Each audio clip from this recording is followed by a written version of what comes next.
For Better or Worse, The Vosses Book 2, written by M.A. Nichols, narrated by Madeline Brolly. Chapter 1, Haverford, Lincolnshire, Summer 1801.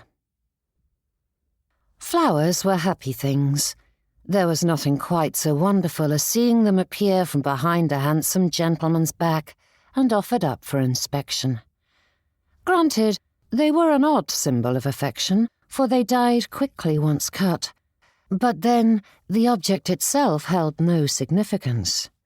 Fleeting though the blossoms may be, they symbolized steadfastness, of a moment chosen and marked, of something that lingered long after the petals withered and browned. It was the very reason so many ladies pressed the offering, preserving that moment in time, as if sealing up the love imbued within it. And Phoebe Voss's stomach churned as she stared at the bouquet before her. The stems were cut cleanly, the ribbon fresh and uncreased. The whole arrangement spoke of purpose and confidence. This was no idle posy plucked along a walk, but something chosen with care and intention.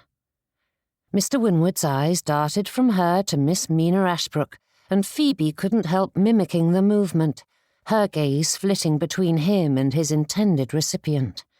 The flowers were for that timid mouse of a woman? For all that others claimed she was a delight, Phoebe didn't know how one could ever come to that conclusion when Miss Ashbrook hardly spoke a word.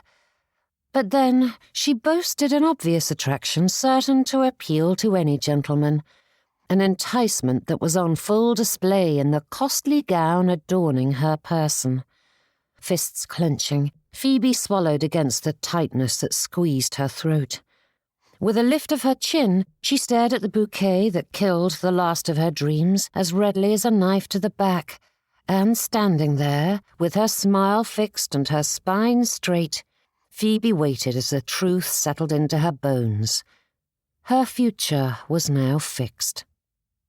The breeze stilled, the murmur of the garden faded, and Phoebe watched Mr. Winwood step forward with that practised ease with which he approached every aspect of life, the playful smile pulling at his lips as he bowed low to Miss Ashbrook and offered the bouquet up in supplication. The moment landed with a dull weight, not sharp enough to stagger her, yet heavy enough to crush, and whatever warmth she'd felt at his arrival drained away, making Phoebe's chest ache. Which was absurd. She hardly knew the man. Their friendship had begun only a few short weeks ago, and though Phoebe had hoped for more, there was little connecting them but laughter and a heaping portion of hope. Yet watching him bestow his favour upon another made her legs weaken beneath her. Intention declared, Mr. Winwood took his leave, striding from the garden. The sun glared down on the ladies without apology, and the air was thick with the cloying scent of the roses that encircled the clearing around them. Though a breeze stirred, it wasn't strong enough to filter through the surrounding hedges and trees. Everything felt exposed, too bright, too close, as though Phoebe were trapped beneath a bell jar, on display for everyone to see. "That is painfully fitting," whispered Phoebe, stepping back blindly and collapsing into her seat. "My last hope is courting another."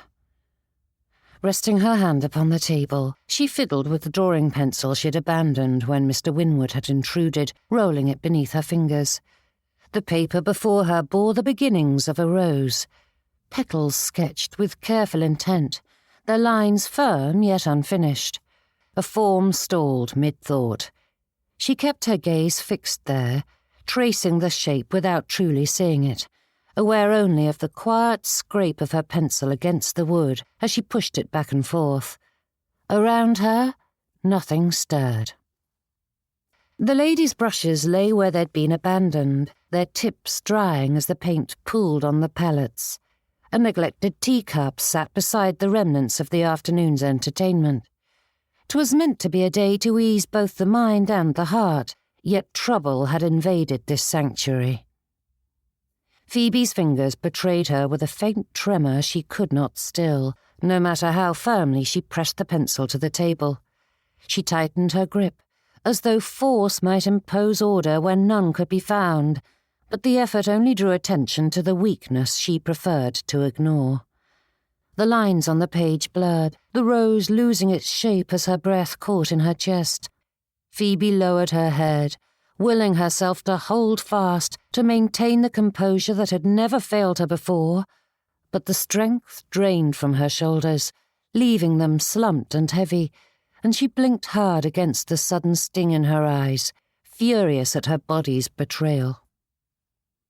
Phoebe had endured sharper disappointments without faltering, yet sitting there with the pencil clenched in her hand and the unfinished sketch before her, that careful poise gave way, not with a dramatic collapse, but with a quiet yielding that left her acutely aware of her powerlessness to stop it, or what was to come.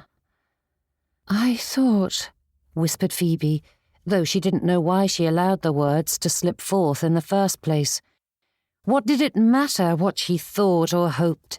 Neither altered the reality before her, just as it did no good for her brother to hope that the family would weather the financial ruin their father had brought down upon them. Then Thea slipped into the seat beside her, and Phoebe gave a start. With her attention entirely on Mr. Winwood and Miss Ashbrook, she had forgotten that her friend was witness to it all, although it was taking place in Thea's own garden. Her friend took hold of Phoebe's hand, helping to stop the trembling, and though Phoebe could not look at Thea, she could well imagine the way her brow furrowed and her lips thinned as they did whenever someone she loved bore a burden. The expression was a blend of desperation and determination to right that wrong and heal that wound, even when there was nothing to be done. And there was nothing else to be done. Father had dragged them into bankruptcy.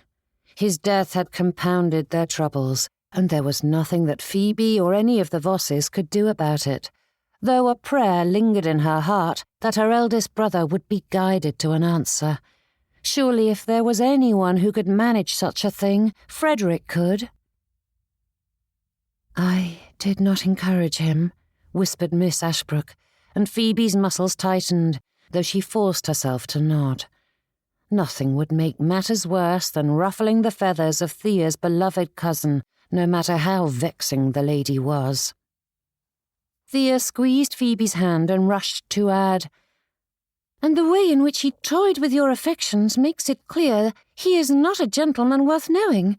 There is someone better suited for you out there." The words sparked in Phoebe's chest like flint against steel, and though a voice of reason warned her to keep hold of her tongue, it was crushed beneath the rubble as the wall she'd constructed around her heart gave way.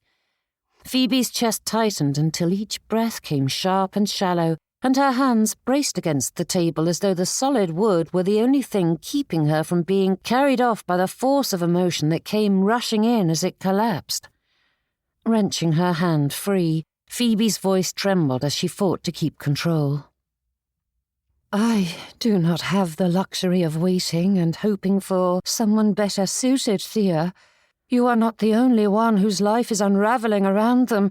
I must marry. I have no choice." The words came quicker, her voice cracking as her dreams were swept away in the current, pulling far out of reach. "Even if Frederick manages to make a success of his business, which I am certain he will, the best I can hope for is to be the pitiable poor relation who lives off the charity of her family. Even if I had the skills to earn my bread, the best a woman can hope for is to be a servant." Curse their father. Phoebe clung to her memories of the man, but her affection tangled with the knowledge of what he'd done and the mess he'd made of their lives, wrapping tighter and tighter around her ribs until she couldn't breathe. Father's poor choices had brought them to this moment. His foolhardy spending, his reckless investments.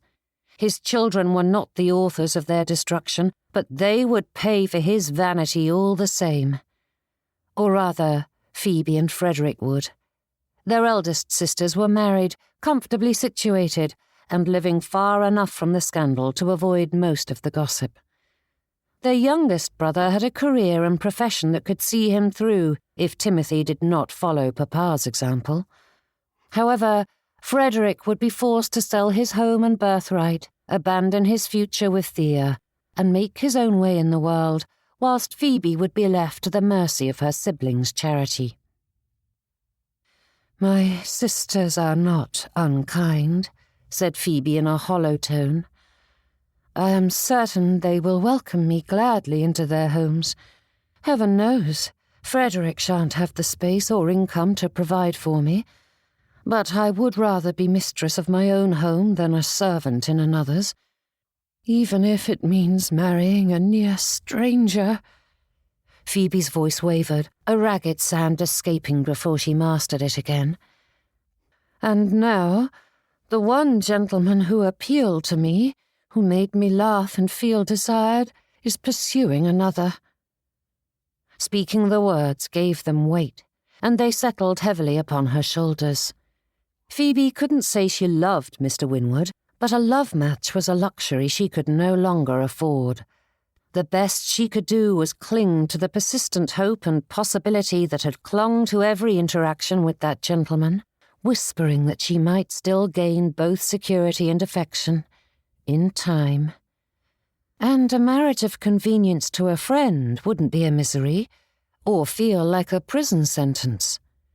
Mr. Godwin's irritating face appeared in her thoughts, springing forth as though conjured from the pits of hell to torment her, and Phoebe's stomach lurched with a sharp, sickening drop.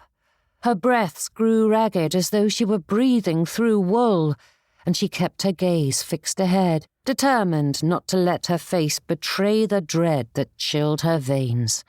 Saints above! She would have to marry that odious man. Chapter 2.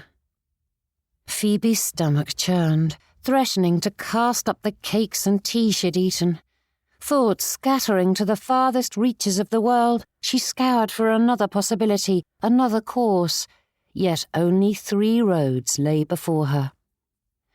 Either she could live off her sister's charity as the poor, pitiable relation who was little better than a drudge, or become a proper drudge and enter service, which boasted all of the hardships of the first path, with only the blessing of a meagre income as her reward, though she might still end her days living off parish charity once she was too old and infirm to work. Or Phoebe could accept Mr. Godwin's proposal and be bound to a man who possessed all the appeal of a baboon. Was comfort and security worth the irritation of watching him bow and scrape for the rest of his days? Of cringing at every obsequious comment and self-righteous observation? Of binding herself to someone whose company she could never tolerate, let alone enjoy? Would she regret it more than losing the opportunity to become the mistress of her own home, to become a mother? Phoebe lurched to her feet so abruptly that the chair protested, its legs shrieking as they slid across the flagstones. She could not sit here another moment with those thoughts coiling around her mind. Her hands moved of their own accord, clumsily snatching up pencils and shoving them into the case as though speed might outrun inevitability. But the leather roll fought her, the cord slipping through her fingers, and she tugged it tighter with more force than necessary. Her drawing board tipped as she reached across the table, and it hit the stone with a sharp clatter. A grey smear marked the side of her wrist where she had dragged her hand through the graphite, and she scrubbed at it with frantic movements, as though she might rub away the entire moment. And Phoebe kept her eyes on the table, on the wood, the paper, and anything else that did not look back at her with pity. She could not bear that. Not while the word marry sat in her mind, with Mr. Godwin's name attached to it, heavy and unavoidable. "I am sorry for your disappointment, but I do not think you would be happy with Mr. Winwood." Miss Ashbrook's words broke through the haze that clouded Phoebe's mind, and she turned slowly to stare at the lady. "I only meant that what I have heard and seen doesn't recommend him," the lady stammered, her cheeks flushing scarlet. You are not the only woman he has toyed with, and there is talk of gambling and drink." "You mean he's behaving like a man," said Phoebe with a huff. "He is a wastrel," said Miss Ashbrook, shaking her head. "Being married to him would have worsened your circumstances. He will spin you into the workhouse, or worse." "Yes, because financial stability is the only requirement for a happy marriage," scoffed Phoebe. "Not all of us are so delicate that we require fine houses and clothes." "Phoebe!" gasped Thea. For all that her cousin claimed Miss Ashbrook to be sensible and feeling, the lady was doing a poor job of displaying either of those qualities now. Despite Thea's attempt to interject, Miss Ashbrook continued down her foolhardy path. "I am not speaking of stability, Miss Voss. I am speaking of survival. For all that you mock and despise men like Mr. Godwin, he is conscientious of his duty. Whether or not he's a fool, he shan't carry on with women behind your back and leave you diseased because of his indiscretions. He wouldn't raise your expectations whilst fully knowing he cannot meet them because he has no intention of marrying a penniless woman." "Mr. Winwood didn't know my circumstances then," said Phoebe, scowling. "And I shan't fault him for marrying for money's sake, because I must do the same. It isn't as though he ever deceived me about his standing in the world. He's never portrayed himself as anything but a gentleman of limited means."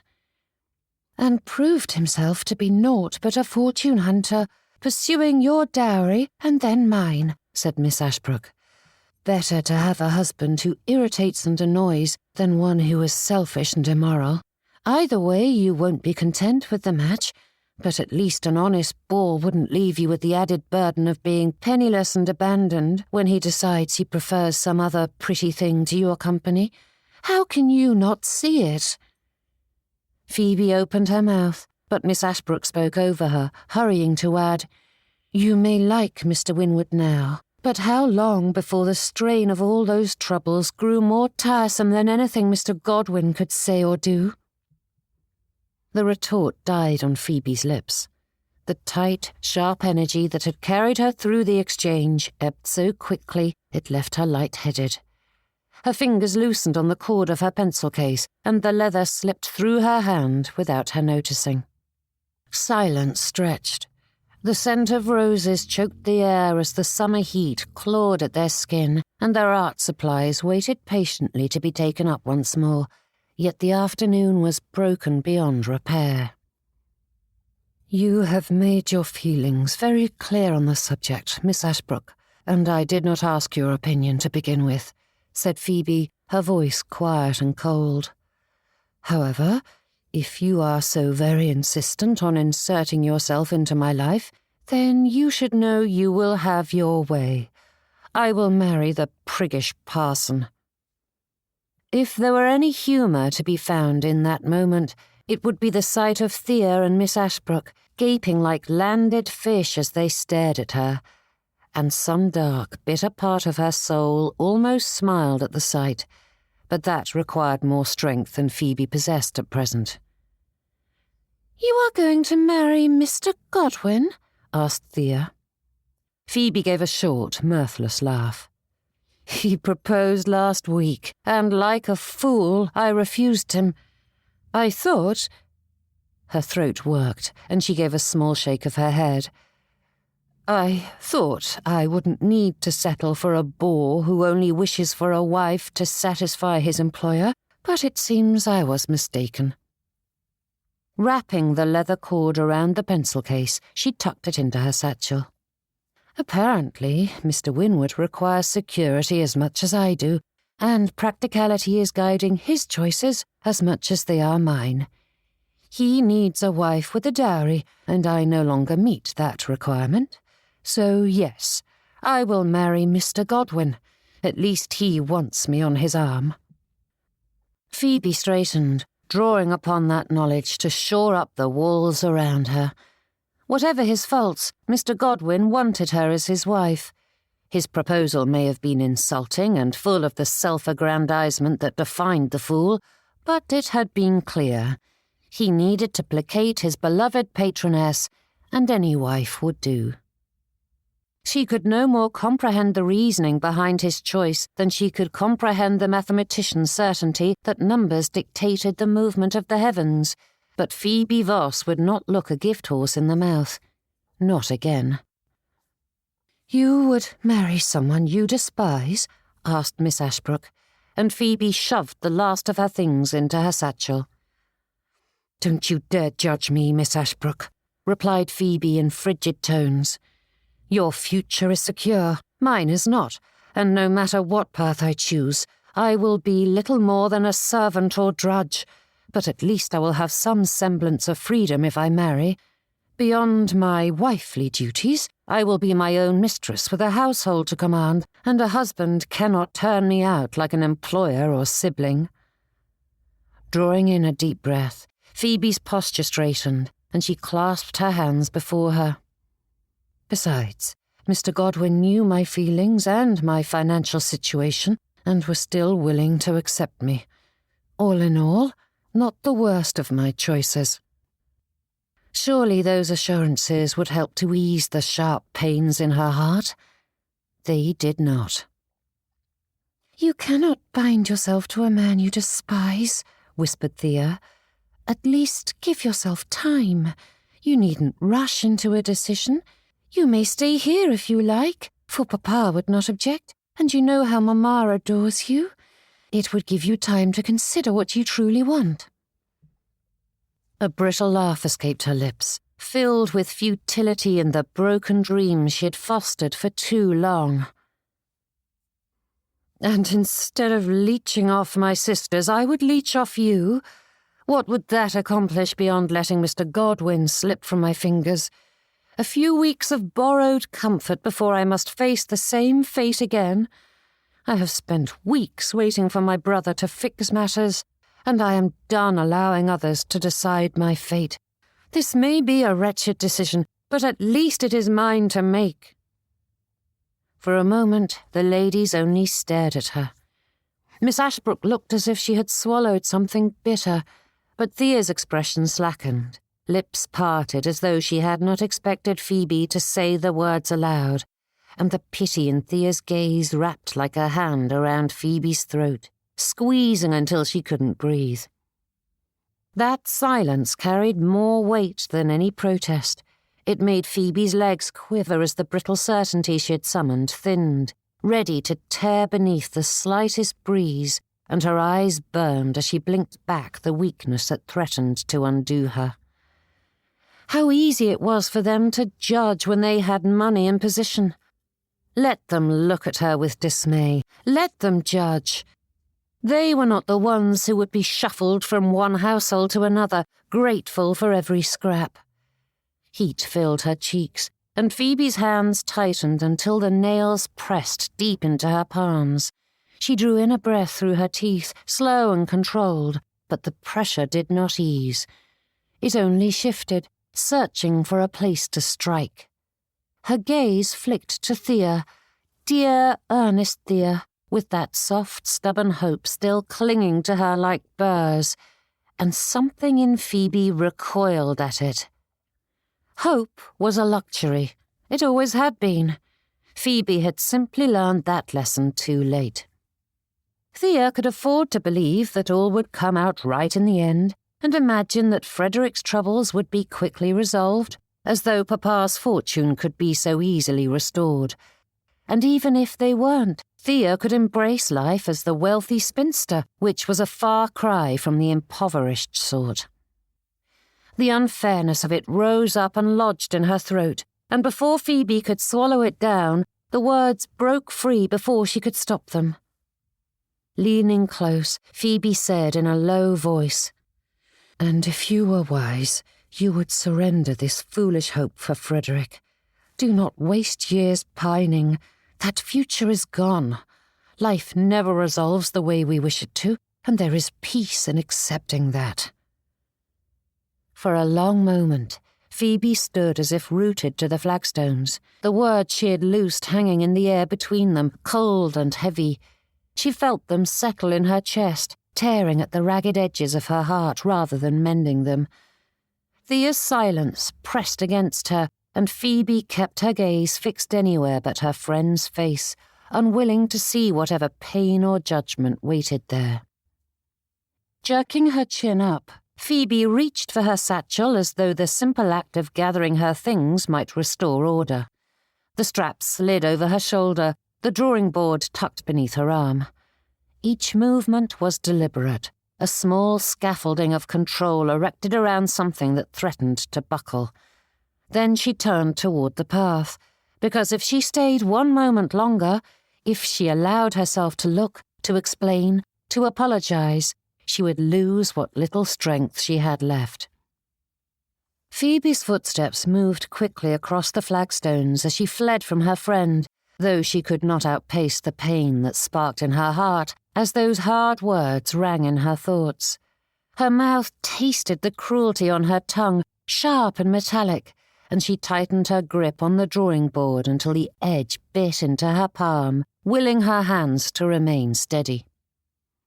Rounding the curve of the hedgerow, Phoebe was grateful for the brief shelter of green and the shield it provided. Edged by the giant bulbous shrubs favoured at Wrensford Park, the path narrowed, weaving around the side of the Grecian structure, but Phoebe's eyes remained fixed upon the gravel at her feet, as though that might steady the frantic churn of her thoughts. What had she said to Thea? Despite knowing the words that had erupted from her tongue, Phoebe couldn't countenance how she had spoken to her friend in such a manner. An apology was required, of course, but what could she say? A hand shot out from the greenery, closing around her arm and drawing her off the path and into the shadows between the shrubs. Phoebe's breath stuck in her throat, and the drawing board jabbed into her ribs as the strap of her satchel slipped from her shoulder, dropping to the ground as Mr. Winwood pulled her flush to him. "You must forgive me, Miss Voss." Chapter 3. "I have been waiting here for ages, hoping you would pass by and I could explain myself," whispered Mr. Winwood. "You must know that I would never have approached Miss Ashbrook had I known you would be there." With a heaving sigh, Mr. Winwood's shoulders fell, though he did not loosen his hold on her. "I wish... you know I cannot... were things different." His hand raised to her cheek, his fingers sending a shiver through her as they caressed her skin. "Truly?" she asked, the question slipping from her lips, pulled from the deepest recesses of her heart, but Phoebe waved it away with a shake of her head. "I understand. We both must have an income to live, and we'll do what we must to secure it. I am sorry for it. 'If only' are 2 words that will haunt me for the rest of my life." His voice faltered, his words drifting into oblivion as his eyes held hers. Those dark depths, usually bright with mischief and a laugh, drew her in, and their warmth enveloped her far more effectively than the light pouring from the heavens. Mr. Winwood's touch stilled, and his lips moved as though to speak, though no words emerged. Standing so close, Phoebe felt every rise and fall of his breath, and she found it difficult to manage her own. Encircled in his arms, his strength and scent filled her. "Miss Voss," he whispered, his eyes falling to her lips. "Phoebe." And before she knew what he was doing, his lips claimed hers. The world tilted, her senses lagging behind the suddenness of it, and Phoebe stood rigid in his grasp, her mind desperate to comprehend what her body had already registered. Hearing him speak her given name was a shock in and of its own right, and her mind struggled to grasp this additional surprise. Of course, her insides fluttered at Mr. Winwood's touch, but the feel of his lips on hers was more an oddity than a revelation. It was bewildering, too close, too swift, his mouth warm against hers, and her hands remained at her sides, fingers curled uselessly, as though she had forgotten how they were meant to move. Then the realization truly settled into her thoughts. Mr. Winwood was kissing her. Jerking back, Phoebe stared at the man. "I apologize," he whispered, his breath heaving. "I couldn't help myself." "But we cannot," she said, pushing against his chest, though his hold didn't loosen. "There is no future for us. We are only torturing ourselves." Mr. Winwood's mouth twisted up with a crooked grin. "If this is torture, I welcome it." Not giving her time to reconsider, the gentleman pressed his lips to hers once more, and for the briefest instant, Phoebe remained caught between impulse and sense, the familiar arguments lining up even as the warmth of him pressed close and insistent. Then something in her loosened. The future was already spoken for, but this moment was hers, and she would make the most of it. Phoebe lifted her hands at last, fingers curling into his hair and anchoring herself as she yielded to the kiss. Though a tremor in her heart left her wondering if she was doing it properly, Phoebe refused to allow herself to think about what was to come. There was only the here and now. This was just a moment of bliss, and Phoebe allowed herself the small, defiant pleasure of the stolen breath, the intimacy, and the knowledge that for this heartbeat she was wanted, chosen, desired. If she had to surrender to the realities of life, then Phoebe would claim this kiss to warm herself during the cold days to come. Sinking into his embrace, Phoebe allowed the world around her to fade to nothing. It mattered not one jot that they stood in another's garden, or that others were just out of hearing. All Phoebe knew was the feel of his lips and the heady heat that filled her as Mr. Winwood pressed closer, his hand drifting up her ribs. "Mr. Winwood!" Phoebe gasped, pushing at his chest as she jerked away. "That is enough." That face, which was meant for smiling and laughter, crumpled, and Mr. Winwood straightened, clearing his throat. "I got carried away in the moment, Miss Voss. I find it impossible to keep myself in check when you are near." Phoebe's breath hitched at that, her brows twisting as she considered the gentleman, and despite seeing his every move, she wasn't certain how he encircled her in his arms once more. "If only my father had a fortune," he whispered, his breath tickling her cheek. "If only my father hadn't squandered his," she replied, her weak chuckle more bitter than wry. Mr. Winwood's arms enfolded her once more. "If only—" His hands rubbed along her back, his thumb brushing slow patterns that did more to reassure than rush, and Phoebe leaned into it, her body answering before her thoughts could marshal a defense. "If only we could be together," he murmured in her ear, his velvety tone wrapping around her like a thick blanket on a winter's eve. "I spent years looking for a woman like you, Phoebe." The words slipped neatly into the hollow places she had guarded for months. Joy felt foreign now, like a word from another language she had once spoken fluently and forgotten through disuse. Phoebe's breath hitched, her thoughts scattering as the warmth of him pressed close, his presence filling the narrow space until it seemed there was no room left for reason at all. Mr. Winwood shifted until his forehead rested against hers. "You are not a creature made for drudgery, doomed to fade quietly into the background of another's life. You deserve passion and pleasure, to be adored and worshipped." Hands tightening around her waist, it felt as though Mr. Winwood were attempting to etch those words into her skin, and Phoebe's breath hitched. To be wanted without her prospects weighed and tallied, her usefulness assessed. The thought sent a tremor through her that had naught to do with his touch and everything to do with the weariness Phoebe had been carrying in silence for far too long. To be something other than a burden. "This is simply two broken hearts finding solace with one another," he whispered. "No promises, no consequences, simply a moment for ourselves. Surely we deserve that, when the world has stolen so much. His lips brushed her temple, and her eyes closed despite herself.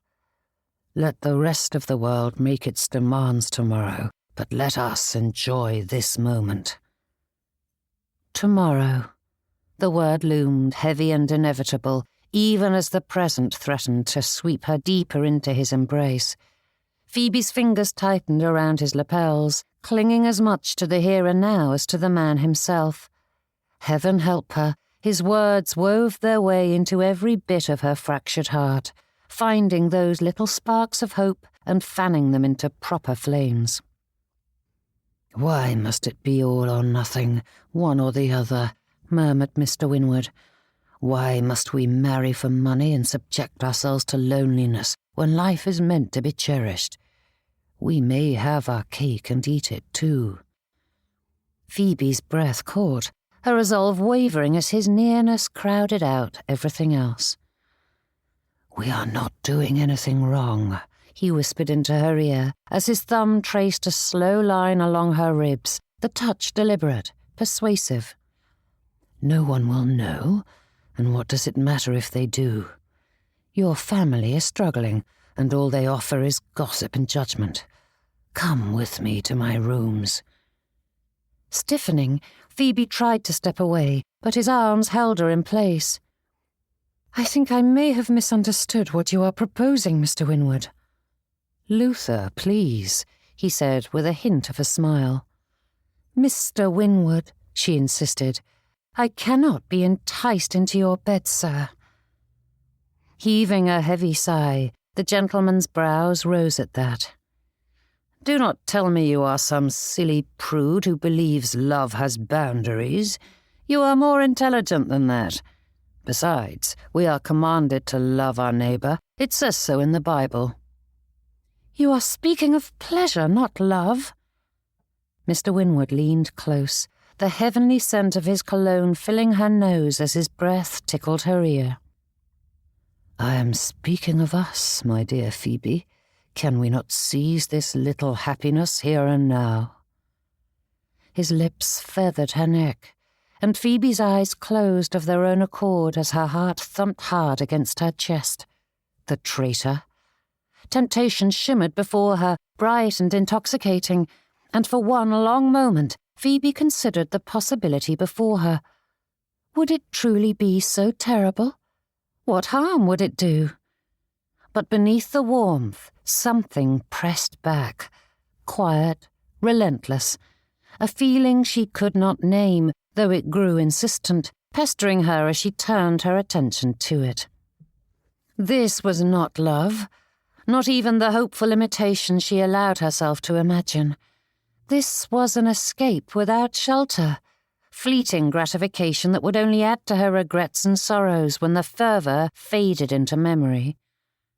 Was she her father's daughter, eager to seize what she desired in the present, ignoring the costs that would eventually come due, costs that others might have to pay? Consequences were indiscriminate things, often reaching far beyond the offender or ignoring them in favour of punishing the innocent. Even assuming she wished to cast aside her values and beliefs, was she willing to risk that as well? Phoebe drew a breath, steadying herself, and placed her hands against his chest. "No," she said at last, the words soft but unyielding as she pushed him away. "Do not make this more difficult by pretending what you ask means less than it does. This is a line I cannot cross. I will not." Mr. Winwood stilled. For a moment, disappointment flickered across his face, naked and unguarded, before charm smoothed it away. "I hadn't thought you so priggish," he said quietly, a rueful smile tugging at his lips as he released her. The word lodged in her heart, catching and scraping the most tender bits as it settled, bringing with it the sharp recollection of her own voice wielding that same judgment mere moments ago. "Oh, do not be offended," said Mr. Winwood with a faltering chuckle. "I simply hadn't thought you so devout to deny yourself a little harmless pleasure." It felt like a challenge, but Phoebe's brow furrowed as she stared at the man. It wasn't as though she wore her beliefs on her sleeve or expounded upon virtue at every turn, as a certain priggish parson did. But that did not mean she was without feeling. How could he not see it? "I admire your strength," he added, "though I am cursing it as well." Throat tightening, Phoebe nodded whilst desperately clinging to the hope that this was the proper course, the better course. The right path was usually the more difficult one, and she clung to that assurance as her heart twisted this way and that. Mr. Winwood lifted her hand and pressed a gentle kiss to her knuckles. "I shall miss you terribly, Phoebe, more than is wise." And with that, he stepped back, leaving a cold space between them. "Should you change your mind, you can find me at the Fiddler's Green. The innkeeper is an understanding fellow and quite discreet, so you needn't fear. There is nothing wrong with embracing love, even temporarily." Bowing with courtly formality, Mr. Winwood turned away, his footsteps soft and unhurried, the sound fading into nothing. Phoebe stood where he left her, nails biting into her palm as his remnant warmth leached into the cold emptiness he'd left behind.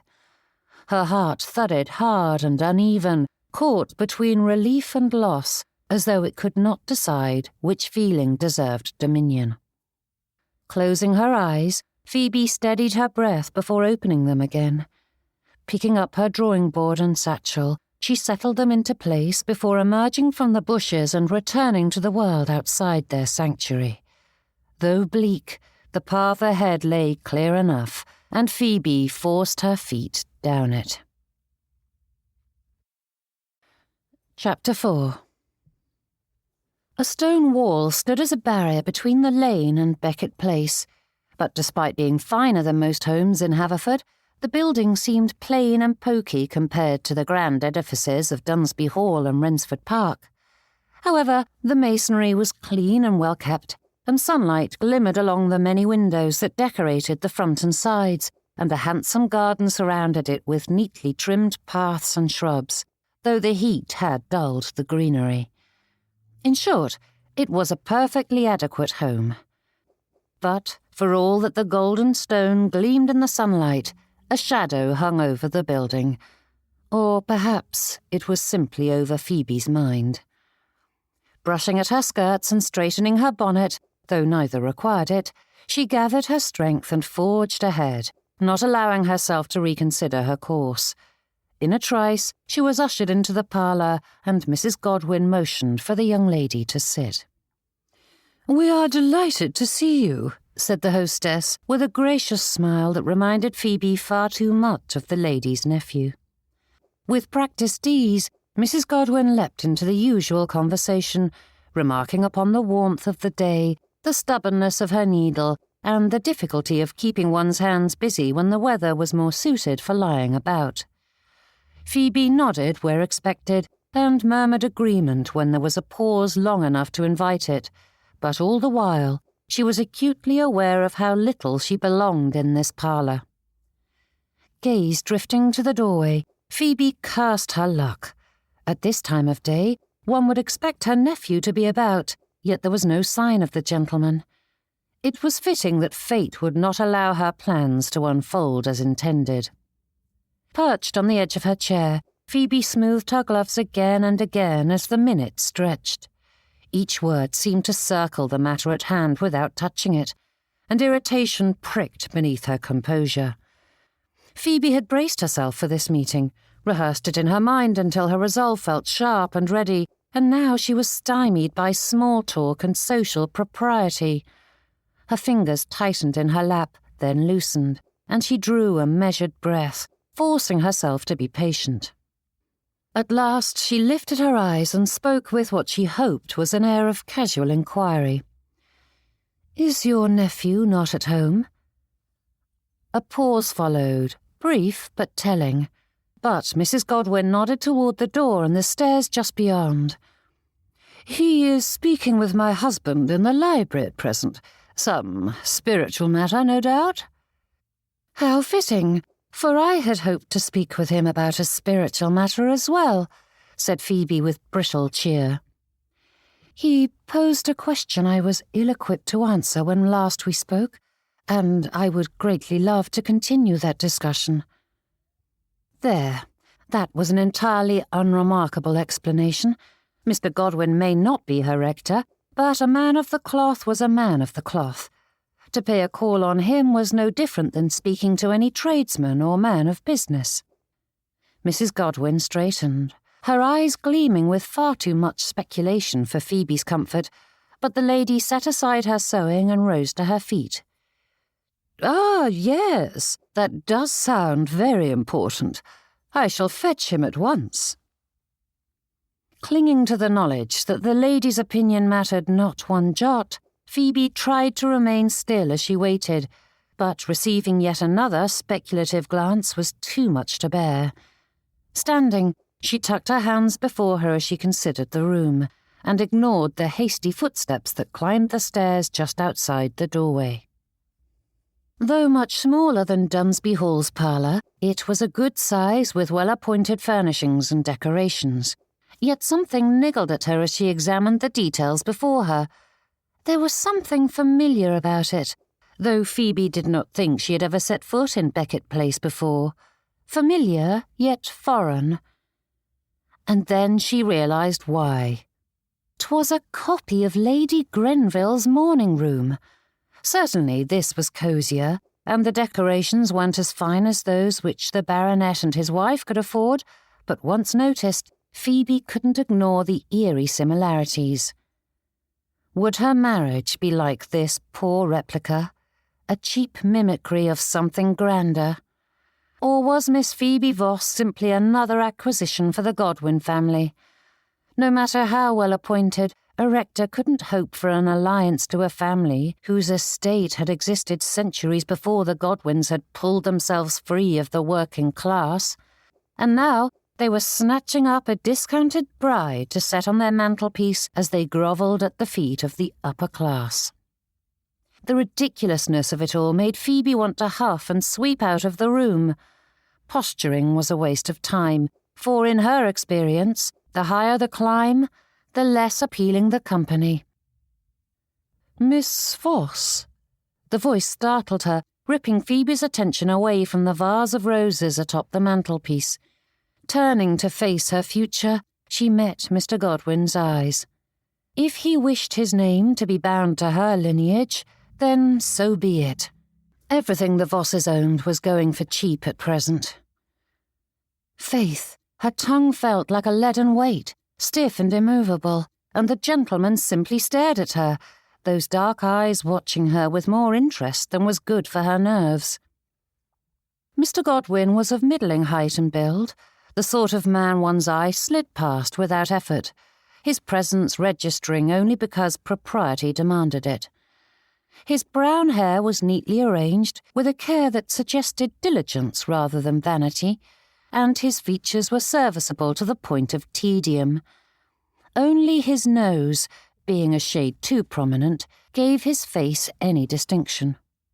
Everything about him appeared carefully managed, coat brushed, cravat tied with precision, coiffure perfectly coiffed. It was so determinedly unremarkable that there was nothing striking or appealing about the fellow. All in all, he was just the sort of gentleman one ignored, as he was indistinguishable from any other.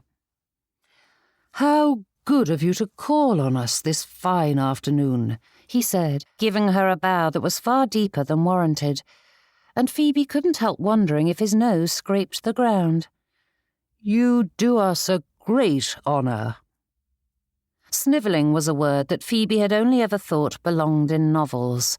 The adjective evoked such comical behaviour, the grovelling so pronounced that she couldn't imagine anyone employing such tactics, yet Mr. Godwin did his best to personify it.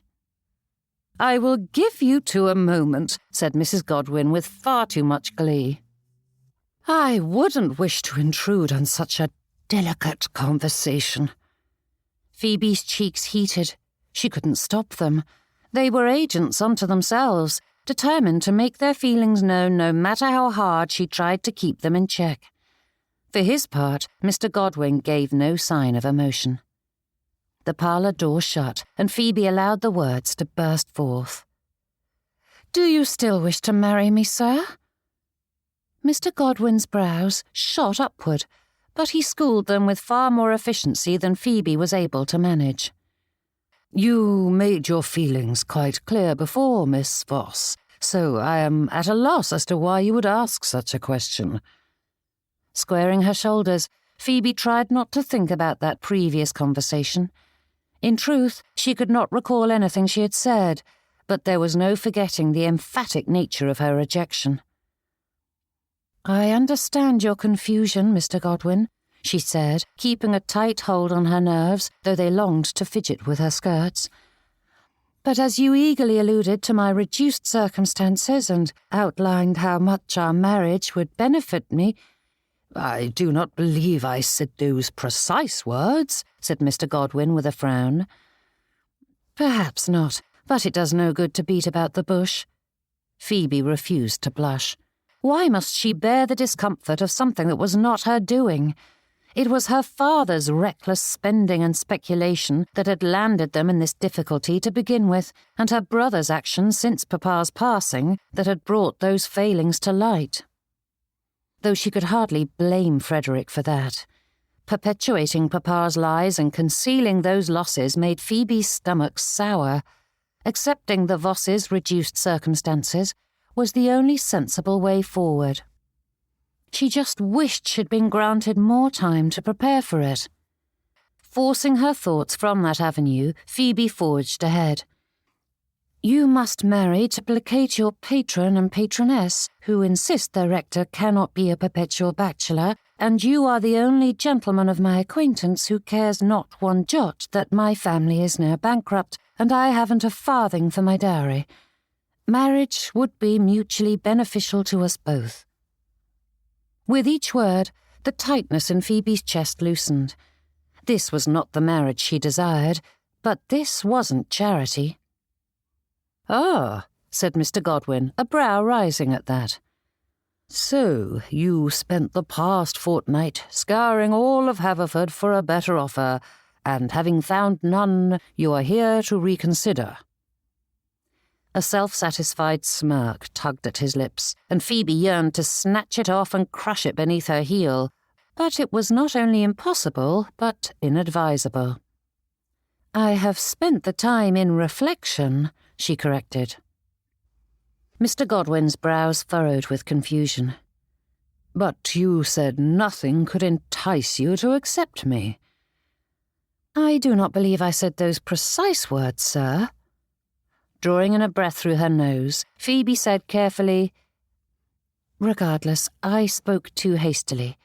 You require a wife, and I require a husband, and, as they say, beggars cannot be choosers." Opening his mouth to respond, Phoebe held up a staying hand, for it was clear to see that the fellow was too half-witted to comprehend the simplicity of this conversation. "Please, Mr. Godwin," she said, the words strangling her. "I may not have wished to marry for convenience's sake, but I have acclimated to the idea. This is an arrangement. We each need something the other can give, nothing more.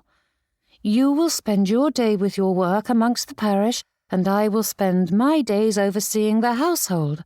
Our lives will intersect at times, but beyond sharing a home, we will continue on much as we did before.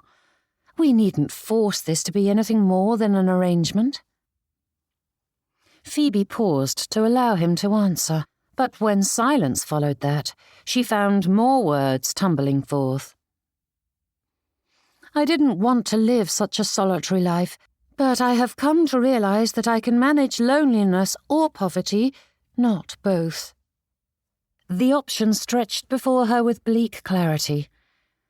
"I do not want to be passed about my family like an unwanted heirloom they feel obligated to maintain, nor do I want to end my days as a parish charity case like governesses do in their later years," she said, lifting her chin.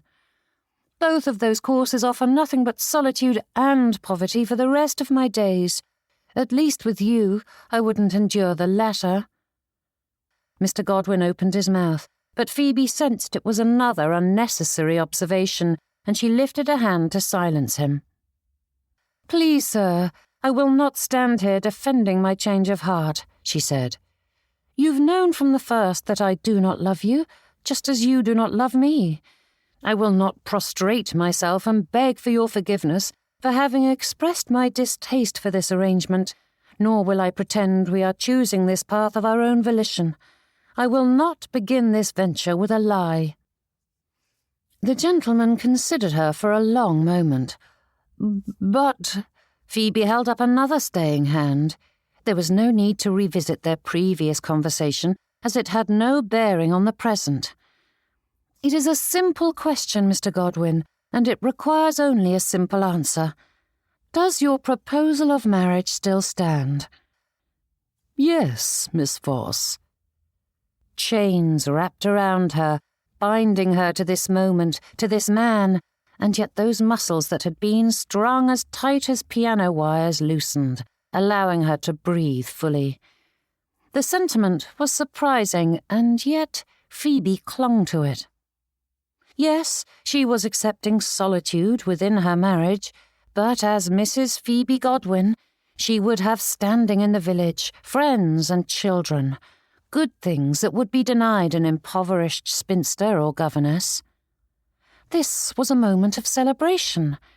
Yet the silence stretched, thick and weighty, and Phoebe found herself counting the steady beat of her heart, which measured the passing of time like a clock. Mr. Godwin shifted at last, clearing his throat with an air of earnest deliberation, as though preparing to give a sermon. "I feel as though I ought to say something more, but I was not expecting matters to resolve themselves so efficiently," he said with all the liveliness of a corpse. No doubt the gentleman was waiting for his patroness to dictate how he ought to feel. "I believe it is customary to mark such an understanding with a token, though I confess I do not know what would be appropriate." "I see no need," she replied, curt but composed, unwilling to dwell on what he meant by token. No doubt it was a book of sermons or something equally banal, and entirely unequal to the token Mr. Winwood had just given her. With that, Phoebe inclined her head and moved toward the door with sharp efficiency. "Please speak to my brother concerning any legal arrangements that must be made, and my mother will contact your aunt to settle the details of the wedding," she said, finding the lady in question standing on the other side of the door with an expression full of the eagerness that ought to be on the bride and groom's faces.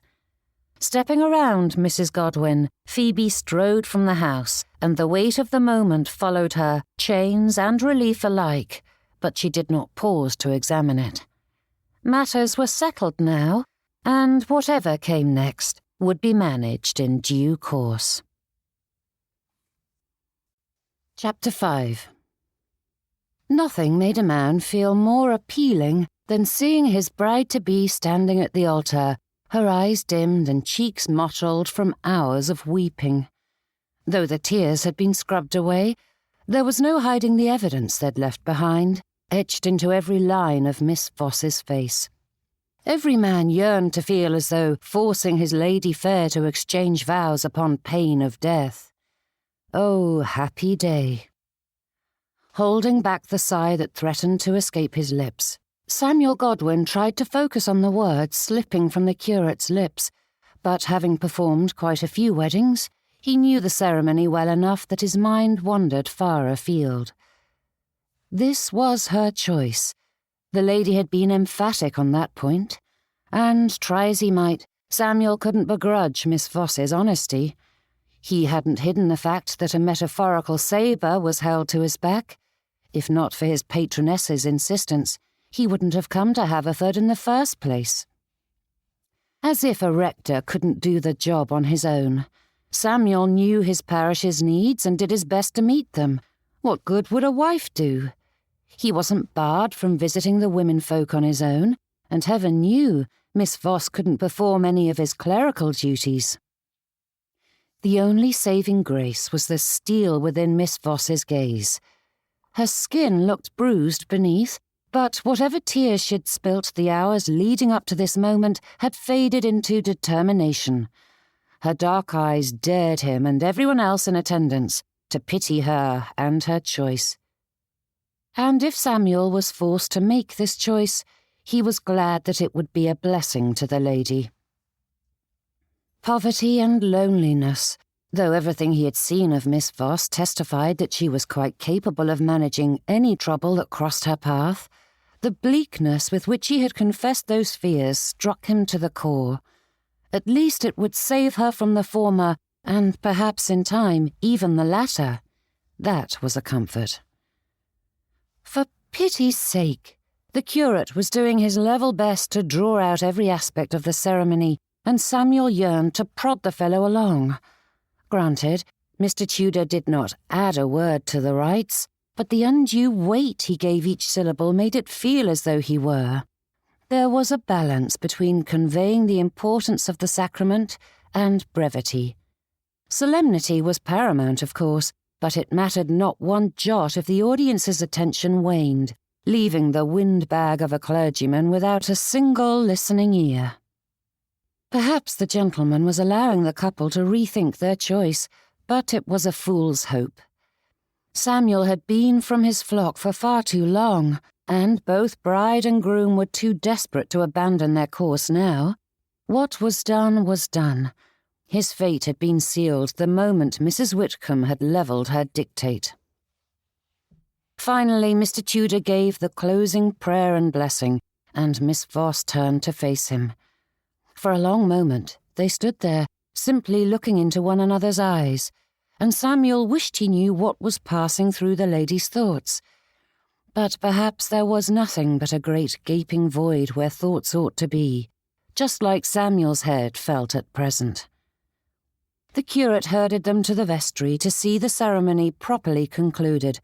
The signing of the registry and marriage licence passed in a blur of ink and paper, names set down with finality, and the scratch of the quill sounded far louder to Samuel's ears than it ought to have been.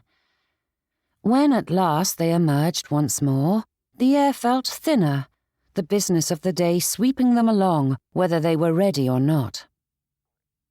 Aunt Lenore and Uncle Bertram looked ready to cheer, despite the reverent setting, and Samuel didn't know why they believed the match to be a feather in their cap, when local society was already distancing itself from the Vosses. But then, many of their ilk considered it a grand success to secure a marriage with someone who, in other circumstances, wouldn't deign to acknowledge them in public, and Samuel wasn't conceited enough to think Miss Voss would have accepted him if not for desperation, just as he wouldn't have proposed otherwise. But Miss Voss wasn't Miss Voss any more. She was Mrs. Godwin, Samuel's wife for the rest of their days. Those in attendance gathered close, passing the bride and groom about with their well wishes that varied from earnest to doubtful, though Samuel refused to dwell on the latter.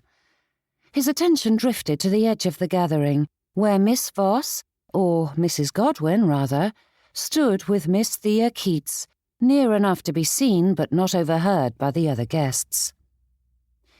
Mrs. Godwin clasped Miss Keats's hands, their heads bent together as only a few scant words passed between the two, before their arms drew around one another with a fierceness that belied the calm expressions they hid behind. The embrace lasted only a moment, but there was a quiet urgency to it, as though clinging to more than one another. Then they released, and the moment dissolved. Miss Keats stepped away, and before Samuel knew what he was about, the newly married couple were deposited in the waiting carriage, which Uncle Bertram had hired to convey them a portion of the trip. The cost of taking a private coach the entire journey was more than he was willing to spend, but he couldn't bear the thought of the Vosses thinking the Godwins couldn't afford it altogether. Tucked into their conveyance and with the meagre well-wishes, husband and wife trundled off to their new home in Kingsmere. Or his old home, rather. It simply had a mistress now. Seated beside him, Mrs. Godwin stared out the window, watching as the village passed by. Samuel wanted to reassure her that they would return soon, but with her family scattering and her home sold off, there was little reason for her to return. "Miss Keats may come for a visit when you are settled, of course," he said. "How magnanimous," whispered Mrs. Godwin, the words so quiet that Samuel wasn't certain he had heard them, but he couldn't mistake the stifled huff that followed. The lady was not as good at schooling her feelings as she believed herself to be. The last few years in Mrs. Whitcomb's parish had taught Samuel quite a bit in that regard, and he easily hid the smile that yearned to emerge. Did he boast some secret desire to be counted amongst the martyrs? To enter a marriage with a lady who openly despised him must be a form of self-flagellation, yet it was impossible not to find her amusing when her dander was so thoroughly ruffled. "I am pleased she attended," he added. "And why wouldn't she?" Samuel watched the lady closely. Despite you two being thick as thieves, she was conspicuously absent of late. Clearly some sort of fracture had formed, and I am pleased to see it was mended before we left. "How long until we arrive at Kingsmere?" she asked, without looking at him.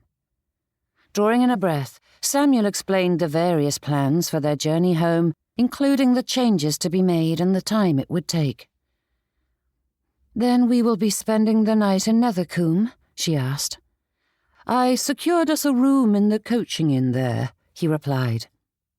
Mrs. Godwin gave a sharp nod of consideration, and though the answer didn't seem as though it was such a grand declaration, Samuel watched as the lady steeled herself. That straightening of her shoulders, the stiffening of her spine, the lift of her chin. Though Samuel couldn't claim to know his wife well, he had seen her don that particular strength many times. But then, it was understandable considering all that had been heaped upon her shoulders of late. He just didn't know why it should matter so much at this moment. The deed was done. Straightening in his seat, Samuel embraced every last bit of his training and self-restraint to keep from reacting when he realized that not all had been done. When planning the voyage, he hadn't thought twice about sharing a room as they would be husband and wife. But Mrs. Godwin hardly knew him, and Samuel was certain that her feelings towards him weren't of the warm and welcoming variety. Clearing his throat, he tried to think how to proceed. "I didn't mean to assume that we would share a room. This whole affair has been rushed, and I am quite happy to secure another when we arrive." Mrs. Godwin shifted in her seat, turning her gaze away from the window and fixing those dark eyes fully on him. Of course, she said nothing. No, she allowed him to squirm in his seat as he considered what to say and how to address the looming marriage bed that lay before them. In truth, Samuel hadn't really considered that aspect of marriage. Mrs. Whitcomb had simply sent him to find a wife, and his thoughts hadn't strayed beyond the search. "We needn't hurry matters along." Samuel cleared his throat again and tried to dispel the heat inching up his neck. For all that he was comfortable speaking about a great many difficult and tender subjects with his parish, he wasn't prepared to do so with his stranger of a wife. "We know where we stand, and I hadn't intended for us to... I hadn't considered..." Mrs. Godwin's brow arched upward, and a hint of humour sparked in those deep brown eyes, though it was quickly snuffed when she spoke. "I assume you are referring to the marriage bed and all that entails, Mr. Godwin. Come now, sir, we needn't faff about. This marriage may have begun on the wrong foot, but I have no intention of continuing in that vein. Honesty is the only way forward." Again that strength gathered close, and Samuel hid another smile as his wife continued. "I propose that we vow to always be forthright with one another. Even if it is unpleasant or sparks an argument, it is better than allowing matters to fester. Frankness is the only way our marriage will survive." "I suppose I ought to be surprised. but I should expect nothing less of the lady who proposed to me." Samuel had meant it as a jest, but like so many others, instead of a smile or a witty retort, Mrs. Godwin's lips pursed as though silently counting before she could trust herself to speak. "You proposed, sir. I simply amended my answer." "As you say." Mrs. Godwin nodded and sighed. "We must start this marriage as we mean to continue, and that means being frank about our expectations. I want children, and whether or not you do, I am certain the Whitcombes will wish our family to be a good example and fill the pew. That cannot happen if we do not share a bed." Egads!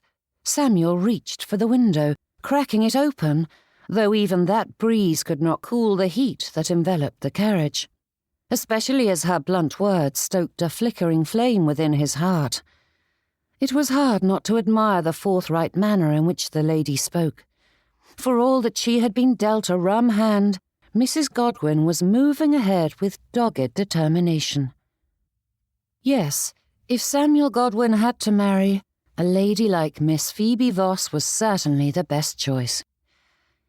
"Even ignoring the fact that our marriage is not valid until that final bridge is crossed," she said, hardly stumbling over the euphemism, "what good does it do to delay the inevitable? What would it serve? This is an arrangement, pure and simple. Do you agree?" For all that she had asked him a question, Samuel found himself unable to answer. Having a mother and 3 sisters, he thought himself quite familiar with the fairest sex and the oddities that accompanied them, but not a single one of them would have ever spoken with such frankness. And Samuel could not hide the smile that came to his lips. "Do not laugh at me, sir." The lady's tone was ice, and her gaze was steel. "I did not want this marriage, but I will not be ruled by my circumstances. I will make the best of this." "I agree wholeheartedly," he said. Nodding as though that was a response to both his faux pas and her question, and Samuel supposed it was, Mrs. Godwin reached into the small portmanteau resting on the seat opposite and retrieved a novel. The road was far too bumpy for eyes to focus on the words, but the lady settled behind it, her gaze fixing on the page. Once more, a prayer entered his heart and drifted off into the ether, begging the Almighty and all the angels in heaven that this had been a wise decision. For better or worse, it had been made, so there was no undoing it now. But with all the troubles hanging over him at home, Samuel hoped his choice hadn't added to them. What had he gotten himself into? The answer was plain enough. Still, he didn't regret Mrs. Godwin's spine of iron. It was the quality that had first drawn his notice, and his wife would need it in Kingsmere. Chapter 6. Kingsmere, Northamptonshire, 1 week later. Designed with plain lines and sensible proportions, the parsonage lacked the sweep and presence of the larger houses that edged the village, yet there was something quietly pleasing in that restraint. It was modest, in the best sense of the word. Phoebe's new home bore little resemblance to the old one. The parsonage didn't even have a proper name in its own right, bearing only a perfunctory title that described its purpose. But after so many weeks of uncertainty and upheaval, she was grateful for it. This was her home. While Haverford would always be the place of her childhood, Dunsby Hall had been her father's and then her brother's, with Mamma's influence clear in every decoration, menu and maid. Beyond the personal touches in her own bedchamber, Phoebe had left no mark on that building, but the parsonage was entirely hers to command. No doubt Mr. Godwin had some opinions. The gentleman was a never-ending font of judgments, but in her experience, the menfolk cared little for wall coverings, linens and furnishings.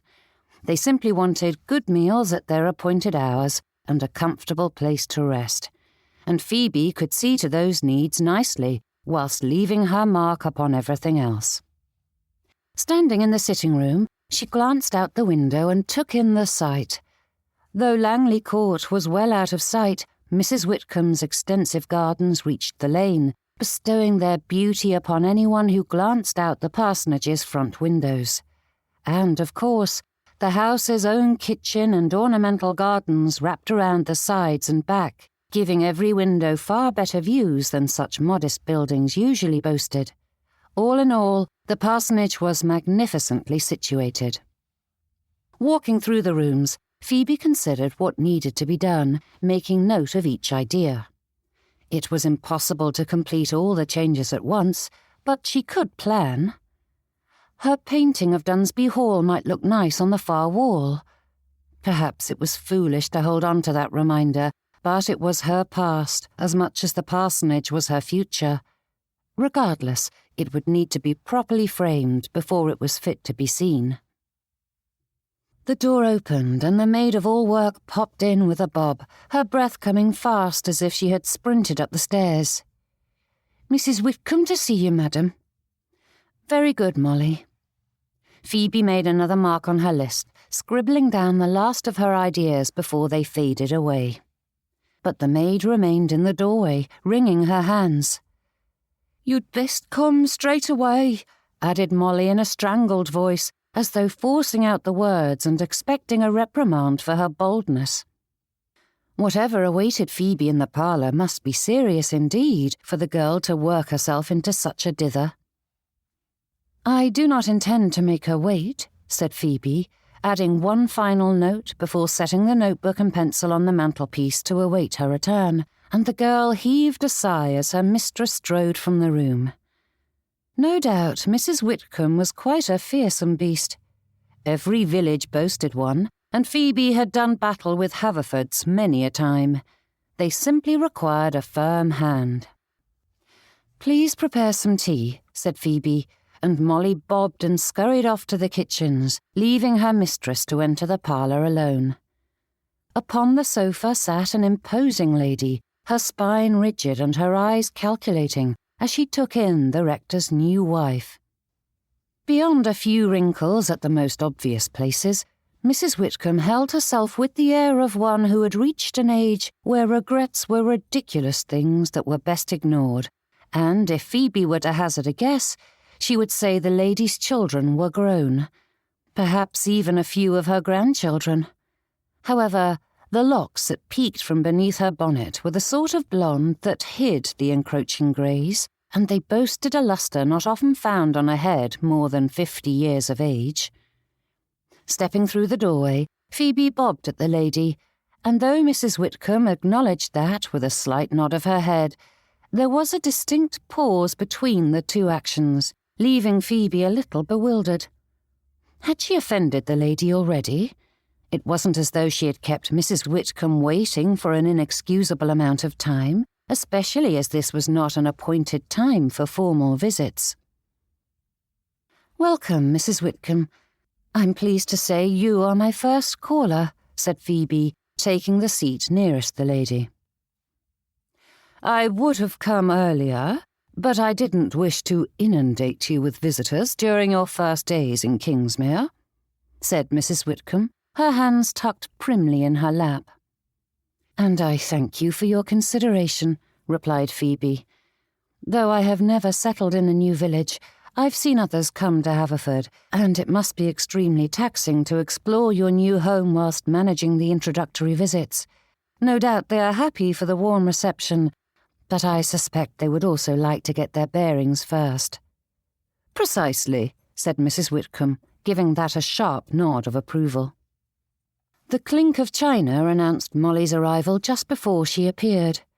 Moving to an obliging table, the maid set out the refreshments whilst Phoebe fetched the tea-caddy from its place on the parlour shelf.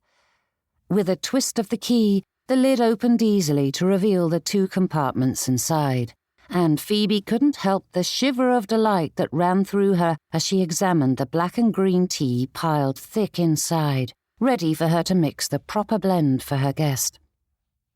"That is a lovely piece," said Mrs. Whitcomb. "It was a gift from Mr. Godwin's mother," said Phoebe, turning it for the ladies' inspection. The caddy was fashioned of polished mahogany, its surface so perfectly polished that the grain seemed to ripple. Time had mellowed the wood to a deep, lustrous brown as warm as drinking chocolate, and a narrow band of inlay traced the lid with squares of ivory and ebony set so neatly together that the joints were nearly imperceptible. It was a piece that reflected not only its age, but the care with which it had been kept. A piece of her new family handed into her keeping, and just the sight made Phoebe's insides flutter. The tea caddy was more than a handsome object. It was a charge, and the quiet authority of it settled into her hands as tangibly as its weight. Whatever uncertainties lay ahead, this ritual act of hospitality marked her place within the parsonage's walls. Phoebe Godwin was no longer a guest or dependent. She was the mistress of this house and the matriarch of this branch of the family. "It was waiting for me when Mr. Godwin and I arrived home," said Phoebe as she moved about her duties to her guest. "His mother couldn't make the journey to Haverford for the wedding. That is far too great a distance to go with so little warning," said Mrs. Whitcomb with an approving tone. "Yes," said Phoebe, settling back into her seat as the tea steeped. "And Mr. Godwin's sister required their mother during her lying in." "It is a fine gift," said Mrs. Whitcomb, giving the caddy another perusal. "That it is," said Phoebe, her hands itching to stroke the box yet again, though she had done enough of that of late, and her thoughts drifted to the letter that had accompanied it. What to make of the lady who had sent it? Mrs. Maria Godwin had written as though this marriage were a joy freely chosen, something welcomed and anticipated, not a practical arrangement forced into being by circumstance. She spoke of looking forward to Phoebe's company, of hopes for the household, of small domestic pleasures shared between women who were now family. The warmth of it lingered still, but Phoebe did not know what to make of such kindness, especially coming from the mother of Mr. Godwin. Though her son was certainly one for effusive hyperbole when it came to praise, there was an earnestness to his mother's letter that bore no resemblance to the man Phoebe had married.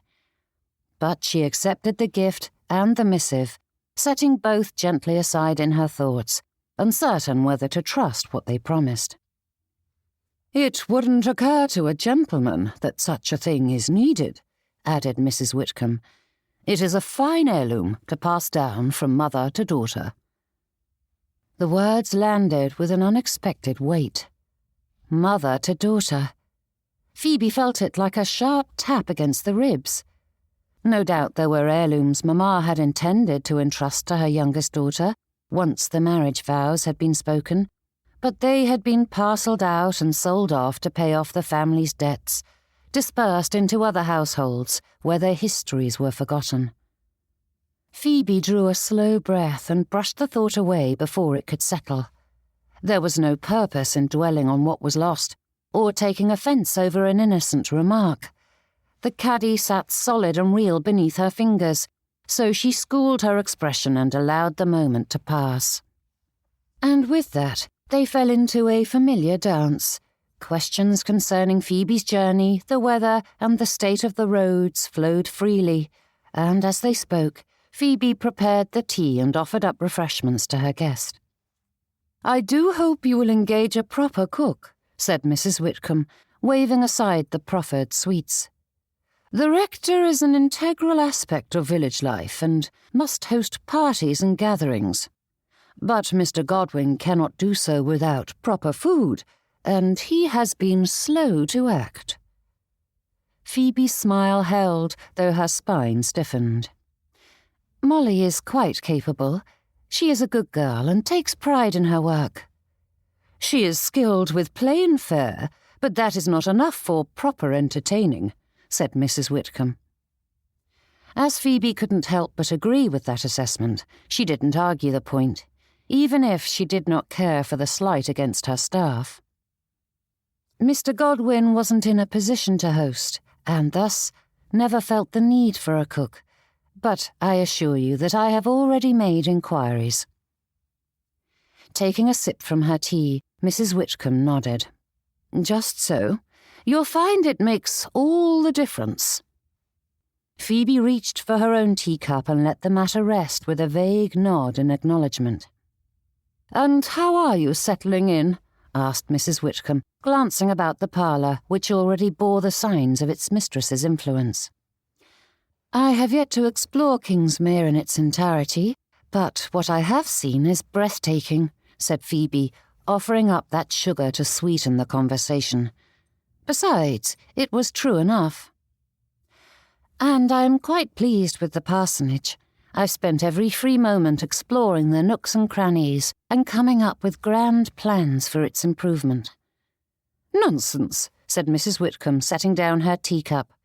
"The house is perfectly suited as it is. There is no need for improvements." "I did not mean that as a complaint," said Phoebe with a placating smile. "I adore the house and have no plans to make wholesale alterations.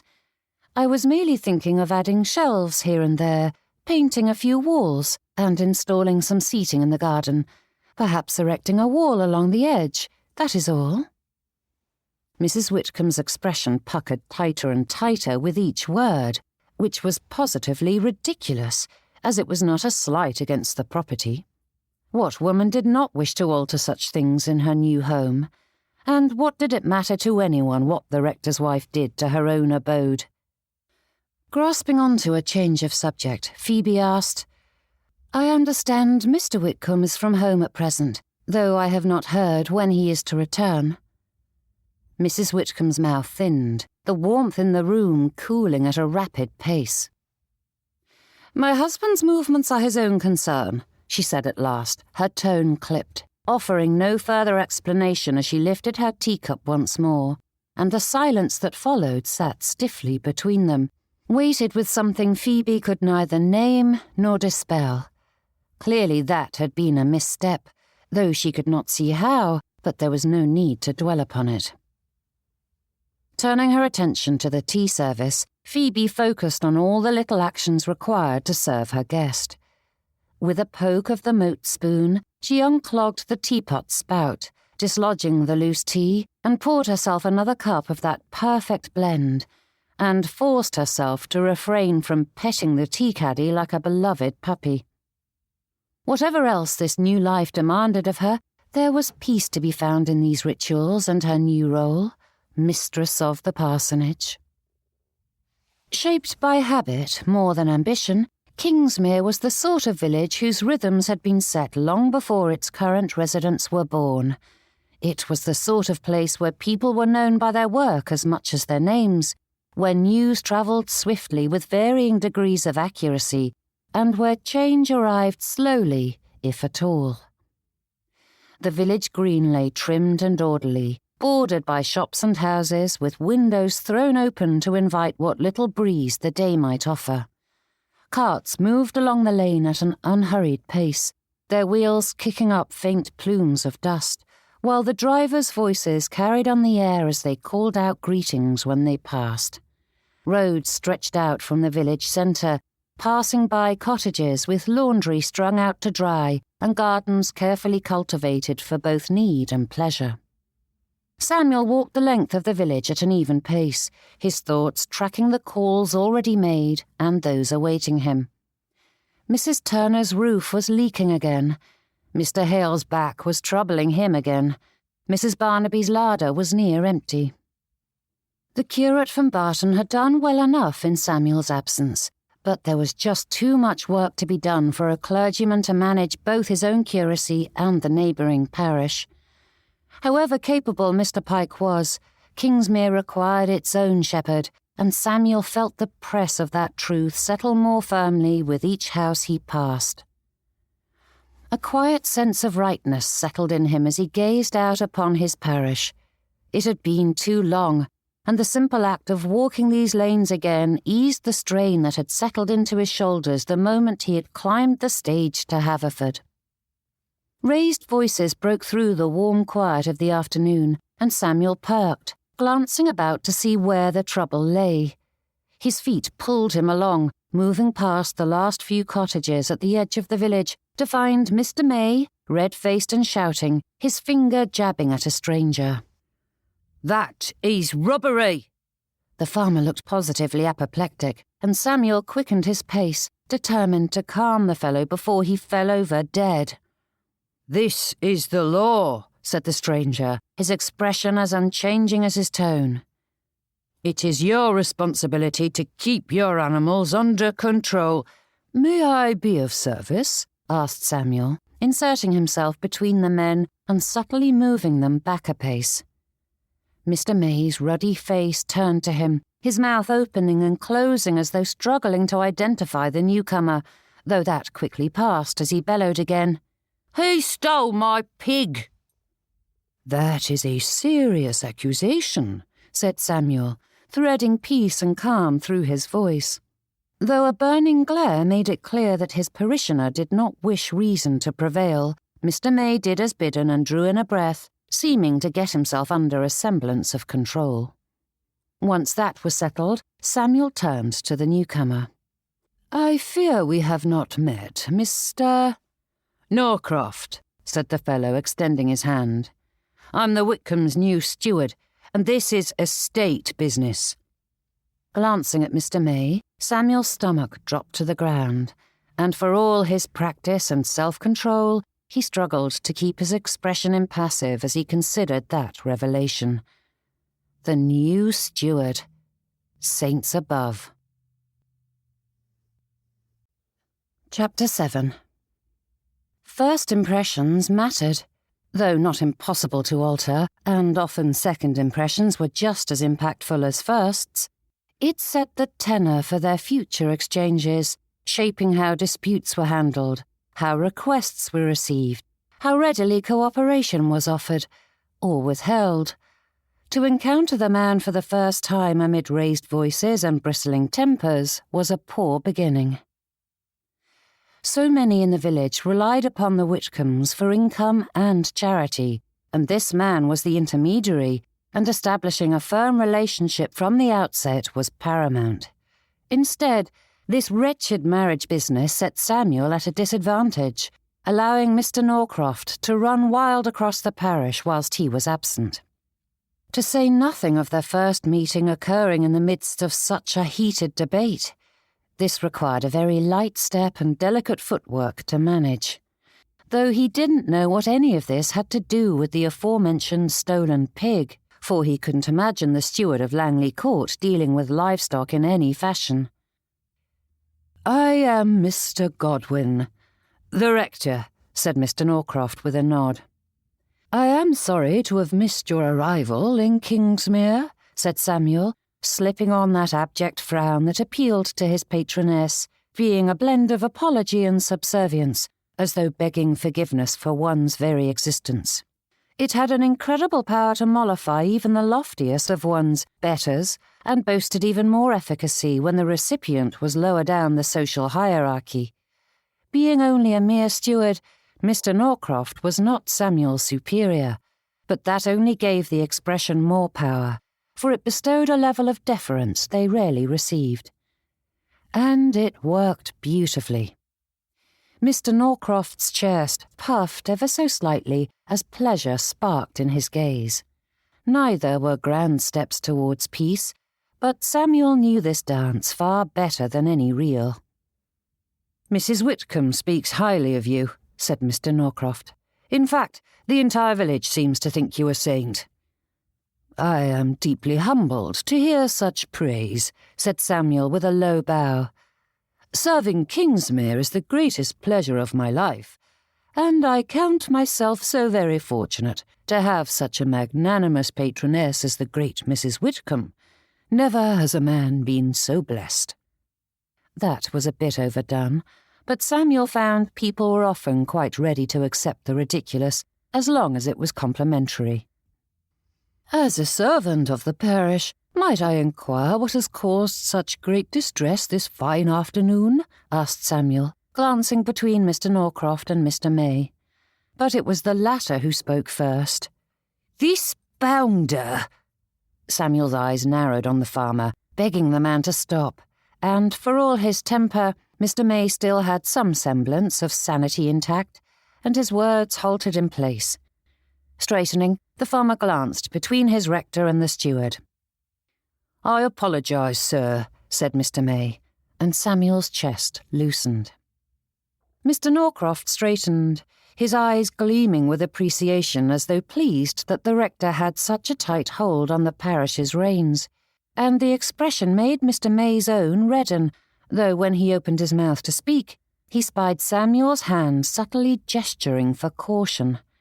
Thank heavens it was Mr. May here and not his wife, for she was not so trusting. A bit of pride was a small sacrifice if it helped them through this trouble. "His pig was improperly penned and trespassed on Langley Court," said Mr. Norcroft, his eyes fixing on Samuel as though the farmer did not exist. "It ate several of Mrs. Whitcomb's flowers and did serious damage to one of her prized rose bushes, all of which our bailiff clearly explained, though this fellow insisted on accosting me with this nonsense as I was passing by just now." "That is quite distressing," said Samuel, his mouth agape as though the death of a few ornamental plants was worthy of this folderol. "Do tell me the rosebush will survive." "It suffered a few broken stems, but the gardener feels certain there is no lasting damage," said Mr. Norcroft. Samuel let out a sigh and pressed a hand to his heart.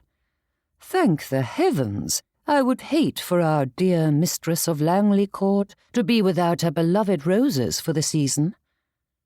With a nod, Mr. Norcroft continued. "The pig is not stolen. It is impounded until we receive recompense, which, by our estimates, comes to £1. Only Samuel's vast experience with these dances kept him from stumbling, but there was no stopping the sizzling dread that spiked through his veins and settled deep within him. Adopting his most pleading smile, he asked, £1? That is quite a sum. Might I inquire as to how you came to that amount?" "There's the fines for the trespass, the cost to replace the destroyed plants, and the gardener's time to deal with the damage, along with the bailiff's and my own, of course," said Mr. Norcroft, ticking off each with his fingers as he listed them. "The fellow ought to be grateful that we are not charging him for the pig's upkeep in the interim." Samuel leapt in to speak before Mr. May. "That is exceptionally generous of you, sir, and I am happy to know that the Whitcomb steward cares about the plight of the villagers, but I am sorry to say that the sum is substantial to the Mays. They cannot afford it." "Which is why we are quite happy to keep the animal until the autumn harvest. The sale of the meat will cover the cost, thus it will be no great burden upon the family." "We live on that meat throughout the winter," begged Mr. May, glancing between the gentlemen. Stepping closer to Mr. Norcroft, Samuel motioned the farmer away. "Come, sir, surely an intelligent man such as yourself can come up with a solution that would benefit both the Whitcombs and the Mays," said Samuel in his most inviting of voices. "We both know stewards are granted much freedom when it comes to protecting their master and mistress's interests, and though this infraction is distressing and quite serious, the damage was not extensive. In total, I doubt it will cost more than 7 shillings to repair, 10 at the most. That amount is dear to the Mays, but manageable." Folding his arms across his chest, Mr. Norcroft leaned close to Samuel, his expression friendly, though his tone was not. "You keep to your sermonizing, Mr. Godwin, and I will keep to my stewardship. The Whitcombs tasked me with overseeing the estate and ensuring that it functions efficiently, and I will do it as I see fit." Leaning back, Mr. Norcroft glanced at Mr. May. "We will keep hold of the animal until you pay our bailiff the entire amount. If you cannot, we will take our portion from the profits when the meat is sold." Turning away, the steward strode off without a backward glance, leaving the farmer and clergyman lost for words. Mr. May's shoulders fell, his breath coming quick with each passing second. That is almost our quarterly rent. How can we possibly pay such an amount?" he whispered. "And there's been plenty of winters where our pig and my wife's gleanings from the harvest were the only things that got us through. Without the meat—" "You will have the church," said Samuel, settling a comforting hand on the fellow's shoulder. "The parish has known lean times, and we've never allowed anyone to starve." Mr. May nodded, though it felt as though he were holding his breath. "My thanks, Mr. Godwin. Hopefully it shan't come to that." "And if it does, there is nothing shameful in it. We all receive aid from time to time." Glancing at the woven fence around the pig pen, he added, "If you require it, I can speak to Mr. Clark. There's no one better in the parish at building sturdy fences, and when we get your pig back, she will need a good one to keep her safe." Shaking his head, Mr. May waved away the offer. "That is kind of you, but I shall manage." Pride goeth before the fall. A proverb that seemed as old as time itself, but then it was an immortal truth. Like so many aspects of life, moderation was paramount, and though being independent was a virtue in many ways, being too proud to accept assistance led to many a downfall, just as being forever dependent on the kindness of others led to personal stagnation and apathy. Unfortunately, far too many embraced one extreme or the other, fully ignoring that temperance was a virtue. Samuel prayed that Mr. May was showing a bit of initiative and not stubbornness, but there was nothing more to be done, so he turned away from the trouble and pointed his feet toward home. The lane stretched ahead of him, dusty and familiar, yet it felt longer than usual beneath his feet. The cottages slipped past in a quiet procession, their doors standing open to the warmth of the afternoon, the signs of daily life carrying on around him. A dull, persistent fatigue settled over him, and Samuel drew in a breath and kept walking, reminding himself that this heaviness would pass as it always did, even if the path ahead felt longer than it had any right to be. He waved to those who called greetings, but did not stop, though his steps slowed without his noticing, the weight of the day pressing down until it was difficult to place one foot in front of the other. Thankfully, the sight of the parsonage ahead dragged him along. It was not a grand house, nor one that demanded attention, but it stood solid and familiar at the bend in the lane, its windows reflecting the afternoon light with quiet invitation. Samuel's pace picked up without quite meaning to, the thought of a few moments of stillness tugging him forward with urgent steps. The day was not finished, but the promise of rest, however brief, was enough to steady him. A chair, some refreshments, the chance to loosen his collar and sit without considering anyone else's troubles for a quarter hour felt like a small mercy. Even with its new resident, solitude was easy to come by, as Mrs. Godwin seemed determined to avoid him at every turn. But as he stepped through the gate, Samuel spied a familiar face through the parlour window, and that flutter of joy was swept away by an icy wind. Saints above, Mrs. Whitcomb was paying a call. Tension crept up his spine as he stood there, the gate latch cool beneath his hand, and for a long moment Samuel was frozen in place. This meeting was unavoidable, inevitable.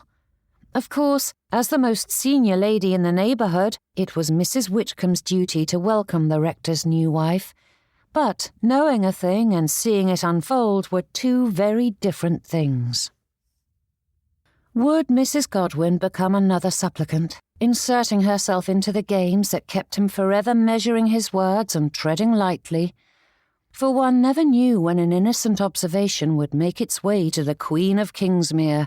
Like the proverbial roads of Rome, all gossip made its way to her ear.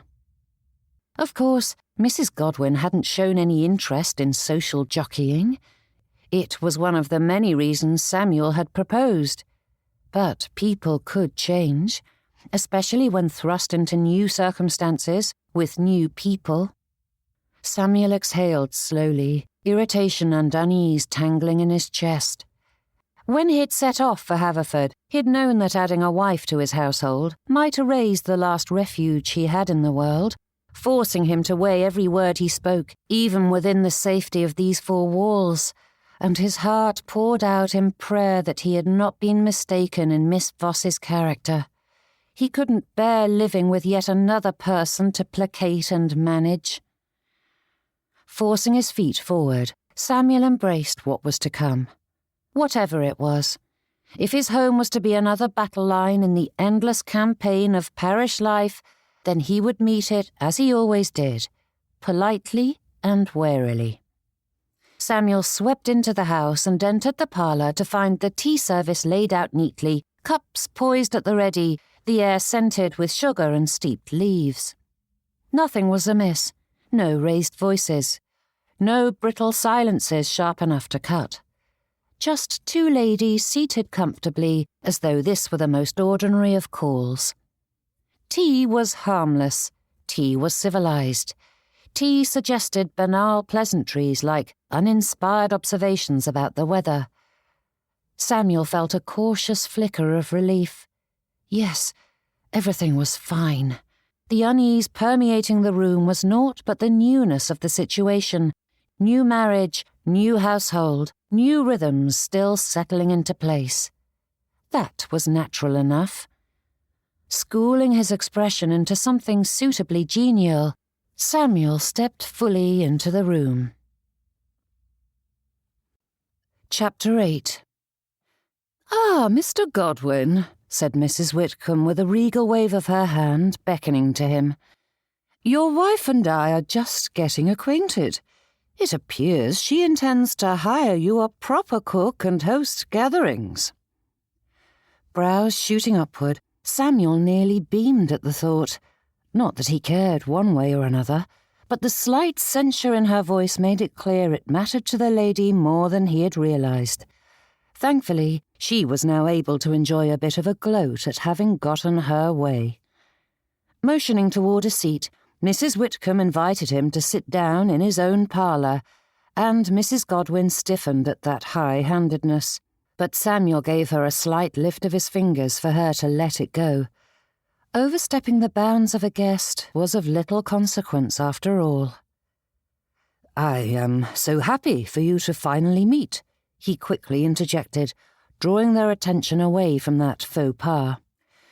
"Yes, Mr. Godwin has told me so much about you. It feels as though we have already met," said Mrs. Godwin in a dry tone, though his patroness took the statement as her due, giving that a sanctimonious nod. "A rector cannot function without a wife to see to the many social aspects of his profession, and though I thought it a shame that our Mr. Godwin didn't choose from one of our girls in Kingsmere, I understand the logic in doing so," said Mrs. Whitcomb, giving the lady in question an appraising look. "No doubt it would have caused quite the stir when you chose one lady over another." With a considering hum, she added, "When my niece wrote to me about your bride, I wasn't certain what to make of your choice." "I had the great pleasure of meeting Lady Cecilia in Haverford," said Samuel with a broad smile. "She is a credit to your family and the jewel of that village." Mrs. Godwin busied herself with the tea things, though Samuel saw the twitch of her lips that said she was laughing at him. So be it. Better him than Mrs. Whitcomb or Lady Cecilia. Though he couldn't say whether Mrs. Godwin and the baronet's wife were on cordial terms, it was safe to say that the first and second most influential families in the area had crossed paths many times. "Yes, yes," said Mrs. Whitcomb, waving his compliment away. "But she apprised me of the troubles facing Mrs. Godwin's family, and I was shocked that you aligned yourself with them, what with the appalling manner in which her father behaved. To drive such a distinguished name into the ground is inexcusable." Shifting the cushion by her side, Mrs. Whitcomb added, "One must be careful in choosing one's spouse, after all." Because one's parentage determines one's worth? Asked Mrs. Godwin. Mrs. Whitcomb's brows lifted a fraction. Not entirely, of course, but does it not speak to some inherent flaw in a bloodline, when someone blessed with a thriving estate brings it to ruin in such a short time? Mrs. Godwin set the teapot down with deliberate care, and she turned a quizzical look at her guest, saying in a light tone, "Oh dear, it appears I am an utter dunce, for I clearly do not understand the Scriptures correctly. I thought that when our Lord was asked whether a man's blindness was the result of his parents' sins, he replied that a child is not made to bear the weight of their parents' failings." Turning to her husband, Mrs. Godwin asked with wide-eyed, but entirely feigned, naivete, "Have I misremembered, Mr. Godwin, or simply misinterpreted it? As the rector's wife, I would hate to spread false teachings." The entire moment was genius. From the concerned furrow of her brow to the sweetness of her tone, everything about the lady gave the appearance of genuine concern, whilst putting Mrs. Whitcomb so thoroughly in her place that the lady sat for a full minute without speaking. Mrs. Godwin's humour laced into every inch of her, not openly mocking, but giving no quarter either. And had it been anyone else but Mrs. Whitcomb, Samuel would have applauded the performance.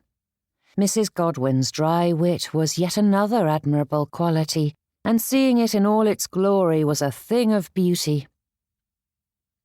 Mrs. Whitcomb cleared her throat, the sound sharp in the sudden quiet. "The Bible offers many lessons, my dear, but one must take care not to apply them too generously. A family's habits do not spring from nowhere." Reaching for her teacup, Mrs. Godwin's smile did not waver. "Of course not. Yet everyone is an agent unto themselves, free to choose whether they embrace the habits and traditions of their family. I am simply relieved that the Lord does not heap punishments upon the heads of the innocents, and does not rely upon us to sort the good from the bad. We should make dreadful work of it." "It is my experience that the Lord blesses the righteous and punishes the wicked," said Mrs. Whitcomb with a sniff, "and the sight of such difficulties befalling a great family must be a judgment from God, unless you do not believe that he rewards those who follow him." "I believe it would be far easier to choose the good if one always received immediate blessings," said Mrs. Godwin with a beaming smile. "Just imagine what it would be like if every time we were unkind to one another, we received an immediate punishment. It would take all the fun out of gossiping, and society would be bereft of entertainment." Silence followed, thin, brittle, and charged. Samuel knew he ought to have said something long before this moment, but his wits had deserted him as he watched his wife battle his patroness. It didn't help matters that Mrs. Godwin's jests were so blastedly amusing that Samuel found himself wondering what she would say next, and struggling not to smile at the clever responses. But Mrs. Whitcomb's lips thinned until they were naught but a hard slash across her face, her eyes sparking with a fire that boded ill, and Samuel's thoughts finally snapped into place. He had to do something before Mrs. Whitcomb decided to be well and truly offended. "What a silly goose you are, my dear Mrs. Godwin." Samuel infused the words with a laugh, as though the whole disagreement was naught but a jest between the ladies. In truth, he felt silly for speaking them, yet it was just the sort of thing an obsequious ninny would say, and as it drew both their attentions, he didn't care one jot. Donning his more ingratiating smile for Mrs. Whitcomb, Samuel added, "You must forgive my wife, madam. She is still finding her footing in parish matters, and the strain of settling into a new household can muddle one's phrasing. Her words came out more forcefully than intended. She has been rather overwhelmed of late." "Overwhelmed?" Phoebe kept her expression pleasant and her hands steady around her teacup as heat crept up her neck. Overwhelmed suggested confusion, fluster, a woman carried along by feeling rather than thought, though Phoebe supposed it was a fitting description for a silly goose. Mr. Godwin continued, "Her meaning, I believe, is that hardship is not always a mark against one's character. A generous sentiment, to be certain." Of course he would rush in to frame her words as well-meant but ill-judged, to soften her killing blow. One's betters must always be seen as better, after all. Something sharp in her chest twisted as her husband flattered Mrs. Whitcomb, doing everything but lying on his belly and kissing her dusty shoes. The sight was disgusting, and it took all of Phoebe's willpower not to sneer at the sight. But before she could say anything to defend her honour, Mr. Godwin rose to his feet. "My many thanks for honouring our humble abode with your presence, Mrs. Whitcomb, but I wouldn't dream of stealing away any more of your time," he said with a bow so deep that he may just be able to kiss those perfect little feet, which had the supreme blessing of conveying the very great and magnanimous Mrs. Whitcomb about, when she isn't being carried about on her palanquin, of course. No doubt Mr. Godwin wished to replicate himself many times over, so that he alone might cart her about the streets of Kingsmere like Cleopatra of old. Phoebe huffed a laugh at her own thoughts and rose with the lady, though Mrs. Whitcomb's chin lifted as though she might have heard the noise, and Phoebe forced herself to behave. This whole thing may be ridiculous, but there was a vast difference between humour and mockery, and she preferred to remain firmly in the former, though it was difficult at times. "Your thoughtfulness does you credit, Mr. Godwin," said Mrs. Whitcomb, turning a benevolent smile upon her rector, though the warmth in that expression fled when she turned back to Phoebe. "This has been very enlightening, Mrs. Godwin." Leading the lady to the parlour door, Phoebe bobbed a farewell and received a curt nod in acknowledgement. Thankfully, her mother had taught her manners, and Phoebe did not allow the seething heat to show upon her face. To all the world, she appeared a gracious hostess as the maid led her from the room. Once the door was firmly shut, Phoebe let out a sharp scoff and scowled now that she was free to do so. "Why were you antagonizing her?" hissed her husband, and she spun around to see him standing just behind her. "Disagreeing isn't antagonizing," said Phoebe, lifting her chin as she glared at him. "And you did enough fawning to overcome any ill feelings I might have stoked. She insulted me and my family in my own home, yet you called me a fool." Stiffening, Mr. Godwin glanced at the door, which, though closed, did not possess the magic to block all sound. And though Phoebe cared not one jot about Mrs. Whitcomb's opinion, neither did she wish to incur the lady's wrath, so she stepped to the window and spied Mrs. Whitcomb traversing the path between their house and hers, well out of hearing. "I did not call you a fool," he said. "Oh, no, I do believe it was a silly goose. That is far better," said Phoebe in a flat tone. "Every wife yearns to hear her husband speak of her like she is an errant child, too empty-headed to know what she is saying." Mr. Godwin folded his arms and drew in a steady breath. "You were insulting the preeminent lady in our parish. That is dangerous ground to tread." "Do not lecture me about managing societal expectations," said Phoebe with a scoff. "I have spent my life navigating those waters, and it is important to stand firm and not give others the upper hand, else you will never earn their respect. What do you think it does to my standing when my own husband treats me as though I am her social inferior? Faith, she wouldn't even return my curtsy." "Because you are not her social equal, Mrs. Godwin. Not any more. Please act like it." Straightening, Phoebe blinked at the man, though her vision narrowed, blurring the edges of her world as his words settled. Not any more. It was as though the ground beneath her feet quietly gave way, leaving her adrift with that revelation echoing in her mind as Mr. Godwin strode away without another word.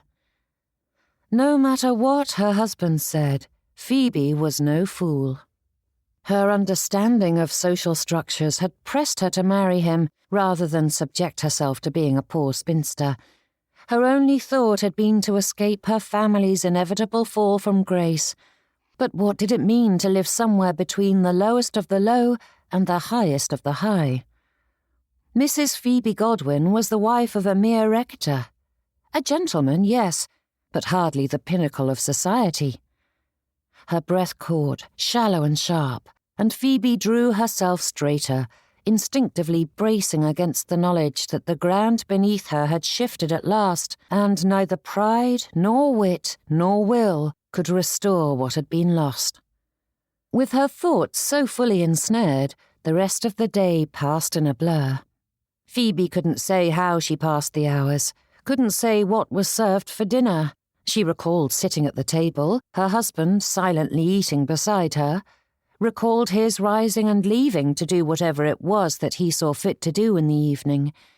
Phoebe even removed herself to the parlour, taking up the book she was reading. Yet those motions were automatic, the result of habits already formed after only a few short days. Phoebe mulled over this revelation, and when the two of them climbed into bed that evening, she gave Mr. Godwin her back and stewed some more. At this rate, her mind was well and truly overcooked. Yet it would not quiet. Rolling to her back with a sigh, Phoebe whispered into the darkness, "I apologize, Mr. Godwin. I forgot myself, and I spoke hastily." The words tasted sour on her tongue, but she knew they needed to be spoken. Whether it was right or fair was inconsequential. Mrs. Whitcomb had been a guest of the parsonage, and Phoebe's retorts, however true, had not been welcoming, slipping instead into the sort of repartee she would have employed in Haverford, when she had the social standing for others to dismiss her humour as eccentric. When one possessed inherent prestige and position, one needn't guard one's words. Wrapped in the darkness, the silence felt like a tangible substance filling every corner of their bedchamber, and Phoebe couldn't help but wonder if the fellow had fallen asleep. Good gracious, she would have to repeat herself in the morning. The idea churned in her stomach, adding to the restless thoughts that were bound to keep her awake long into the night. Then a grunt of acknowledgement broke through the silence. Phoebe turned to him, though with the shades drawn and the candles extinguished, there was no way to tell if he was looking at her or simply making noises in his sleep. "Tread carefully around Mrs. Whitcomb," said Mr. Godwin, a note of serious concern lacing his tone. "You do not want her for an enemy." Phoebe tried to study the shadowy blur that was her husband, but it was no use. Yet his voice sounded so unlike the man she knew that she was half tempted to light the candle and ensure that it was Mr. Godwin lying beside her. But he said nothing more. There was no apology for the words he had spoken, no acknowledgement of wrongdoing. Turning back onto her side, Phoebe stared into the darkness. So much of late had been beyond her control, but she had chosen this man to marry, had chosen this world to inhabit, and there was no undoing it now. This was her life, and there was nothing more to be done about it. And Phoebe didn't know whether that was a comfort or a condemnation. Chapter 9. Heat settled over Kingsmere with a stubborn persistence, refusing to yield to cloud or raindrop. Day after day, the sun climbed into a pale unblinking sky, leaching the colour from the hedgerows and gardens. The fields beyond the village, once lush with promise, grew dull and brittle at the edges as dust lingered in the air, clinging to boots and cartwheels.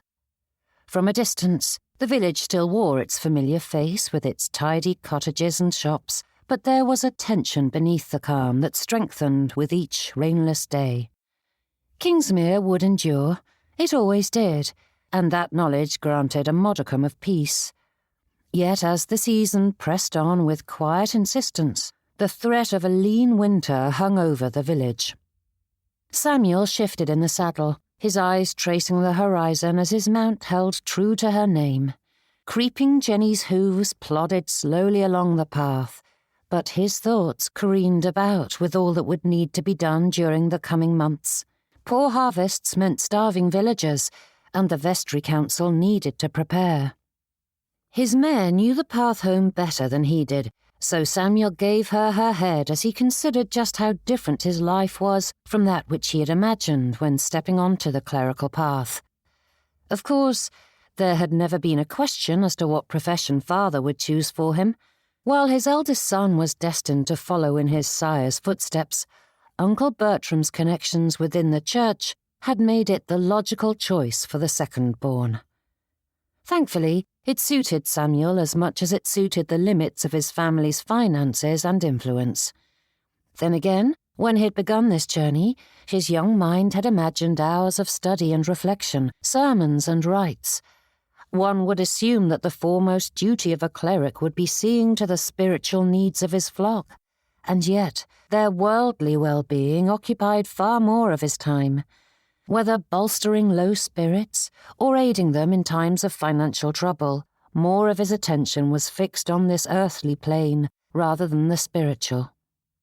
With so much of their work happening behind closed doors, it was little wonder that most viewed clergymen as mere religious scholars who only bestirred themselves on Sunday, if that. And it didn't help matters that a great many of his brethren were in the profession solely for the income, rather than inclination or skill. Far too many were content to hire a curate to manage the bulk of the work, leaving the lofty rector or vicar free to do as he pleased. Gazing up at the clear expanse before him, Samuel listened to the grasses rattling in the breeze and couldn't help but wonder how much more peaceful his life would be if he followed their example. No more politicking and social manoeuvring, no more bearing others' trials and tribulations, no more obligations, simply a book and a comfortable chair, whilst a curate managed the rest. Heaven knew there were a good many young men desperate for a curacy, however meagre the income, and Samuel could afford to hire one. And a rector couldn't be removed from his position, no matter how much he neglected his duties. But that was a ridiculous and entirely worthless thought. If Samuel could so easily abandon his responsibilities, he wouldn't have married a near stranger. Creeping Jenny moved along slowly enough to nibble on bits of grass as they passed, and Samuel was happy to let her do as she pleased. As his visit to the Willards had concluded quicker than anticipated, he had time enough to meander before he needed to return home and ready himself for the Sunday services. A flicker of movement ahead drew his attention from the fields to the line of trees beyond. Samuel narrowed his eyes against the light, and his heart gave a small, weary drop as a familiar figure rode by in the distance, his seat too comfortable and posture too straight to belong to a farmer out on his rounds, especially on Whitcomb land. Mr. Norcroft. Of course it would be. Instinct prodded him to turn Jenny away and take the longer lane to preserve what little peace the morning had granted him, and though that thought lingered for a heartbeat, the dry fields warned him that winter was coming, regardless of whether he ignored the trouble at his doorstep. This friction between them would only make matters worse, and if he must make allies of difficult men, then it was best to have at it. Delaying would not help matters. Samuel drew in a slow breath and set his shoulders, angling his horse to intersect the steward's. Raising a hand to the fellow, he waved him down. "Mr. Norcroft, good morning to you." The steward accepted it with a bow of his head that was reminiscent of his employer. "I am surprised to see the rector out and about on a Sunday morning. I would think your time is better spent preparing for the services." A scoff echoed in his thoughts, and Samuel refrained from replying that an extra hour or two would do little to save a rector who wasn't fully prepared by Saturday evening. Of course, There were plenty in his profession who simply read purchased sermons rather than write their own, a fact that Samuel both loathed and loved, as their laziness infuriated him, whilst the sermons he sold to them fetched a pretty penny. Perhaps he ought to feel guilty at enabling their sloth, but it wasn't as though those gentlemen would suddenly change their ways and apply themselves, and at least their parishes would receive some spiritual enlightenment with Samuel's assistance. But that was neither here nor there. "The Sabbath is a good time to pay calls," said Samuel, offering up the only explanation he could give. Forcing that witless grin to his face, he added, "I am very pleased to see you out and about, Mr. Norcroft. Being the steward of such a grand estate must be very taxing, and I know you've been very busy familiarising yourself with all your duties, but we've hardly seen you at our services." "As you say, I am quite busy, though I always ensure that I attend," said Mr. Norcroft. Oh, yes. Mrs. Whitcomb would never tolerate her highest-ranking member of staff neglecting his spiritual duties, but that did not preclude Mr. Norcroft from arriving just as services began and slipping away the moment it was over. "I'm glad our paths have crossed, Mr. Godwin, for I wish to speak with you concerning a serious matter," said the steward, shifting his grip on his reins as his mount fidgeted in place, though Jenny was quite content to avail herself of the feast at her feet.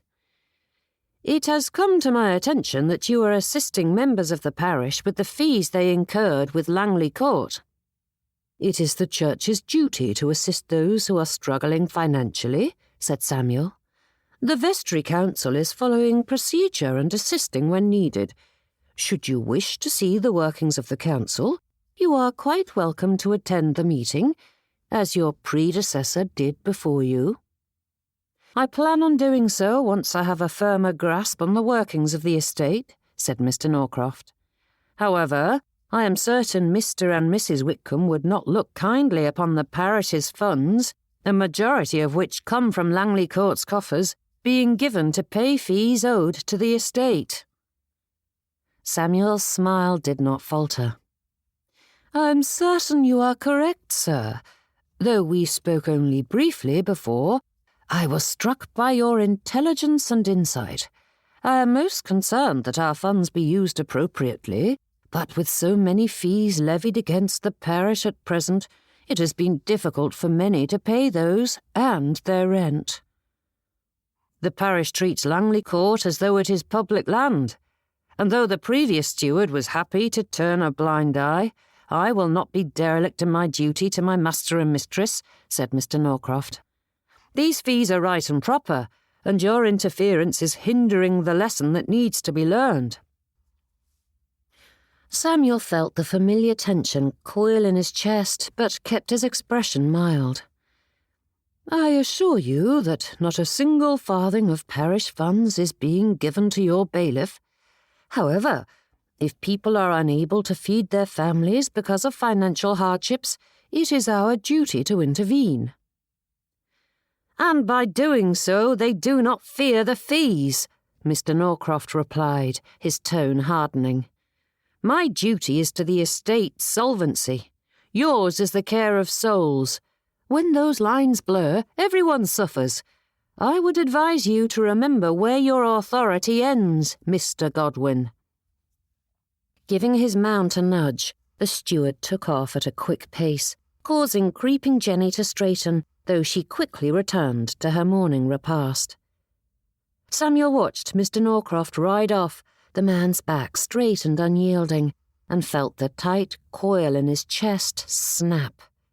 He drew in a slow breath through his nose, then let it out again, sharp and controlled, lest the frustration spill over into something unbecoming. Saints above! Power exercised without care did not teach. It crushed. Encroaching on private property was wrong, and the village needed to respect those boundaries, but this was punitive. Mr. Sherwood may have been too lenient at times, too willing to look the other way when a gate was left unlatched and a pig strayed, but he had known the impact an estate like Langley Court had upon a village, and he respected it. A strong partnership between rector and steward helped to ensure the proper balance, something that had been clear to Mr. Sherwood, whilst Mr. Norcroft was determined to draw boundaries between their duties, guarding those walls as rigorously as he guarded Langley Court.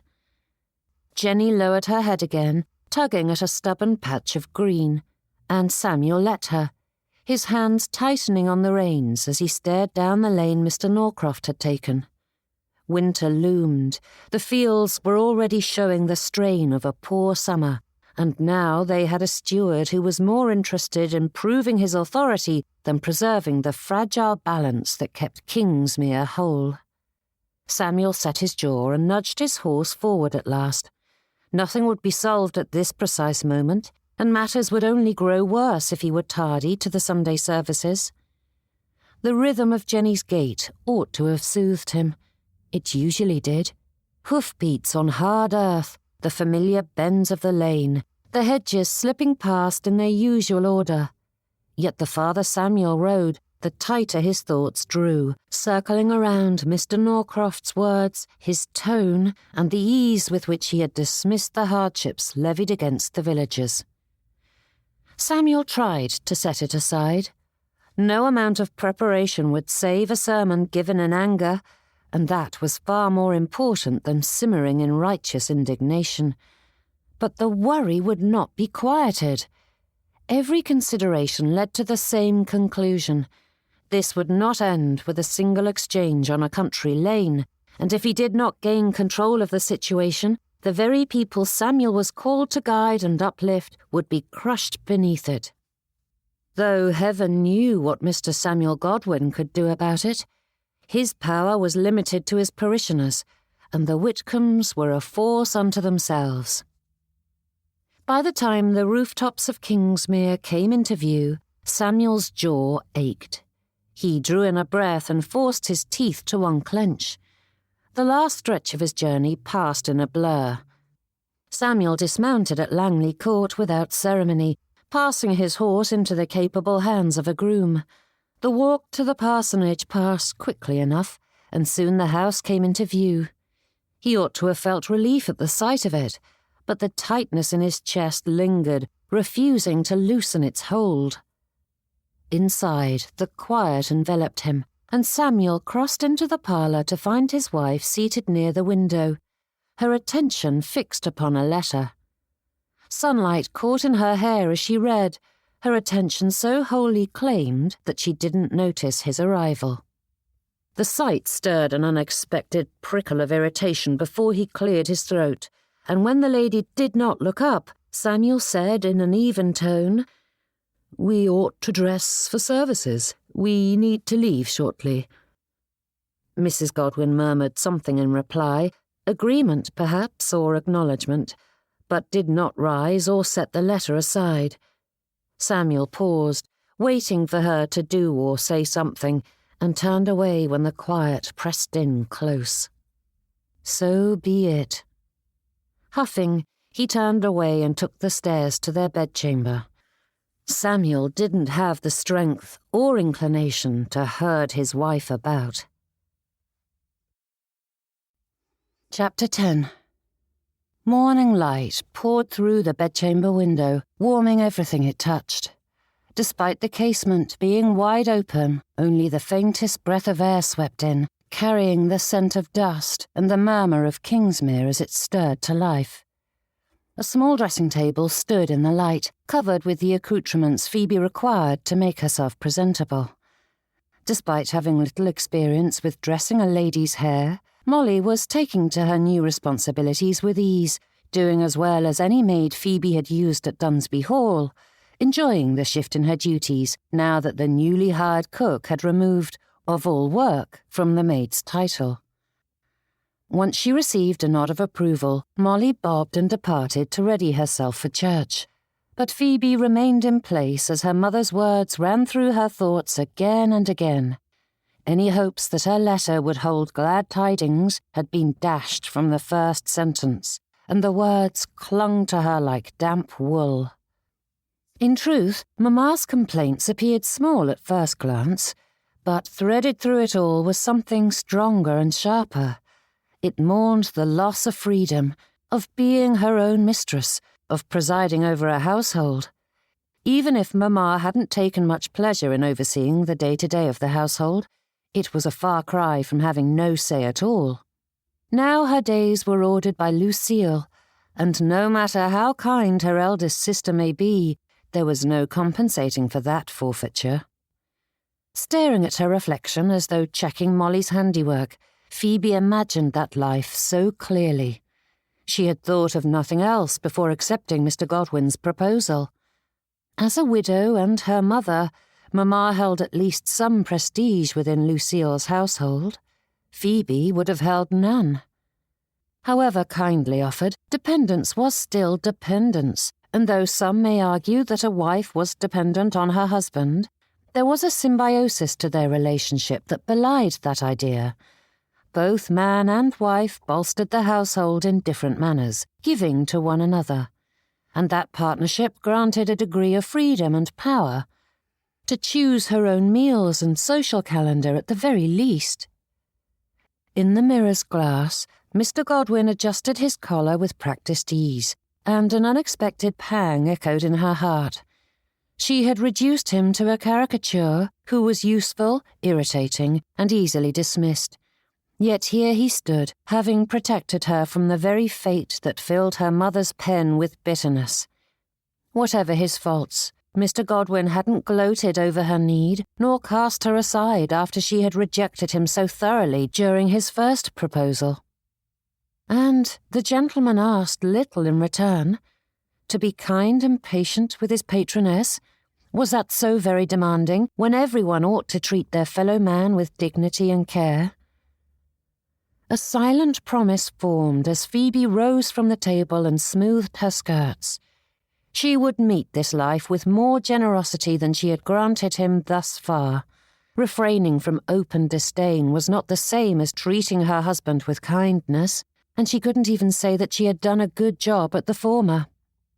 Fastening her earring, Phoebe watched as her husband buttoned his Sabbath waistcoat, and she wondered if she ought to say something. Surely the resolve warming her heart deserved to be acknowledged, yet coldness had swept into their home the moment he stepped through their front door. Phoebe couldn't name the source, though she didn't think it was tied to her. Of course, it was impossible to say, for the gentleman boasted no emotion beyond a dogged devotion to his beloved Mrs. Whitcomb.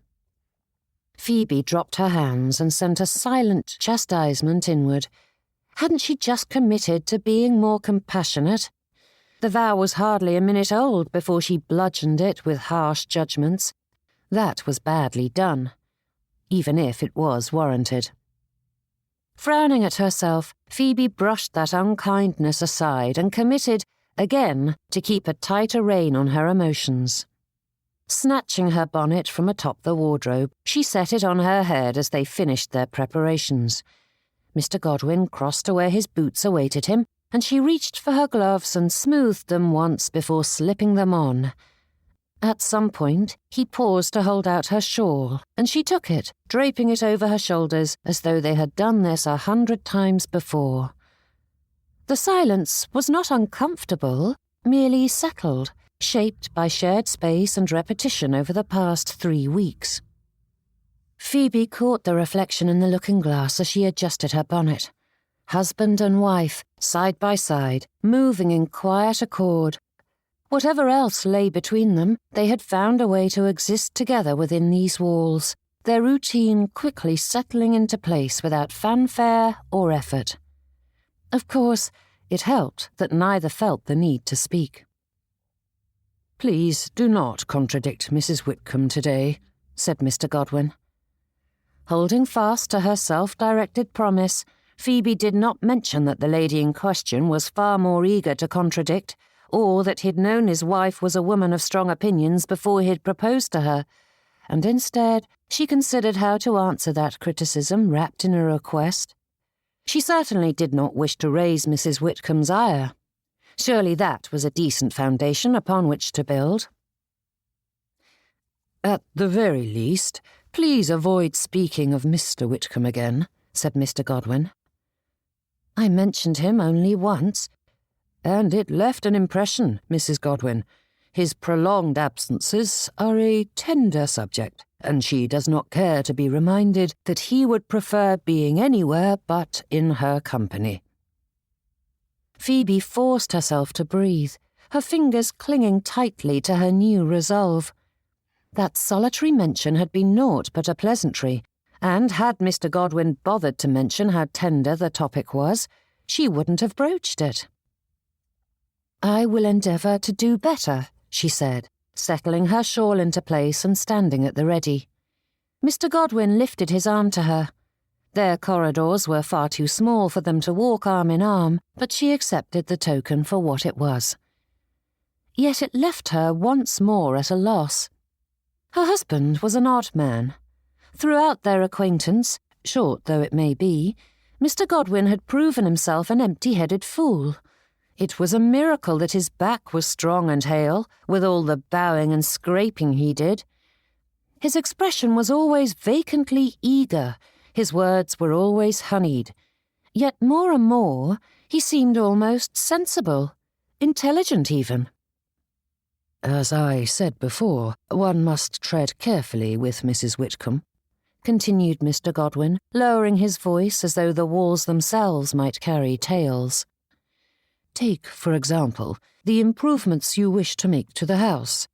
It would be wiser to frame it as a benefit to the parish rather than a personal preference. Do what you can to make her feel consulted and valued rather than challenged. She is quite amenable when approached with care." Phoebe glanced at him sidelong and did not mention the alteration she'd already made in their bedchamber. How had he not noticed? "I must flatter her before I paint a few walls?" she asked. Mr. Godwin studied her for a moment, something unreadable flickering across his face. "I am speaking from experience," he said with far more gravity than she had thought him capable of. "You will win her over with flattery, not firmness." A soft huff escaped her before she could stop it. One can hardly blame Mr. Whitcomb for seeking distance, when one must go to such lengths to earn her approval over something so simple. The words hung there, lightly spoken and lightly meant, yet they struck something sharp. Mr. Godwin said nothing. He merely looked ahead, his expression shuttered once more, and the absence of rebuke was somehow worse. Heat crept up Phoebe's neck, reminding her once more of her vow. Though wrapped in wit, her statement had been careless and far crueler than intended, something that had been happening more of late than she cared to admit. It was the sort of observation Mr. Winwood would have enjoyed, and Phoebe wondered if spending so much time in his company had encouraged her to speak far too frankly. What did it matter if another's feelings were bruised, as long as it earned a laugh? But that was not witty. It was cutting. Phoebe drew in a steadying breath and squared her shoulders, willing herself back into the resolve she had so recently claimed. Things could be worse, far worse. She had chosen this path, and she would walk it properly, even when it required holding her tongue. "I apologize, Mr. Godwin," she whispered. "Now, we mustn't be late." Cold stones and dark shadows greeted those who entered St. Jude, the church holding itself apart from the heat of the day like a held breath that smelled faintly of damp and aged wood. Sunlight filtered through high, narrow windows, falling in pale bands across the nave and the rows of oaken pews. Above the worshippers, the timbered roof arched overhead, heavy beams rising and crossing like ribs, lending the space both shelter and weight. Despite all the sandstone, which echoed even the faintest of sounds, a hush fell over the building as Mr. Samuel Godwin stood upon his pulpit. It had been nearly 5 months since her path had first crossed with her husband's, 3 since her brother had first announced their financial woes, followed quickly on its heels by the revelation that they were well and truly ruined. 2 months since Mr. Godwin had proposed, and almost 1 since the wedding. 24 years of living, and yet it felt as though everything of importance had occurred during the previous 5 months. The strangeness of it all lingered in Phoebe's heart and mind, increasing in strength with each passing week. And that feeling of being forever upended worsened as she watched her husband speak to the parish. The only time Mr. Godwin employed language with such grace was when he was prostrating himself before his betters, and for all that she had expected his sermons to be equally ingratiating, Mr. Godwin taught as though this were more than a mere profession. It was a calling, and he preached of virtues and parables, expounding on each with far more clarity than Phoebe would have anticipated. Her vow rose to her thoughts, prodding at her conscience, but she refused to accept guilt over a simple and silent observation. Haverford had seen many a curate pass through their parish, and far too many treated their Sunday sermons with all the care and attention one gives an unwanted chore, yet Mr. Godwin's earnestness shone in every word. And thank the heavens, it was the perfect length, being long enough to delve into the subject without dragging it out interminably. Once the final blessings and prayers were given, Mr. Godwin strode down the nave, taking his place at the door to bid farewell to each of his flock as they slowly filed from the building.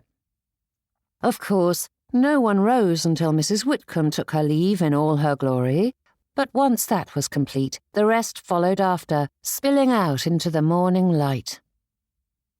Glancing about, Phoebe considered the people she had met and those with whom she wished to further an acquaintance. They would all come to know one another quite well in time, so she supposed it mattered little, but having settled into her home, Phoebe yearned to find someone who could fill the void Thea's letters simply could not. Granted, that would require her approaching someone in conversation, which was never a pleasing prospect, but sometimes there was no helping matters. Turning her gaze this way and that, Phoebe searched for an answer, when the choice was made for her. A lady swept forward, throwing her arms around Phoebe before she knew what the stranger was doing. "Do forgive me for being so forward, Mrs. Godwin, but I must greet you properly." Chapter 11. "Dearest," chuckled a gentleman standing at the lady's back. "Allow her to breathe." Straightening, she pulled away with a wince. I know, but I've been desperate to meet the lady who ensnared our Mr. Godwin." Phoebe had enough sense not to scoff at that, though it was a near thing. She supposed there was snaring, but it was more like a hare trussed up in a hunter's trap, though she wasn't certain which of them was the hunter or the hare. And the sentiment was made doubly difficult when the lady hurried to add, "He is such a dear." Straightening, Phoebe considered the pair before her. The lady was about her age, and the gentleman was approximately Mr. Godwin's, though as she considered that, she wasn't certain how old either gentleman was. Clearly older than her, as Mr. Godwin had a parish of his own, but she would be surprised if he was 30. But that was neither here nor there. The true question was, what sort of people believed Mr. Godwin was a dear? "I do apologise, madam. I am Mrs. Elizabeth Coulter, and this is my husband, Mr. Guy Coulter," she said, motioning to the gentleman, who came up beside his wife. Taking his arm, she beamed. "Not only is he serving as your husband's churchwarden, but we are the best of friends, so I am so very sorry we weren't in town to welcome you properly, but I intend to remedy that as soon as possible." "Think nothing of it," said Phoebe, finding herself smiling despite the morning's strains.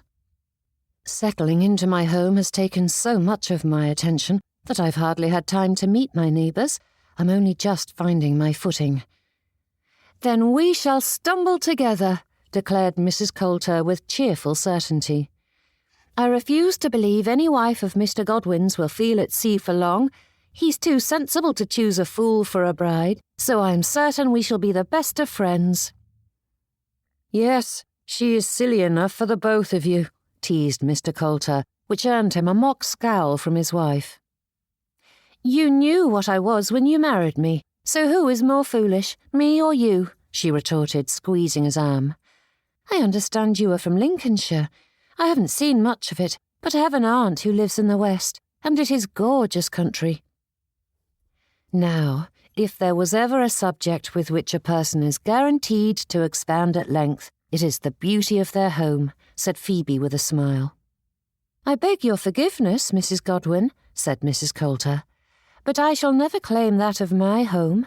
I was raised in the heart of Manchester, and though I adore it in many ways, I do not think anyone would claim the city to be particularly lovely." The conversation unfolded with an easy warmth that took Phoebe by surprise.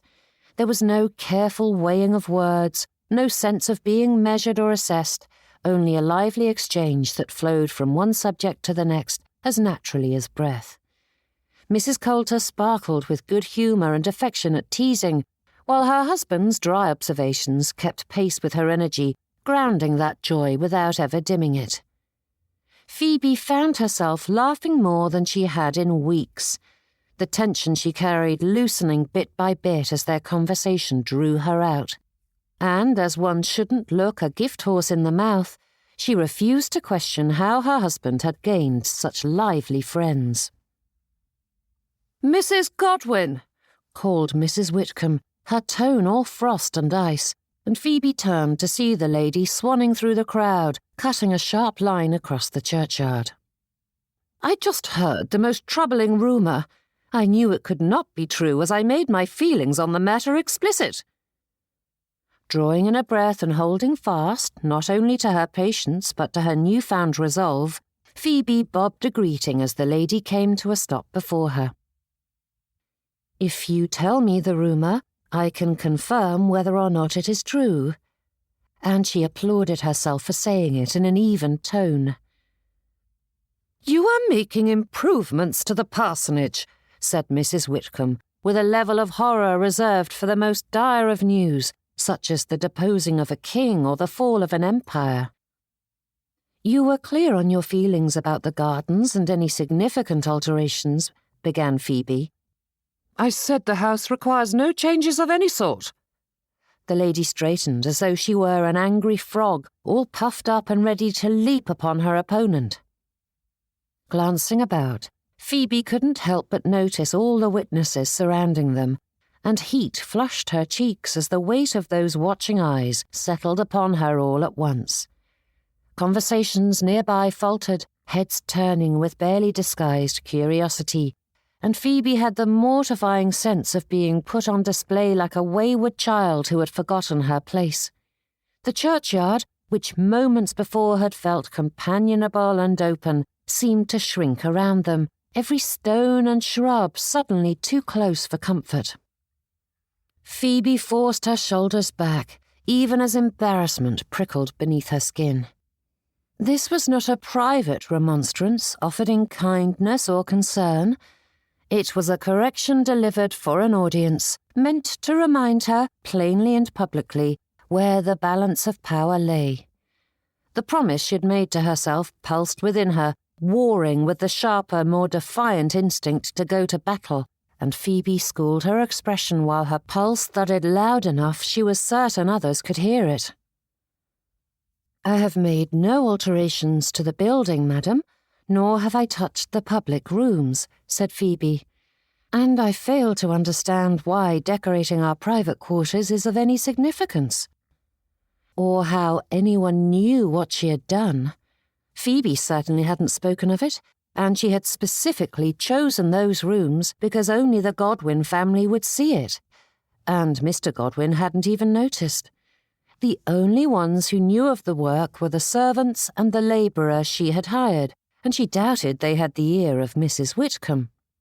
Prickles ran down her spine as she considered the congregation, many of whom watched with careful eyes.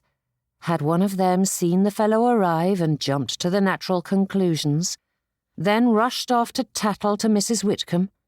The idea was ludicrous. What should it matter to anyone what Phoebe Godwin did with her own home? Haverford had its share of whispering, to be sure, but certain matters were allowed the dignity of discretion, and though news inevitably travelled, it was not thrust into the light the moment it occurred. In Kingsmere, a workman arrived, and the news was carried with all speed to the mistress of their village. The realization settled like a stone in her stomach as Phoebe surveyed the faces around them and all the easy expressions that concealed sharp ears and quick tongues. Was every step witnessed and reported? Every decision tallied? The notion left her oddly exposed, as though the walls of her new life were made of glass rather than stone. Drawing in a steadying breath, Phoebe forced herself to stand firm. "I will speak plainly, Mrs. Godwin, so you shan't misunderstand my meaning," said Mrs. Whitcomb, that mighty chin of hers lifting. "I do not authorize any alterations to my building. My beneficence has granted you and your husband that home, but it is not yours, and if you wish to so much as change the colours of the walls, you must have my permission. Do not forget yourself, my girl. I will not be made a fool again." With an indignant sniff, Mrs. Whitcomb's gaze travelled the length of her, and then she turned on her heels, striding away like the self-appointed queen she was. Phoebe couldn't help but gape. "That is ridiculous." Mrs. Coulter hushed her, waving away the crowd with a bright smile before lowering her voice. "It may be, but she is correct. It is her house." "But it is given for the rector's use," said Phoebe. "It is part of his living. I understand the need for approval if I intend to do anything permanent, but I only replaced a broken mantelpiece and had the rooms repainted." "It is hers, Mrs. Godwin," said Mr. Coulter with an apologetic wince. "And even if it weren't, she holds the power in this parish. You defy her at your peril." "What have you done?" Mr. Godwin's voice was low and held more than a hint of brittle brightness to it as he stepped up next to her, his smile concealing the sharpness of his tone. "I thought you hadn't made any alterations." "I did not," said Phoebe. "It was a few minor repairs."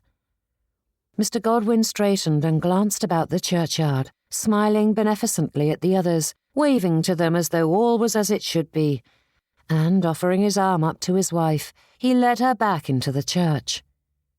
The nave was cool and dim by comparison to the churchyard, the thick stone walls swallowing sound as he closed the door behind them. But the gentleman did not stop there. Leading her through to the far side of the church, Mr. Godwin ushered her into the vestry and closed them off in the much smaller room that held the parish records. Phoebe pulled her arm free, and her husband turned to face her, his expression carefully arranged, though there was a fire in his gaze. "Tell me the truth," he said. "What changes did you make to the house?" Phoebe stared at him. "You did not notice?" When he said nothing, her disbelief sharpened into irritation. "Of course I did. Minor things that needed mending. The paint was flecking. The mantelpiece was chipped." Heat rose in her chest, scratching at the resolve that clung to her promise. She would keep her temper in check. She would be patient, understanding. She would. "If you had spoken to me, we might have framed it properly, gained her approval," he said, pinching the bridge of his nose. "Instead, she hears of it second-hand, in public, and now she believes you deliberately defied her." "That was a simple misstep, one that we can manage," said Phoebe. "But you speak as though she holds your fate in her hands. Mrs. Whitcomb is not the Archbishop. She's not even a bishop. She is a wealthy woman who exercised her influence once, and only once, when she gave you this living." Mr. Godwin's gaze sharpened. "You mistake the nature of her power if you believe it ends there." "She cannot take your post from you," Phoebe pressed on, frustration spilling over. "For goodness' sake, Our neighbouring parish had a drunkard at the helm who fathered enough base-born children to fill a school, yet the vestry couldn't oust him from the position without the church's approval, which they did not grant. And the house is part of your living. She may complain and posture, but she cannot simply snatch it back because she dislikes my taste in decorations. I am not concerned about our discomfort. She has more power over the parish than simply the ability to choose who is rector, he said tightly. I will say it again. It is foolish to antagonize Mrs. Whitcomb. Phoebe stared at him, disbelief curdling into something sharper. I thought you a fool when we met, but the more I come to know you, the more I think it is an act performed for the benefit of people like Mrs. Whitcomb. However, I do not know which is more alarming, that I married a spineless fool or a knowing coward. A muscle twitched in his jaw. There is more to this than you understand. Ah, yes, because I am a silly goose, said Phoebe with narrowed eyes. I would be better off emulating your great example, bowing and scraping for a bit of her beneficence. Voice lowering, she straightened. I will not spend my life slinking about, begging her leave for every little thing I do. I am not a child. And I will not spend my life repairing damage that could have been avoided with a simple conversation, he fired back. The words landed harder than either of them seemed to expect, and silence stretched, taut and brittle, before Phoebe let out a sharp breath, anger flaring hot and sudden. Without another word, she turned and wrenched the vestry door open, fleeing like the child she claimed not to be. Sweeping down the nave, Phoebe strode into the churchyard, heart-pounding, fury and humiliation driving her steps as she fled the space, and him, before she said something that could not be taken back. Phoebe had hoped to behave better, but in that moment, retreat felt like the best course. The moment she stepped through the lich gate, the fury leaked away, leaving something colder and far less bracing in its wake. And when Phoebe's breath slowed at last, her own words echoed in her ears. Only hours ago, she had stood before the mirror and sworn to do better, to be patient, to be reasonable, to meet this new life with resolve rather than resentment. Phoebe pressed her lips together, the sharp edge of humiliation cutting deeper than the argument itself. This was not the quiet endurance she had imagined needing as Mrs. Samuel Godwin, nor the hollow companionship she'd embraced when they'd exchanged vows. Solitude would be bearable, security and comfort would be enough. Now, the certainty she had clung to felt thin as paper, and for the first time since she had said yes to him, Phoebe truly wondered if it was. Chapter 12. Afternoon light slanted through the parlour windows, softening the room and lending a gentle warmth to the pale walls. The chairs sat at the perfect angles to invite conversation without forcing it, their cushions neatly plumped, and a small table stood within easy reach of each seat, ready to hold up the ladies' teacups and saucers. A few heirlooms were arranged with deliberate care, a porcelain figurine here, a framed miniature there, a scattering of books that hadn't the intellectual appeal for resale, but looked pretty on display. The value of each was entirely sentimental, thus they'd escaped the creditor's net, and they looked quite nice next to the Godwins' bits and bobs. Phoebe moved about the room with restless purpose, adjusting and readjusting things that were already perfectly acceptable until everything was just so. Even the air smelled faintly of baked cinnamon and polished wood, evoking a mixture of cleanliness and homeliness. The guests were not expected for some time yet, but she could not bring herself to sit. Every surface demanded her attention. Plates of cakes and savoury bites were arranged upon the sideboard in careful order. Their symmetry shifted and corrected twice over, and beside it sat the tea caddy, its polished surface catching the light whenever she passed. The other tea things were absent, of course, for it would not do to have the water cooling before the appointed time, but she shifted the wooden chest 1/4 of an inch to the left, ensuring there would be space enough for them. This was her domain, and today Phoebe Godwin would be the hostess in every sense of the word. Yes, she had entertained the visitors who had welcomed her to the neighbourhood, but now that she was properly settled, it was time for her to send invitations. Phoebe had written a good many under her mother and governess's tutelage, but these were entirely her own, for her own gathering, with her own guests, and a menu of her own, in her very own home. For the first time since arriving in Kingsmere, the parlour would fulfil its purpose and serve as a place of gatherings and goings-on, rather than a mere shelter in which she passed her solitary days and nights. And that thought sent a flutter through her, skittering down her spine and settling into her heart with a grin.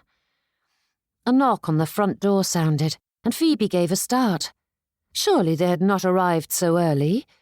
It was well and good to be prompt, but a half-hour was excessive. But when Molly answered it, Phoebe heard the familiar voice of the postman as the maid handed over the obligatory payment for their letters. A moment later, Molly appeared in the parlour with a missive in her hand. Taking it, Phoebe settled onto the sofa. A letter from Mrs. Louisa Fiske was the perfect distraction.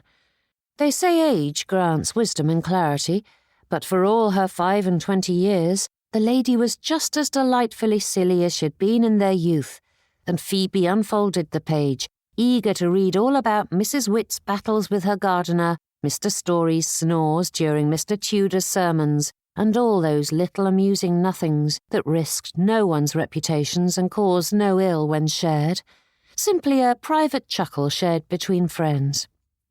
But Louisa leapt over all the usual salutations and questions and opened with, "You will never believe what I have just heard." Eyes darting ahead, Phoebe's breath caught at the sight of the name attached, Mr. Winwood.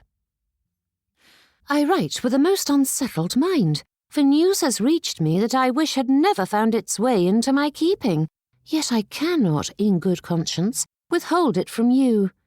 Mr. Winwood has vanished.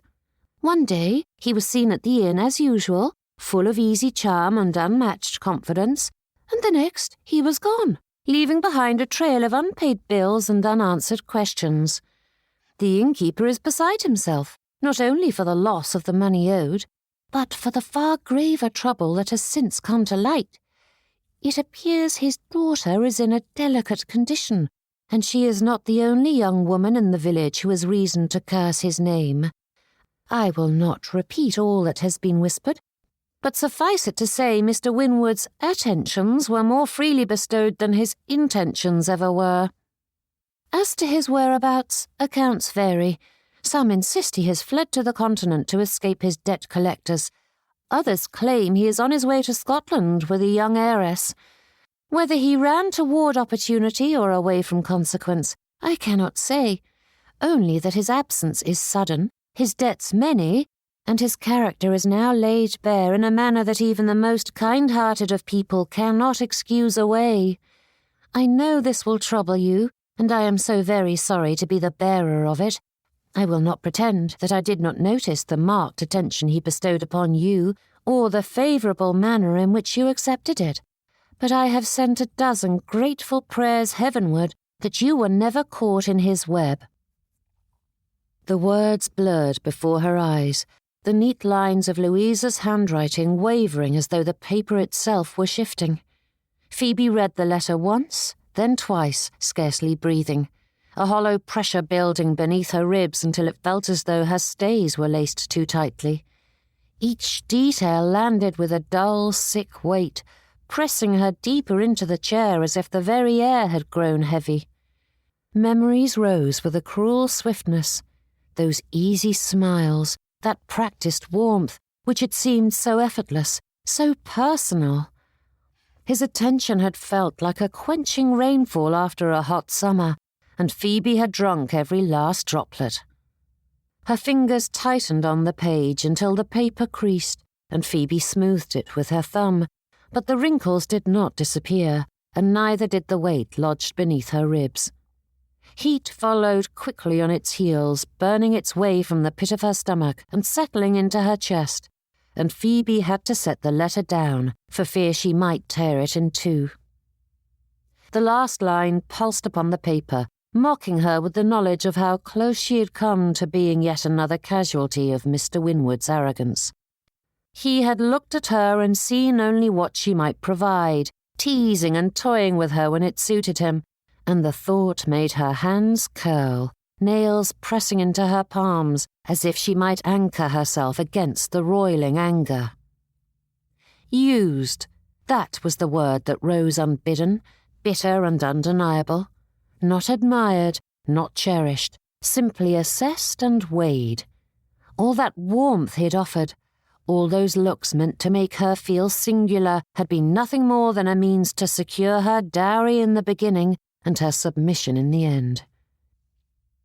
Miss Ashbrook's warnings rose unbidden, each sensible word now stripped of its former dullness and revealed as keen and accurate, and that fury redoubled its strength. While Phoebe had played the fool, others had seen his duplicity from the start. Images crowded in, too vivid and immediate. The tilt of his smile when he had pressed close, his hands drifting past her defences, his mouth capturing hers, insistent and tender. The feelings he had stoked had burned through her, urging her deeper and deeper into his embrace. No one would ever know how close she had come to accepting his invitation, how tempting it had been to embrace the affection he offered, and how often she thought of Mr. Winwood when her husband's lips found hers. Her hands lay folded in her lap as though they belonged to someone else. Neat, capable, unmarked, they offered no sign of the poor judgment that now felt written on her skin. Clasping her hands until her knuckles grew white, Phoebe tried to hold her recriminations at bay, but her deeds and desires remained etched upon her heart, indelible. Phoebe folded the letter with careful precision, as though that alone might restore order in her world, and set it aside. The shame did not lift, but she stood a little straighter for having named the sentiment, even if only to herself. Another knock at the door made Phoebe jolt out of her seat, her hands stuffing the letter out of sight.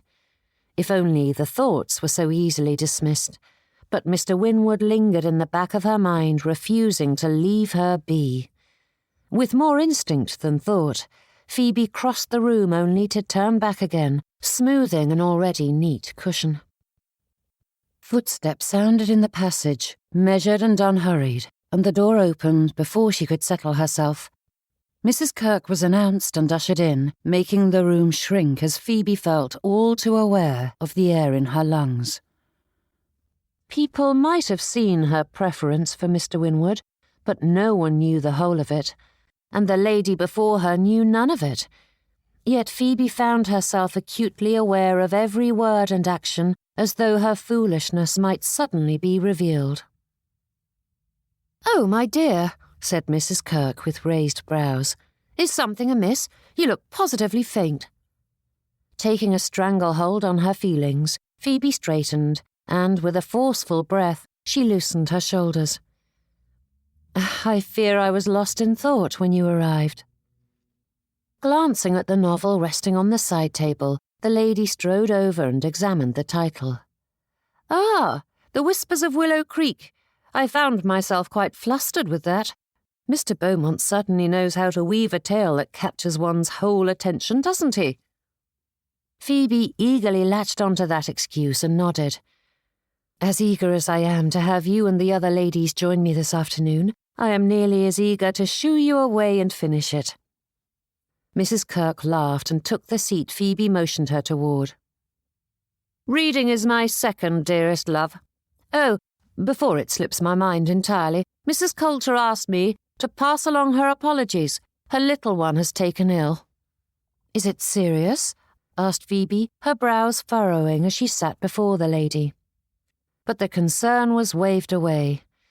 "Mothers are always fretful with their first. It is little more than a cough, and though her nursemaid is quite capable of managing on her own, Mrs. Coulter insists on remaining at home." "As well she should," said Phoebe. "I dare say the world would be better if during those early years fewer mothers sent away their children or consigned them to their nursemaid's care." Mrs. Kirk's brows rose. "I sent each of mine to the country until they were weaned. It is good for their health, you know, and quite important for the mother's recovery as well." Phoebe wasn't certain how she felt about her own mother's choice to do the same, but as the strength of Mrs. Kirk's convictions was clear in her tone, she thought it best to leave the subject be, and she almost wished Mr. Godwin were there to see just how amenable she was being. "I am certain you will feel differently when you have children of your own," said Mrs. Kirk, a teasing smile tickling the corner of her lips. It was the self-same expression that at least a dozen people had employed upon her arrival to Kingsmere, as though enjoying the ability to hint at the private matters that were necessary to achieve that goal without being so crass as to speak of it openly. Heavens, Phoebe hoped the rest of the ladies arrived soon, but when she turned her ear to the door, there was no sign of them. "I do wonder where the others are," said Phoebe, rising to her feet and calling for Molly to bring the tea-board. "But as they are tardy, I see no reason to wait." Mrs. Kirk shifted in her seat as her smile grew strained. "I do not believe they are tardy. I believe the majority are paying calls on Mrs. Whitcomb. It is her day for visitors, after all." "Then perhaps they will join us once they are finished. A morning call lasts such a short time, after all," said Phoebe, though the fact that they had all chosen to do their duty today revealed the truth before Mrs. Kirk spoke it. "Mrs. Whitcomb is ill-disposed toward you, and few ladies will openly defy her," said Mrs. Kirk. Phoebe's brows rose. "She is commanding people not to meet with me?" Mrs. Kirk's nose wrinkled. "Heavens, no, but you know what it is like. When the greatest of us all issues a snub, others follow suit." "Yet you do not." For all the terrible news she had received, that brought a smile to Phoebe's lips. "Come now, you are an intelligent young lady," said Mrs. Kirk, taking the saucer and cup Phoebe offered her. "Mrs. Whitcomb prizes position and tradition, but she's not overtly cruel or rude. It isn't as though she will take note of my presence here and unleash some ungodly punishment upon my head. I simply do not care if I am in her good graces, but far too many place stock in being liked by their betters." Phoebe set her teacup down on the side table with a heavy clink and a huff. "I knew I would like you when we first met. I cannot comprehend what hold Mrs. Whitcomb has over Kingsmere. She has money, to be certain, but even our baronet in Haverford does not hold such sway over the village. It is baffling." Giving a vague wave of the hand as she took a bite of a madeleine, Mrs. Kirk chuckled. "That, my dear, is the power of influence." That wasn't much of an answer, for the Vosses had boasted as much position and prestige as one could find in their small corner of Lincolnshire. Yet Phoebe couldn't think of a single matter in which Mamma had exerted so much control over the parish. Hiding her confusion behind a sip of tea, Phoebe quickly moved to change the subject. "You spoke of reading as your second great love. May I ask what is your first?" Shifting to the edge of her seat, Mrs. Kirk abandoned her refreshments and clasped her hands in her lap with a grin. "Have you heard of the Royal Humane Society?" Chapter 13. "When I suggested you marry, I didn't think you would make such a mess of it," said Mrs. Whitcomb, gazing up at Samuel from her armchair like the throne it was. "It was meant to be a boon to you and our community."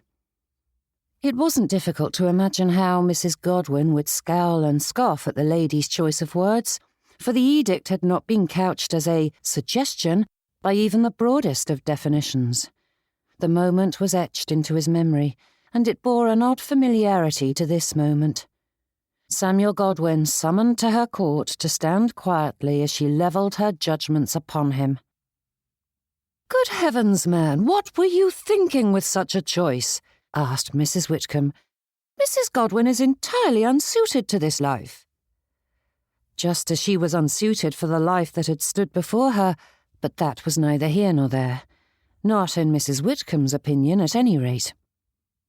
Studying the lady's tone and expression, Samuel considered the seriousness of the situation and what was required. A bit of teasing?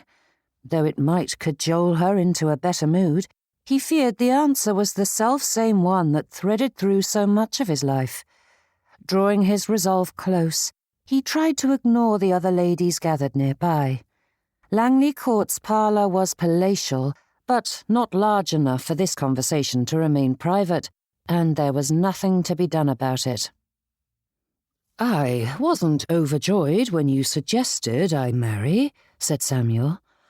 "However, when I considered the possibility, I realized that no man's life is complete without a woman at his side, and that mine would be all the poorer if I continued in my ways. Men are all thumbs, so to speak, without a lady to guide them, and only a fool would ignore your sage advice, madam." For the briefest of moments, Samuel wondered if the compliment was too overt, but Mrs. Whitcomb's eyes sparked, a faint smile softening her lips. "Perhaps my choice was hasty," he continued, "but I did not wish to neglect my duties to you and the parish. Lady Cecilia spoke so highly of Mrs. Godwin, and I refused to question her invaluable opinion, which pointed my attention in that direction. And you yourself suggested I find a bride of good breeding. A family whose name is blackened by scandal is hardly a good field to harvest." How to proceed? Racking his brain, Samuel considered how to rouse Mrs. Whitcomb's sympathies without prodding at old wounds. "And I agree wholeheartedly," he said with a bow of his head. "But even the best of families have the occasional burden that falls upon the younger generation to bear. Children are at the mercy of their parents' choices after all, and she had no say over her father's poor decisions.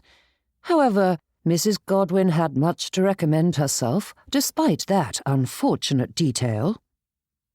Stiffening, Mrs. Whitcomb turned her gaze to the window and considered the world beyond, hopefully considering her own marriage of necessity, in which the impoverished youngest son of a viscount had found it necessary to sell off his daughter in matrimony to a self-made man, whose family tree was as common could be. "Perhaps my heart is too tender for such things," he continued, "but I could not ignore a lady in need of rescue." Mrs. Whitcomb gave a slow nod. "You're concerned as you credit, Mr. Godwin, and I applaud you for your sensibilities. However, no good comes from allowing them to run rampant. The manner in which Mrs. Godwin speaks is troubling. If not for your reassurances, I would be certain she is a radical come to upend our way of life." Hiding a laugh, Samuel shook his head. His wife may be outspoken, but she didn't have a revolutionary bone in her body. If anything, the troubles that had arisen between her and Mrs. Whitcomb sprang from how deeply rooted Mrs. Godwin was in the social hierarchies, not because she wished to tear them down. "Not at all, madam. My wife simply forgot herself. With her father's passing and the ensuing troubles, the lady has suffered greatly of late. Being so newly married, it has only been a few short years since the streets of Paris ran red with the blood of the innocents," said Mrs. Whitcomb, her eyes widening and her voice lowering. "No doubt you were too young to comprehend the madness that swallowed France, but I lost family to the guillotine, and knew many others who escaped only by abandoning their homes and the land they loved." "Such a pity," said Mrs. Painter with furrowed brows, proving that their conversation was not private. "Positively monstrous," added Mrs. Lynch. "Nasty business, that." Mrs. Whitcomb straightened, her voice rising.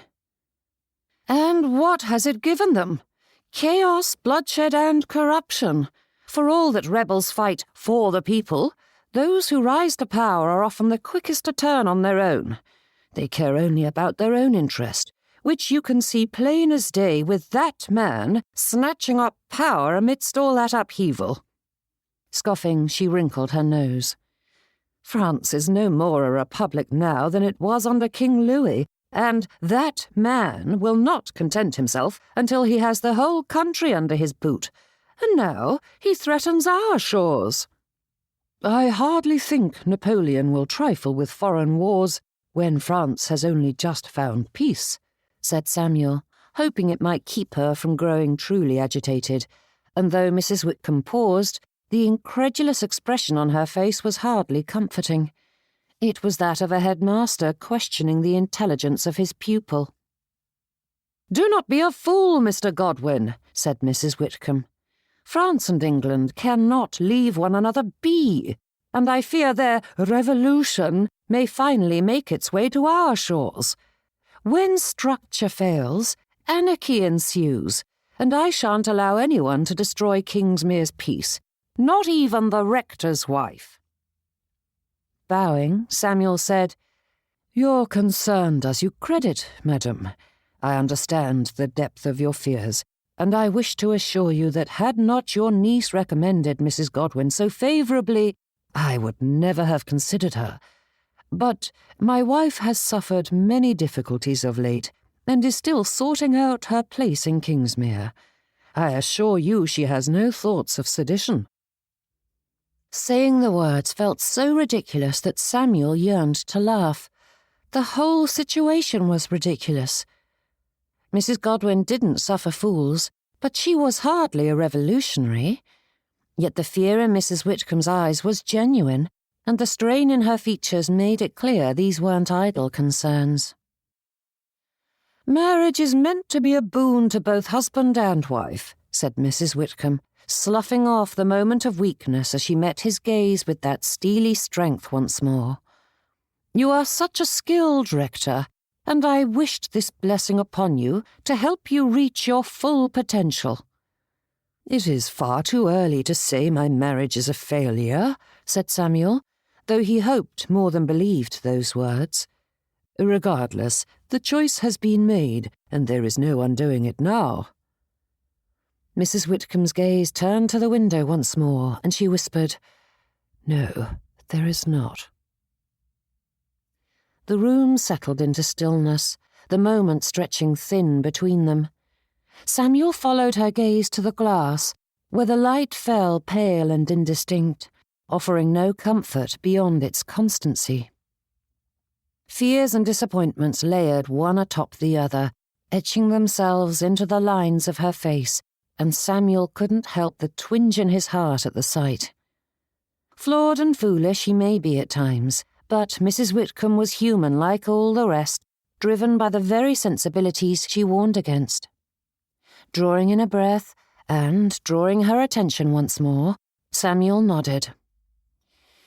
"I can only hope that with our guidance, Mrs. Godwin will find her way." Eyes flicking to the ladies standing round about, Mrs. Whitcomb considered all the listening ears, and a flash of colour so faint that it could easily be mistaken for a bit of rouge crossed her cheeks. But just like his marriage, wishing this conversation had taken place in private was a matter that could not be undone. Straightening, the lady glanced at her audience. "I am certain we all wish to welcome our rector's wife and enfold her in the arms of the parish, so we will do our best to aid and assist as she finds her footing in Kingsmere." Murmurs of assent echoed throughout the room, and Samuel hoped he hadn't unwittingly ushered in new troubles to plague his wife, and him by extension. Bowing once more, he gave his farewell and strode from the parlour, his duty fulfilled. The walk home did little to settle him. Though the path was familiar, his mind would not ease into the gentle bends, and Samuel's pace did not slow until Langley Court was well behind him. Even then, his stride remained brisk, his boots striking the earth with a determination he did not feel. Marriage is meant to be a boon to both husband and wife, or so Mrs. Whitcomb had said. Thoughts drifting back to Mrs. Godwin's proposal, for she had proposed to him, Samuel considered the manner in which his bride-to-be had described their marriage. Two people brought together out of necessity, living parallel to one another and intersecting only when it was a boon, nothing more. That was precisely what he needed, wanted. His work as the spiritual and emotional guide of the parish had stripped him of any romantic notions, for marriage troubles vexed his parish more than anything else. Even financial hardships paled in comparison, for though they always led to matrimonial acrimony, there were plenty who suffered from poor marriages and healthy coffers, such as his dear patroness. His university education had not prepared him for that aspect of his profession. They taught about sermons and doctrines, but it was the counselling that occupied the majority of his time, be it financial, spiritual, or spousal in nature.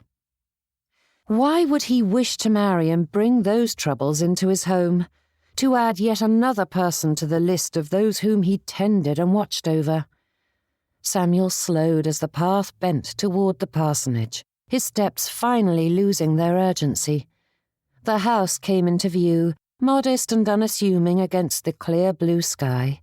His refuge, or it had been. Mrs. Godwin would be inside, sitting with a book or writing a letter, doing anything to entertain herself and nothing more. A weight settled beneath his ribs, dull and persistent. He had chosen this. Chosen quickly, yes, but with intent. He had believed that goodwill and patience would see them through the rest. Now, as he reached for the door, Samuel wondered whether that alone could mend a union in which one party laboured ceaselessly to keep the peace, whilst the other fostered unrest. The latch lifted beneath his hand, and for the first time since the wedding, Samuel hesitated before entering his own home. Voices came from the parlour, and he couldn't help pausing just outside the doorway. Thank the heavens! Praise anything and everything that brought about this miracle. Though the voices inside indicated that there was only a solitary visitor in residence, it was noteworthy, and with Mrs. Whitcomb encouraging the others to embrace Mrs. Godwin, perhaps more would soon follow. The voices drifted toward him in a steady, unbroken stream of a conversation that had moved well past pleasantries. Samuel identified Mrs. Kirk immediately. There was a fullness to her speech, a confident warmth that filled a room without effort, and no one held such passion for the Royal Humane Society. "We aim to prevent the unnecessary loss of life," she added with the gusto of one yearning to make a convert of her audience. "Intervention is a duty, and education is imperative." "Yes, that is a worthy aim," replied Mrs. Godwin in a tone that was polite enough, though Samuel winced inwardly. Courteous, correct, yet entirely insufficient. Mrs. Kirk pressed on, detailing the various efforts made by the Society to better the world, and she spoke with the passion of one who had not merely donated, but laboured, writing letters, organising collections, and coaxing subscriptions from reluctant pockets. From the corridor, Samuel silently pleaded with his wife to engage with the lady, ask a question, express an opinion, do anything that signalled more than mild disinterest. Mrs. Kirk was a force within Kingsmere, whose charitable endeavours encouraged so many in the village. To have her favour was no small thing. The lady did not require flattery, but she valued conviction, and allies were forged through shared purpose, not civility. "With our efforts, we may improve lives all across England," said Mrs. Kirk, and a rustle made Samuel think she was shifting in her seat, no doubt preening as she announced her latest coup. "Our district raised the most money in all of Northamptonshire. We were featured in the Morning Chronicle and shall receive a commendation in the next annual report. But most importantly, those funds will go towards saving a good many lives." "From drowning," said Mrs. Godwin, with the faintest hint of bemusement in her tone. Samuel winced. "It is a tragedy for anyone to lose their life in such a manner," said Mrs. Kirk, her voice laden with sorrow. "There are hundreds lost each year in London alone." "That is distressing," conceded Mrs. Godwin. "But is there cause for this charity in our village? I have been to the mere, and it is not deep enough to be much of a danger to anyone." "We cannot be too careful," said Mrs. Kirk, her voice firm with determination. "I'm hosting a lecture Thursday next, in which we will learn resuscitation techniques, though I hope never to need my skills. I find myself eager to put them to use. The Society awards medals to those who save another from a watery demise. To have something tangible that demonstrates the importance of this cause would make me burst with pride." Pausing, the lady added, "I do hope you will join us, Mrs. Godwin." Pulse quickening, the words settled in his chest like his bated breath. Samuel knew that tone well enough. It was an invitation and a test. This was precisely the sort of opportunity that would be of great benefit to the rector's wife. Public and well-attended, Mrs. Godwin could be seen to embrace Kingsmere and its odd ways. Samuel's heart filled with silent pleadings that she would accept, but silence followed.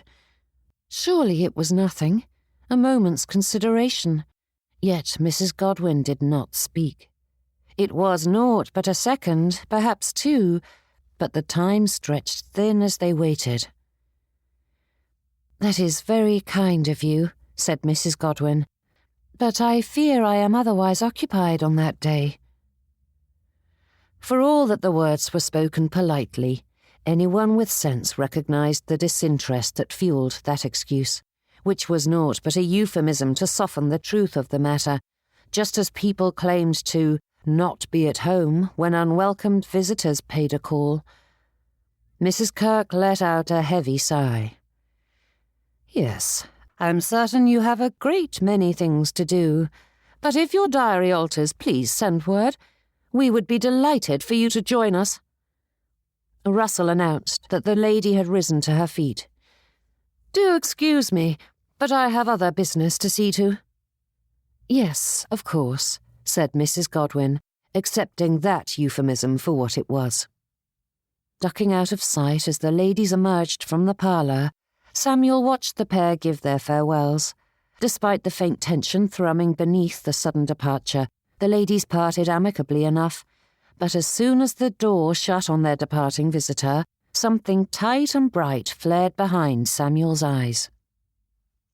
The corridor felt too small, the ceiling pressing lower than it had a moment before. His breath caught halfway in, then released in a measured exhale.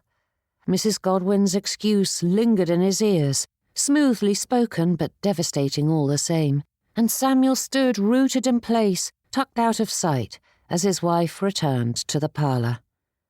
Heat spread from his chest to his limbs and his jaw clenched, the muscles along his neck drawing taut as he silently followed.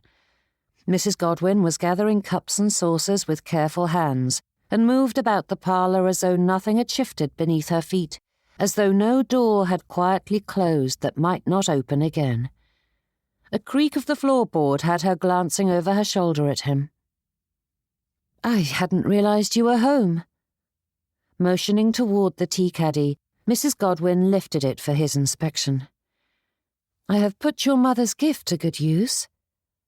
"What possessed you to turn her away?" he demanded, the words forcing their way past his patience and bursting into the world like the blast from a cannon. "Mrs. Kirk invited you to join her society. Why did you not accept?" Chapter 14. Brows rising, Mrs. Godwin set the caddy down. "That ridiculous thing! I cannot think of a greater waste of time." "Whether it is or it isn't is immaterial," said Samuel, striding forward. "She is a pillar of our community, and she was extending the hand of friendship, but you brushed it aside. From the quick way she departed, it is clear she only did so to enlist me. I've spent too much of my life accepting shallow acquaintances, and I have no interest in continuing to do so," Mrs. Godwin scoffed. "And it isn't as though I offended her. She invited, I politely refused. We parted on friendly terms." Turning her attention to the tea-caddy once more, Mrs. Godwin gave it far more attention than anything else in her life. Reverently shutting the lid, she placed it carefully back in its place of honour as the room narrowed around him, the air pressing close against his chest until his next breath felt as though it was scraping his windpipe. That small ordinary object occupied her whole attention, while the parish demanded more and more of Samuel's. Hours spent weighing words, smoothing ruffled dignity, and anticipating the next crisis, and his wife stood there, absorbed in polished wood and tea leaves, as though nothing of consequence was going on in the world around her. "Can you think of nothing but what you desire?" he demanded. "What does it matter if her charity is ridiculous, or if Mrs. Kirk's motives in visiting you were selfish? You are the rector's wife. You have a responsibility to the parish, which you seem determined to ignore." The words came faster now, pushed forward by the tightness in his chest, by the pressure that had nowhere else to go. Samuel stopped short of pacing, only because the space would not allow it, his weight shifting instead from one foot to the other, as though the floor itself refused to stay still beneath him. "You sit about while matters pile one upon another, and you look upon it all as though it is none of your concern." Samuel dragged a hand through his hair and contained his anger enough to keep from shouting. "I thought you were an intelligent and capable woman, one who did not wish to be a burden upon her relatives, yet you seem quite pleased to add to mine." Ignoring the way her shoulders tightened, Samuel forged ahead.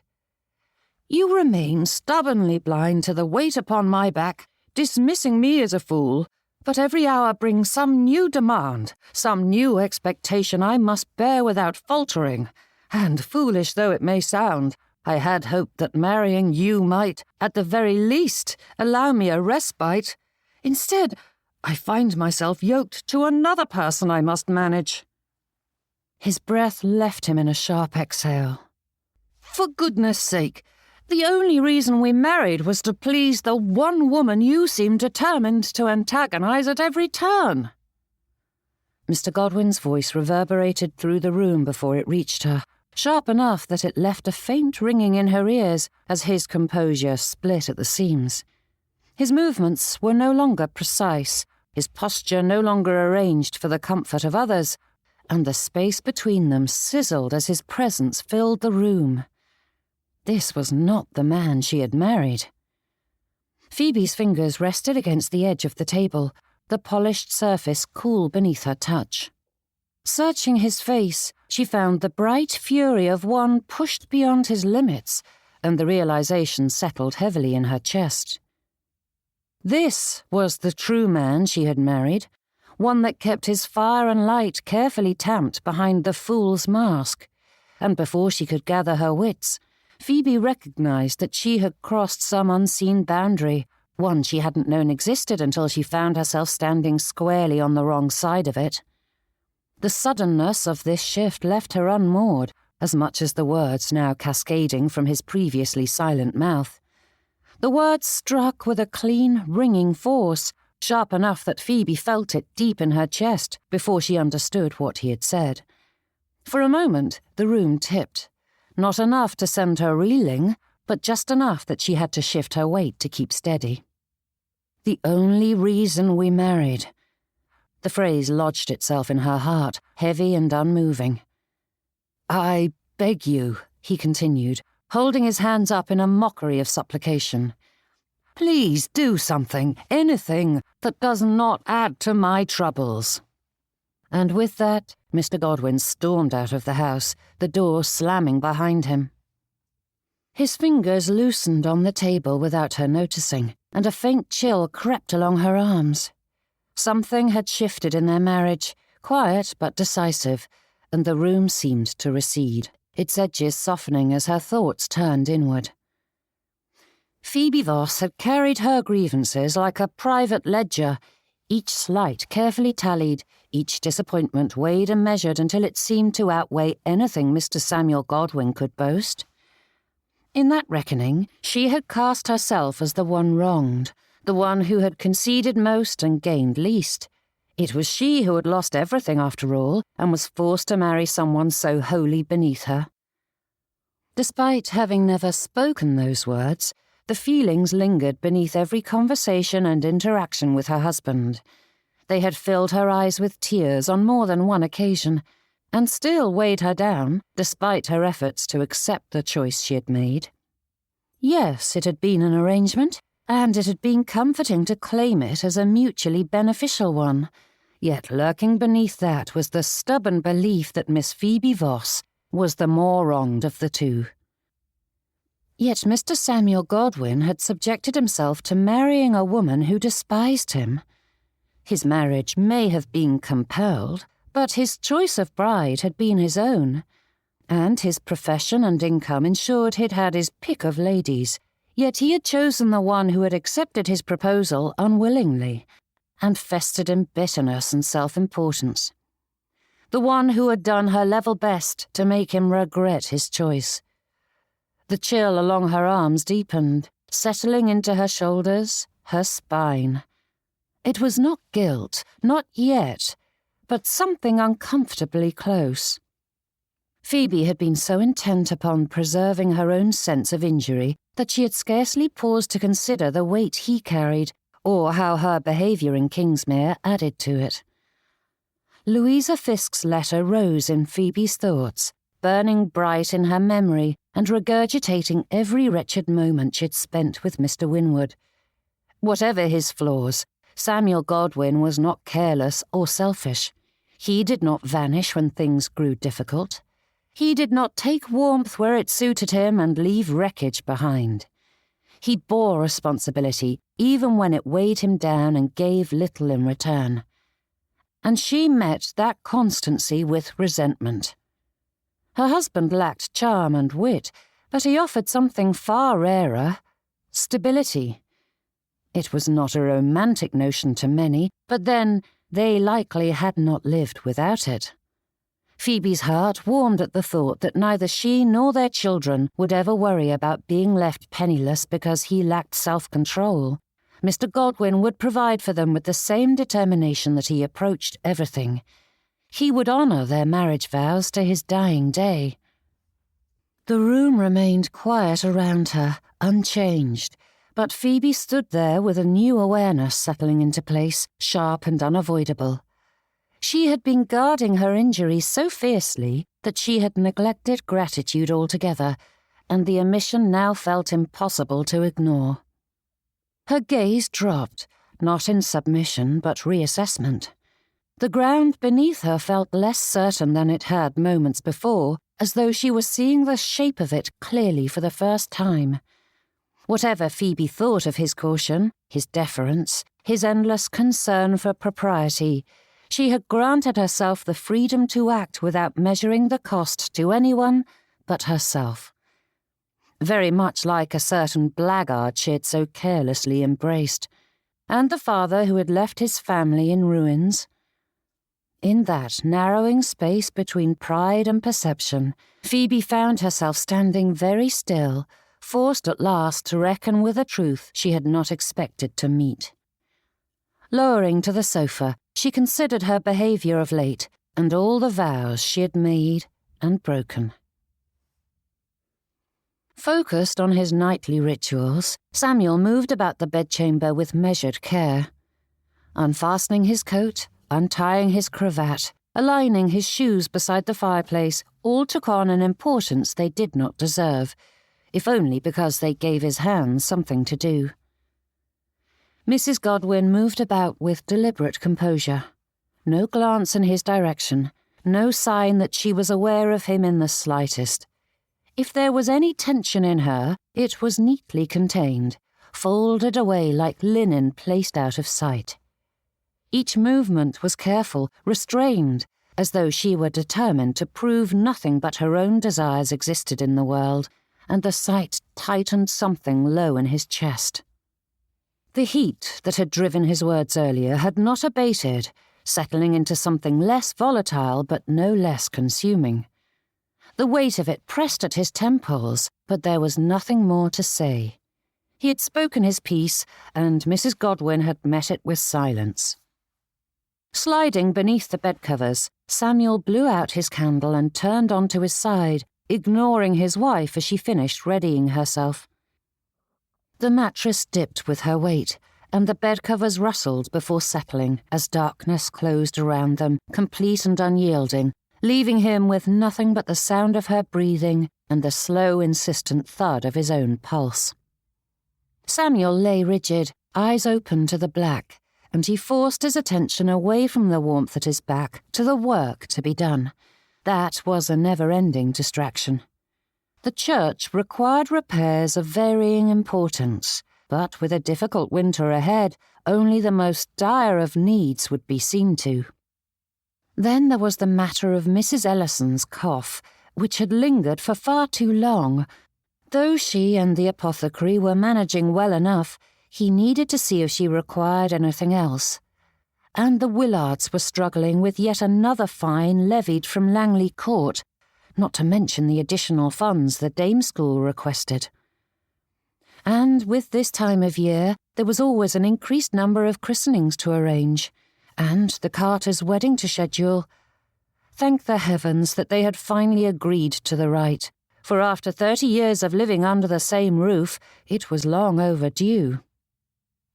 Samuel thought of the letters yet unanswered, appeals for charitable subscriptions and lectures from Mr. Pike, who was certain he knew what Samuel's parish required, despite being a brand-new curate, whose sojourn in Kingsmere had been too brief for him to understand the village. However, the blistering retort he wished to pen would remain in his head, for it wouldn't do to alienate the lad when it was likely Samuel would require his assistance in the future. There was the sermon still unwritten, its theme half-formed, its words refusing to settle no matter how often he turned them over in his mind. The subject of honesty was still foremost on his mind, but it was always a tricky balance between calling to repentance and inspiring improvement. And then there were the dozen copies that needed to be written and posted for his subscribers.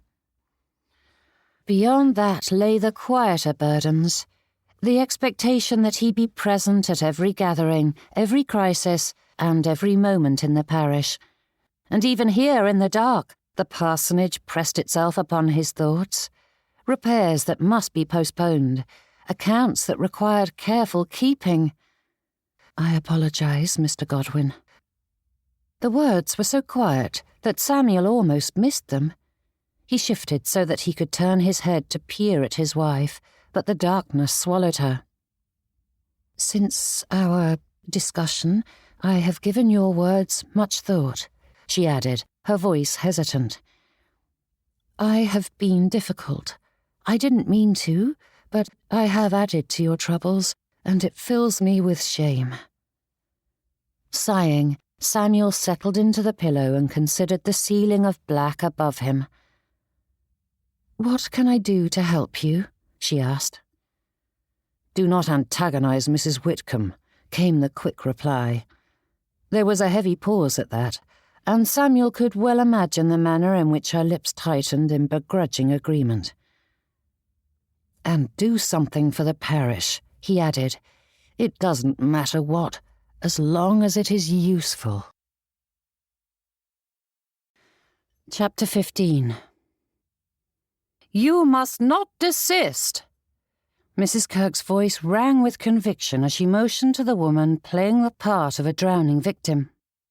"Perseverance is often the difference between a life lost and a life restored."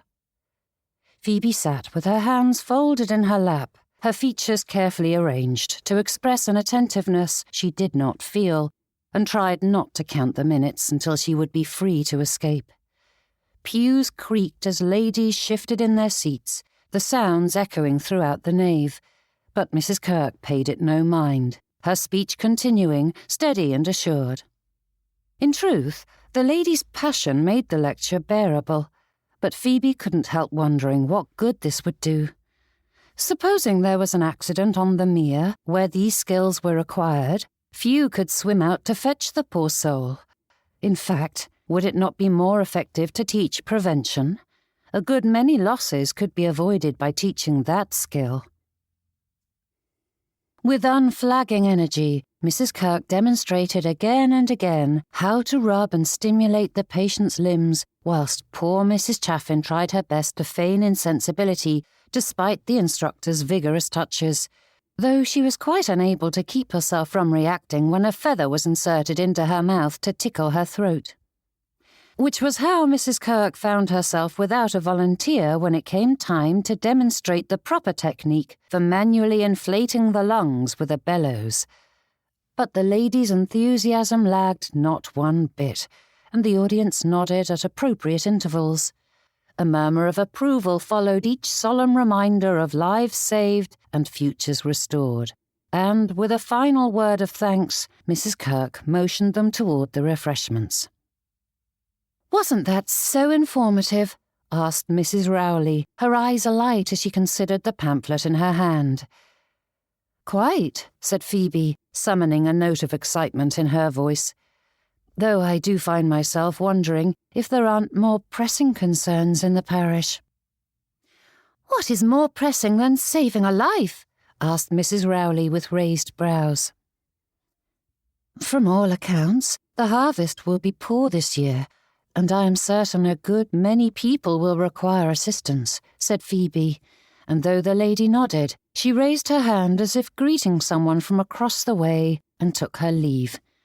Moving slowly through the various knots of conversation, Phoebe meandered about the nave.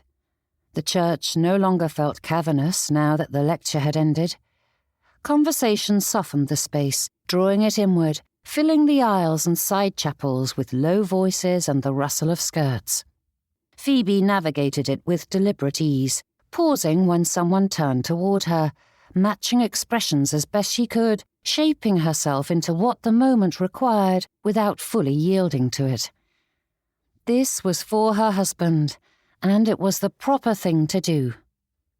Having never had to find her way in a new neighbourhood before, Phoebe wasn't entirely certain how to go about it, but she found herself modelling Mr. Godwin's behaviour. Not the bowing and scraping, never that, but being a bit more ingratiating wouldn't go amiss. Phoebe listened more than she spoke, nodding at proper intervals and allowing others to take the lead.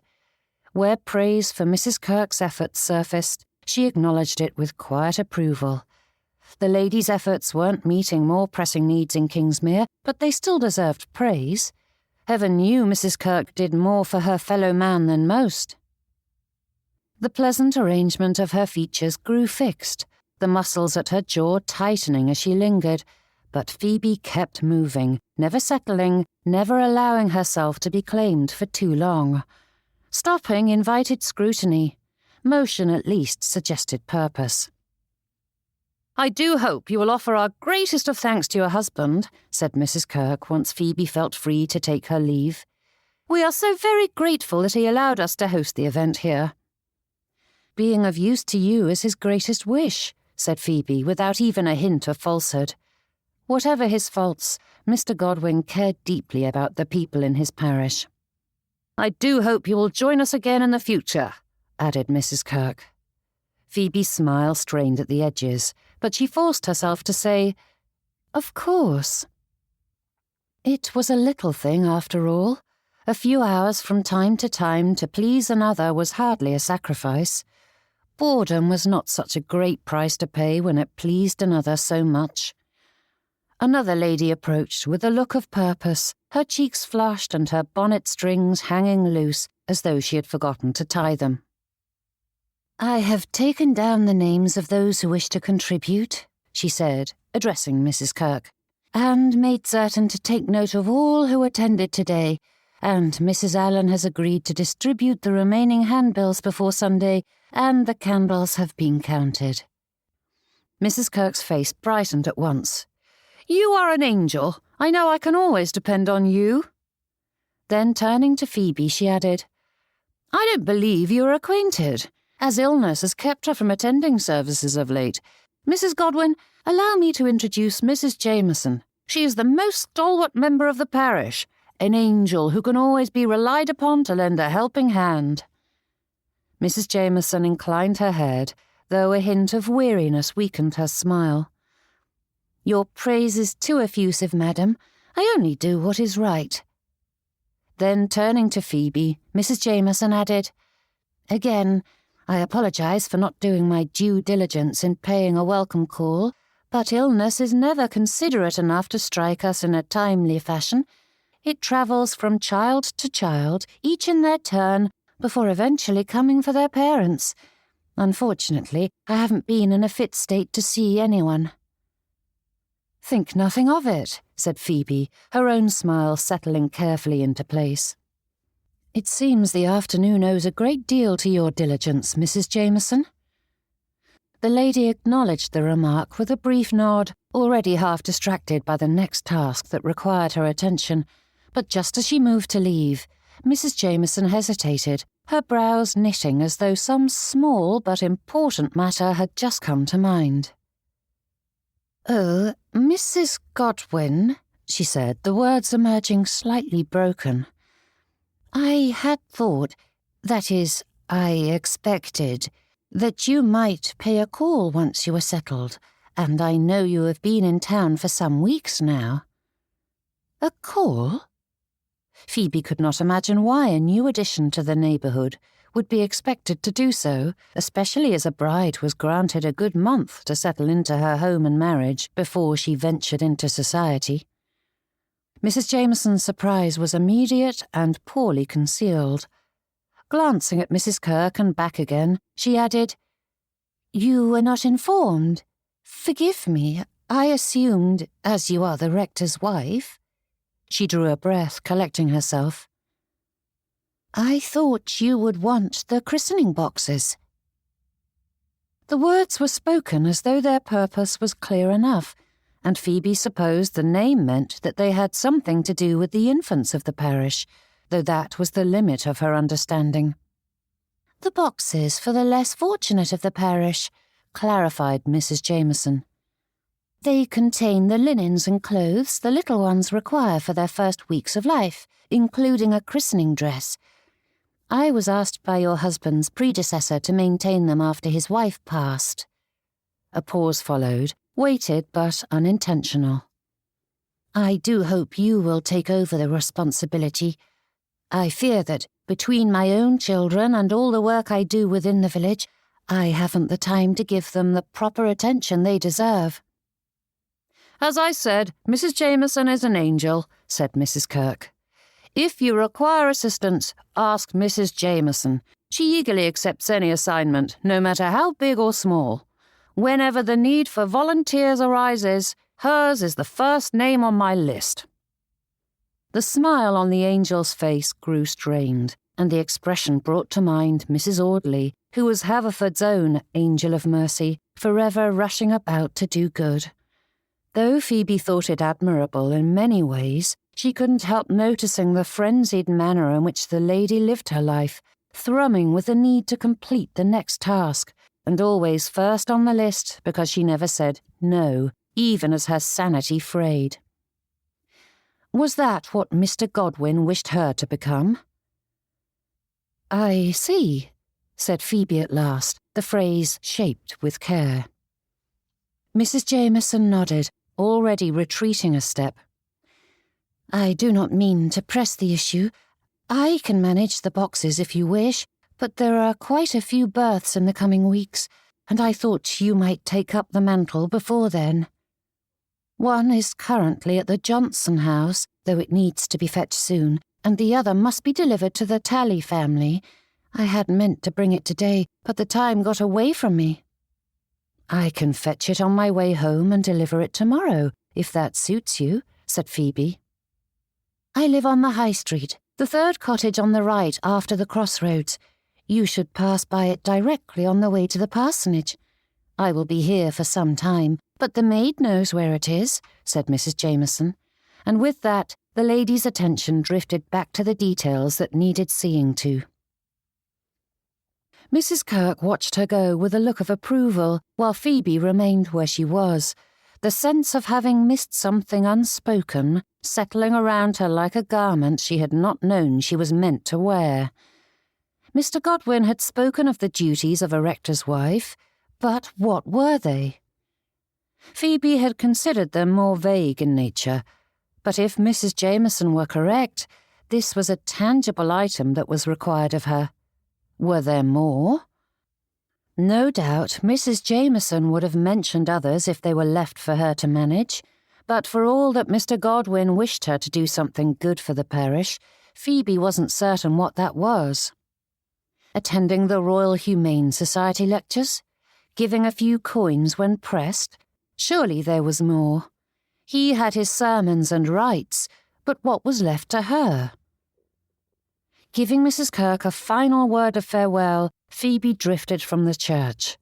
Meandering along, she followed the path, now familiar enough that her feet knew the way.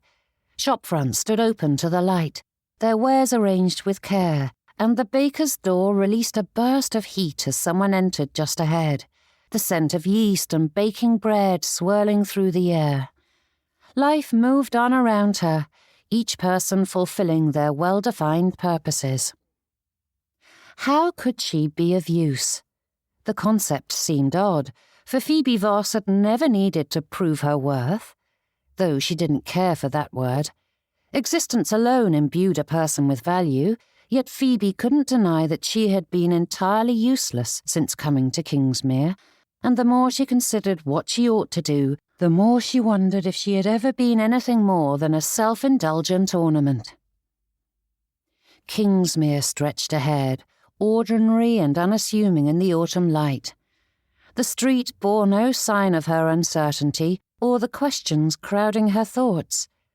Phoebe continued down the lane, a chill in her heart chasing away the lingering heat of summer as the sense of wrongness settled upon her. Or was it simply discomfort, uncertainty? Miss Phoebe Voss had known her place in the world, but Mrs. Phoebe Godwin hadn't the slightest notion what she was to do or how to rectify it, and it was long past time for her to learn. Chapter 16. In quick order, Phoebe passed by the Jamesons' home and fetched the small wooden chest, and thankfully it was just the one, as she wasn't certain she could manage 2 of the unwieldy boxes. Her pace quickened without her quite deciding upon it, and the weight of the chest tugged at her arms, awkward and unbalanced, yet she welcomed the strain. Little though this might be, it was something to do, and held far more meaning than learning a skill she would never use. Each step fell more firmly than the last, her shoe striking the path with a purpose that had been absent only moments before. And turning the corner, Phoebe took the last few steps to the parsonage with renewed speed as her thoughts raced ahead, already sorting, planning, and imagining how order might be coaxed from neglect. Passing into the parlour, she set the chest upon the sofa and lifted the lid. The scent of infant and soap permeated the interior, and inside sat the well-used remnants of countless beginnings. Nappies, their linen softened to near translucence, lay stacked with careful precision, and beneath them sat a few gowns and even a blanket, though they were as plain could be. At the bottom rested the christening gown. It was finer than the rest, and it was easy to see the love and attention that had been given to that small piece. No doubt it had been given its life amongst one of the grand families of Kingsmere before being cast off in favour of new fashions. Bits of ragged lace clung to the cuffs and hem, and though feather soft, the exquisite muslin was yellowed with age. Phoebe's hands moved slowly as she lifted each piece, noting the tears and stains that required further attention. The garments told their own quiet history of Kingsmere, of all the children welcomed and named during those first uncertain weeks. The weight of its contents settled into her heart. It was no little thing to ensure each birth was celebrated, and a shiver of anticipation ran along her skin as she considered the work to be done. The pieces showed far too much neglect for her peace of mind, but with the Tallies expecting the box in the morning, there was little she could do about the stains, and they were likely too set to be lifted. But Phoebe hurried to find her sewing box. The parlour was quiet, and the light shifted as her thread slid through cloth in a steady rhythm, the small stitches anchoring her thoughts. And when at last she rose from her seat, it was only to take a modest dinner, though Phoebe couldn't say if Mr. Godwin spoke to her, as her mind remained fixed upon her work, refusing to allow her thoughts to wander afield. And when the evening's candles were snuffed, the sewing followed her to bed as she settled herself against the headboard. If Mr. Godwin found it curious that she stitched there, he offered no remark, but then he rarely offered words of any sort. Only when fatigue pressed the issue did she set it aside and embrace a dream world full of thread and needles. The next morning, Phoebe stood before the worn chest, something else that needed seeing to, and surveyed her handiwork.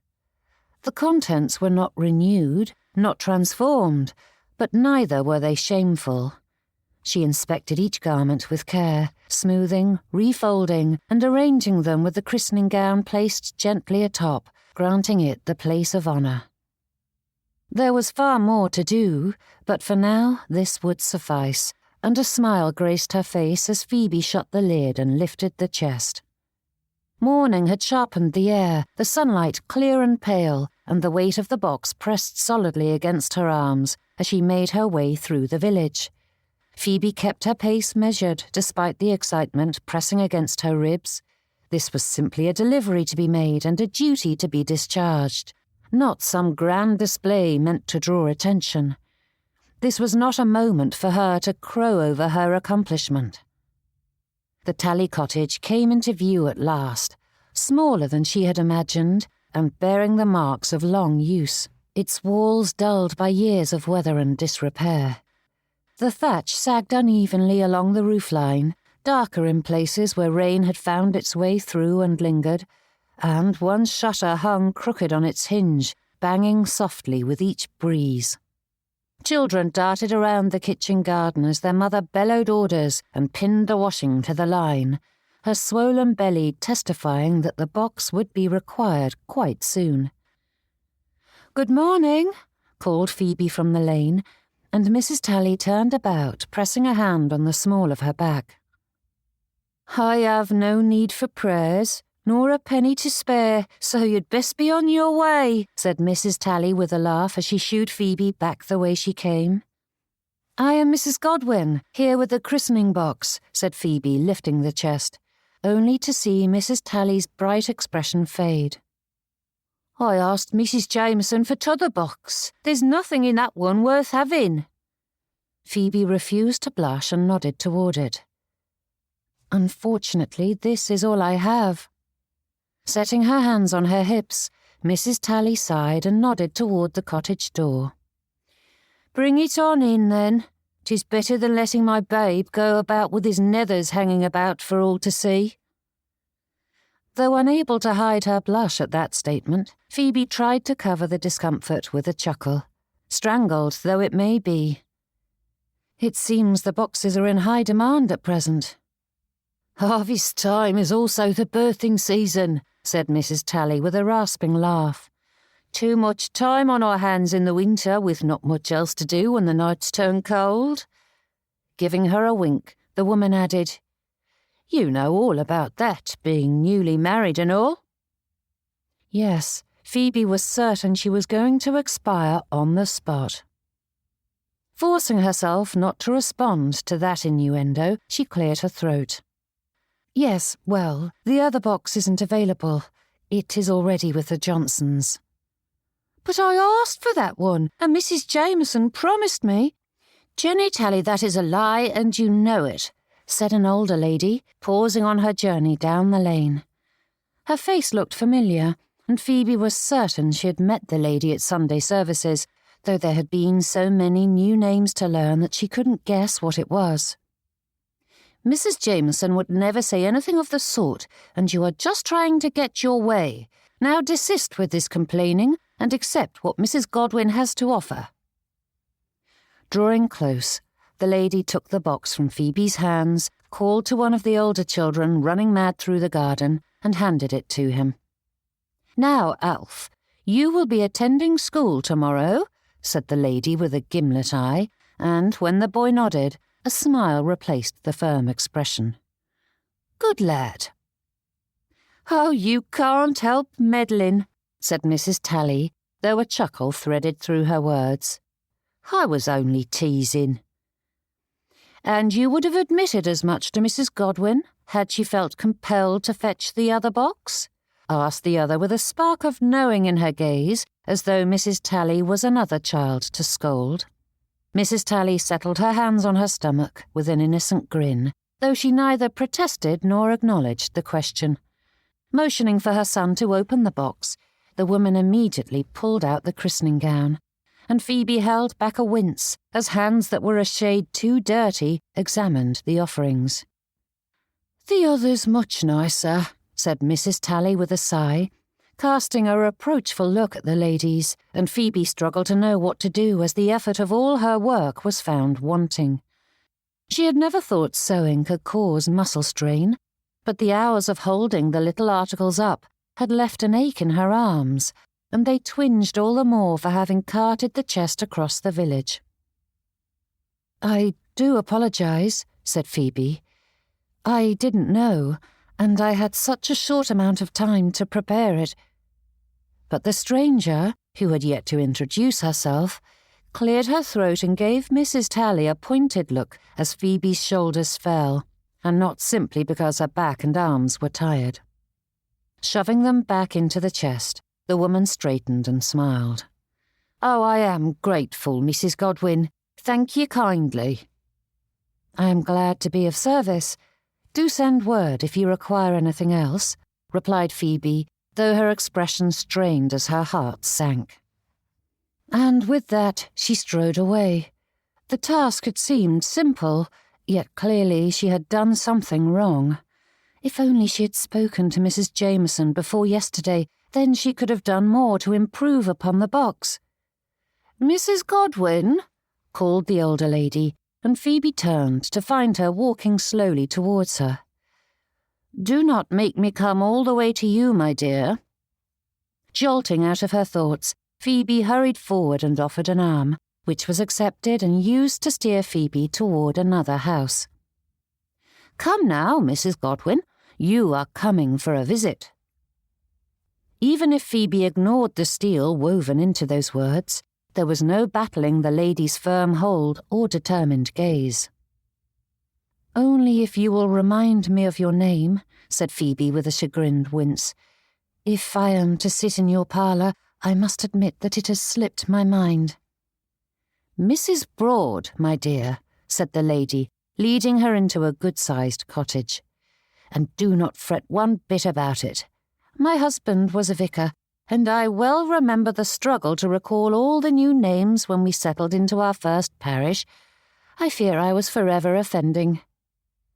Motioning her toward the sofa in the front room, Mrs. Broad ordered her maid-of-all-work to bring refreshments before settling in beside her guest, though Phoebe's thoughts latched tight to the word vicar. After so much confusion and floundering, here sat a woman who had occupied Phoebe's role, and the coincidence felt pointed, like a firm nudge onto the proper path. Relief flooded her chest, rising quickly until it pressed against her ribs and made her eyes prickle. Here was an answer to her prayers. Yet her stomach sank as she considered the path forward. To ask for guidance would be to admit ignorance and confess how poorly she understood the role she now occupied. Her cheeks flushed, and Phoebe felt like scowling at herself for feeling so out of sorts. She was not a girl fresh from the schoolroom, yet the thought of laying her flaws bare left her feeling faint. Still, the need pressed harder than her pride. Mrs. Broad understood the confusion and unspoken expectations. She possessed knowledge Phoebe could not afford to overlook. The notion of fumbling onward alone, guessing at duties already well defined by custom, suddenly felt far more mortifying than the act of asking. Phoebe drew a careful breath and settled her hands in her lap. If salvation lay within reach, she would have to grasp it. A moment's discomfort was better than being willfully blind and ignorant. It was time to be brave. Chapter 17. With your experience, you must have a unique understanding of the troubles ailing the parish, said Phoebe. Mrs. Broad's brows rose at that. This wasn't our parish. I am from Kingsmere, and I returned home after my husband passed and his successor took possession of the vicarage. You were forced from your house? Phoebe didn't know why she asked the question, for it was the way of things. The building belonged to the parish, not the clergyman himself. However, Phoebe hadn't considered that one day she would lose yet another home. "My dear, you look faint," said Mrs. Broad, the wrinkles in her brow creasing all the deeper. "How are you settling in? I have heard some odd accounts, but I imagine Mrs. Whitcomb is difficult to navigate, and you and your husband have so many dealings with her." Phoebe's thoughts tangled, each pulling in different directions until the knot was too strangled to loosen. Words pressed close, eager but unformed, and she felt the urge to explain and justify every small confusion and misstep as proof that she was merely ignorant, not apathetic. Yet heat swept through her once more, condemning the weakness that required this conversation. Resolve quivering, Phoebe cursed herself. She ought to have leapt into the fray the moment she had decided to speak to Mrs. Broad, but time had allowed another wave of self-recrimination to envelop her. Surely she ought to manage on her own. Phoebe was no fool. She understood society and how to navigate those waters. Phoebe drew another breath, slower this time, and felt the weight of the moment settle fully upon her. Pride urged silence. Need required speech. She hovered between the two, aware that whatever she said next would alter the course of more than this conversation. To find her footing in this world, she needed to choose, but only one path forward would provide the answers she sought. "It has been miserable," whispered Phoebe, forcing the words out. The admission loosened something that had been held too tightly for too long. Once freed, it did not come apart neatly. Thoughts surged forward without order, each demanding to be acknowledged before the last found its place, and Phoebe spoke in fragments, circling back upon herself, correcting one point only to abandon it for another, her hands moving as though they might shape sense from the air. The life she had lost and the unwanted marriage it had brought about, the constant uncertainty, the expectations never voiced yet keenly felt. Phoebe's composure thinned as she spoke, replaced by a breathless urgency that left little room for dignity as the words tumbled over one another, unpolished and imperfect, carrying with them the strain of having been rehearsed in silence countless times, but never spoken aloud.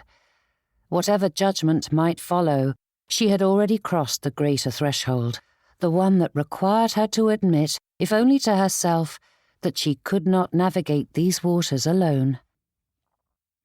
"I have been nothing but a burden, and I am certain my husband regrets our marriage," said Phoebe, her breath growing ragged.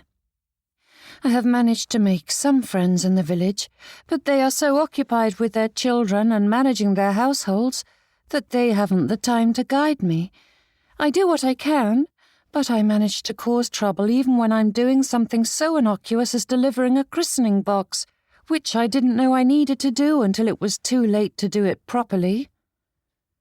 Mrs. Broad held up her hands and forestalled Phoebe's next complaints by quickly adding, "Do not allow Mrs. Talley's behaviour to sour your experience today. The vast majority of those who receive charity are quite grateful for it, but there will always be those who feel entitled to more. Had you brought the box she wanted, she would have found something else to criticize. You did a fine job, given the circumstances." Giving her an encouraging nod, she waited until Phoebe managed to take several breaths before adding in a gentle tone, "Didn't your mother ever take you to deliver charity baskets or aid with your village's various charitable societies?" Phoebe scoffed, the sound a touch watery.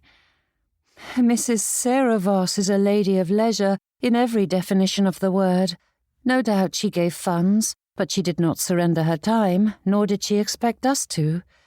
The mistress of Dunsby Hall busied herself with personal accomplishments and social calls, and I cannot seem to do even that properly." Shoulders drooping, Phoebe stared off at the far wall. Even with assistance, how would she learn it all? "Come now, do not accept defeat," said Mrs. Broad. "For the first time in your life, you must find your place in society. You were born into Haverford's, and you belonged to the highest tier of it, so it is little wonder that you are struggling here. I cannot tell you how many feathers I ruffled when I arrived in my new parish." "You did?" asked Phoebe, her voice sounding so pathetically hopeful that she cringed and stared at the hands now clenched in her lap. "Oh, very much so," she replied, a smile warming her tone. "I offended nearly everyone of consequence within the first month." Phoebe looked up. "I concerned myself too quickly with matters that were not mine to oversee," Mrs. Broad continued. "The church wardens manage the distribution of parish goods, clothes, food, coal allowances, but I foolishly thought they would welcome my assistance without question. So I asked after accounts, suggested alterations, and even accompanied a delivery without asking permission. While the vicar's wife often assists with such matters, I ran headlong into those duties without taking the time to understand how that parish managed them." Mrs. Broad's smile turned wry.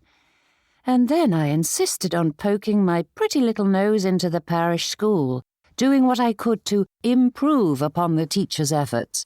It took weeks before I understood why rooms fell silent whenever I entered."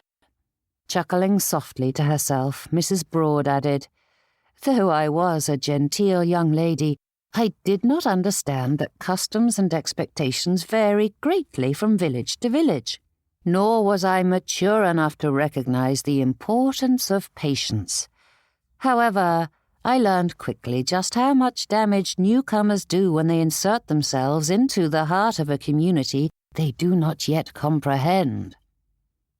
Mrs. Broad gave Phoebe the same censorious look she'd given the Tallies.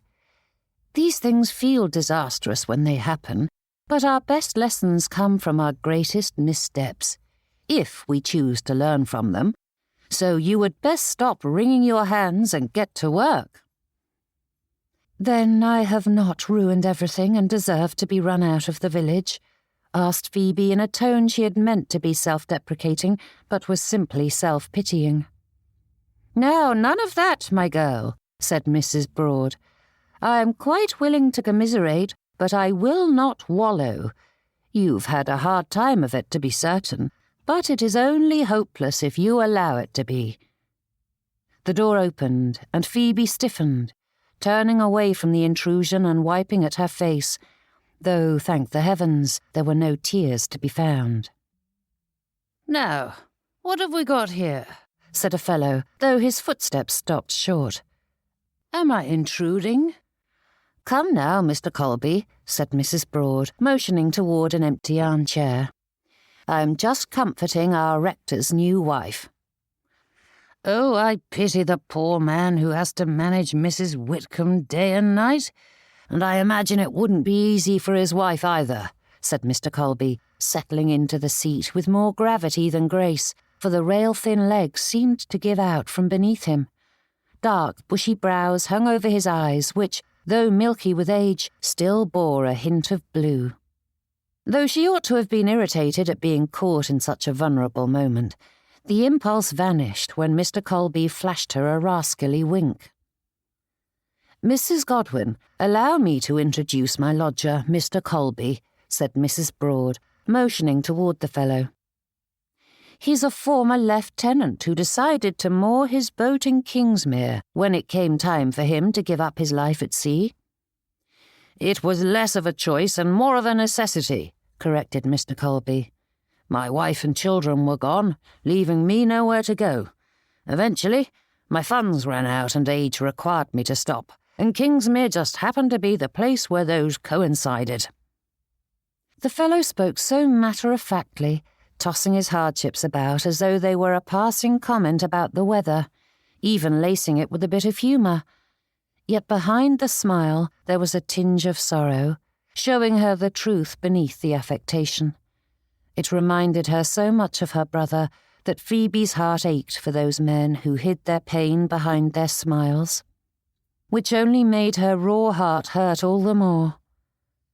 "Well, we are glad to have you," said Mrs. Broad. "And I'm glad to have found a safe harbour here," he replied, glancing at the tea service that had arrived sometime during Phoebe's confessions, though she couldn't say how the maid had slipped in, delivered it, and left without her noticing. Mrs. Broad poured a cup, preparing it to his specifications, and handed it over, though the fellow's arm shook as he tried to reach for it. Phoebe rose quickly, passed the cup over, and filled the saucer with a selection of sweets. "I was just giving our dear girl a rousing lecture so she won't quit Kingsmere altogether," said Mrs. Broad. "It must be awfully rousing indeed. Some of the ladies hereabout are harpies of the highest order," murmured Mr. Colby as he bit into a biscuit. "Every village has some, and I am certain Mrs. Godwin is capable of putting them in their place," said Mrs. Broad, giving her guest an assessing look. "No, she is simply adrift. Navigating a new path in life is difficult." "I'm certain Mrs. Broad will sort you out in a trice," said Mr. Colby. "She certainly sorted me out." Mrs. Broad huffed. "Men are simple. Fill them with food and they are happy as can be." With a bit of cake littering his lapels, Mr. Colby looked up, his glasses slipping low on his nose as he stared at her, and Mrs. Broad turned a knowing look at Phoebe whilst offering her a teacup as well. "Now, we must come up with a plan of action to help our Mrs. Godwin," said Mrs. Broad, and Mr. Colby gave a decisive nod. Phoebe accepted the cup, its warmth seeping into her fingers as the conversation carried on around her, and for the first time since arriving at Kingsmere, she didn't feel like an interloper or a guest.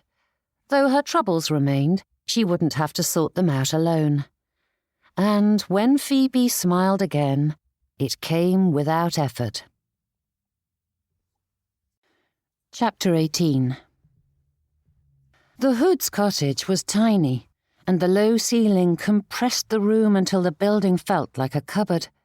Though boasting a warm hearth and all the homey touches that invited one to linger, Samuel felt like Gulliver amongst the Lilliputians, minding every movement lest he step on a child or a makeshift toy. Mrs. Hood stood near the fire, tending to the pot of cabbage boiling over the flames, and when she turned away from her work, Samuel hurried to help her back to her chair, which sat beside a table in the centre of the space that served as both kitchen and parlour. With a sigh, she folded her hands over the swell of her belly, her fingers interlaced so tightly that the knuckles showed pale beneath the skin. 2 children hovered nearby.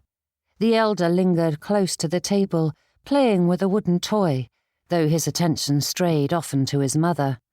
The younger drifted in and out of motion, circling the room with restless energy before stopping abruptly, as if searching for some new entertainment. "It is natural to be anxious," said Samuel, perched on the edge of his seat. "I've lost so many. I don't know if I can do it again. To spend all these months loving this little one, only to have her torn away from me." Mrs. Hood's expression crumpled, and she dabbed at her face with a worn bit of linen. "But you didn't come to hear me blubber." "I came to offer whatever aid I can. even if all I can do is listen to some blubbering," replied Samuel with the faintest of humour, which drew an equally faint smile from the woman. Letting out a shaky breath, Mrs. Hood shook her head, her eyes fixed upon the handkerchief in her lap. "Harry says I'm worrying too much." Samuel gave a commiserating smile. "I haven't found an easy remedy for worrying, Mrs. Hood, and you have ample reason to fear. Bringing a child into the world is no easy matter." "But no doubt, if I pray, God will ensure everything will turn out right in the end," she said with the resigned quality of one who had heard those words repeated often enough. "No, Mrs. Hood," said Samuel with a heavy sigh. "If one need only to follow certain steps to ensure prosperity and ease throughout life, faith wouldn't be required. Who wouldn't do the right thing in all circumstances if a blessing immediately followed? And who would choose wickedness if sorrow descended the moment they acted? There are plenty of good people who know great hardships in their lives, and ample examples of the wicked who thrive." The woman's brows rose at that, and Samuel settled his hands on his thighs. "There is no way to ensure a happy outcome with this child, Mrs. Hood, but I have found the only way to bear up the burdens that eventually come to us all, righteous and wicked alike, is to hold fast to our faith and try our best to be good. But know that whatever happens, I will do what I can to aid you." Nodding, Mrs. Hood drew herself up. "That is somehow both disheartening and comforting, Mr. Godwin." A knock at the door had the woman shifting to rise, though the groan she gave as she did so had Samuel lifting a staying hand as he rose in her place. Stepping carefully around the children, he opened the door to find the Whitcomb's bailiff on the doorstep. "Mr. Godwin," said Mr. Vincent, his brows raised. Stepping aside, Samuel motioned toward the woman of the house. "You caught us during a visit." Taking the hat from his head, the bailiff stepped inside. "I am sorry, but it cannot wait any longer, Mrs. Hood. Mr. Norcroft insists I collect the rent in full." "Another day is all we need," said Mrs. Hood, forcing herself to her feet. Pressing a hand to her lower back, she sighed as she straightened. "Harry will come home from the market tomorrow, and then we will have the rest, I promise." "I'm afraid the steward insists. He's keeping a close eye on every payment, and I fear I cannot turn a blind eye on tardy rents any longer," he said, rotating his hat in his hands. "They are short because they had to pay for roof repairs," interjected Samuel. "Had Mr. Norcroft approved the expense when he ought to have done so, then the Hoods would have their rent in full." Mr. Vincent shifted from foot to foot. "As their last 3 payments were tardy, he isn't required to make repairs the moment they are requested." Drawing in a deep breath, he hurried to add, "And Mr. Norcroft ordered me to tell you to mind your own business if you interfere." Straightening, Samuel glanced between Mrs. Hood and Mr. Vincent, though he didn't know what more he could do. Pressure gathered behind his eyes, and the hearth crackled softly, indifferent to the exchange, while the small domestic sounds of the cottage pressed in on him. Samuel's hand brushed the pocket of his tailcoat without conscious thought, feeling the weight of the coins there.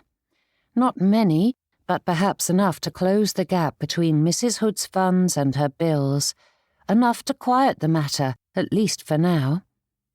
It would be easy, so easy, a gesture made in private, unseen by anyone beyond these walls. The Whitcombs would have what they were owed, and the debt wouldn't loom over the Hoods' already anxious household. But there would be the next family, and the next. His days were already filled with appeals of varying urgency, each justified in its own way. A short payment here, a sick child there, rent withheld for reasons both sound and suspect. He could not begin to fill every hollow with his own purse. His own circumstances were not so secure as to allow him to prop up all the poor in Kingsmere. Still, the coins weighed heavily, as though their mere presence accused him of miserliness. Was it wicked to withhold in the face of such need? What virtue lay in guarding what little he had when others had so much less?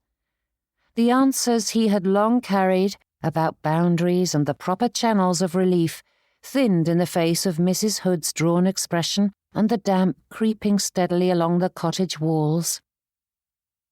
If he crossed this line, this single kindness would expand far beyond his means. Secrets spread, they always did. And then half of Kingsmere would line up at his door, begging for relief from their generous rector. Samuel drew a slow breath and held firm to his resolve, though questions refused to leave him be. Where was the line between greed and caution? How much was too much? Ought he to rid himself of all his worldly goods and live like the poorest of his parish? Was having anything more than his neighbour unneighbourly? Reaching into a tin, Mrs. Hood pulled out a few coins. "This is what I have." Mr. Vincent counted it out, his expression grim. But before Samuel could think what to do, the woman ushered the clergyman out the door. "My thanks, Mr. Godwin, but this is our trouble, and we will sort it out one way or another," she said. "Thank you for calling." "Do send word should you require anything," he insisted. "No matter the time of day." Mrs. Hood nodded and shut the door behind him, leaving him on her front steps as the door closed with a soft finality. The sunlight outside felt thinner than it had a fortnight ago, bright but sharp-edged as autumn dispelled the warmth of summer, and the leaves rustled in the treetops as he stepped onto the lane, their dry sound oddly insistent. Setting off at last, Samuel plodded along, absently nodding at passers-by as he wound his way through the village, his feet steering him toward home before he knew what they were about. He had more calls to pay, but the prospect of discussing needs he could not meet weighed on him more than he could bear. The parsonage came into view sooner than expected, and Samuel slowed as he reached the gate, resting his hand there for a moment before passing through. What he wanted most was a closed door, a chair drawn close to a window that overlooked the garden, silence enough to gather himself again, a little respite before he resumed the work that awaited. Just as Samuel was hoping he might slip by his wife, a clatter came from the parlour, and he ducked inside to see Mrs. Godwin righting a basket that had fallen from the sofa as she berated herself under her breath. Squatting down, he scooped up the contents, all of which appeared unharmed despite the fall, and the lady jerked with surprise when he handed her the basket. "I didn't think you would be home until dinner," she said, straightening. The observation didn't seem to require an answer, yet Samuel found himself offering one nonetheless. "I decided to come home for a bit of quiet." And whatever else he may find at the parsonage, quiet was usually in high supply. Mrs. Godwin nodded and took hold of the basket, settling it into the crook of her arm before gathering up two others, shifting them about until she was able to get all three in hand. Then she turned away without another word, making her way to the door he had just come through. "Where are you going with those?" he asked. Pausing, the lady glanced back at him and then down at her baskets. "We have a few things that are going to spoil before we can eat them all, so I'm going to take the extras to two of the families in the parish. The third basket is for Mr. Colby. He's alone this afternoon, and I thought he might like some company, so I'm bringing him some sweets. Mrs. Broad takes good care of him, but he loves Mrs. John's spice cake and shortbread." Samuel's gaze followed the baskets rather than her face, taking in their weight, the way the handles bit into her fingers as she adjusted her grip. It seemed he was not going to find a moment's peace at home after all. "Give them here," he said, nodding at her burdens. Mrs. Godwin straightened, the silence that followed growing weighty as she stared at him. "I beg your pardon?" "Give me the baskets," he repeated, barely keeping the confusion from his tone. It wasn't a difficult request to comprehend. "You made it abundantly clear that I must do something for the parish. You shouted it, in fact, demanding I do anything other than lie about, and now that I am, you are going to forbid me from doing it?" she asked in a voice that was quiet but not calm. "That is not—" He broke off, dragging a hand through his hair. The day's frustrations crowded in at once, jostling for expression. "I am to accompany you." "And how am I to be useful if I am not allowed to go about on my own, sir?" she asked, struggling to adjust her hold on the baskets. "You never speak to me unless it is to scold." "Saints above, woman!" he barked, the pressure of the past few hours forcing out the words. "I wasn't chastising. I was offering to carry the baskets. It is painful to watch you struggle with all three of those at once." Mrs. Godwin's mouth was already open, ready to retort before he had finished, but instead she stilled. Shoulders falling, she considered him, seeming to weigh his words for a long moment before her posture eased. "You mean to help me?" she said slowly. "Yes," he replied, just as quietly. "That was my intent." Straightening, Samuel forced himself to try again. "Mrs. Godwin, may I please assist you with your baskets? Though I know it may not seem so at first glance, I am capable of being a gentleman when I put my mind to it." The silence that followed was different from the one before, less brittle, though no less charged. Was that a jest? There was such genuine puzzlement in her question that Samuel couldn't help but reply in a monotone.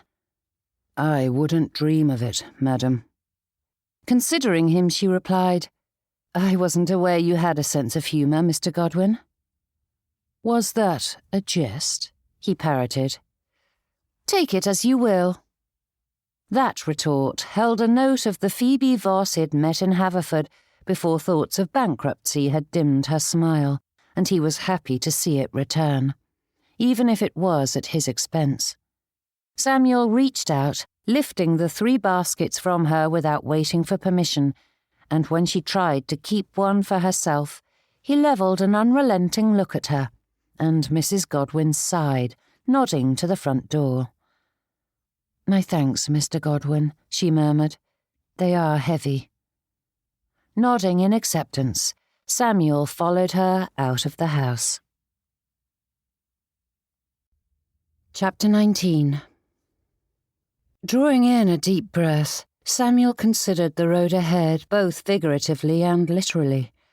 The quiet pressed in around them as they walked, their footsteps underscoring all the many things left unspoken. Samuel kept his gaze fixed ahead, aware of her presence beside him without daring to look. It was not the easy quiet they had once shared, nor even the strange restraint of politeness, but something more oppressive. "I apologize," he said with a sigh. "I fear I spoke more harshly than I intended." "How much did you intend?" she asked. "None." "It was far more than that," she whispered. "But I accept your apology." "When a day is particularly trying, I'm used to having no one about, and thus I do not have to keep hold of my tongue. That isn't much of an excuse, but it is all I have to offer," he added. "What made your day particularly trying?" The question was so extraordinary that Samuel didn't know what to make of it. Had it been anyone else, he would have thought it conversational. Was something afoot? He didn't think himself a suspicious sort, but the suddenness of her question gave him pause. Mrs. Godwin glanced at him, and her cheeks turned a deep shade of red. Over the past fortnight, I have been speaking with Mrs. Broad about my duties to the parish, and it is clear that I must understand your work if I am to do mine." There was a long moment as Samuel considered that before answering. "Mrs. Whitcomb hired a new steward whilst I was away, and he is determined to wring every last farthing from the village. His predecessor was far more understanding and willing to compromise. And having your wife antagonize his employer isn't helping matters," she added, a thread of self-deprecation laced in her tone. Frowning at himself, Samuel said, "I suppose I owe you another apology for the harshness of my words then as well." "Are you keeping tally?" she asked with feigned innocence. Weaving as much dryness into his answer, he replied, "From what I understand of ladies, they do not need a man's help tallying the wrongs committed against them." Mrs. Godwin considered him, and Samuel wondered if she would ever hear the humour in his teasing, but he supposed it was enough that she looked confused rather than offended. "I asked for an honest marriage, so you needn't feel sorry for telling me the truth, Mr. Godwin." "I'm not," he said with a shrug. "I am sorry I delivered the message so tactlessly. There is nothing wrong with anger, for it is an emotion like any other, but allowing our feelings to control us is never the proper course, and I am ashamed that I surrendered my good sense to my temper." Mrs. Godwin gave a strangled chuckle. "That is strangely comforting. Most would have assured me that it was all a misunderstanding or a mistake. But we both know your anger was justified, and you were right to say what you did. I didn't realize how difficult I was being, and I'm sorry to have caused such trouble." Glancing at him, she added in a quiet voice, "I hope you know I am trying to do better." "I do," he said, though he found he had to clear his throat before he could continue. This felt far too much like a parent speaking to a child than a husband to his wife, and Samuel wished he knew how to get them on equal footing. For all that the first word of her sentence emerged with her characteristic bluntness, her voice faltered as she stared down the road. "It was distressing, and I cannot say that I appreciated the curtness with which you spoke to me then and now, but our marriage is bound to have more troubles than most." Samuel glanced at her, and when her eyes flicked to him, she gave him a weak smile. "We hardly know one another," added Mrs. Godwin. "That is bound to lead to many misunderstandings and bruised feelings as we sort out how to live together. All we can do is apologize and try again." They walked on in silence, their steps falling into an uneven rhythm that refused to settle.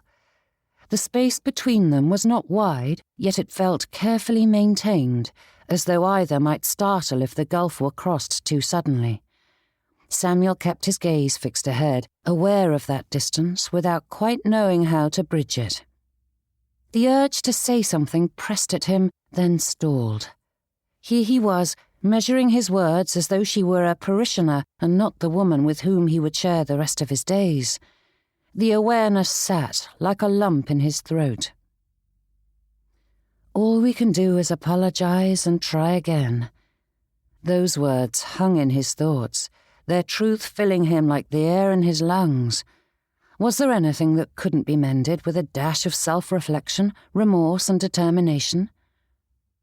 In truth, it was easy to admire someone who spoke plainly of her flaws when most would have defended themselves and clung to their stinging pride.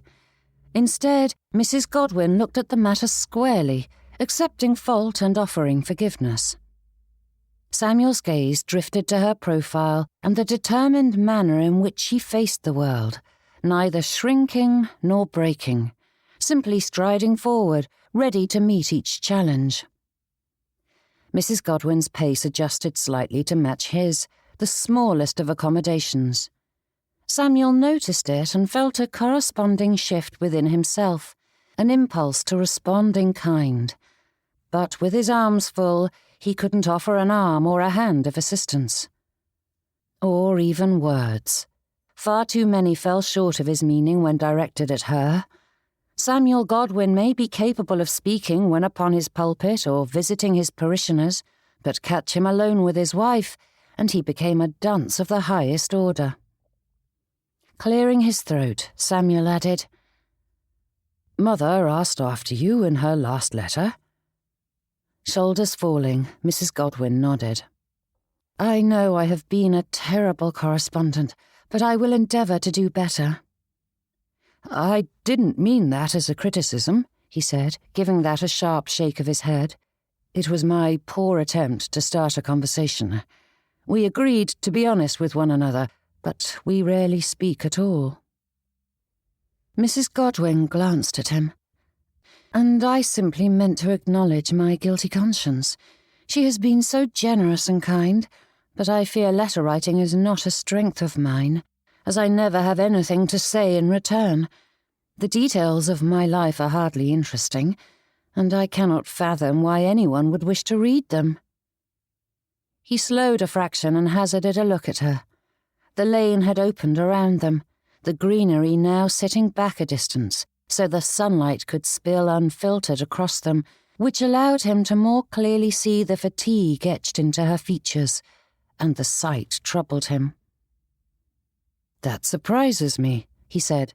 "You always seem occupied of late." Mrs. Godwin huffed a laugh. "Busy is not the same as interesting. No one would ever read a novel that simply followed a lady about as she paid calls on neighbours, oversaw menus and the household, and brought the occasional charity basket." "That is true of a stranger," he said, shifting said baskets. "But those closest to you wish to know those details, however unimportant. And my mother wishes to be close." "I know that in theory, but in my heart it is difficult to believe anyone should care," she said, her smile turning sad. "I even struggle to write to my brother and my dearest friend, especially when they have so many troubles. With Frederick living in squalor, hardly able to feed himself, the petty details of my social calendar hardly matter." Mrs. Godwin's cheeks heated again, and she drew in a deep breath as she glanced out at Kingsmere. "Can you tell me how many babies are born in the parish every month? At present, there aren't enough christening boxes to go around, and that needs to change, even if some lie idle most of the year. It will take so little for me to ensure each babe is welcomed properly into the world." Samuel adjusted the basket in his grasp and said nothing, giving himself a small but necessary pause. For all that she was determined to shift subjects, he couldn't turn his thoughts from that revelation. How did a lady who met the world with a raised chin and a challenge in her gaze bear such an insecurity? To hear her speak of herself as unremarkable and unworthy of notice sat uncomfortably beside the evidence of her recent labours and her determination to do more. And though he wished to learn more, there were subjects one did not approach without invitation, and this was clearly one of them, so he allowed her to shift the conversation. Yet he couldn't help but wonder how such a quiet doubt had taken root and how long she had nurtured it. The expression brought to mind the feast day in Haverford, the bright summer, the boisterous crowd, the food and drink. The whole village had descended upon the churchyard, yet Samuel's attention had been pulled to Miss Phoebe Voss again and again. Her easy laughter, the subtle wit with which she approached the world, the quiet kindnesses she bestowed without thought or calculation. And yet there had been a moment, brief enough to be overlooked, when that ease had faltered. A breath taken, shallow and quick. Something uneasy, swiftly concealed, but once seen, impossible to mistake. He had thought of it often since, and just now that expression had stirred again, calling forth his desire to ease those doubts and erase the harsh standard by which she measured herself. But the moment passed too quickly. Samuel fixed his gaze ahead as they walked on, and he forced his thoughts to the question at hand. If we were to average it out over the year, there is a birth every 2 to 3 weeks. I was told that it is more frequent during the harvest time, she murmured. Considering that, he nodded. I suppose so, though I do not know why that should be. Cheeks aglow, Mrs. Godwin strangled a giggle, and though Samuel sent her a quizzical glance, she only made another of those remarkable sounds. Ought I to fetch Mrs. Kirk? He asked. I've not heard of someone drowning on dry land before, but I am certain she would be pleased to practice her skills on you. Pausing in the road, his wife stared at him as though unable to believe Mr. Samuel Godwin was capable of jesting. Was it his tone that made it impossible for her to discern his wit? If so, there was no point in bringing it to her attention, as she could not see what was clearly before her face. Mrs. Broad recommended having 4 christening boxes, said Mrs. Godwin, continuing along the path and the conversation as though nothing had happened. And she invited me to assist with the dame's school. They're always in need of aid, and though I am no scholar, I know enough to be useful. The statement was almost a question, and Samuel nodded as he hadn't the slightest notion what he ought to say. They walked on, the baskets shifting faintly with each step, and Mrs. Godwin spoke of the boxes with brisk efficiency. She outlined what was required in quick succession, ordered and precise, as though she were arranging the contents even now in her mind. Yet something in her manner tightened with each sentence. Samuel noticed it first in the cadence of her speech as her tone sharpened, her words growing clipped. And then Mrs. Godwin kept glancing at him, seeming to measure his reaction before pressing on again. And when he inclined his head or offered some small sign that he was listening, her brow furrowed. There was no heat in her voice or expression, simply a restlessness that spoke of disquiet, though Samuel's thoughts were too mired in the exhaustion of the day to sort it out. So he said nothing, allowing her the space to speak, or not, while they strolled along the roads of Kingsmere. Drawing to a halt, Mrs. Godwin huffed and looked at him. "Will you say nothing?" Chapter 20. "I wasn't aware that you required an answer," said Samuel, considering the conversation leading to it. Pursing her lips, Mrs. Godwin filled her lungs and let it out in a slow breath as her gaze drifted away from him. Her shoulders stiffened, and she whispered something under her breath. "Pardon?" he asked.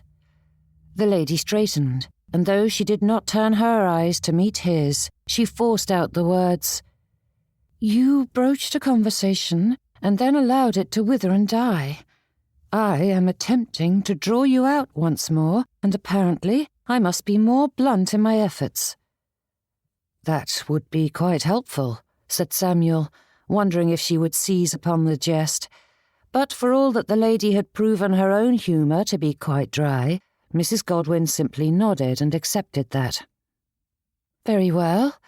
We have been married for some weeks, and I hardly know you. I think it is time we rectify that," she said. Samuel nodded. "That is sound logic. I will attempt to be more conversant." Giving a vague hum that revealed none of her internal dialogue, Mrs. Godwin pointed to the cottage ahead, which Samuel knew quite well. The building sat back from the lane, its lime-washed walls thinning in patches. In places it still caught the light, soft and chalky, though in others it had faded into the darker stone beneath. Laundry hung along a line pinned with care, and the neatly arranged shirts and shifts stirred gently in the brisk air. The gate stuck when Samuel worked the latch, and with a little effort he tugged it open to find the path to the door swept clean, though a paver or two had pulled free and wobbled beneath their feet. Everything about the place suggested a household still managed with diligence, even as certain tasks, those once attended to by another, waited a little longer than they should, and the thought weighed on Samuel. Mrs. Godwin stepped ahead of him, setting 2 of the baskets beside the low stone wall so they sat hidden from both the lane and the house. She adjusted them slightly, angling the handles inward so they would not catch any eye, then straightened and brushed her hands together as though the matter were settled. At his look, she hesitated for only a moment. "I do not want them to feel they are simply a name on our list to visit. They needn't know we have other calls to pay." Warmth settled into Samuel's chest and spread outward with each beat of his heart. Such a small thing, seemingly insignificant and easily overlooked, yet there was power in binding up broken hearts, and a little care and attention filled more than empty bellies. For all that he'd spent the better part of the morning fretting over the line between aid and enabling, Mrs. Godwin was giving attention to these quiet matters with grand impacts. Nodding, for Samuel wasn't certain he could speak, he followed her up the path to the front door. "Good heavens," said Mrs. Harvey as she ushered them inside, beaming ear to ear. "How good to see you this fine afternoon. You do us a great honour." "Nonsense," said Phoebe, waving that away. "I do hope we're not interrupting." "Now, that is nonsense. It is always a pleasure to receive our dear rector and his wife for a visit," said Mrs. Harvey, leading them toward the set of rough-hewn chairs beside the worn kitchen table. But the woman paused and leaned closer to Mr. Godwin, whispering, "It is a bad day today, sir. He could use a bit of cheering up." "Then I am glad we are here," replied Mr. Godwin in kind, though he was interrupted when a pack of children descended upon him. "Mr. Godwin!" shouted a little boy whose clothes were worn, though his face and hands were thoroughly washed. Launching himself upon the clergyman, he attached himself to a leg, whilst a little girl, who couldn't be more than 3, attached herself to the other.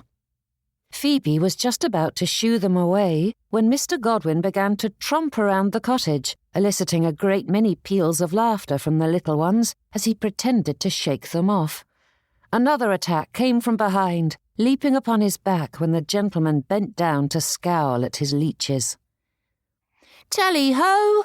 bellowed the lad, giving his makeshift horse several solid heels in the ribs as he urged him forward.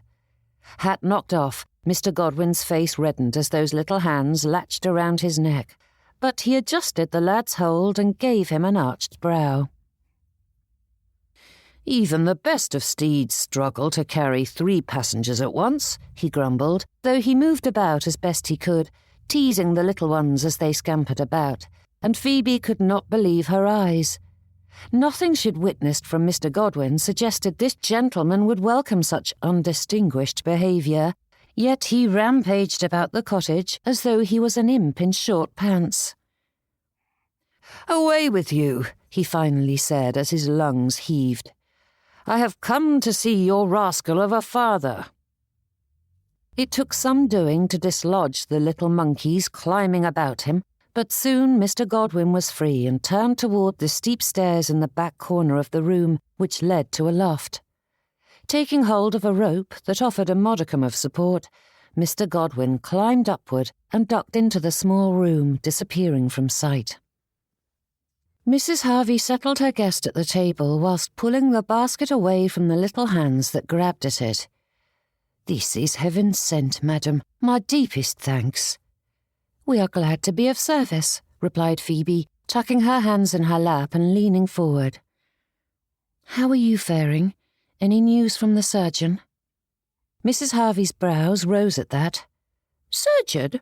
We just have Miss Sally down the lane, and she says it's too soon to tell." Cursing herself for that slip, Phoebe wondered why they didn't have even an apothecary on hand to tend to the ailing man. A surgeon may be beyond their means, but surely a few powders or tinctures were necessary. A broken back was serious at the best of times, let alone for one who made his living with his hands. But Phoebe brushed the discomfort aside and settled into a discussion about anything other than the great weight hanging over this family. Often the best assistance was a distraction, and thankfully Mrs. Harvey was a far more engaging conversationalist than Mr. Godwin, though Phoebe wasn't certain there was anyone worse than him, and they quickly waded into plans for her kitchen garden and where to move the laundry line. But Phoebe's attention strayed, pulled by the muted sounds from the loft above, for Mr. Godwin's presence filled the house. Thinking back over the past weeks, she recalled the small inconsistencies she had noticed and dismissed. Threads of levity weaving through a tone as dry as dust, and flashes of sharp intelligence in his eyes as he bowed and scraped. Was the self-effacing parson simply a performance, a mask he donned? And if so, why hadn't she realized it in 2 months of marriage? Was it a willful blindness on her part, or a deception on his? Phoebe's fingers stilled upon the tabletop. The women spoke on for a time, and when Mr. Godwin eventually descended the narrow stairs, the children swarmed him once more, small hands tugging at his coat, voices overlapping in eager competition. He accepted it without hesitation, bending to them and listening with a patience that felt far less practiced than his usual manners. The room brightened as he paid them attention, each in their turn, and Phoebe watched from her seat, struck silent by the ease with which Mr. Godwin met them on their own ground. There was no stiffness in him now, no careful distance, and when at last it came time to leave, it took effort to disentangle himself, for the children were reluctant to let him go. Outside again, Mr. Godwin retrieved the baskets without a word, lifting them as though they weighed nothing at all, and the pair continued down the lane, though Phoebe found herself unable to speak. Try as she might, she couldn't reconcile the man she knew with the one she had just witnessed. The difference was too marked to ignore. This man was no fool. And at the Pattersons, the pattern repeated itself in a quieter form. There were no children to gather at his knees, no sudden burst of noise to announce his arrival, yet once seated by the hearth, he spoke with the same warmth as the weather-worn couple shared the aches and pains of their ever-shrinking world. The low fire struggled against the creeping chill, but his manner lent the room a comfort the hearth could never hope to match. Phoebe knew she was too quiet, yet it was impossible to focus when the world was tilting beneath her. But if any of them noticed her distraction, they gave no sign, and she forced herself to focus when the visit came to an end with promises of future calls. Side by side, they walked through the heart of the village, venturing to the farthest corner from where they'd been. With all the buildings pressed close, the air warmed slightly, and the pair nodded to the passers-by, whilst she was acutely aware of the man at her side. Mr. Godwin cleared his throat. "Thank you for your help with copying my sermon. Time was getting away from me, and I fear I would have had to stay up most of the night if you hadn't seen to it first." "I am glad to be of service. I had intended to ask your permission before I began, but I needed something to occupy my time this morning and thought it wouldn't do any harm." Glancing at his profile, she ventured to add, "Though I know a good many publish their sermons for everyone to read, I've never heard of a clergyman who sells them to his peers." "Because their customers do not wish their parish to know they do not bother with that most basic of duties," said Mr. Godwin, the faintest hint of a laugh at the corner of his lips. "I may publish eventually, but at present, selling them individually is the most sensible approach." Turning his gaze to her, he asked, "What did you think of the sermon?" "You wish for my opinion?" "There is a fine line between success and failure when speaking of delicate subjects, and having another set of eyes review it is helpful," he replied. "Temperance is an often neglected virtue, and most think of it in terms of spirits and indulgence, but it is so much more than that." "I am certain you know the doctrine better than I do," she said, struggling to know what else to say. "Nonsense. Mr. Godwin's brow furrowed. "You are a woman of great faith. I wish to know your perspective on it." Halting in place, Phoebe stared at the man as he turned to face her, a question written in his expression, though she was certainly more flabbergasted than he. "A woman of great faith?" she asked. "For all that you are a rector, I do not believe we have ever discussed religion before. Why would you claim such a thing?" Canting his head, Mr. Godwin met her incredulity with his own. "Most do not attend every Sunday, yet you do, and having conducted a good many services, it is easy to tell who is listening and who is simply warming the pews. Anyone with sense would know you are more than a convenient Christian." Phoebe clutched her shawl tighter around her as Mr. Winwood's voice surfaced in her thoughts, drawing forth a blush as she considered that final moment they'd shared.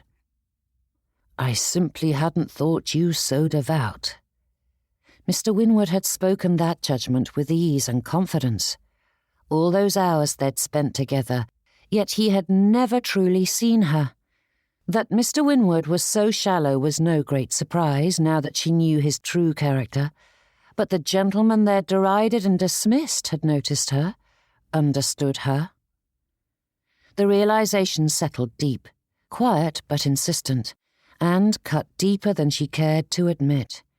She had been so quick to judge Mr. Godwin by what he lacked, had measured him against a standard that was as empty and worthless as Mr. Winwood's compliments. And what had once been appealing was sour and stale, an unappetizing mistake. "Do you think I would marry someone who doesn't share my beliefs, especially given my profession?" asked Mr. Godwin, his brows furrowed in confusion. "Why did you marry me?" The question thrummed in her heart and mind, demanding to be asked. Yes, he had admitted his motivations for proposing, but the more Phoebe considered her behaviour, the less sense it made. Mr. Godwin could have rescued a good many ladies from genteel poverty, could have chosen one who hadn't taken delight in mocking him. Mr. Godwin claimed it to be a mutually beneficial arrangement, yet the more she came to know her husband, the more Phoebe felt as though the benefit had landed squarely on her shoulders. However, she wasn't brave enough to broach that subject. For all that she wanted honesty, only a fool asked a question when they weren't prepared to accept the answer and the possible implications, both good and bad. Besides, there was a far more pressing question. "Why do you play the fool?" Chapter 21. Clutching the basket before him, Mr. Godwin stared at her for a long moment, his brows raised. "From our first meeting, I've known only the halfwit sycophant, but you boast no grand aspirations for power or income, and you treat all the gentry with the same excessive deference, even if they cannot further a cleric's ambitions." Phoebe considered the gentleman before her. "But today I met a creature I do not recognize, one who is engaging and kind, and someone I would be glad to call a friend." Pausing a moment, Phoebe forced herself to ask, "Or was the avuncular man at the Harveys the act? I do not believe so, but I cannot reconcile the two divergent versions of you."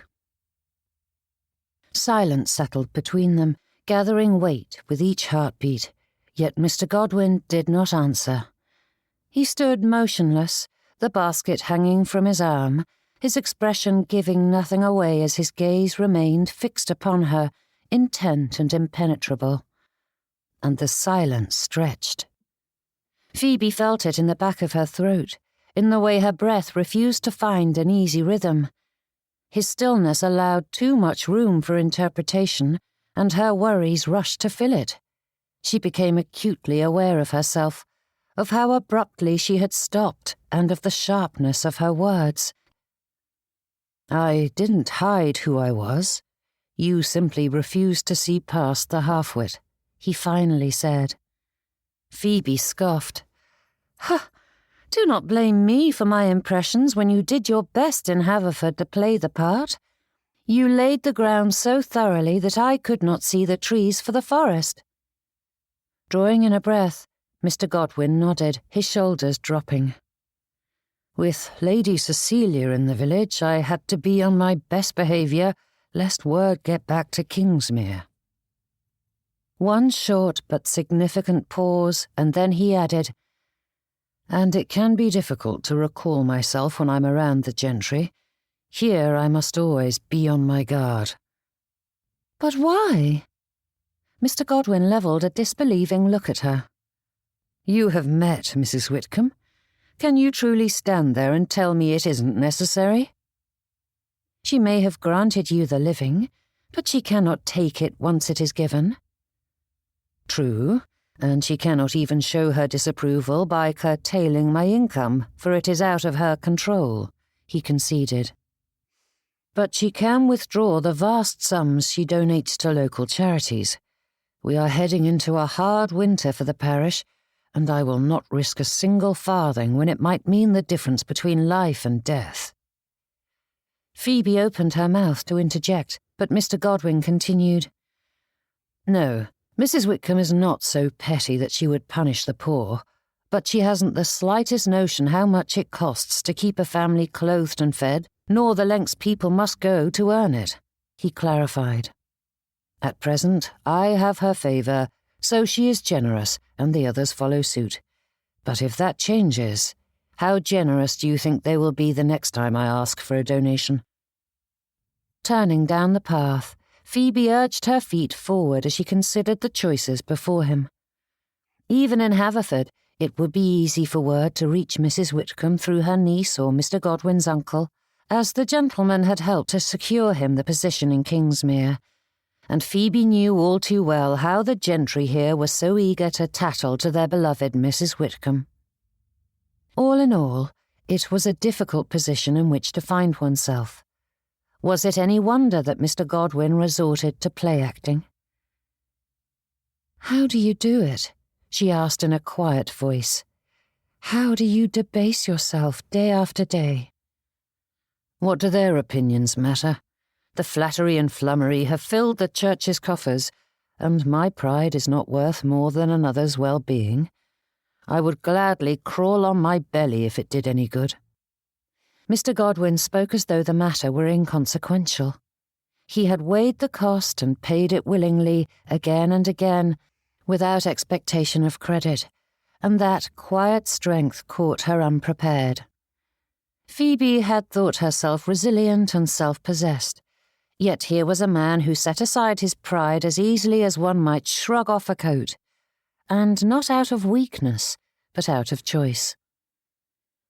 "But your peers think you a lackwit," said Phoebe, her cheeks heating as she recalled the various comments she'd overheard amongst the ladies of Kingsmere.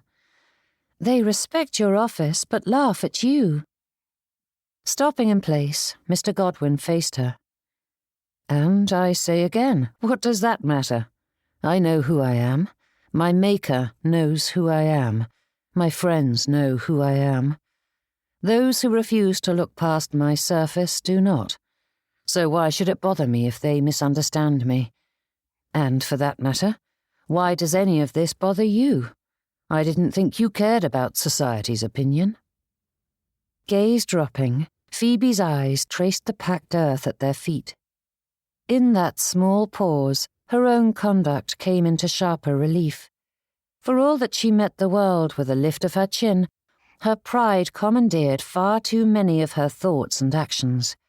After all, she claimed not to care one bit about her husband's opinion, yet hearing the disappointment in his tone pricked at her heart and caused her cheeks to burn. And as much as her pride begged to be left in peace, Phoebe knew she needed to take action, and when she lifted her head once more, her resolve gathered where defensiveness had once been. "I owe you an apology," she said, the words measured but earnest. "I have judged you wrongly again and again, and I am sorry for it." Mr. Godwin huffed and continued down the path.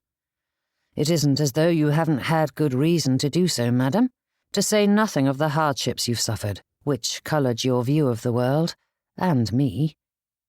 "That is no excuse," she said, shaking her head. "Or rather, it is an excuse I have clung to for far too long." "And truth be told, I wasn't certain I could trust you to be as open as I am now," he added.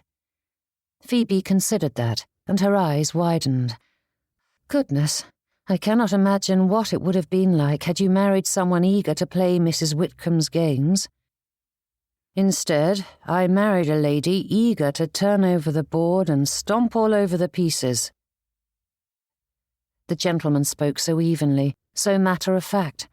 There was something in it that felt like a jest, but with so many of their arguments originating from that subject and her current state of shock, Phoebe wasn't ready to address the fact that her husband may, in fact, be a tease.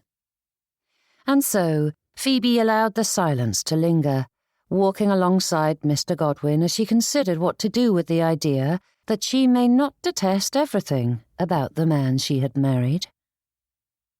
The path stretched ahead in a gentle curve as they passed through the heart of the village, and the final basket swung from his hand, though Samuel hardly noticed the weight.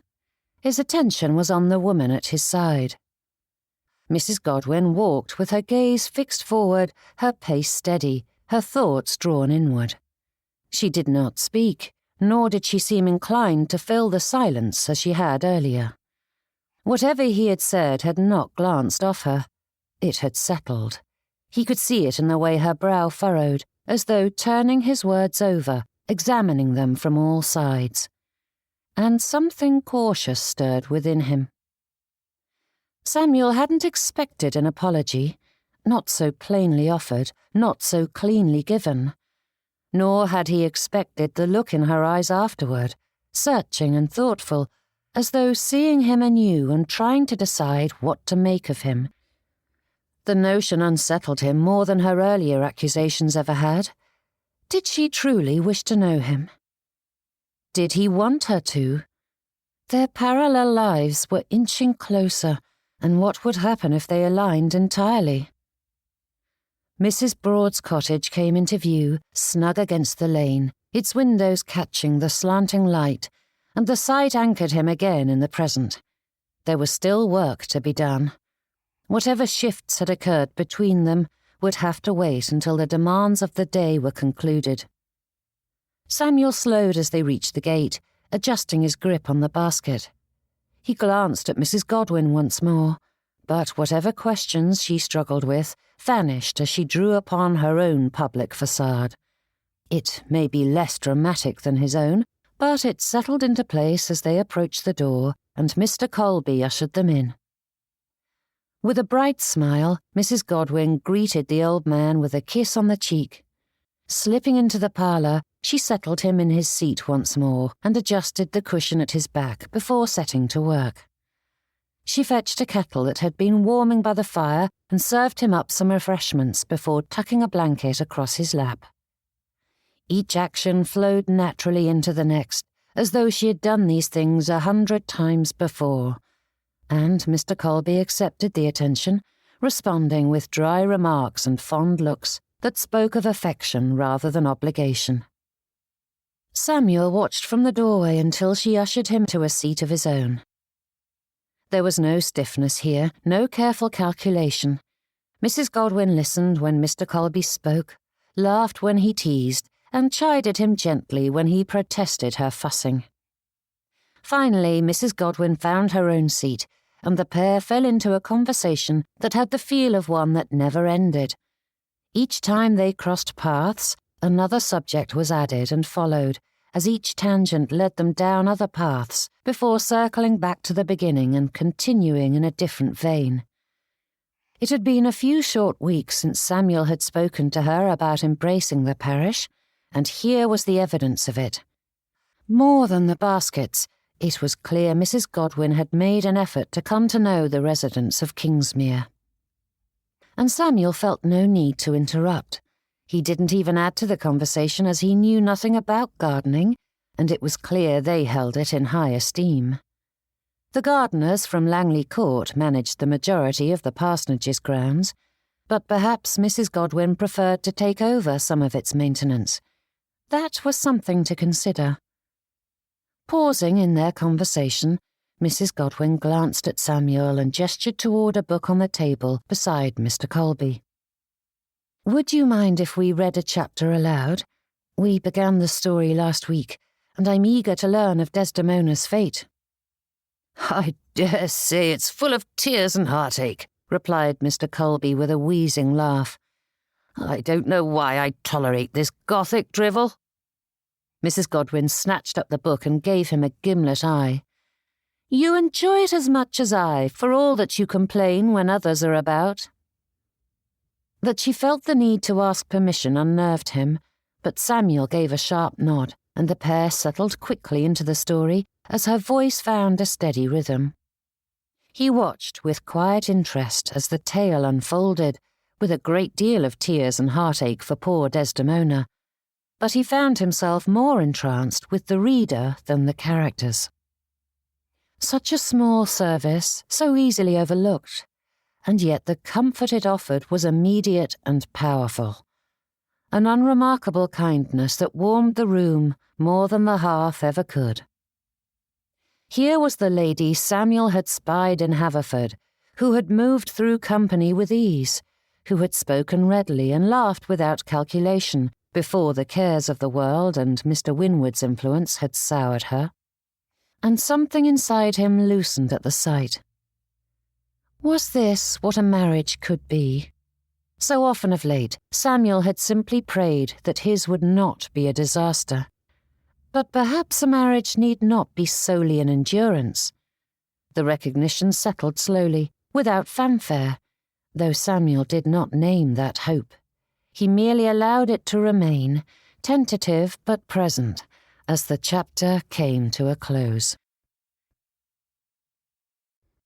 Chapter 22.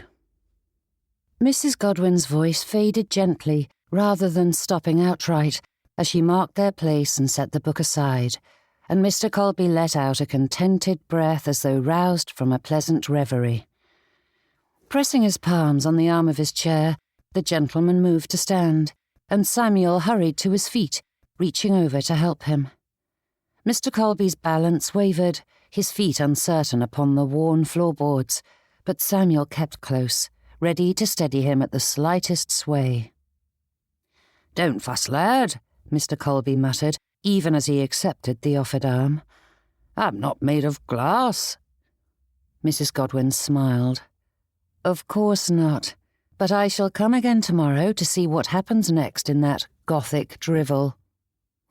That earned her a mocking scowl, but gratitude shone plainly in his eyes, warm and unguarded, and when he thanked her, Mr. Colby's voice carried more feeling than words alone could express. And with shuffling steps, he showed them out, though Mrs. Godwin insisted he return to his seat. But once outside, Samuel lingered just long enough to hear Mr. Colby's careful retreat before turning back to the lane. Mrs. Godwin adjusted her shawl against the cool air, her expression composed, and they meandered along side by side as their feet found the path back to the parsonage. "I worry about Mr. Colby," she whispered, though there was no one around to overhear. "May I ask—" Her voice drifted off, and Samuel had to prod her before she finished the thought. "He isn't receiving as much aid as he requires," she said, frowning. "I do not mean to criticize, but the parish offers him so little." Shoulders falling, Samuel nodded. "That is the unfortunate truth. Most aid is rendered to women and children, as it should be, and unfortunately, the stigmas against helping the menfolk remain even when he is unable to provide for himself. With the added difficulty of Mr. Colby belonging to another parish." "He belongs to us," said Mrs. Godwin, her gaze jerking to him. "He has lived here for years." Samuel tucked his hands behind him with a sigh. "According to the law and the church, a person is the financial responsibility of the parish in which they were born, and though that obligation shifts to a new parish under certain circumstances, Mr. Colby does not meet those requirements. Legally, he is free to live here, but he cannot draw upon our parish funds." "Would it be better for him to return to his parish?" asked Mrs. Godwin, though her tone suggested she hoped otherwise. "Assuming he could make the journey, he has no connections or family left there. Kingsmere is the closest thing he has to a home." Samuel's heart squeezed as he considered just how difficult it would be for the poor man. "I wrote to his parish, and as it is more economical for him to remain where he is, they send funds for his upkeep, but that is the extent of what I can do for him." "There must be something more," she said, determination lacing her voice. They walked on at a leisurely pace, the matter unfolding between them without the sharp edges that had marred so many of their other conversations. Mrs. Godwin asked questions, testing the shape of the problem rather than pressing for an immediate solution, and though she did not grasp the full breadth of custom and law that governed parish aid, she listened and weighed what he said before offering opinions and insights on how they might continue forward. Samuel found himself explaining more than he usually did, not merely the rules themselves, but the vestry council and their accounting. And rather than bristling at the constraints, Mrs. Godwin accepted and altered course, and Samuel found himself more and more engaged with the exchange. This was not the strained negotiation of earlier weeks, nor the careful silence he so often employed. It was a proper conversation. By the time they reached the end of the lane, they hadn't settled on any course of action. But then, most troubles had no clear, concise solution. So Samuel did not expect some grand revelation that resolved everything perfectly. He said nothing of what he felt, but as they turned toward home, he recognized it all the same. It was good, unexpectedly good, to think alongside her. "Do you ever feel a touch?" Mrs. Godwin's voice faltered, but like so many times before, the words came forth when she was good and ready to share them. "Do you ever feel guilty that we are discussing his very survival when we have so much?" "Yes, often, but I fear I have no answers. How much is too much to give? Ought we to hold our heads in shame that we have a home whilst others live in hovels?" Samuel's words drifted off as all those thoughts surged anew in his mind, poking and prodding his conscience. "If you discover an answer to that conundrum, I beg you to share it with me, for it has kept me up many a night." "Perhaps not having a definitive answer is for the best," she said, her tone considering. "Though there is much wickedness in the world, few people knowingly seek it out. They simply convince themselves that their actions are good, and thus do it with a clear conscience. The difficult part of life is sorting out that which is truly good from that which we justify as being good, so it is probably better to constantly evaluate our choices and actions than rely on rote answers." Samuel's brows rose as he considered the lady beside him. "I haven't thought of it that way before." They slowed without quite meaning to, their thoughts drawing them inward as the road stretched ahead. Mrs. Godwin gave a considering hum. "Surely I can do more than simply pass out baskets of food and christening boxes with a few scraps of linen inside. It feels so insignificant." "But it isn't insignificant to them," he replied.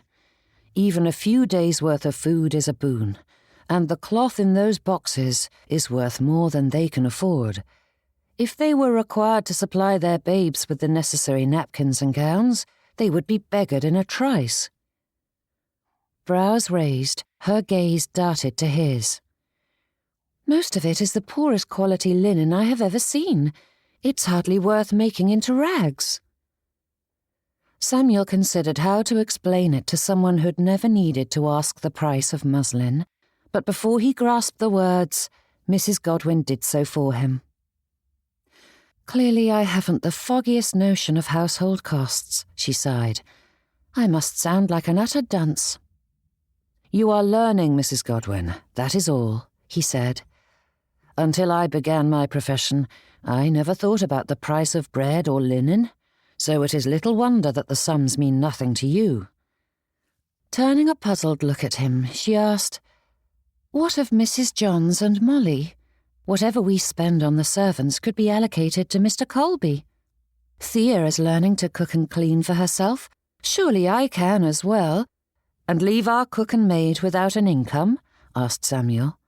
"Their families depend on it, and there are few positions in town that pay as well as we do. And though I do not doubt your ability to manage their chores, it would occupy all your time, leaving you unable to help me see to the parish's needs." "You have managed well on your own until now." "I'm not so certain of that," murmured Samuel.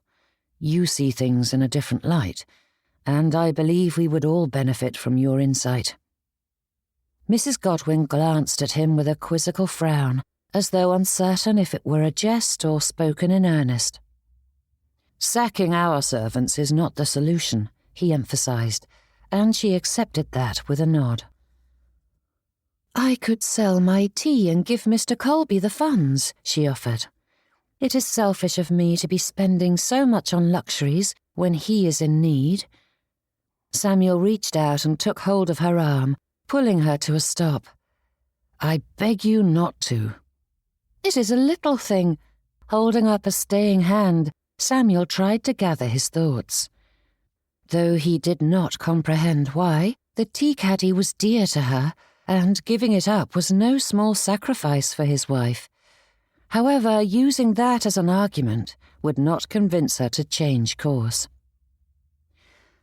"Though I do not know what the balance is between giving and seeing to one's own comforts, I do know that we must exercise caution," he said, feeling his way to the answer. "Every time I visit people in need, I want to hand them every last coin in my pocket, but the solution to their troubles is usually far more complicated than tossing money at them. Frankly, handing them a purse can make matters worse." Straightening, Mrs. Godwin's brows rose. "How so? What harm can it do?" "In our rush to uplift and aid, we can leave them dependent on our charity." Tucking his hands behind him, Samuel's eyes drifted down the road. "I made that mistake when I was serving as the curate in my previous parish. When hardships come from poor decisions, handing them funds only encourages them to continue the behavior. Each time we give, we mire them deeper and deeper in their mistakes." Samuel would not allow himself to drift into memories that were best left undisturbed at present. He had been young and inexperienced, and he would not continue to flog himself for those mistakes. "In truth," he continued, "I find that giving material aid, whether money, food, or clothing, is only beneficial for those laid low by the unforeseen misfortunes of life. And even then, it is better to do what you can to help them pull themselves free than do it on their behalf." As she looked no more convinced than before, Samuel continued, "If your brother were offered funds, he would use them wisely. He is determined to build himself a new life one way or another, and any assistance would simply help him to do so faster." Mrs. Godwin nodded at that assessment. "And what if the money were given to your father?" asked Samuel with raised brows, fully knowing what the answer would be. "His poor choices landed him in that mess to begin with. Do you think he would suddenly change and do better?" Shoulders dropping, Mrs. Godwin shook her head. "During my curacy," he added, "I chose to live as meanly as possible, giving away as much as I could, until I realized how often the same people who fret about feeding their children spent every evening drinking away their income at the public house. And I saw far too many grow accustomed to the aid and assistance the church offered, weakening them until they were utterly dependent on others. Money is rarely an impetus for change. Drawing in a breath, his shoulders fell. My income is generous now, but we are not wealthy. When I pass, you and our children will be without a home, and all you will have to live on is the money I put aside now. I hope and pray it will be decades from now, but I cannot know for certain and must do my best to prepare for that day now." Mrs. Godwin's breath caught, her eyes widening as though she hadn't considered that before, but then few expected trouble to knock upon their door. "I want to be generous, but being over-eager will bankrupt us," he added. "Giving from our own coffers must be done with prudence and an eye for our future as well, lest we end up as dependent as those we're trying to help. We must be wise." "We?" asked Mrs. Godwin, a bright note of hope in her voice. Not exuberant, not demanding, but present all the same. The word lingered between them, bright and unguarded, and Samuel felt its weight settle in his chest. "We." He had said it without ceremony, without forethought, and only now did he grasp what he had offered, and how rarely he had done so before. Decisions made on his own, burdens assumed without consultation. He'd been so intent on carrying everything himself that he had left her standing at the threshold of their marriage, uncertain where she was permitted to step, and the eagerness in her voice made that omission plain. A knife twisted deep into his heart. How many times had he misjudged her, just as she had misjudged him? Clearing his throat, Samuel tugged at his cuffs. "I was asked to organize a bazaar or concert to raise funds for the coming winter. Would you help me?" Mrs. Godwin stared at him for a long moment, and Samuel shifted in place.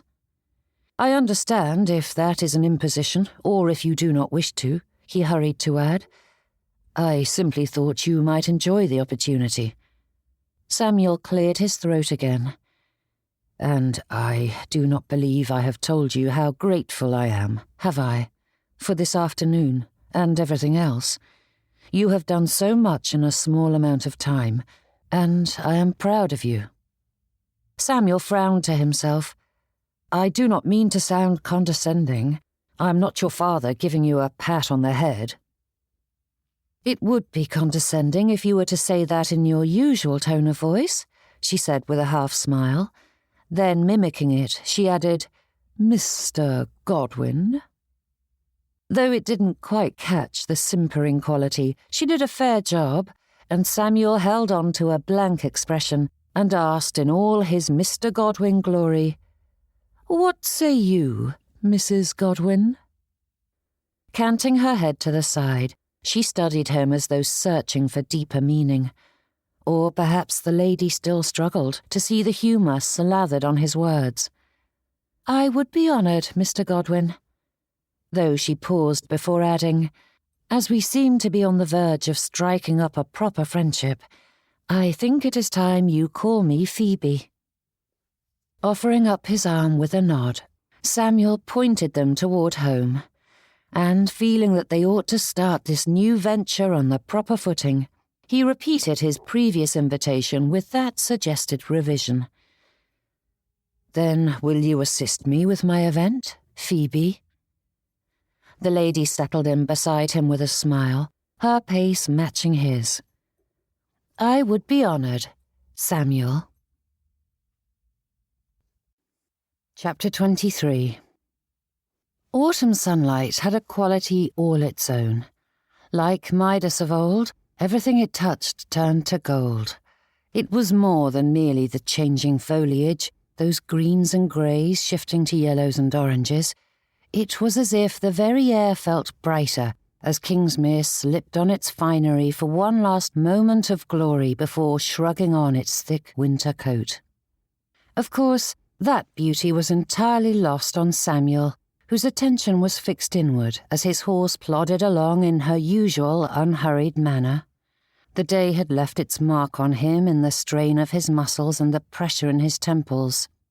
And each familiar turn of the road reminded him of visits yet to be made and quiet grievances that required careful handling.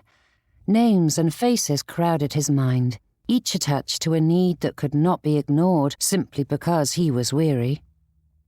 His comfortable chair and warm dinner called to him, luring him in with hopes of a quiet evening.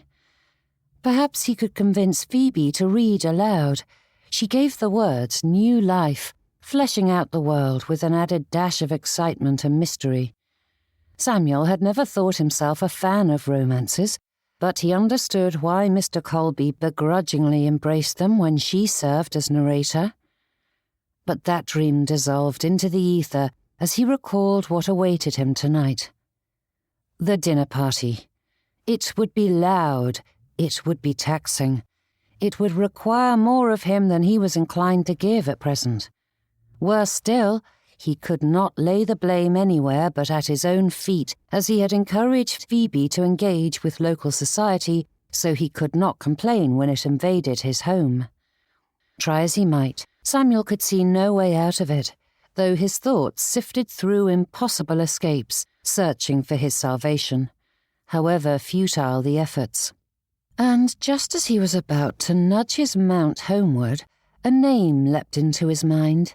The Greywells. Shoulders dropping, Samuel slumped in his saddle. If he returned home now, he would have a few moments to collect himself before the company arrived, but the Greywells were of an age where they required more attention, and it had been too long since he had paid them a call. Creeping Jenny paused to nibble on an obliging tuft of grass peeking up from the edge of the stone wall lining the lane, and Samuel didn't begrudge his mount the respite. He needed to think. Duty or rest? There was nothing wrong with taking a short respite, otherwise he would be of no use to anyone. Besides, the sun was dipping low on the horizon, and the day was nearly over. Postponing it until tomorrow was reasonable, if he had the time, which he did not. Nudging Jenny down the lane, he pointed her toward the Greywells' cottage and dismounted before tying the leads to the weathered gate. The cottage crouched close to the lane, the threshold worn smooth beneath countless shoes, and Samuel paused only long enough to straighten his coat before lifting his hand to knock. The door opened almost at once, and Mrs. Greywell peeked through, a shawl pulled tight against the chill. A smile brightened her features, and she stepped aside, ushering him in as Mr. Greywell rose unsteadily from his chair beside the hearth. "Please keep your seat," said Samuel, helping Mrs. Greywell into her own, before snatching up one of the chairs beside the kitchen table and dragging it over as the familiar scents of boiled broth, wet wool, and coal smoke wrapped around him. "What a blessing," said Mrs. Greywell, reaching over to pat Samuel's knee. "A visit from both Godwins in one afternoon is a great joy indeed." "Both Godwins?"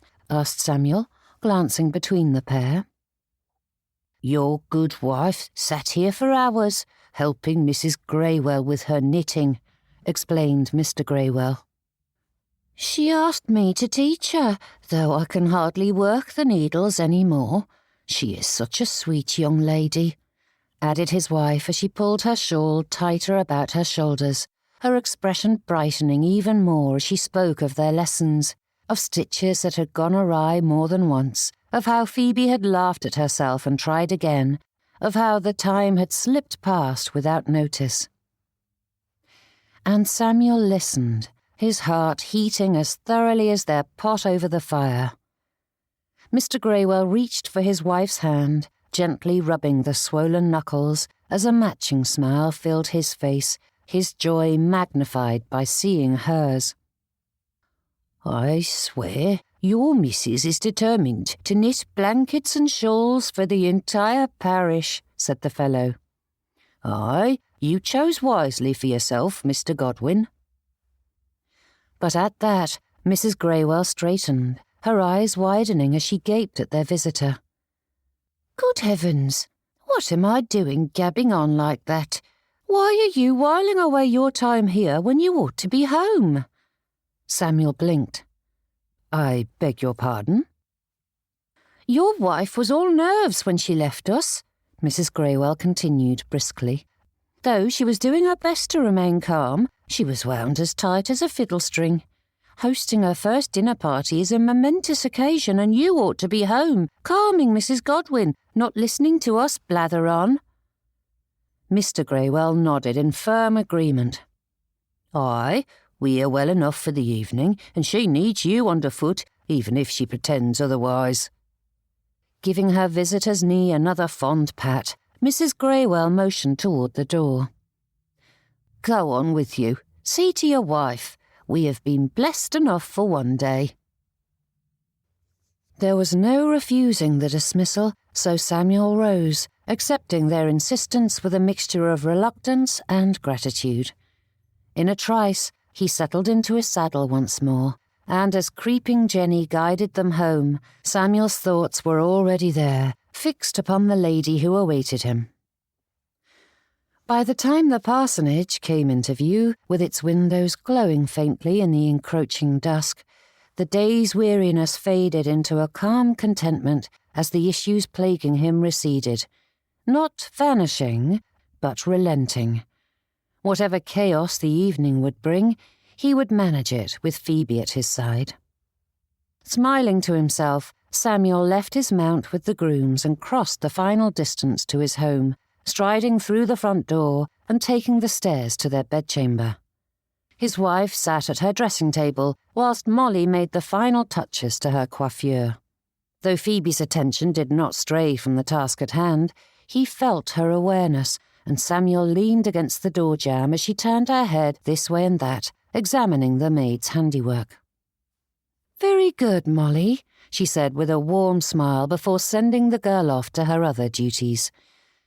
But when Phoebe's eyes found Samuel's in the mirror, her expression fell. "Mr. Colby is not faring well, and Mrs. Broad's rheumatism is keeping her from helping him much. I fear this will be a hard winter on them both." Striding over, Samuel settled a hand on her shoulder. "We will find a solution, one way or another." A faint smile returned to her lips. "We?" Samuel's hand lingered on her shoulder as a smile pulled at his lips. Was it time? The question rose to his thoughts, insistent and eager as he considered the bundle hidden in his drawer. Samuel forced himself to breathe evenly, though his throat was doing its utmost to strangle him. It was a small gesture, but would she welcome it, or think it presumptuous? Suspect him of trying to purchase her goodwill?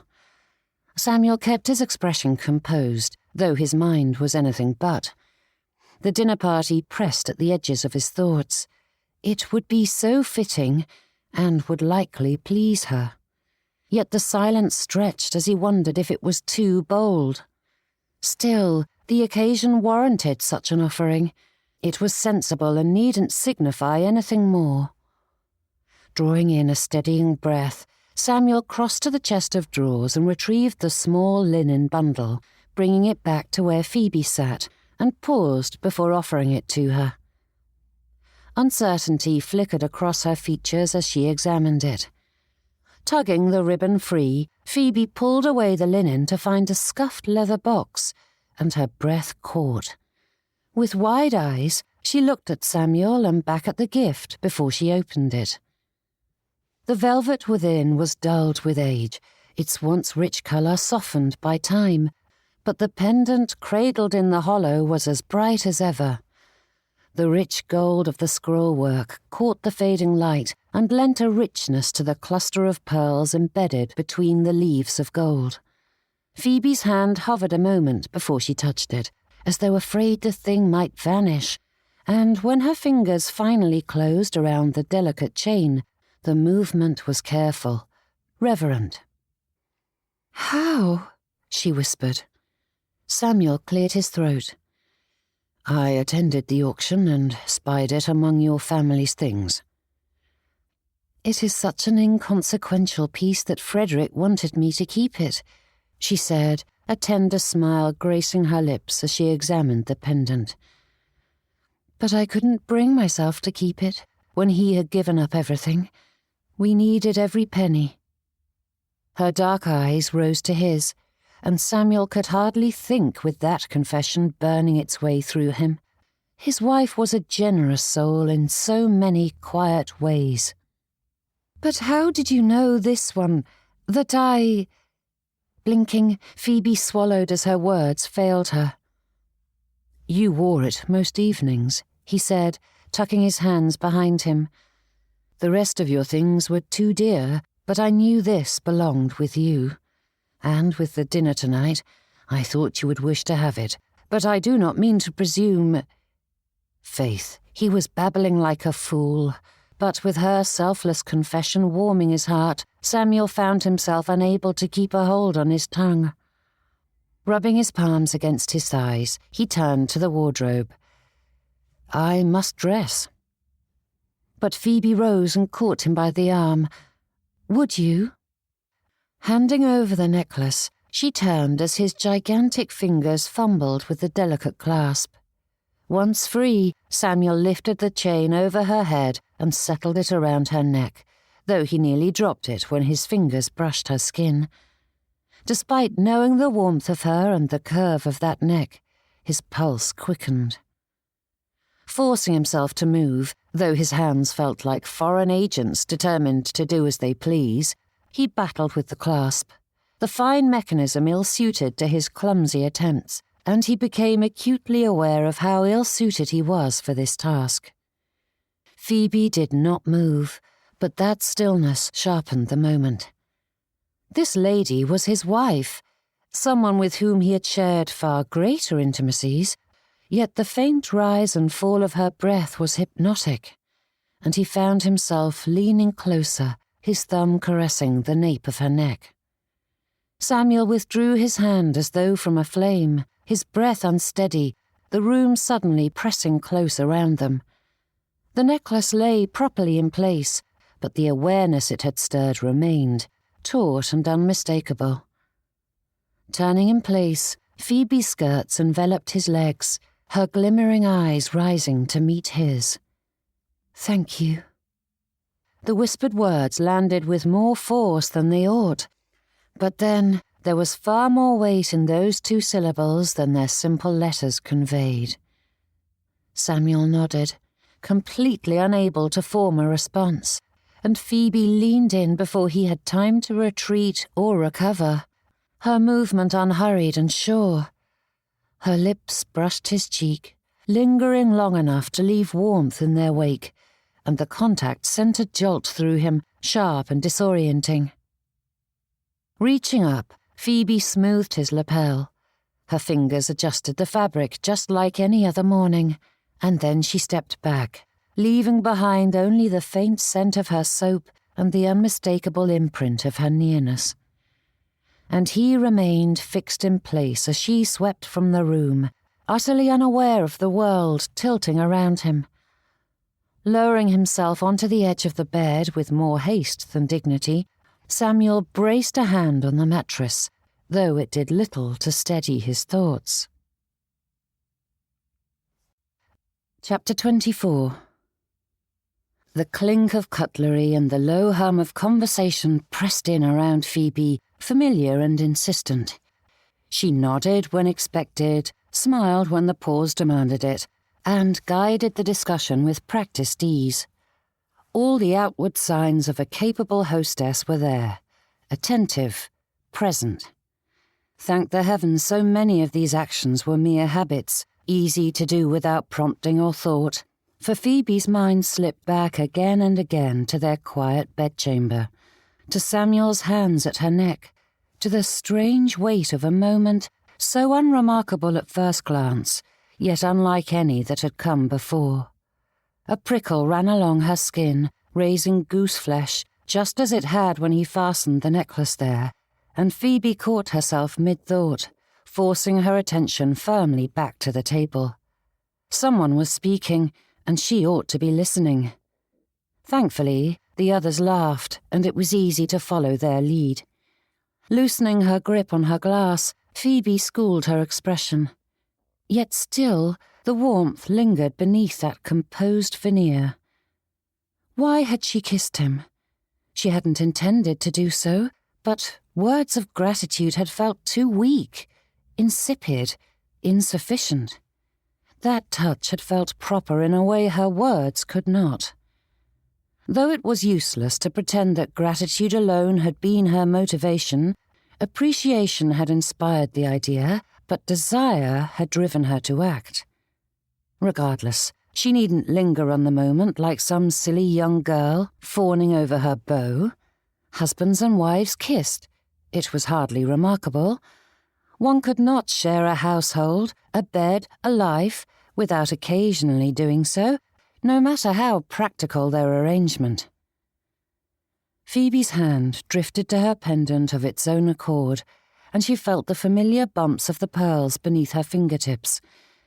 Perhaps it was strange to care so much about a meaningless bit of gold, but so much of her had been stripped away, and here was one small piece of the person she had been. Samuel had noticed how much it mattered to her, had purchased it for her. Of course he had. Drawing in a breath, Phoebe forced her attention back to the table before her. Fully. No amount of stewing in her thoughts would provide a greater understanding of this topsy-turvy world. The dining room was dressed to its best advantage.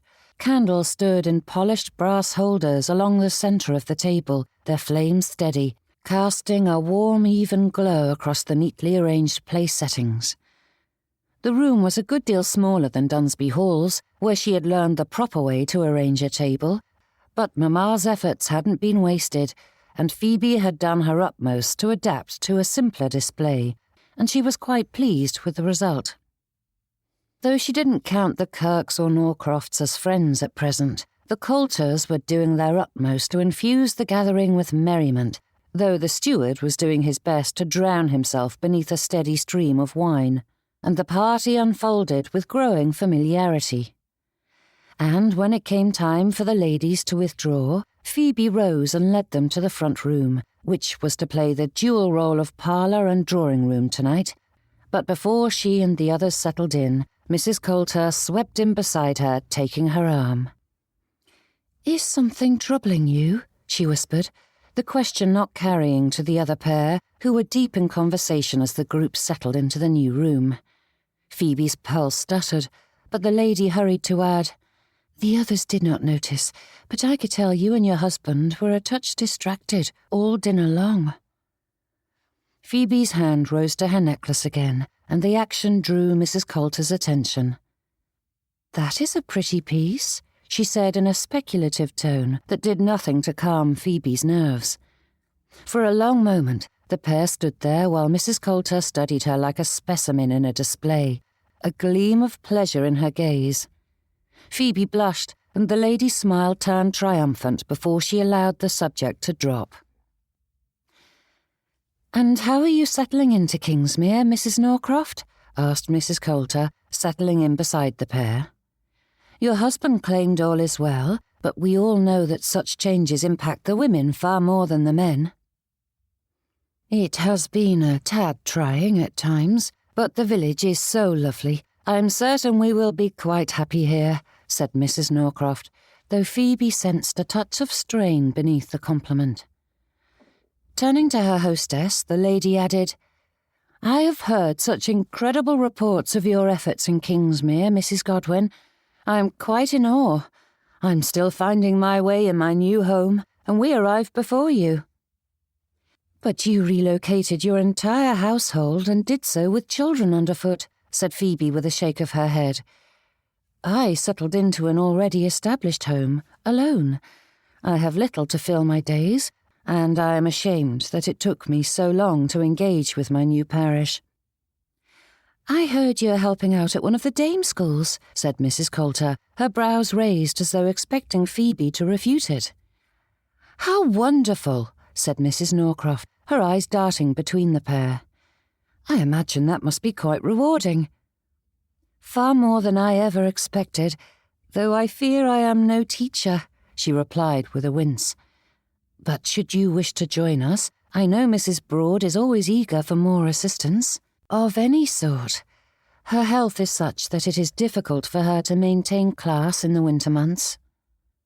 Glancing at Mrs. Kirk, Phoebe added, "In fact, I was intending to pay a call and see if you would be interested in joining us, as you are so charitably minded.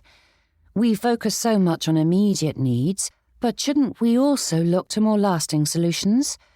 By improving their education, we can give them the skills and knowledge to find better employment, which will increase their income and allow them to provide for themselves." "That does sound rewarding," said Mrs. Kirk, her smile never faltering, though it strained at the edges. "However, I am quite occupied with my work in the Royal Humane Society." "Could you not lend a little of your time to this worthy cause?" asked Phoebe, fighting back the frown. But Mrs. Kirk waved it away with a few excuses about the importance of her charity and hurried to add, "I'm certain Mrs. Jameson would be eager to aid you." The parlour door opened, drawing their attention away from the conversation as the gentlemen entered in a loose cluster. Rising to their feet, the ladies crossed to their husbands, and Phoebe's gaze seized upon Samuel's expression. Though his clerical smile was firmly affixed, there was something beneath his professional facade that had her drawing closer, and it was only when she stood beside him that the tightness revealed itself. The set of his mouth was too precise, the line of his jaw held as though he were bracing against something unseen, and Phoebe's gaze met his, asking for an explanation, both for his foul mood and the cook appearance of the menfolk. His breath left him in a measured release, and Samuel whispered, "I do not trust myself in Mr. Norcroft's company for another moment." Stepping between him and the guests, Phoebe angled him away from the other conversations. "The man is pig-headed and cannot bear to hear anyone's opinion but his own."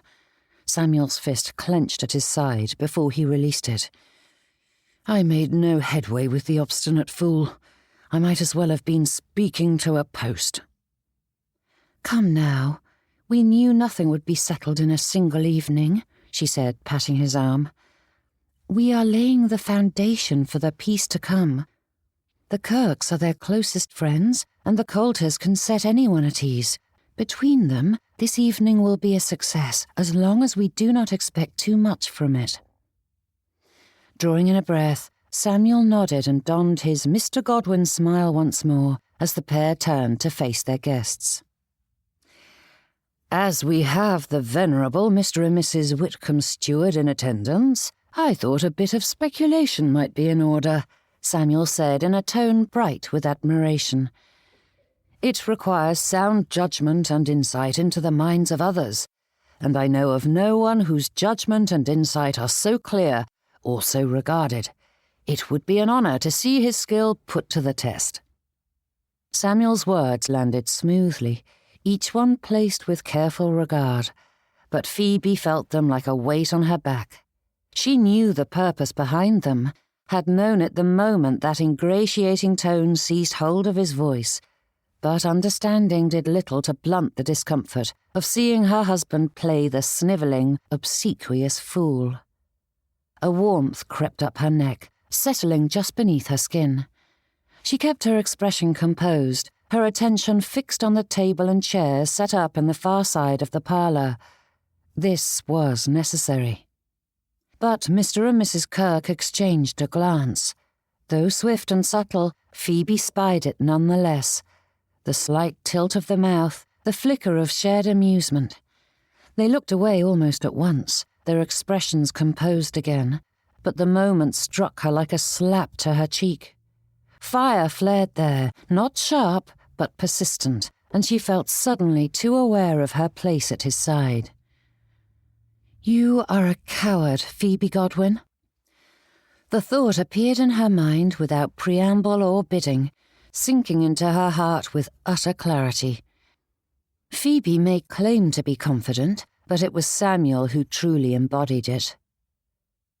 Who was Mrs. Kirk but a performer, throwing herself into charity for adulation whilst ignoring the needs of those around her? What did her condemnation mean? Samuel was doing his utmost to better his parish, which was far more important than Mrs. Kirk's lectures. The lady had no right to mock him. Straightening, Phoebe slipped her arm through her husband's and held fast. His words faltered the slightest bit as he glanced at her, but otherwise Samuel was in fine form as he guided them to their seats. Chairs were claimed and the cards dealt as the party shifted into the evening's entertainment. Taking stock of their hands, the conversation settled into a steady cadence as they spoke of the village and the game. But Phoebe's attention slipped back to her husband as she considered that quick shift from growling complaints to ingratiating praise. Seeing his public mask settle into place with such ease and speed was rather impressive, and she found herself studying the performance as all those vapid words took on new meaning. And for once, she listened, truly listened, to Mr. Godwin. Straightening, Phoebe's brow furrowed as she considered his words and the man she knew. This was not capitulation. It was not flattery. It was something more precise, more deliberate. Samuel was teasing Mr. Norcroft. Entranced with the performance, Phoebe picked apart everything he said as the cards flew. A faint emphasis on the wrong word that was easily ignored. A pause held a fraction longer than necessary. A double meaning that was interpreted favourably by the listener. So many of them were barbs wrapped in such good humour that they landed without drawing blood, though that didn't diminish the amusement of the wielder. The lift of his brow, the faint curve at the corner of his mouth when he struck his mark, the way his laughter remained buried beneath that staid exterior. Had she not been married to the man for nearly 3 months, she wouldn't have seen those subtle signs. But now, Phoebe couldn't believe she had overlooked them for so long. Her husband was a tease. Chapter 25. The game settled into a steady rhythm, the cards flying as conversation flowed, and the strain in Phoebe's shoulders loosened as her attention sharpened, picking apart everything Samuel did. Though she did her best to appear unaffected, a smile tickled her lips as she watched him study his cards with an expression of earnest concentration, his head tipped slightly to one side. When the flow of offers lulled, Samuel hesitated, then glanced toward Mrs. Kirk. "I beg your pardon, but if I make an offer now, am I committing myself or merely testing what the table will bear?" Mrs. Kirk's lips tightened. "You are committing, Mr. Godwin. The point is to act." "Ah, of course." He inclined his head, contrition neatly folded into the gesture. "How foolish of me. I quite see it now." He named a modest price, his tone careful, almost deferential. "You explain it so clearly." The faint strain at the corner of her mouth eased, and she acknowledged the compliment with a small nod. The play continued. Offers were made and declined, coin shifting hands in quiet increments. Once, then twice more, Samuel hovered on the edge of speaking, only to draw back, his brows knitting as he studied the others. "And yet," he said thoughtfully at last, "isn't restraint the wiser course? I should hate to overreach." Mrs. Kirk exhaled sharply. "Mr. Godwin, restraint is not the object of the game." "Indeed?" His eyes widened a fraction, as though the notion had only just occurred to him. "Then I am most grateful for your patience, madam. Your grasp of these matters is truly impressive." After a brief pause, Samuel named a price, low enough to seem tentative, yet placed with such quiet precision that it drew a card from reluctant hands and shifted the balance of the table in one stroke. and Mrs. Kirk watched the exchange with a strained expression. "That was unfortunate," she said, her tone measured but taut. "Was it? I apologize, madam. You have such a better grasp of the game, and I fear I am all thumbs when it comes to such matters." Straightening, Samuel winced as though completely unaware that he had caused serious damage, though Phoebe spied a spark of humour in his gaze. "Of course," said Mrs. Kirk, giving him a long-suffering nod. And 3 exchanges later, he did it again by declining a sale that forced her into the very position she was desperate to avoid, and Mrs. Kirk's hands tightened around her cards. "Have I done something wrong again?" asked Samuel, frowning at his cards as though not understanding what they meant. "I know speculation relies on foresight, and I fear mine is unequal to yours." Phoebe managed to hide a sputter and watched as Mrs. Kirk drew a slow breath, her composure reasserting itself with effort. Stumbling over himself again, Samuel offered up a litany of apologies, verbally flogging himself whilst praising her forbearance to such a degree that the lady did not seem to notice just how much he was trancing her. But then neither of them had a chance of overtaking Phoebe as she secured yet another decisive card.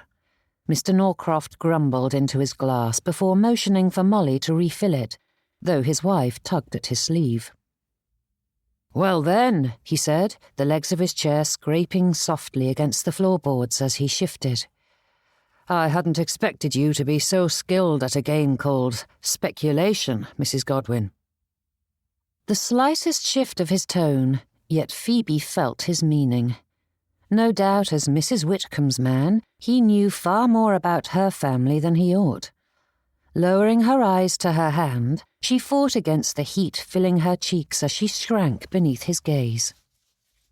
Perhaps a bit of Samuel's strength was precisely what she needed. Forcing herself to straighten, Phoebe let out an airy laugh. "I simply buy whichever card is prettiest and hope for the best. If I am doing well, it is entirely due to luck. I certainly do not have the head for strategy as you do, Mr. Norcroft." Punctuating that with a smile full of sweetness and sunshine, Phoebe turned her attention to her cards, though she felt Samuel's attention on her as the gameplay continued. Slowly raising her eyes to his, she saw the corner of his mouth lift as amusement flickered in his gaze. And together, they shared a silent laugh. The cards blurred in Samuel's hands as the rounds wore on, one scarcely distinguishable from the last. He followed the play well enough, though his interest waned as the burning candle shrank. The room was growing too warm, the voices too loud, the laughter too boisterous. Shifting in his seat, he sorted through his cards and forced himself not to look at the clock on the mantelpiece. Yet, all in all, Samuel didn't regret the evening. He wasn't as optimistic about the outcome as his wife, but watching Phoebe progress throughout the games was more entertaining than the company was exhausting. Where she had once played with quiet confidence, she now allowed herself small liberties, an artless hesitation before laying down a card, or a look of innocent surprise when fortune favoured her yet again. She was learning the shape of the room, the temper of its occupants, and testing her footing in a way that was unmistakable to him. Mr. Norcroft's presence still grated, Mrs. Kirk's kindness still rang hollow, but beneath it all ran an unexpected current of pleasure. The game Samuel had begun was now taken up by another player, a gauntlet thrown. Leaning back in his chair, he held the cards loosely in his hands and watched as his wife made quick work of the others, all whilst cajoling them back into high spirits, except for Mr. Norcroft, who was far more keen on the spirits in his glass. "Perhaps it is time for a new game," said Samuel when Phoebe's victims were well and truly trounced, and had accepted their defeat, albeit begrudgingly. "We have some refreshments, should you require them." Rising to their feet, the guests availed themselves of the tea and cakes Molly had laid out, but Phoebe slipped away and came to his side. "I did not see it," she whispered, "but I do now." "I have not made it easy for you to see it," he replied, his throat tightening around that admission. Phoebe's brow furrowed. "But I am sorry all the same. It seems I continually underestimate you." "And I am continually amazed that you married me at all. It is a miracle you didn't run, screaming from the church when it came time to recite your vows." Samuel spoke as he always did, though this time it was purposeful, and just as he wondered if she would recognize the humor hidden within it, Phoebe smiled. It was small, hesitant really. But she understood the jest for what it was. "In truth, it is quite freeing," he added, glancing out at their guests. "When people think you a fool, they do not guard their words, and they dismiss and excuse your missteps more than they would those they respect." "Mrs. Kirk came close to bludgeoning you," she said with a strangled laugh. "If I must be subjected to all sorts of indignities, I should be allowed some amusement, and it is quite diverting to see how close to the line I can come before I cross it." Phoebe huffed. "You sound like my brother. Frederick enjoys twitting people, growing more amused the more uncomfortable they are." "He is a good man," murmured Samuel, his thoughts turning back to the gentleman. Though he knew little of Frederick Voss, he improved with each new account, and Samuel couldn't help wondering how the gentleman was faring since the loss of his family's estate. Perhaps he should write to his new brother-in-law. "That he is," said Phoebe, linking her arm through his once more. "In the past few months, I've often thought Frederick was the only good man in the world, but I am beginning to think there is at least one more." "Yes, Mr. Colby is a fine specimen." But that dry tone that had so often caused her to scowl or scoff now drew a huff and earned Samuel a shake of her head as Phoebe threaded her arm through his. "Are you two having a nice chat?" asked Guy Coulter as he and his wife drew up beside them. The gentleman was just as bad as the lady, for they both took in the proximity and expressions of the pair and immediately gave Samuel and Phoebe knowing looks. "Do you have something in your eye, Mrs. Coulter?" asked Phoebe with feigned innocence. "You are winking most strangely, and I am growing concerned." Elizabeth huffed, levelling a narrowed look at Samuel. "Are we now going to have to deal with two of you flitting about Kingsmere, teasing everyone in sight?" "I do not know what you mean," said Samuel, and his wife looked at him with a furrowed brow. "I do worry about the dear," added Phoebe with false concern. "She is speaking such nonsense. Perhaps, Mr. Coulter, it would be best to fetch her home. I fear she is not in her right mind." That earned her a laugh from Guy, and Samuel turned back to the other guests. "Would you care for another round of speculation?" he asked. "Not with Mrs. Godwin," said Mr. Norcroft as his wife reached for the glass in his hand. "It is no fun to play against someone who knows the cards before they're even played." The word struck with a bluntness that stole Samuel's breath, and silence fell upon the room as they all stared at the fellow. Cheating? Not said outright, but the accusation hung there all the same, filling the space between them. Heat gathered low and fast, coiling tight beneath his ribs, and Samuel's teeth clenched until his jaw ached. Had Phoebe been a man, the insult would demand satisfaction, the kind of escalation that left no room for retreat. To speak such a thing to a woman, one's hostess of all people, was a particular breed of rude that left Samuel baffled. Phoebe stood perfectly composed, her posture unaltered, her expression smooth enough to deceive anyone who did not know her well. But he felt the quiet strain beneath that stillness and the effort it took to remain unmoved.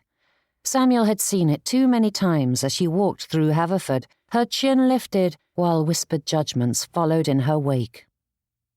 Both Godwins masked their frustrations and pains, but where Samuel took the path of subservient doublespeak, Phoebe had perfected the art of the cool set-down, appearing to the world as though she were above their barbs. But they settled deep in her heart, piercing it through. "Mr. Norcroft," hissed Mrs. Norcroft, "that is enough." But the fellow waved it aside. "I'm not the only one who was thinking it."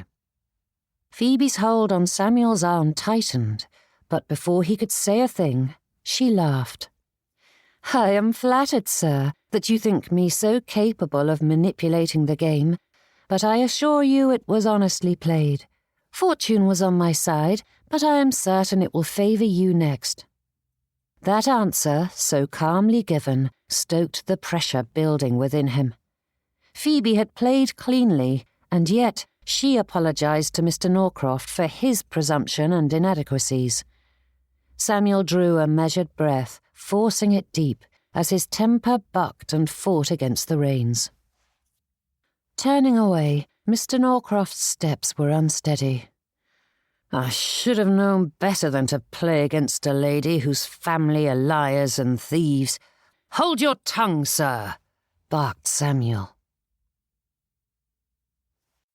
Chapter 26. Silence fell, heavy and absolute, pressing against Phoebe's ears until she was aware of her own heartbeat. The parlour froze around them, caught in a stillness so complete it felt unreal. No one spoke, no one moved, even the candles burned without flickering, their flames the steady witnesses to this madness. Her senses sharpened painfully, and Phoebe became aware of Mrs. Norcroft's hand hovering uselessly at her husband's sleeve, uncertain whether to restrain or retreat. Of Mr. Coulter's startled stillness, his mouth hanging open as though he meant to laugh, but forgot how. Of Mrs. Kirk's expression, carefully vacant and waiting for someone else to react. And Samuel stood rigid beside Phoebe, his eyes burning into Mr. Norcroft as his fist clenched, fairly thrumming in his need to use it. The silence stretched, thick and unwieldy, demanding to be filled, yet no one was willing. Forcing a smile onto her face, Phoebe tried to speak, but her intake of breath broke the spell, and Mr. Norcroft pulled himself up. "What do you mean, speaking to me that way, Godwin?" he demanded. "You invited me here to extend the hand of friendship, and I was simply stating a fact. You knew who you married, so you cannot grow angry when I simply speak the truth." "I will not allow you or anyone to speak about my wife in such a disrespectful manner," said Samuel in a quiet but no less forceful tone. "I certainly will not stand idly by whilst you blacken her name with outrageous aspersions. You are a sore loser and a poor drunk. Now be silent, or I will throw you from this house." "Samuel," gasped Phoebe. And she tried to think of something to alleviate the heaviness in the air, for her husband was clearly not in his right mind. But when she tried to step away, Samuel's arm tightened around hers, keeping her locked in place. "The devil take you, man," spat Mr. Norcroft. "You've been a thorn in my side." "It is time for us to take our leave," said Mrs. Norcroft, angling herself so she stood between her husband and Phoebe's. Turning a hard gaze at Mr. Norcroft, she ordered, "Come." It was a tone to which all the gentlemen instinctively responded, for it was the one every mother, grandmother, aunt, nursemaid, and schoolmistress employed when their charges strayed well beyond the limits of acceptable behaviour and the woman's patience, and they snapped to attention. Though she had been speaking solely to her husband, Mr. Kirk and Mr. Coulter followed Mrs. Norcroft's lead, and Phoebe called for Molly to bring their things. In quick and silent succession, the guests were dressed for their journeys home, though Mr. and Mrs. Coulter paused long enough to give Phoebe broad smiles, their eyes conveying something significant, though she couldn't sort out what they thought was pleasing about this moment.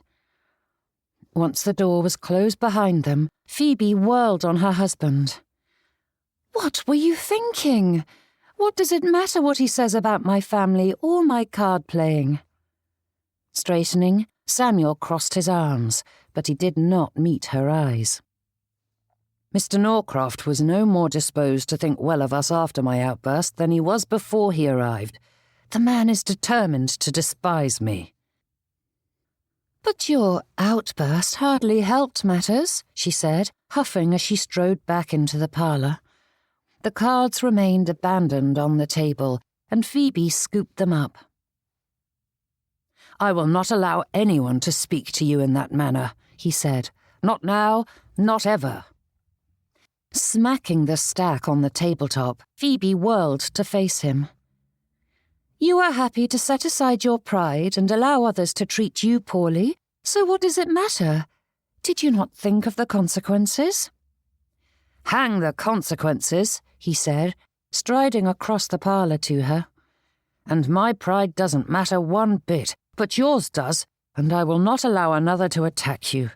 His words pained you greatly, do not deny it." The words hung between them, too large, too forceful to be taken in at once. They echoed against the walls of the parlour, ringing through her soul.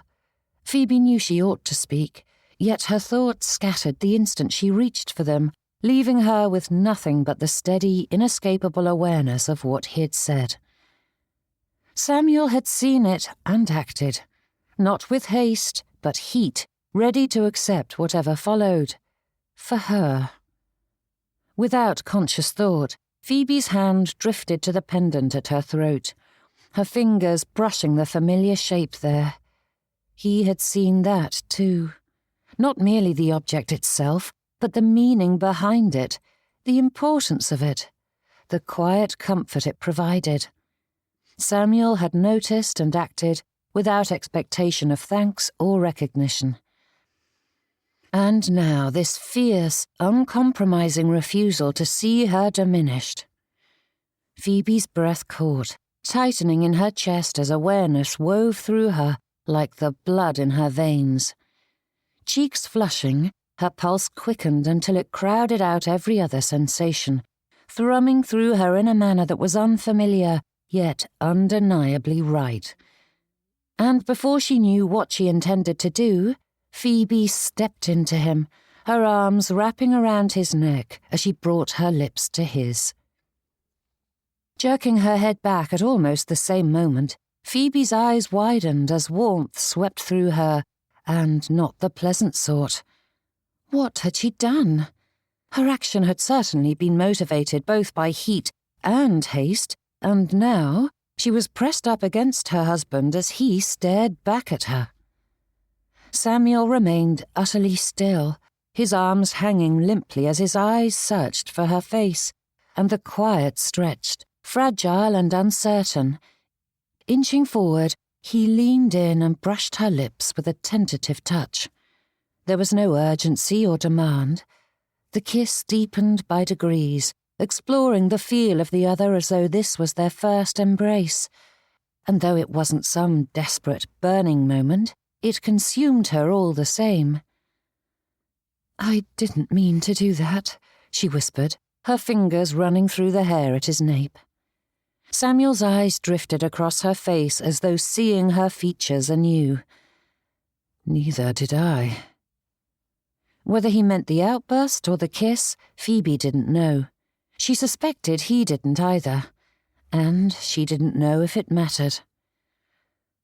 "Oh," she breathed, her lips brushing his. "Oh," he repeated, the corner of his mouth twisting into a smile. And Samuel held her gaze as he closed the distance once more. The soft click of the door latch cut through the moment like newly sharpened scissors, and Phoebe jerked back, her hands flying to her lips as Molly stepped into the parlour with a basket tucked against her hip. The maid halted at once, eyes widening as she took in the interrupted moment. "Oh," Molly stammered, colour rushing to her cheeks. "I beg your pardon, madam. Sir, I thought you'd gone up." Phoebe smoothed the front of her gown as though that might erase the embarrassment. No, she said at once, the words tumbling over one another. "It is quite all right. We were only—" She faltered, then rallied. "Please, see to your work. There is much to be done before the morning." Samuel cleared his throat and stepped away, and the maid bobbed a staccato curtsy, murmured another apology, and set about gathering teacups and glasses with singular focus, her movements brisk and determined. But Phoebe did not trust herself to linger. "I need to speak with Mrs. Johns about wrapping up the dinner remnants for the charity baskets," said Phoebe, her voice far too tremulous for her well-being as she crossed the room, snatching up the deck of cards as she passed. "I have some time in the morning," said Samuel. "We can deliver them then." "We?" Phoebe spun to face him, the cards nearly slipping from her grasp. Samuel didn't answer. He stood there, her gaze trapped in his as the humour faded from his expression. His eyes drifted across her face and figure, the blazing warmth of their embrace undimmed by the interruption, and it held the unmistakable promise of something merely paused, not concluded. Phoebe's breath caught. Heat rose again, swift and traitorous, and she turned away at once, her cheeks aflame as she busied herself with unnecessary tasks. Yet as she fled the room, she carried the certainty that the moment was merely interrupted, and that she was equally eager to see it to its proper end. Chapter 27. The bed was warm, the blankets soft, and Phoebe lay curled against him, her cheek tucked into the hollow of his shoulder as though it belonged there, and a wayward lock brushed his jaw when she shifted. Something tugged at him, drawing him from his slumber, but Samuel did not open his eyes. There was no need. The world was still dark. A deep contentment settled through him, heavy and untroubled. The sharp edges of the world dulled into something distant and meaningless. Samuel's hand rested at Phoebe's back, fitting there perfectly, and though it felt strangely odd to hold her, her nearness settled his heart as sleep blurred his mind once more. Thunderous knocking shook the house, echoing through every corridor as someone bellowed for those within to wake. Though Samuel was coherent enough to recognize that trouble was stirring, his thoughts were too fogged to rouse himself. "Someone is knocking," said Phoebe, sitting up as she rubbed at her face. "What is the hour?" Samuel didn't know or care. His mind was already drifting back into a dream world, when she shook his shoulder, rattling his teeth. "There is someone at the door," she hissed. As he doubted burglars or footpads were lurking around the great and mighty Langley Court, Samuel couldn't muster the strength to care about the racket. But his wife shook him again, poking and prodding and then sealing his fate when she rose from the bed to fetch her dressing gown, ready to confront the intruder herself. Groaning, Samuel forced his limbs to move and made it to the door just before his wife. Molly and Mrs. Johns appeared at the bottom of the stairs with candles lit, and Samuel blinked against the light, but quickly stepped around them to answer the door. "Jacob?" he asked, peering down at the lad. "Come quick, Mr. Godwin," he said, motioning down the lane. "It's my ma, sir. She's had the babe, came just after midnight, but she—" He swallowed, his hand twisting in the edge of his coat as he glanced back down the lane. "The babe isn't doing well. She's hardly breathing. Ma's begging for you to come. Please, sir." The words were like ice in his veins. "Tell them I'm coming straight away." With that, the lad shot down the lane, and Samuel shut the door. Turning, he took the stairs 2 at a time and rushed to his bedroom, snatching up his clothes and tugging them on as quickly as he could manage. Then Phoebe appeared at his heels, pulling on her own gown. "You needn't come," he said, shrugging on his tailcoat. But Phoebe ignored him, and by the time he grabbed his bag from his study, his wife was rushing down the stairs ahead of him, her braids swinging behind her. Molly had their cloaks and gloves at the ready, but Phoebe slipped into the parlour. "I must be on my way," he called. "Wait for me." And Phoebe appeared the next moment, a christening gown in her hand. "We do not need that," he said, urging her toward the door. "Yes, we do," she said in a tone that brooked no refusal as they stepped into the night, their pace quick and unyielding. Samuel's strides ate up the lane before him, every instinct pressing him to run and close the distance between himself and his destination. Beside him, Phoebe worked to match his steps, her shoes scuffing against the packed earth as she hurried to keep pace. Samuel heard a hitch in her breath and forced himself to slow, but the restraint was like a physical pain, tightening across his shoulders as he measured each step. They passed cottage after cottage, the villagers all tucked into their beds with their windows dark, their shutters drawn tight, and the chimneys cold. Only the Miles's cottage showed signs of life, with rushlights burning, drawing them in.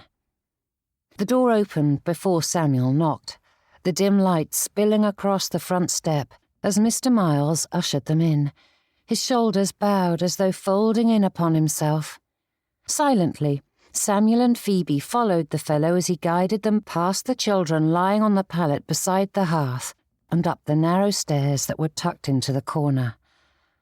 The air warmed as they climbed, thick with the scent of burning rushes, clean linen, and the metallic tang of childbirth. At the top of the stairs, the space narrowed into a low-ceilinged chamber with a bed in the centre where Mrs. Miles lay, propped up with pillows. Though her complexion was ashen, her eyes were bright as she fixed them upon Samuel. And in her arms sat a bundle that was far too still and quiet. Mrs. Levy glanced up as they entered, giving a small nod before stepping aside to make room at her patient's side. "Mary is struggling," whispered Mrs. Miles, her voice thin but urgent. "She's here, but she won't." The words failed her, and she swallowed hard, her fingers tightening around the blanket. "She needs to be baptized, Mr. Godwin. Please, sir." "Of course," he whispered, setting down his bag as he settled into the seat Mrs. Levy vacated. "I brought Mary a present," said Phoebe, holding up the gown. "It is not quite finished, but it seems she was just too impatient to wait and wanted to wear it straight away." "Right you are, Mrs. Godwin. Too impatient for her own good," she said with a watery smile as she gazed down at the tiny wisp of a babe nestled in her arms. Together, Phoebe and Mrs. Miles unwrapped the little child and slipped her into the gown, though it was far too large. Mary squawked once, but her little lungs struggled, and though Samuel yearned to urge the women to hurry, he remained silent as they went about their work. There was time for this. Only once Mary was properly attired did Phoebe nod for Samuel, and Mr. Miles settled in beside his wife, taking her hand as their daughter was blessed and baptized in the tiny upstairs room of a rickety cottage. The low ceiling pressed down as the minutes slipped by with a cruel, deliberate slowness. Phoebe stood with her hands clasped tight at her waist, every part of her drawn taut by the effort of remaining still. There was nothing to be done, nothing to give her hands purpose. All that remained was waiting, and it was unbearable. Mary lay impossibly small against her mother, the rise and fall of her chest uneven, uncertain, each breath seeming to require more effort than the last. Phoebe found herself counting them without meaning to, her attention fixed upon that fragile motion, willing it to continue, to steady, to strengthen, while knowing it would not. Time dragged on, each second marked by the sound of Mary's laboured breathing and the silence that followed it. Phoebe's throat ached with the effort of holding herself together, of not turning away, of not giving voice to the helplessness pressing in on her chest. She could do nothing but remain, bearing the weight of the moment alongside the family, whilst the child fought on with a courage disproportionate to her size. And when the battle was finally lost, Samuel offered up a quiet prayer to follow her into the next life. For a long moment, no one moved. Mrs. Miles remained bent over her child, her body curved protectively around the small, still form, as though posture alone might yet shield the babe from what had already happened. And Mr. Miles's hand tightened around his wife's, his head bowing so low that his chin touched his chest. Quietly rising from his place, Samuel withdrew to stand beside Phoebe, granting the family space and quiet, and she took his hand in hers, holding fast as their grief took its first raw shape. It came quietly at first, shuddering in Mr. Miles's chest, and a cry broke free from Mrs. Miles's lips as her husband pulled her into him, his lips finding her forehead as the pair clung to one another and their child. The sound pressed hard against her heart, and Phoebe yearned to turn away, to slip from the room, to leave the family to their private sorrow. Her feet shifted the smallest motion, but Samuel's hand tightened around hers. He did not look at her. He did not need to. The quiet certainty of his hold told her enough, and she stilled. No doubt he knew when his presence was still wanted. How many times had Samuel done this? How many tears had he witnessed? How many of his own had he shed? In a village this size, births came in steady succession, and so many children never saw their first birthday, their first sunrise. Too many little bodies were blessed, wrapped, and laid to rest before their names were written on the heart of Kingsmere. For all that she understood a clergyman's business, Phoebe had never considered the price that a good man like Samuel must pay. The work he did was far more than spiritual. With strength, he bore up the darkest moments in life without shrinking, and Phoebe's heart ached for him as surely as it did for Mr. and Mrs. Miles. Her fingers curled tightly around his, as though the gesture might offer some small counterweight to all he had been made to hold. Minutes passed uncounted. The sharpness of the moment dulled into something heavier as the first tide of grief spent itself and left emptiness in its wake. At last, Mr. Miles straightened. His face was blotchy and his eyes were hollow, but awareness dawned as his gaze found Samuel, who nodded toward the stairs. The movement was quiet, deliberate, an invitation rather than a summons, and Mr. Miles followed, pausing only to kiss his wife's hand. The stairs creaked beneath their shoes as they drifted away, their voices barely carrying, as Mr. Miles asked after the details of Mary's final rest.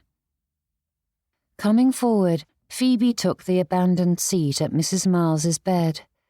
Words rose to mind only to fall away again, each one feeling rehearsed and trite in the face of this loss.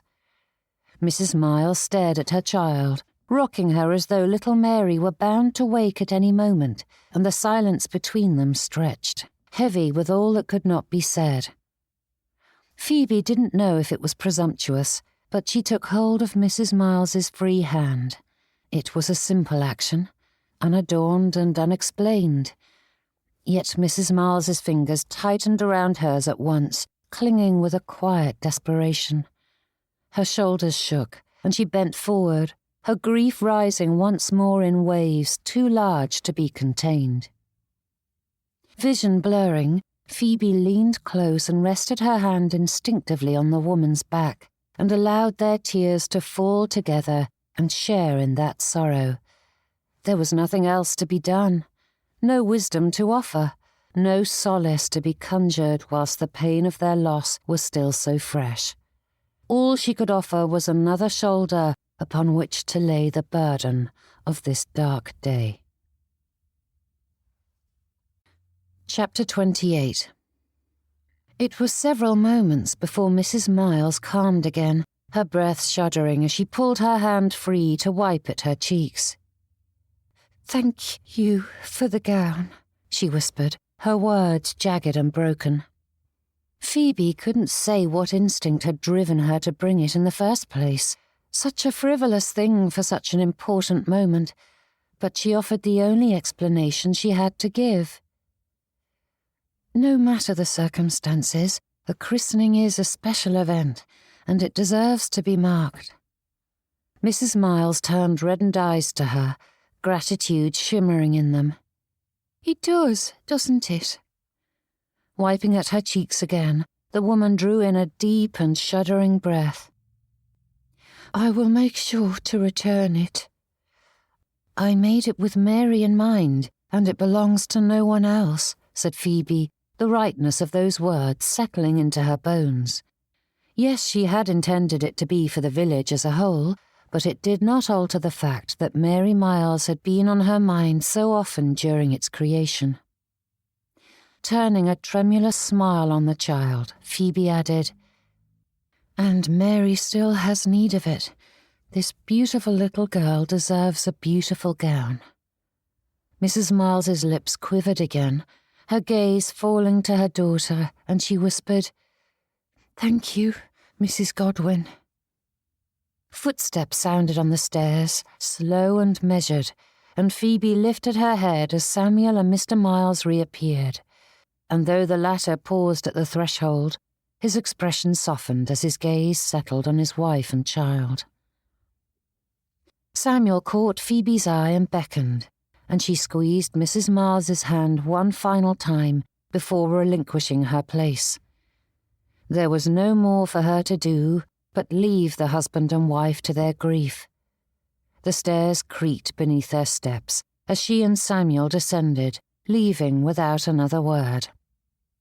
They stood on the front step as a thin band of pale light traced the far edge of the horizon, softening the black with the first rays of morning. Phoebe drew in a quiet breath, holding the stillness of that fragile hour as the world slowly began again. Samuel remained beside her, unmoving as they breathed in the air that was laced with a hint of the fast-approaching winter. Slipping her arms around his waist, she anchored herself to him, and he drew his arms around her shoulders until she was well and truly buried in his embrace.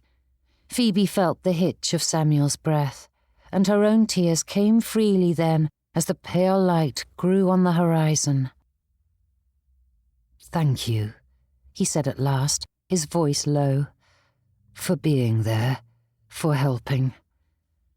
Phoebe tightened her hold, her cheek pressed against his coat. "Thank you for letting me."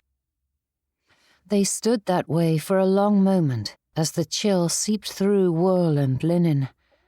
Then, without ceremony, they turned toward home with fingers laced together, the contact sure and steady as they walked back through Kingsmere, side by side. The Dame School occupied the large public chamber of the nearby inn, now cleared of its tables whilst its patrons were out in the fields. A narrow hearth sat cold along one wall, its ash swept clean, while tall windows admitted thin beams of light, which pulled across the creaky floorboards. In the morning sunshine, the room took on a different character altogether. Now stripped of its evening frivolities, the rough wooden chairs stood in orderly rows, the slates laid out alongside dog-eared primers and copybooks, whose covers bore the marks of many small hands. Exhaustion settled over Phoebe like a physical thing. Not the sharp ache of overused muscles, but a deeper strain that sapped her strength from the inside, making even simple motions difficult. Her limbs obeyed her, but only just, and her every thought felt mired in the mud. It was not simply the loss of sleep. Phoebe could have borne that. It was the culmination of all that had passed that night. The waiting, the helplessness, the mournful finality of it, which clung to her, dulling the world around her until it felt as though she were wrapped in cotton. And matters only grew worse with the chaos swirling about her. Mrs. Broad ran a tight ship and expected her pupils to behave in an orderly fashion, yet it felt as though each child was a tempest, bounding about with far too much noise and bluster than anyone ought to possess. Voices rose and fell in uneven waves as some practiced their recitations, whilst others worked on their sums, punctuated by the scratching of slate pencils. Mrs. Broad presided from a sturdy chair near the front, her presence calm and immovable, guiding the room with a practiced economy of motion.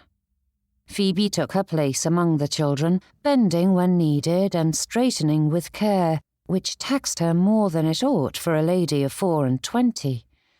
She corrected letters, steadied hands, and offered encouragement where she could.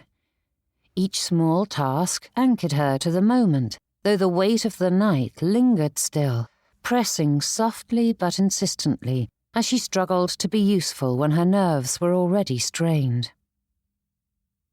"Mrs. Godwin," came a quiet voice, and Phoebe turned to see Martha, who angled her slate for inspection. "Is this correct?" Despite being both literate and capable of managing a good many sums, Phoebe stared at the scratches and couldn't say whether they were Sanskrit or advanced calculus. As neither subject was taught by Mrs. Broad, Phoebe forced her foggy mind to focus until the question and answer came to light. "Excellent," she replied, and the girl beamed as she returned to her work. Phoebe exhaled slowly once Martha's attention was elsewhere. The fog pressed back in at once, thick and unyielding, and she braced herself against the edge of the table for a heartbeat longer than necessary. The slowness of her own thoughts was mortifying, yet it was better to be here than sitting about her quiet home with nothing to occupy her sluggish thoughts. Mrs. Broad rose and moved between the rows, her steps measured, her voice lowered as she corrected and encouraged in turn. When she reached Phoebe's side, she glanced at the young lady. "You ought to go home," she murmured, quiet enough that only Phoebe could hear. "You look liable to collapse at any moment." "Mr. Godwin and I had a difficult night, that is all," she said. "May I be of any assistance?" asked Mrs. Broad with a furrowed brow, but Phoebe shook her head. "A family in the parish lost a child last night, and he was called in to perform the baptism," she said, the words sitting heavily in her heart. "That is a dreadful business," she said, a sigh on her lips as she slipped her arm through Phoebe's. "Though I am certain you were able to give them some comfort." Phoebe nodded, though she didn't think it was enough. "May I give you a word of advice?" asked Mrs. Broad. Straightening, Phoebe slanted a look at the lady. "I rely heavily on your guidance, madam, and I would be furious to learn you were withholding advice until I asked for it." A smile crossed her face, though it dimmed as Mrs. Broad added, "Keep a close eye on them 3 months from now. In my experience, everyone rushes in to comfort and support the bereaved when the pain is fresh, but some of the darkest days come when the others return to their lives, leaving the bereaved to carry on alone." Nodding, Phoebe vowed to make note of it in her diary. No doubt the anniversary of this day would be an agony as well that most would not recall, and she would be certain to do her best to lift Mrs. Miles's spirits then. "Mrs. Broad," called a little voice from the other end of the room, "will you tell us a story?" Another chimed in, One about a girl who marries a prince." Mrs. Broad gave Phoebe's arm a gentle squeeze before she withdrew, her expression softening as she turned toward the girls. "Stories are for when your fingers are at work," she said as her gaze swept the room. "But I suppose we might begin our sewing a bit early today." There was a flurry of movement as small hands scrambled to obey, setting aside their schoolwork for new tools. Soon, linen was smoothed and needles held at the ready, and only once the rustle of fabric settled did Mrs. Broad begin, her voice calm and measured as she told the story of Griselda. The girls listened with rapt attention as the impoverished heroine was taken from the forest to marry the mighty Marquis and live in luxury well beyond the audience's wildest imaginations. A happy life, a perfect one. Until the Marquis decided to test Griselda's loyalty. One by one, he stripped away all that he had given, each trial determined to show the depth of her devotion. Her wealth, her title, her marriage, even her children. Then, abandoned in the forest once more, she was left with nothing and no one. Yet still she remained true to her love. A few brows furrowed. One girl's stitches faltered, the needle lingering too long before she forced it onward again. And Phoebe, too, grew more and more anxious to see how the story would end. After so much suffering, there must be an equal reward. Surely there was. And just as all seemed lost, the Marquis revealed the test for what it was, restoring everything to Griselda once more. "And they lived happily ever after," concluded Mrs. Broad. "Didn't the Marquis get his comeuppance?" asked little Sarah, her sewing forgotten in her lap. "After everything he did to Griselda?" Katy scoffed. "My ma would ring a peal over his head, just like she does when Pa stumbles home drunk." Mrs. Broad paused, her expression growing forcefully blank as one does when faced with a precocious observation. "I do not know that Griselda's mother taught her to do that, and unfortunately, that does not always solve the problem." With a knowing nod and grave tone, Katy added, "Pa still slips away to the pub every night." Drawing in a steadying breath, Mrs. Broad considered that. "I suppose it is a cautionary tale and a warning to be careful who you give your heart to, girls." "I don't know how Griselda could ever love him," murmured Martha, her eyes on her work. Pausing, Mrs. Broad added with a pensive tone, "I do think it is meant to be a hopeful story. We all find ourselves at the mercy of others' actions and choices, and I believe the women who first told this story, and all those who continue to share it, do so because of that happily ever after. It is the hope of countless generations that look to the future, praying that one day our hardships will pass and usher in a great reward." Though many of the girls dismissed the story with puzzled frowns, Phoebe felt those words slip into her heart, burrowing deep as she considered that tragic tale and her own marriage. Not that Samuel or her situation bore any resemblance to that of Griselda and the Marquis, but what if she were doing what so many had done before, learning to lower expectations while making the best of the situation? Disgust had faded to respect, and now her heart stirred at the thought of Samuel, at his touch, his steadiness, his humour. Each day brought a sense that her life was no longer merely tolerable, but pleasing. Could this tenderness be convenience dressed in finer clothes?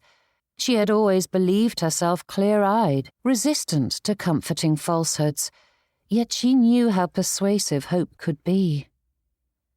Happily ever after. What did that truly mean? And was it possible?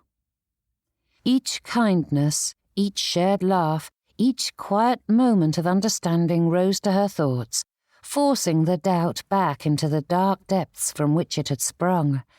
Yet Phoebe's worries would not yield entirely, arming itself with all the many arguments that had punctuated their time together. Was she mistaking comfort for connection? Gratitude for love? How many times had she clung to Mamma's complaints and Mr. Winwood's poor behaviour and praised Samuel for rescuing her from that unhappiness? Was that Griselda simply clinging to the promise of a happily ever after? Faith, as she considered the timeline of this shift, it seemed all the more impossible that her feelings had altered from barely concealed contempt to a budding affection. For goodness sake, it hadn't even been a month since they'd formed anything resembling a friendship, and now she was flirting with the idea of love. Phoebe bent over one of the students, pretending to inspect the girl's stitches, and the class carried on with their work, forgetting about Griselda and the Marquis, though they lingered in Phoebe's thoughts, unwilling to leave her be. Chapter 29. And as she had done with increasing regularity since Frederick announced the family's insolvency, Phoebe drew in a steadying breath before crouching beside one of the girls who was working away at her darning.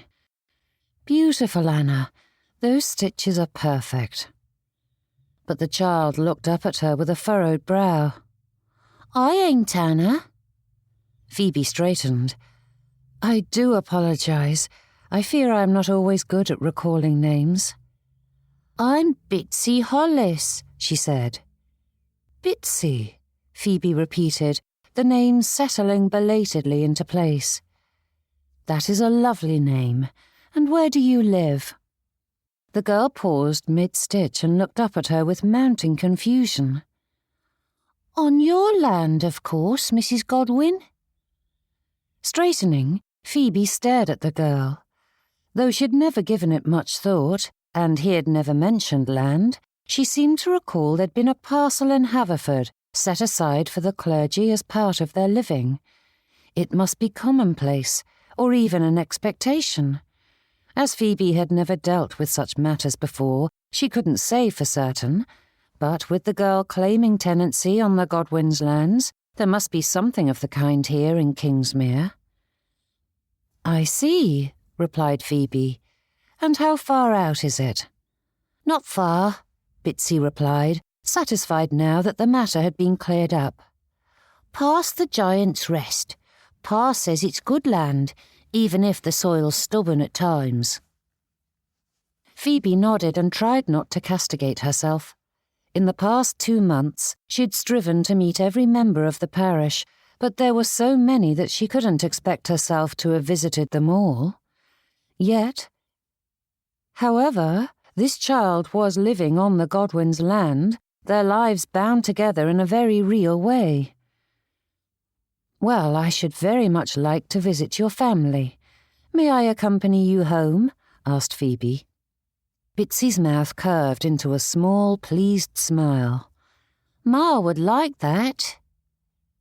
Pale evening light filtered through a single narrow window set high in the vestry wall. What little daylight remained clung stubbornly to the glass, though it provided no warmth as it yielded inch by inch to the closing of the day. The room was small and utilitarian, its proportions dictated by function rather than comfort. This was a place for decisions, for accounts rendered and disputes settled, for the quiet, unyielding work that shaped the parish, one measured judgment at a time. A sturdy table occupied the centre, leaving little room for anything else. Shelves lined the walls, crowded with ledgers and parish records, their spines dulled by years of handling, and the air was heavy with the scent of paper and leather bindings. Chair legs scraped against the stone floor as the men took their seats, the sound carrying more sharply in the confined space, and Samuel was grateful this was not one of the formal quarterly meetings. It was difficult enough to fit the council here, let alone all the vestry members who chose to attend. Everyone stuffed together, one atop the other, as they postured and debated every detail of the parish. Yet a single observer stood at the edge of the room, watching as the vestry council settled. Having been hired after the Easter appointments, Langley Court did not have a representative at the table, but as a rate-paying family, the Whitcombs' man had every right to observe, even for this impromptu meeting. And come next year, Mr. Norcroft would find himself constable or churchwarden, or one of the overseers, granting the Whitcombs even more power and presence in the parish. "Attention, gentlemen," called Mr. Kirk. "As we are all gathered, it is time we begin." "I, for one, am quite interested to know what drew us here today," said Guy, his fingers tapping against the table. "Your summons was vague and rather mysterious." Clearing his throat, Mr. Kirk's gaze darted to Mr. Norcroft, though they flicked right back to the papers before him, which he shuffled this way and that. "It has come to our attention that someone living within our parish boundaries requires financial assistance, yet they are not a member of our parish," said Mr. Kirk. "By law, they must be returned to their proper parish, who have the legal and moral obligation to see to his needs." The words landed with the weight of inevitability, and they settled low in Samuel's chest. He kept his expression even, his hands resting flat upon the table. But all thoughts of placation and flattery fled, as exhaustion and frustration overwhelmed him. "There is no point in feigning ignorance, sir," said Samuel, his voice steady despite the pressure building beneath it. "This matter was discussed and decided upon years ago. When it became clear that Mr. Colby required assistance, his parish agreed to pay his rent, and the council agreed it was best for him to remain, as he is not drawing upon our funds and has no remaining ties to his parish. Sending him away serves no purpose." "It is the law," said Mr. Norcroft coolly from his place at the wall. "Enough, sir," Mr. Kirk said sharply. "Attendance at these meetings is a privilege, not a right, and you will refrain from interrupting." Mr. Norcroft inclined his head and fell silent. His mistress's message had been delivered. Samuel's gaze returned to the men seated around him. He searched their faces for any sign that his words had gained purchase, and found only grim resolve settling firmly into place. Clearly, this was no surprise to them, and the decision had already been made. "No one disputes your compassion, sir," Mr. Kirk said at last. "But Mr. Colby's condition has worsened, and he requires more. A parish must see to its own. The law is clear." "We cannot assume responsibility by default," added Mr. Harlow, though his voice was tinged with regret. "Not when the law is explicit." "And not when your wife is making such a ruckus," muttered Mr. Flint. Mr. Poole's pen paused at that, though the clerk recovered quickly and continued scribbling his notes. "Ruckus?" asked Samuel. Straightening, Mr. Flint glanced about as though he hadn't intended the comment to be overheard. "She made inquiries about the parish poorhouse." "No doubt she was hoping that the rent his parish is paying can cover the cost of his living there," replied Samuel. "They are better suited to manage his needs than his current lodgings." "That is the point, sir," said Mr. Kirk, glancing at the others around the table. "Clearly his needs are growing beyond what his parish can provide from afar, and it is our duty to return him to where he belongs. It is the law." "We can secure private funds. If he requires more, I give you my word it will not come from the church," replied Samuel, his eyes pleading. "A man of his years will not survive the journey. Surely we can provide him with dignity and comfort in his last days." With a sigh, Mr. Kirk's shoulder drooped. "But our council and everyone in it has a duty first and foremost to our parishioners. Our time must be dedicated to their needs, of which there are a great many. Even if Mr. Colby does not require a single farthing from our coffers, he is taking up that precious resource which must be reserved for our parish." Samuel's jaw tightened.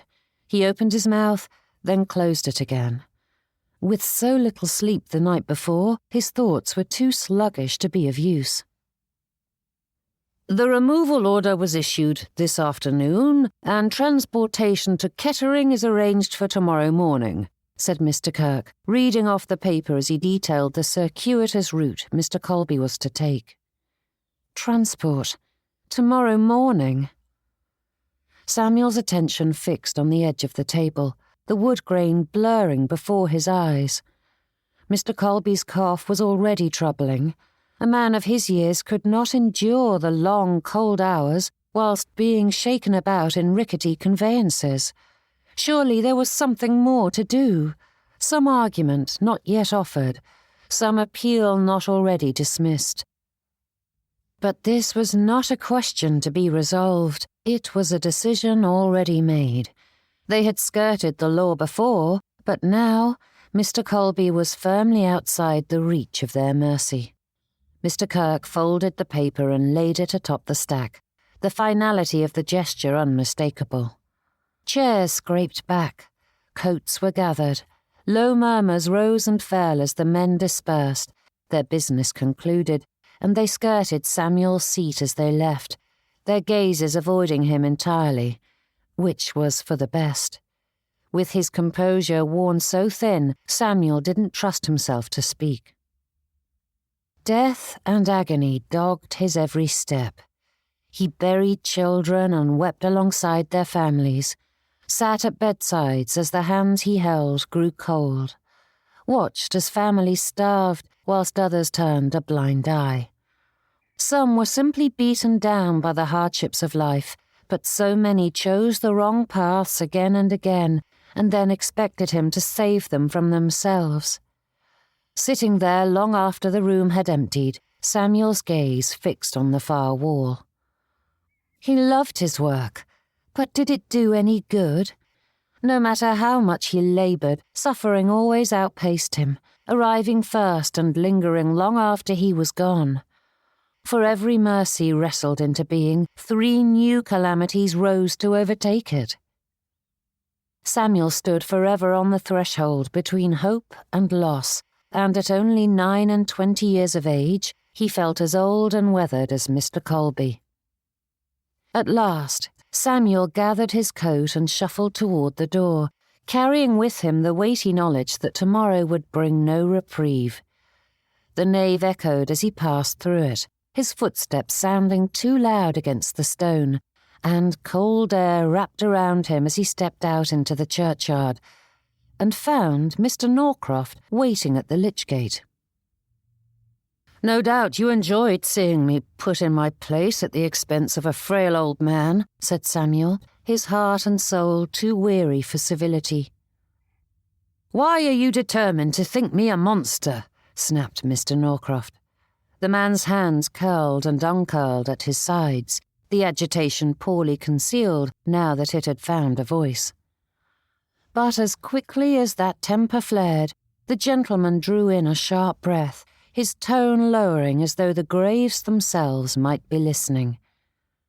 "Do you think you are the only one made to dance to Mrs. Whitcomb's tune?" Chapter 30. Do you think I relish squeezing money from those who have so little to begin with, that I wake each morning eager to go about this bloodthirsty business?" continued Mr. Norcroft, the anger thinning into something brittle. "But if I do not do as my master and mistress dictate, I will find myself in my predecessor's shoes." Letting out a heaving breath, he ground his teeth. "The Whitcombs want profitability, and if I do not produce, I will be sacked as well. Do you think they will give me a reference, or that any other employer will take me on when I was let go for dereliction of duty? I will lose my income, and my family will starve. It is as simple and as ugly as that." "There are limits. Some lines mustn't be crossed," argued Samuel. Mr. Colby will die because of what was done today." Mr. Norcroft gave a short, humourless laugh. "That is easy to say when your position is secure. No matter how you anger the Whitcombes, they cannot remove you. I have no such protections." "It is not as easy as that, sir." "Aye, and neither is it for me, sir," he retorted. "You know better than most how narrow the margin truly is, how quickly a family can slip from respectability to dependence, from comfort to destitution. Losing my position may be a blow from which we will never recover." "Just as Mr. Colby will likely never recover," said Samuel. Shoulders sagging, Mr. Norcroft's gaze fell away as the fire within them dimmed. "There was no persuading her to turn a blind eye once it was brought to her attention. Though I do not agree with the law, I cannot go against it any more than I can go against her. This is not my doing, nor my will." The truth of it settled between them, cold and heavy. Samuel thought of the vestry table, of the papers folded and stacked, of the way decisions hardened once set down in ink. Different roles, different leashes. "You play the Whitcombes' eager admirer," Mr. Norcroft continued, bitterness edging his whisper. "But I play the Whitcombes' hard fist. I am the bogeyman who is hated by half of the parish, unable to even attend Sunday services without being glared at or harangued by people begging for mercy that I haven't the power to grant. Neither of us can afford to refuse the Whitcombes' whims, or others will suffer for our pride." Silence settled between them, heavy and unyielding, as Mr. Norcroft's words hung in the cold air. Samuel felt the chains that bound them together, and his anger toward the steward ebbed, replaced once more by cold futility.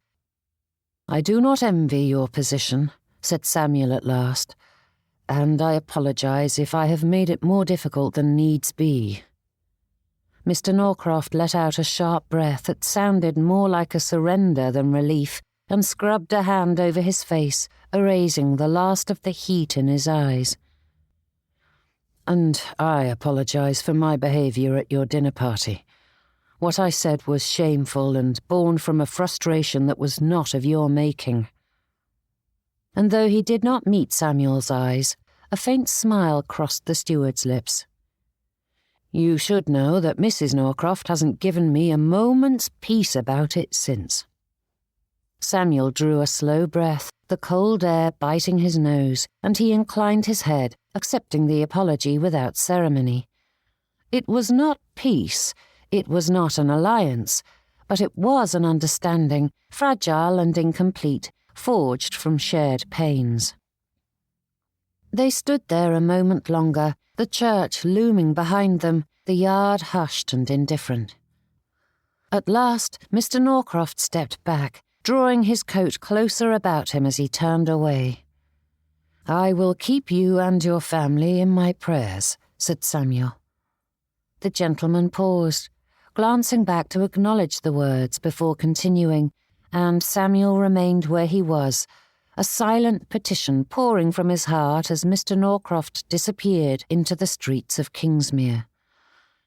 Whatever common ground they had found did nothing to change what would happen tomorrow or the battles to come, but it softened the blows, however slightly. Turning from the gate, Samuel set off down the path, his steps heavy, his coat pulled tight against a cold that reached deep into his bones. Mr. Colby, the vestry, the law, which stood like iron bars between the two. Samuel drew a breath, slow and deliberate, and let it out again as he moved quickly through the streets, eager to embrace the comfort of home. Hang his schedule. The work could wait until tomorrow. After a wretched night and afternoon, he'd earned a respite. The familiar outline of the parsonage came into view at last, and Samuel felt liable to collapse as he stumbled over the threshold. "I am so glad you are home. I have just come from the village." Phoebe was on him in a flash, bursting from the parlour. The words spilled out, one atop the other, before he set aside his coat as she fretted about starving children, bare pantries, and poor harvests. "Why are you forcing the issue when they are struggling so?" she demanded, her brows pulled low. "The Hollises will pay their rent in due time, and it is no burden to us if it is tardy." Samuel stood there with his coat stuck halfway off, his head throbbing with his quickening pulse, and forced his voice to remain level. "Things are not as dire as you think. Lean months come after poor harvests. They always do. And yet, somehow, the rent is found. It always is." Phoebe's head came up at once, eyes flashing. "Do you think I cannot tell when a cupboard is bare, or the difference between inconvenience and hunger?" "That is not what I meant," he said, weariness tugging at every syllable as he ripped off his coat. "But I have known the Hollises for years. If they are short, it is because they have spent too much at the inn. But their children do not deserve to starve, regardless of their parents' behaviour." His jaw tightened. "I'm not saying they do, but protecting people from the consequences of their actions is nice, but not kind. I will not enable them." Phoebe scoffed. "Huh, and in the meantime, the children go to bed hungry. I didn't think you were capable of such cruelty." The colour rose in her cheeks, and her posture stiffened as the corridor closed in around him. Samuel's remaining patience frayed at the edges, straining to keep hold of his tongue, yet she still pestered him, those accusations clogging the air and burrowing into his skin like midges. Clenching his jaw, Samuel forced himself to breathe. Phoebe didn't understand how much damage even the best of intentions could do. It was no small task to learn the ways of another parish, and he couldn't expect her to find her footing when it had taken him a good many months to gain his. Yet as he tried to extricate himself, Phoebe followed him into the parlour, heaping more petitions and judgments upon him, refusing to listen. Once more, she was sticking her nose in things she did not understand, and once more, Phoebe insisted she knew what was right. And in the meantime, Mr. Colby was packing his meagre possessions, readying himself to be tossed from his home. Samuel drew another breath, slow and deliberate, and let it out again. The fault lay with a system that left little room for mercy. He would not allow his weariness to sour into blame. "Phoebe," he said, more sharply than he intended, but she did not stop. The words flowed one right after the other, quickly enough that Samuel could not keep them all straight. There was some nonsense about misjudgments and asking too much of a wife, but he could not follow the logic, for there was none to be found. "Why can you not simply listen?" he snapped at last, the words breaking free. "You cannot fix everything the instant you lay eyes upon it." Silence followed, sudden and taut. Head throbbing dully, Samuel felt everything piling one atop the other, the day's weight surging up at once. The pressure built, tightening behind his eyes, his chest, his throat. He felt it in the way his hands trembled before he clenched them into fists, and the bitterness he had tried so hard to keep at bay finally found its voice. "I apologize if I am not in the mood to deal with yet another of your troubles, but the last one you unleashed on the parish has done me in.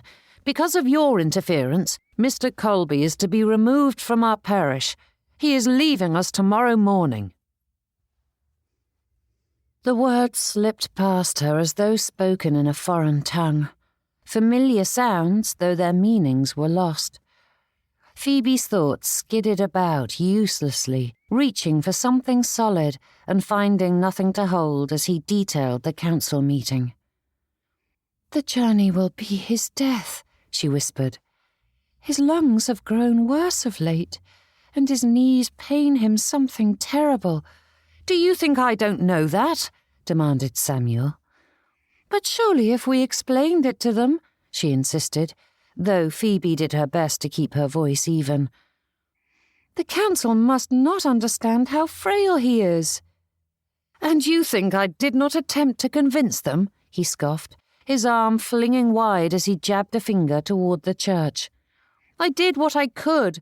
I am but one man on the council, and I have little power to do anything in this parish without their support and permission. Pressing a hand to her head, Phoebe turned away. This is madness, to send an old man to his death out of spite. Are you not listening? He barked once more. As I told you long ago, this is not personal. It is the law. Why can you not simply stop and consider that perhaps you are not the font of all wisdom and understanding? That when others act, there is reason behind it? Phoebe straightened. Do not raise your voice at me, Samuel Godwin. I only wish to help him. And I only wish to fulfill my duties, something you are making infinitely more difficult. I am doing my best, and yet you call my efforts insufficient and heartless. That isn't fair. No, he cut in. It isn't fair to be told again and again that I am complicit in cruelty because I refuse to tilt at windmills. Her mouth opened, but he pressed on, the words gathering force as his muscles tightened, the anger visibly building in him. Mrs. Whitcomb and those like her hold all the power. Land, money, influence, the law. The vestry bows because it must, and we cannot alter the shape of the world by indignation alone.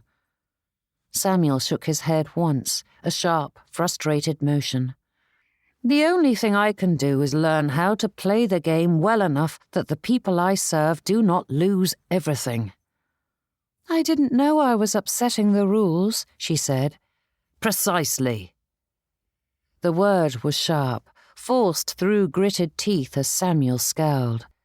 Yet you sit around, judging me for how I treat my tenants and how I behave in the parish. Chapter 31. Heat rose fast and sharp beneath her skin, and Phoebe drew in a breath through her nose to keep from saying the first cutting thing that came to mind. But with each venomous word spewed at her, she found it more difficult to hold her tongue. We had a solution in place, Samuel continued. It wasn't perfect, but we found a way around the laws. Yet it wasn't enough for you, so you blundered in and badgered members of the vestry council without even consulting me. You asked me to be involved, demanded it in fact, she said, her fists trembling. You stood there, calling me a useless wife. I did not call you that. It was clear in your tone and expression. Samuel's shoulders sagged, the earlier fire giving way to something closer to despair. Must we return to this argument again and again? It's not the same argument, she spat, pointing a finger at him. Before, you were angry that I did nothing, and now you are angry that I have acted. Apparently, I can do no good in your eyes. Phoebe stood there, heart pounding, the room suddenly too small to contain everything she felt. Fear for Mr. Colby, horror at what she had unintentionally set in motion, and now this sharp, bewildering sense that the foundation beneath her marriage was crumbling without warning, that some ugly part of Samuel was rearing up, showing the true colours that lay beneath the kindly rector facade. He wasn't listening. Every word she said simply bounced away, useless, as he wriggled and writhed his way through the conversation. Despite facing one another, it was as though her words flew past him, not even grazing his thoughts before he fired a volley back. No longer tethered to the moment that had birthed it, the argument took on a life of its own, the air crackling like a meadow before a lightning storm. And Phoebe became acutely aware of how small the room truly was, just like this house, this village, this life. Her thoughts skittered ahead of her tongue, grasping for sharper points and firmer footing. Each thing Samuel said left her scrambling to be heard, to make him see, as her pulse thudded in her ears, her hands clenching and unclenching as though the force of her will alone might win the day. Yet every defence Phoebe mounted was battered away as yet another man exerted his control, ignoring her wishes and opinions in favour of his great and mighty wisdom. For no one was as bright and brilliant as a man. They knew all and expected their wives and daughters to simply curtsy and accept that which was heaped upon them, to bear whatever trials and tests they saw fit to inflict, forcing her to prove her worth whilst doing nothing to prove his own. The realization struck her with a cold, clarifying force. The room felt suddenly intolerable, too close, too loud with endless expectations she could not meet. Samuel's words washed over her without settling, sliding past her as thoughts fixed upon something else entirely. Mr. Colby was already lost. That truth sat heavy and immovable in her chest, and no amount of anger or explanation would dislodge it. She had failed him, however unintentionally, the outcome was the same. But she would not fail again. Phoebe turned away, her breath coming quick and shallow as she crossed to the sideboard. Her hand went to the tea caddy without hesitation, fingers closing around its familiar weight, as though it were an anchor in the storm. Ignoring her husband, Phoebe swept from the room without another word. Samuel Godwin was a pig-headed fool like all the other men in the world, and she refused to seek permission to do the right and proper thing.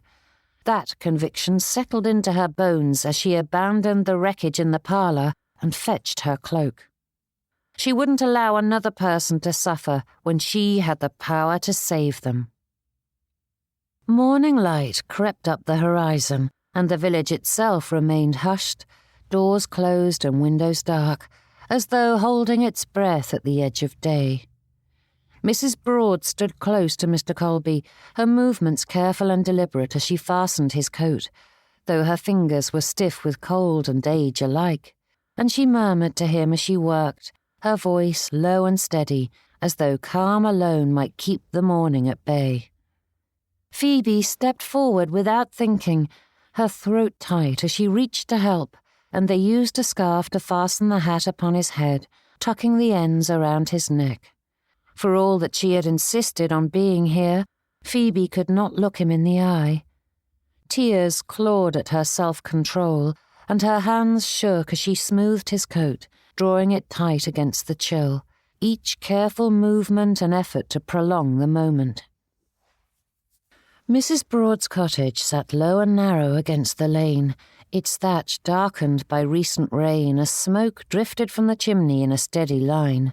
A milk cart waited in front, plain but serviceable, ready to transport its goods to the next parish, and the horses shifted their weight, their tack jingling as they grew restless, though, bless him, Mr. Masters did not call for them to hurry. Shrugging off his coat, Samuel draped it around Mrs. Broad's shoulders, for she insisted on remaining with the farewell party, though her shawl was too thin for the chill. However, Phoebe refused to acknowledge the gesture. "Come now, Mrs. Godwin," said Mr. Colby, chucking her chin with a trembling hand. "No watery farewells." But that only made the breath in her lungs shudder, and Phoebe fought to clear her eyes as the world blurred. Despite defending herself from her husband's aspersions, she wasn't a simpleton. There was no mistaking the correlation between her actions and the consequences standing before her. Whether intentional or not, this was her doing. "I am sorry," she whispered, though the words were too small. Mr. Colby chuffed and shook his head. "The world would be much simpler if blame were so easy to lay. Do not fret, my dear. My actions brought me to this moment far more than yours." Heaving a sigh that puffed and billowed around her, Phoebe looked away. "'Tis the truth, Mrs. Godwin," he said as a heaviness entered his tone. "I always knew remaining was a gamble, and I ought to have made the journey long before this, or set aside funds for my dotage, rather than drink it all away, or chosen to remain home and become the mason my father wanted me to be, rather than join the navy. A good many decisions led to this moment, and only one of them was yours." Reaching for the basket at her feet, Phoebe handed it to him. "I have packed you some of that lemon cake you like so much, and some bread and cheese for the journey." "Ah, you are a dear," he said, giving it a good sniff. "This will do me a world of good, you'll see." "Be safe," she whispered. "Don't you worry about me, madam. I shall be right as rain, one way or another." But that statement was punctuated by a racking cough that did little to soothe her feelings. Samuel moved closer, but Phoebe stepped away when he placed a hand on her back. "Take good care of your wife, sir," said the old man, shaking the rector's hand. "A good marriage is the greatest source of happiness, and your Mrs. Godwin is an excellent woman." Not willing to explore the meaning or motivations behind that warning, Phoebe shifted to stand beside Mrs. Broad, slipping her arm through the ladies. Despite the thick coat, Mrs. Broad was already shivering, and Phoebe wanted to get her back beside the fire as soon as possible. The constable and Samuel helped Mr. Colby up next to Mr. Masters before the former took a place in the back of the cart. Tipping his hat, the escort said, "Do not fret, ladies. I will have him delivered to the next parish safe and sound. It may take a few days to relay him between the parishes, but he'll be home before he knows it." Except the only home he had was the one at her back. With a flick of the reins, the milkman set the cart rumbling down the lane, the jugs rattling with every bump. "He shan't make it to his parish," whispered Mrs. Broad, though she raised a handkerchief and waved it vigorously as the cart disappeared around a bend. "We will simply have to pray for a miracle," said Phoebe, though her heart wasn't in it. Guiding Mrs. Broad toward the house, she added, "Now, let's get you warm lest you take ill." But before they did, Mrs. Broad paused and shrugged off the borrowed coat. "My thanks, Mr. Godwin. You are a kind lad." That kind lad retrieved it without looking at Phoebe, though he managed a polite nod to Mrs. Broad before shrugging it on and marching off down the lane. Silence was generally a comfortable thing for them, or had been when they were content to live those parallel lives. They hadn't felt the need or desire to speak, and though those moments had been steeped in apathy, matters had been mostly peaceful. Now the silence felt weighted and deliberate, and a night's sleep had simply placed more distance between the pair, one that neither was willing to breach, and left Phoebe feeling all the more alone in the world. "That man takes too much responsibility on his shoulders," sighed Mrs. Broad. "I don't know another rector who would bother to rise early to see off a removal. My Mr. Broad was an angel of a man, but I doubt he would have thought to rouse himself from a warm bed for such a small matter." "It isn't small to Mr. Colby," replied Phoebe, leading her along. "Nor is it for your husband." Those words hovered between them, too near the mark to be met head-on, but Phoebe did not want to think of Samuel. The ache in her heart was too great for her to contain if she gave it free rein, and she did not want to weep. So Phoebe fixed her attention on guiding Mrs. Broad along the path with a measured pace, welcoming the distraction of seeing the older woman safely inside. Small though it may be, The task was something concrete to do, something that did not require her to give shape to the feelings she couldn't bear to examine. Mrs. Broad's cottage received them with a familiar warmth that carried the faint scent of herbs, though it was noticeably emptier without Mr. Colby seated in his place by the fire. Phoebe helped the lady settle, smoothed the shawl about her shoulders, and saw her tucked in with quiet efficiency. And when she stepped back outside, Phoebe did not hesitate before turning in the opposite direction that Samuel had taken, setting a brisk pace that warmed her toes and filled her lungs, but the silence followed her still, heavy and unresolved. Chapter 32.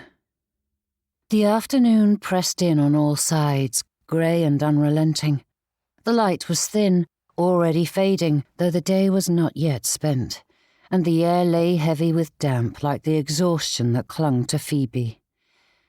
It wasn't the simple weariness of broken sleep, though she had known plenty of that over the past se'nnight, but something more deeply set, and though her legs and feet begged her to stop, she persisted.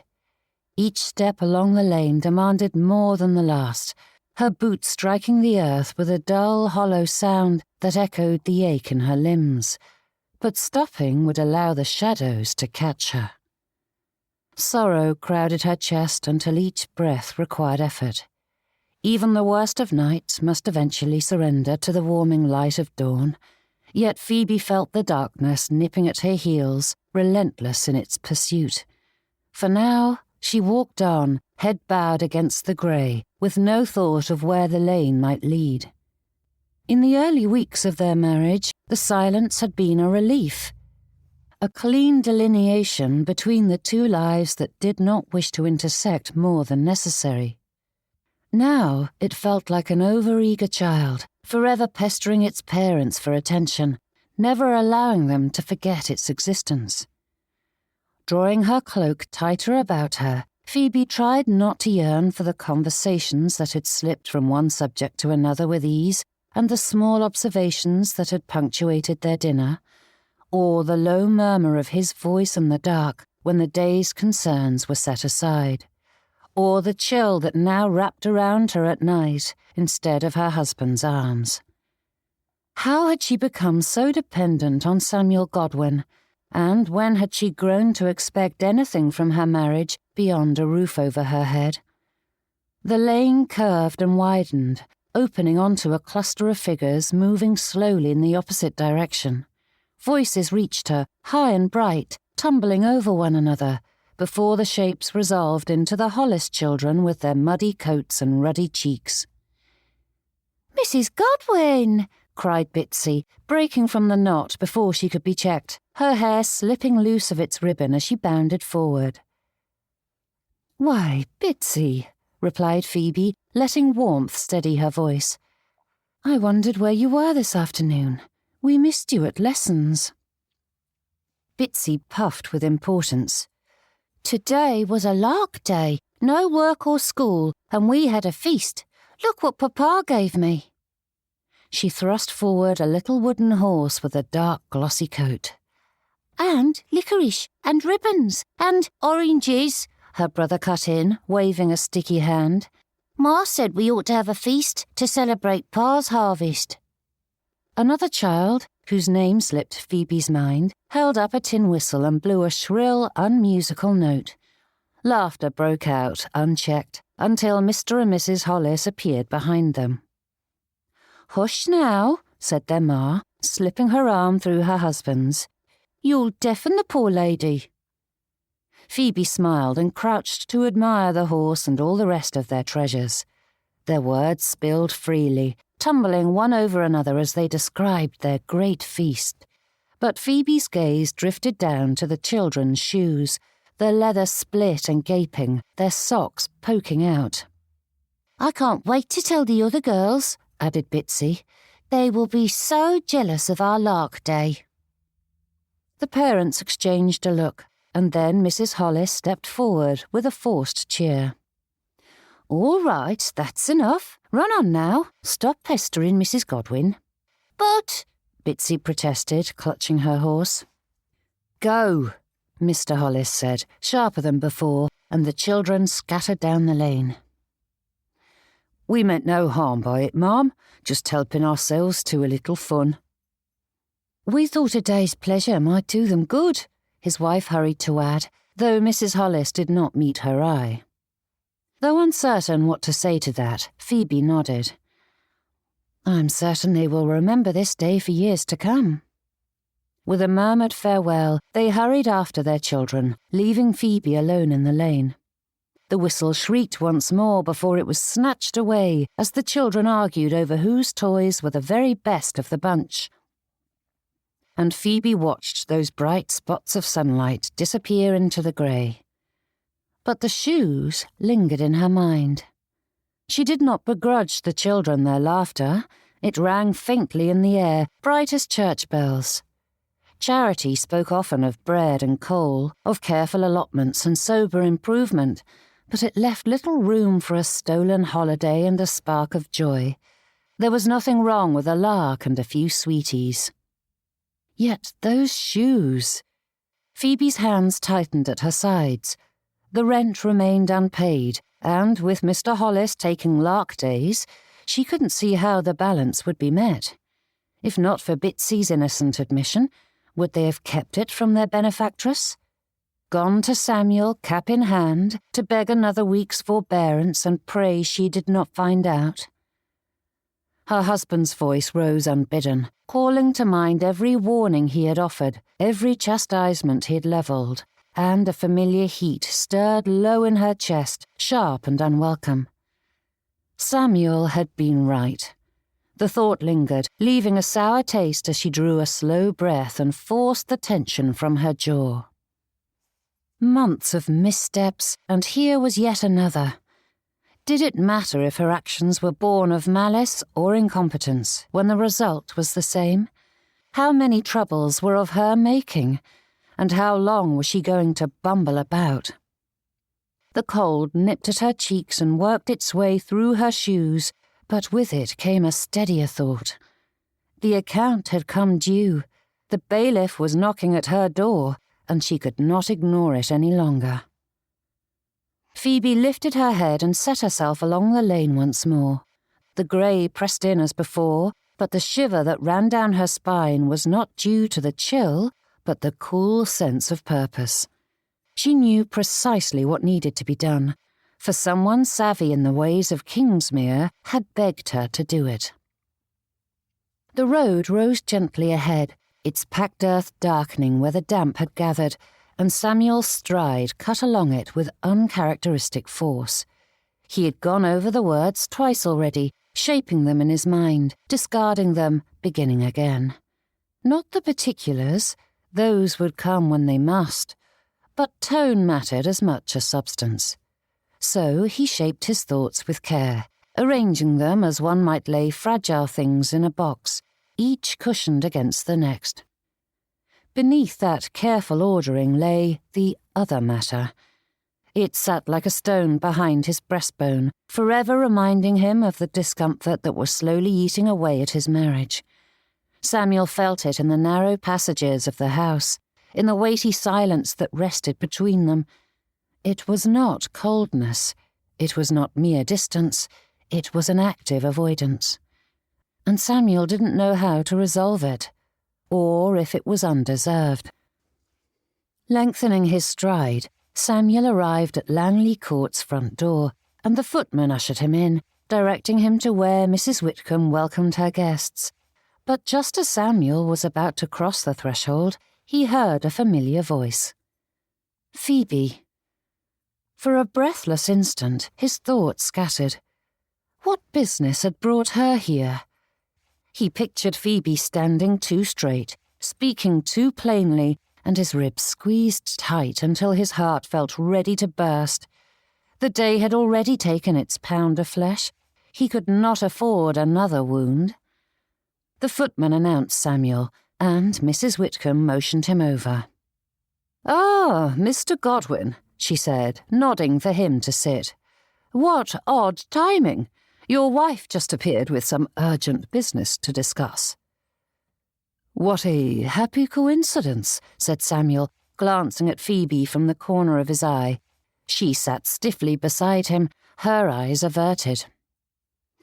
"Quite," said Mrs. Whitcomb with a speculative tone. "As you were saying, Mrs. Godwin." Phoebe's cheeks coloured the slightest bit, and her hands clenched in her lap. An impulse prodded him to place an arm around her shoulder, but that was neither appropriate nor, he suspected, welcome. Drawing in a breath, she straightened and met Mrs. Whitcomb's eyes. "I wanted to apologise to you, madam." Chapter 33. The words struck with such force that Samuel forgot where he was, his gaze snapping to her before he could school his reaction. Phoebe sat rigidly, her spine straight and chin lifted in her usual manner, though it held only determination, not challenge, and her attention remained fixed upon Mrs. Whitcomb, as if Samuel were not there at all.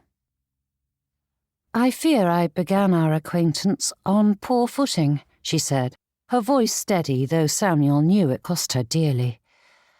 "I beg your pardon for any discomfort and offence I caused, and I hope you will be so gracious as to forgive me, though I do not deserve it."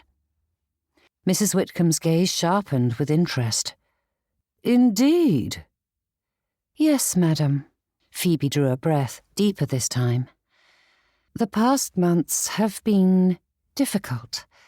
As you so succinctly said in our first meeting, I have been haunted by my father's mistakes and poor decisions. They forced me into a marriage not of my choosing." Though Mrs. Whitcomb's eyes darted to Samuel, the words were far gentler than those they had shared behind closed doors, so it did not matter to him.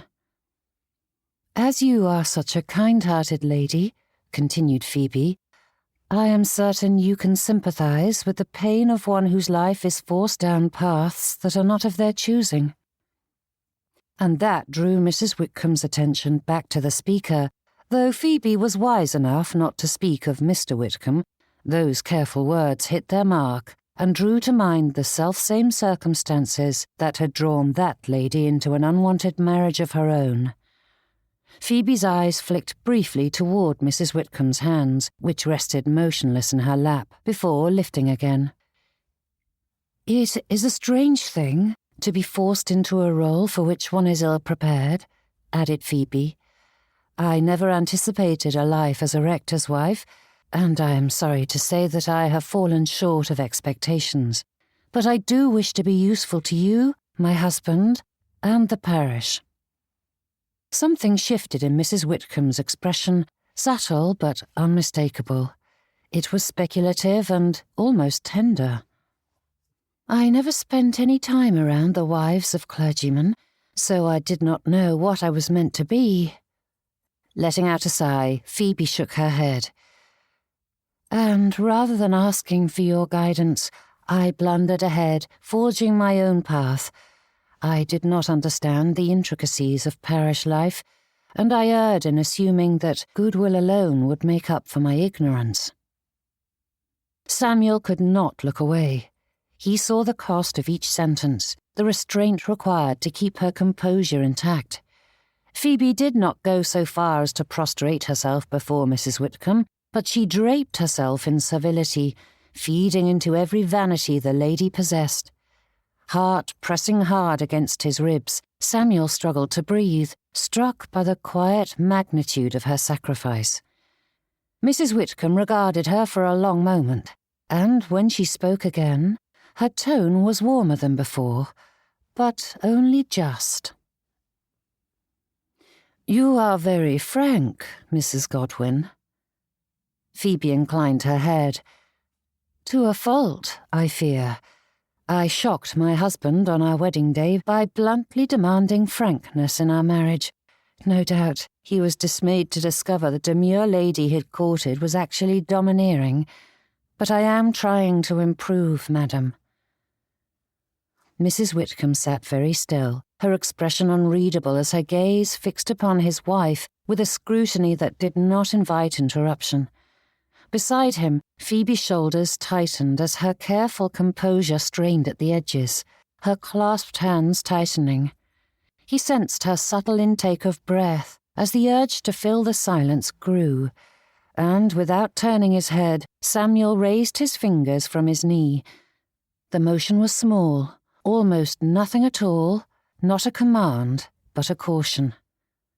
Patience. Phoebe released the breath, slow and measured. Her hands remained clasped, but she said nothing, and warmth flickered in his heart. She had trusted him. Keeping his gaze forward, Samuel's pulse steadied as they waited. The silence remained taut, drawn tight as a wire, but it no longer felt beyond bearing. Beside him, Phoebe shifted almost imperceptibly, as though she had found firmer ground and meant to hold it. "As we are giving apologies," said Mrs. Whitcomb, turning her gaze to Samuel, "it seems my estate owes you one, Mr. Godwin." "That could never be true," said Samuel. Nodding, Phoebe rushed to add, "After all that Langley Court has done for us, we will be forever in your debt." A faint smile drew up the corner of Mrs. Whitcomb's lips as she accepted that with a nod. "That well may be, but I was ashamed to hear of Mr. Norcroft's behaviour at your dinner party. I fear I may have been mistaken in him." Samuel kept his expression carefully neutral, though discomfort came swift and unbidden, tightening across his shoulders. Whatever their disagreements, Mr. Norcroft had been doing what the position required by guarding the estate's interests whilst sparing the unpopularity that came with it. The strength of that feeling surprised him, but he refused to question that kinship. "Please do not think poorly of him," replied Samuel. "This has been a difficult season for us all, and even the wisest of men is foolish when they've had too much to drink. That behaviour was out of the ordinary for Mr. Norcroft, and I would not judge him harshly for a moment of weakness." "Though of course the choice is yours to make, Mrs. Whitcomb," added Phoebe with a gracious smile, "and I have no doubt you will make the proper one." That tickle of a smile grew by degrees, and though there was a knowing glint in Mrs. Whitcomb's eye, the flummery pleased her. "Regardless, Mr. Godwin, I was pleased to hear that you defended your wife so staunchly," said Mrs. Whitcomb with a sharp nod, though her lips pursed faintly. "More husbands would do well to follow your example and honour their women." "Only the greatest of fools would do otherwise, for a wife is the greatest blessing in a man's life," said Samuel, and though the words were for the lady's benefit, he felt them all the same. And he yearned to take hold of Phoebe's hand. "I could not allow another to speak poorly of someone whom I prize so highly." "Good. I think you could do with a touch more of Mrs. Godwin's boldness, at times," said Mrs. Whitcomb, and all thoughts of Phoebe and Mr. Norcroft fled. Samuel had braced himself for correction, for a polite rebuke at best, but not praise and encouragement. The notion pushed awkwardly against his instincts, and without thinking, he turned his head to meet Phoebe's gaze and found himself staring at an artfully raised brow. Heat crept up his collar as he forced his composure to settle back into place. "I shall keep that in mind for the future, madam," said Samuel with a bow of the head. "I hear your wife is a skilled card player," said Mrs. Whitcomb, her tone filled with curiosity as she considered the lady beside Samuel, and if Phoebe felt any irritation at being discussed as though she weren't present, he sensed not a speck of it. "I shall have to see how my skills match hers." Uncertain as to whether or not that would be good or bad, Samuel simply nodded. "You are too gracious, madam," said Phoebe, and her own nod was the very picture of graciousness. "The honour would be mine." Samuel felt the moment settle as the conversation reached a natural pause. This was it, the moment he needed to speak his piece. and the weight he had been carrying pressed forward, insistent, as he drew breath to speak. "My reason for calling today," he began, but Phoebe shifted. It was the slightest gesture, no more than the lift of her hand between them, palm angled subtly toward him, not abrupt, not urgent, simply a silent caution, and he stopped at once, turning his attention to Phoebe, noting the composure she wore so carefully. Her gaze did not flicker. There was no apology in it, no uncertainty, only self-assurance. Something loosened in his chest as he obeyed the prompting, folding his hands together as Phoebe delved into a world of polite conversation. None of it was remarkable, for it was the usual nothings that filled every parlour and pantry. But this was different. Samuel couldn't say precisely what it was or how she managed it, but there was a subtlety to her words and questions that always deferred to Mrs. Whitcomb. It mirrored so much of his own efforts, but with a polish of one born to a society in which words were weapons. Samuel's approach was a cannon blast compared to the precise slice of Phoebe's verbal sabre. Somehow, she guided the conversation without haste or force, the turn so gentle it was nearly invisible. The polite nothings thinned, rearranged themselves, and took on a weight that Samuel felt before he could name it. And as though she held invisible reins, Phoebe turned them down a different path, with Mrs. Whitcomb none the wiser. It was a thing of beauty. Chapter 34. "I owe you a great apology, madam, for I was clearly a dunce," said Phoebe, pressing a hand to her middle. "I was concerned for Mr. Colby and acted without thought, placing both you and the vestry council in a most difficult position. I see now that my haste was ill-judged, and I beg your pardon for the imposition." Mrs. Whitcomb inclined her head. "Your concern does you credit, Mrs. Godwin, but these matters are seldom so simple." "I understand that better now," said Phoebe, though Samuel felt her breath catch. The urge to reach for her became overwhelming.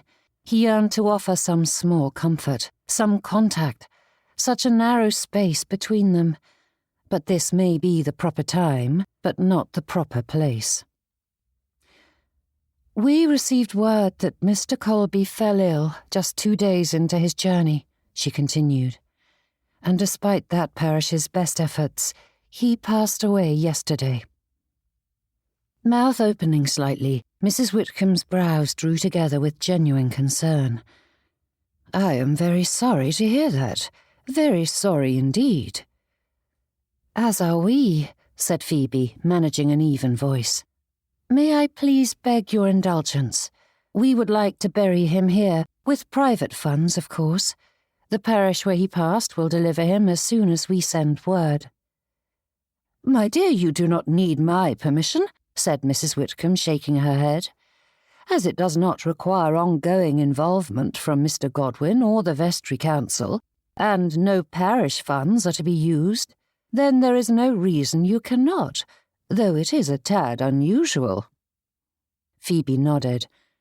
"My thanks, madam. I wanted to be certain." "It is a matter for the rector and the sexton to decide," said Mrs. Whitcomb with a dismissive wave. "I do not intrude upon their work." "Of course not," said Phoebe, managing to sound earnest, though Samuel nearly scoffed. "However, after making so many mistakes, I thought it best to seek your guidance first. You are the pattern card of behaviour in Kingsmere, after all." Mrs. Whitcomb's expression softened at once, satisfaction smoothing the severity from her features. The compliment landed precisely where Phoebe had intended it to, and Samuel could almost see the tension ease from the room, as though some invisible latch had been quietly lifted, opening a window to let in a fresh breeze. "You are very kind to say so," Mrs. Whitcomb replied, a note of warmth entering her voice. "And you are wise to be cautious. Prudence is never misplaced. Inclining her head, Phoebe accepted the compliment. "This has been an enlightening visit, Mrs. Godwin," said Mrs. Whitcomb, glancing between the pair. "Quite enlightening indeed." "Thank you for welcoming us so graciously," said Phoebe. Obeying the clear dismissal, Samuel rose to his feet and extended his hand, the motion coming unbidden before he considered whether or not it was welcome. Phoebe accepted it without hesitation, and her tight grip made Samuel hope that it hadn't been to please their hostess. Small though it may be, he clung to the possibility that perhaps all was not lost. In short order, the footman led them out the way they had come, and the door shut behind them with a solemn thud. Gravel shifted beneath their steps as they descended, the path curving away from the house and its ordered facade into the open sweep of parkland beyond. The air held that faint, earthen chill of autumn, touched with the scent of fallen leaves and damp grass. Phoebe's hand remained in his, the contact unremarked yet not forgotten.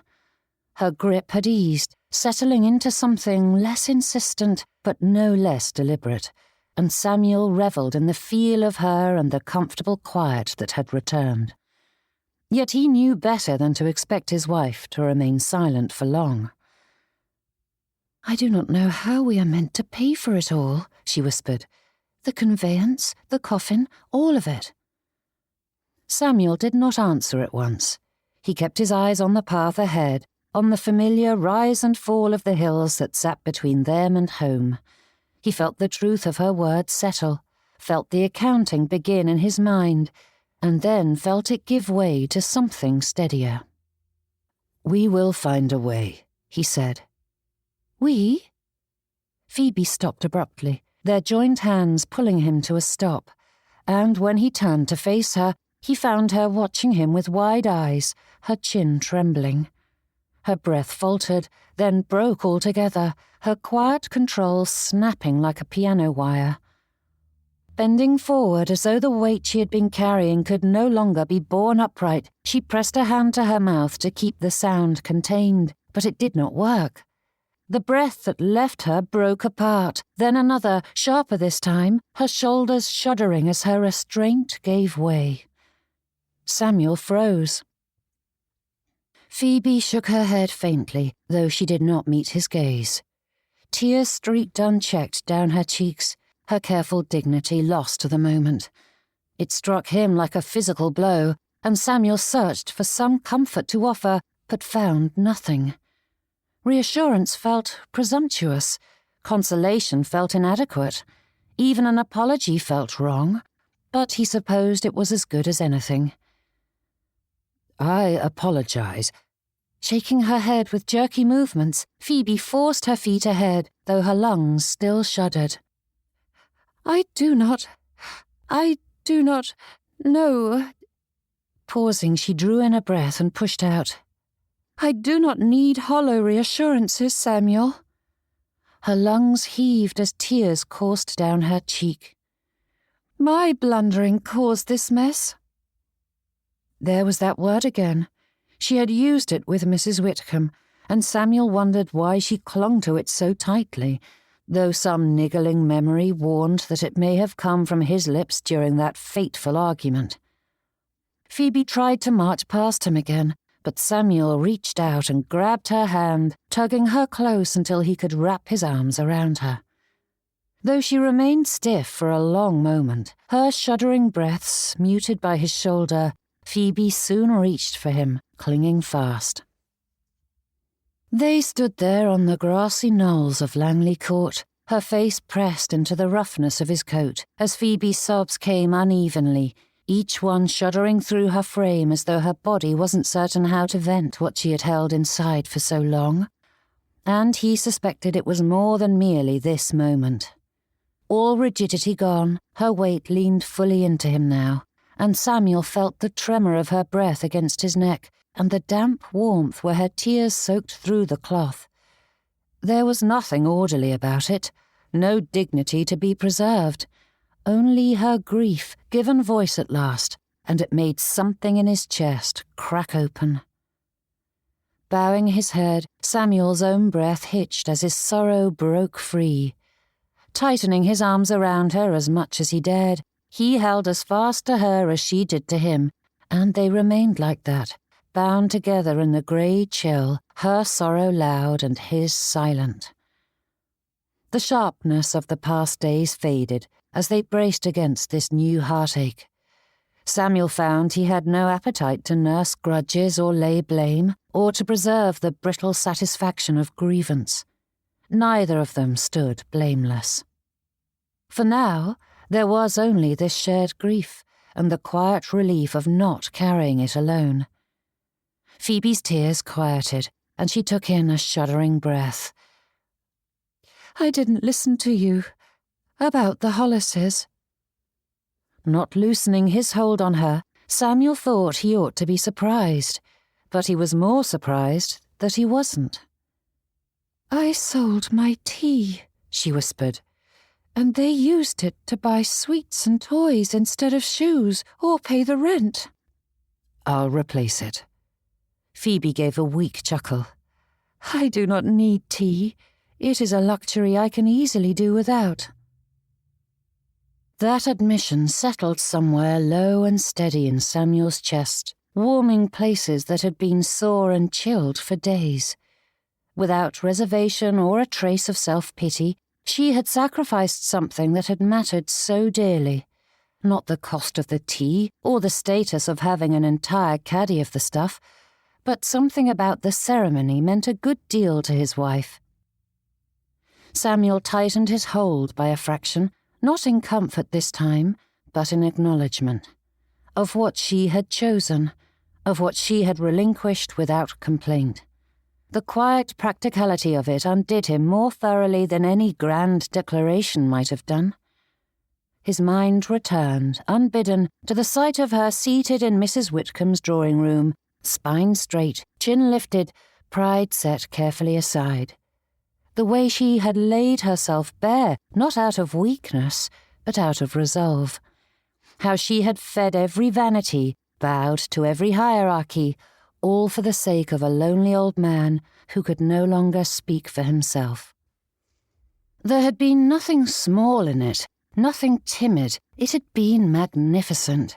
And here she stood now, tear-streaked and spent, dismissing her own loss with a soft, wry breath. Samuel swallowed, throat tight. She had erred, but he could summon no resentment in the face of the sacrifices laid bare. Straightening, she put some distance between them, and Samuel yearned to pull her back. "I do not begrudge them a little indulgence, and I am glad the children were given such a delightful day," she began, and Samuel held his tongue, though it was clear that a few sweets and trifles amounted to only a fraction of what she had given, and their rent remained in arrears. "But it pains me to know that, once again, I ignored your advice and chose poorly." Phoebe faced him fully, her shoulders sinking as the colour drained from her face. "After much consideration, I see now what I ought to have known from the first. For all that this marriage is meant to be a blessing to us both, I think it is safe to say that you have suffered for it more than I. Mrs. Whitcomb is ill-disposed toward me, and you have been made to bear the brunt of it."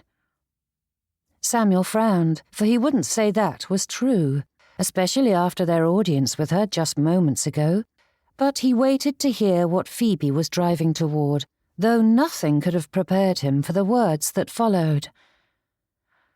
"I think it is best if we part ways." Chapter 35. Everything stilled as though the world had slipped sideways and left Samuel without footing. Her words echoed, absurd but unmistakable, refusing to soften no matter how he fought them. His breath stalled somewhere between ribs and throat, the next inhale scraping painfully when it finally came. A denial rose, whole and immediate, a physical thing that tightened his chest and set his pulse racing. The idea tore at something instinctive, conjuring images of empty rooms and solitary evenings. Yes, Samuel enjoyed his peace and quiet, but more so with Phoebe at his side. Conversation with her wasn't noise. The fractures of the past days, the missteps, the words spoken too hastily or not at all, were rendered meaningless when he considered his life without her in it, arguments and all. Drawing in a breath, her brows furrowed as she considered him. For all that Mrs. Whitcomb wished you to marry, I suspect she will be quite sympathetic if her rector is abandoned by his wife, like she was abandoned by her husband. My sister Pippa was unhappy that I chose you over her, so I am certain she will welcome me now. Her eldest will require a governess soon, and I do not believe Mamma has been as much of an aid to her and Lucille as they had hoped she would be. Phoebe was babbling. She knew she was, but she couldn't help the stream of words that kept spilling forth. "All because of an argument?" asked Samuel with a puzzled frown. "All because we are clearly unsuited for one another," said Phoebe with an equally deep furrow of her brow. "We have fought so much because we are terrible at being honest with one another, regardless of our promise at the outset," he said with a huff.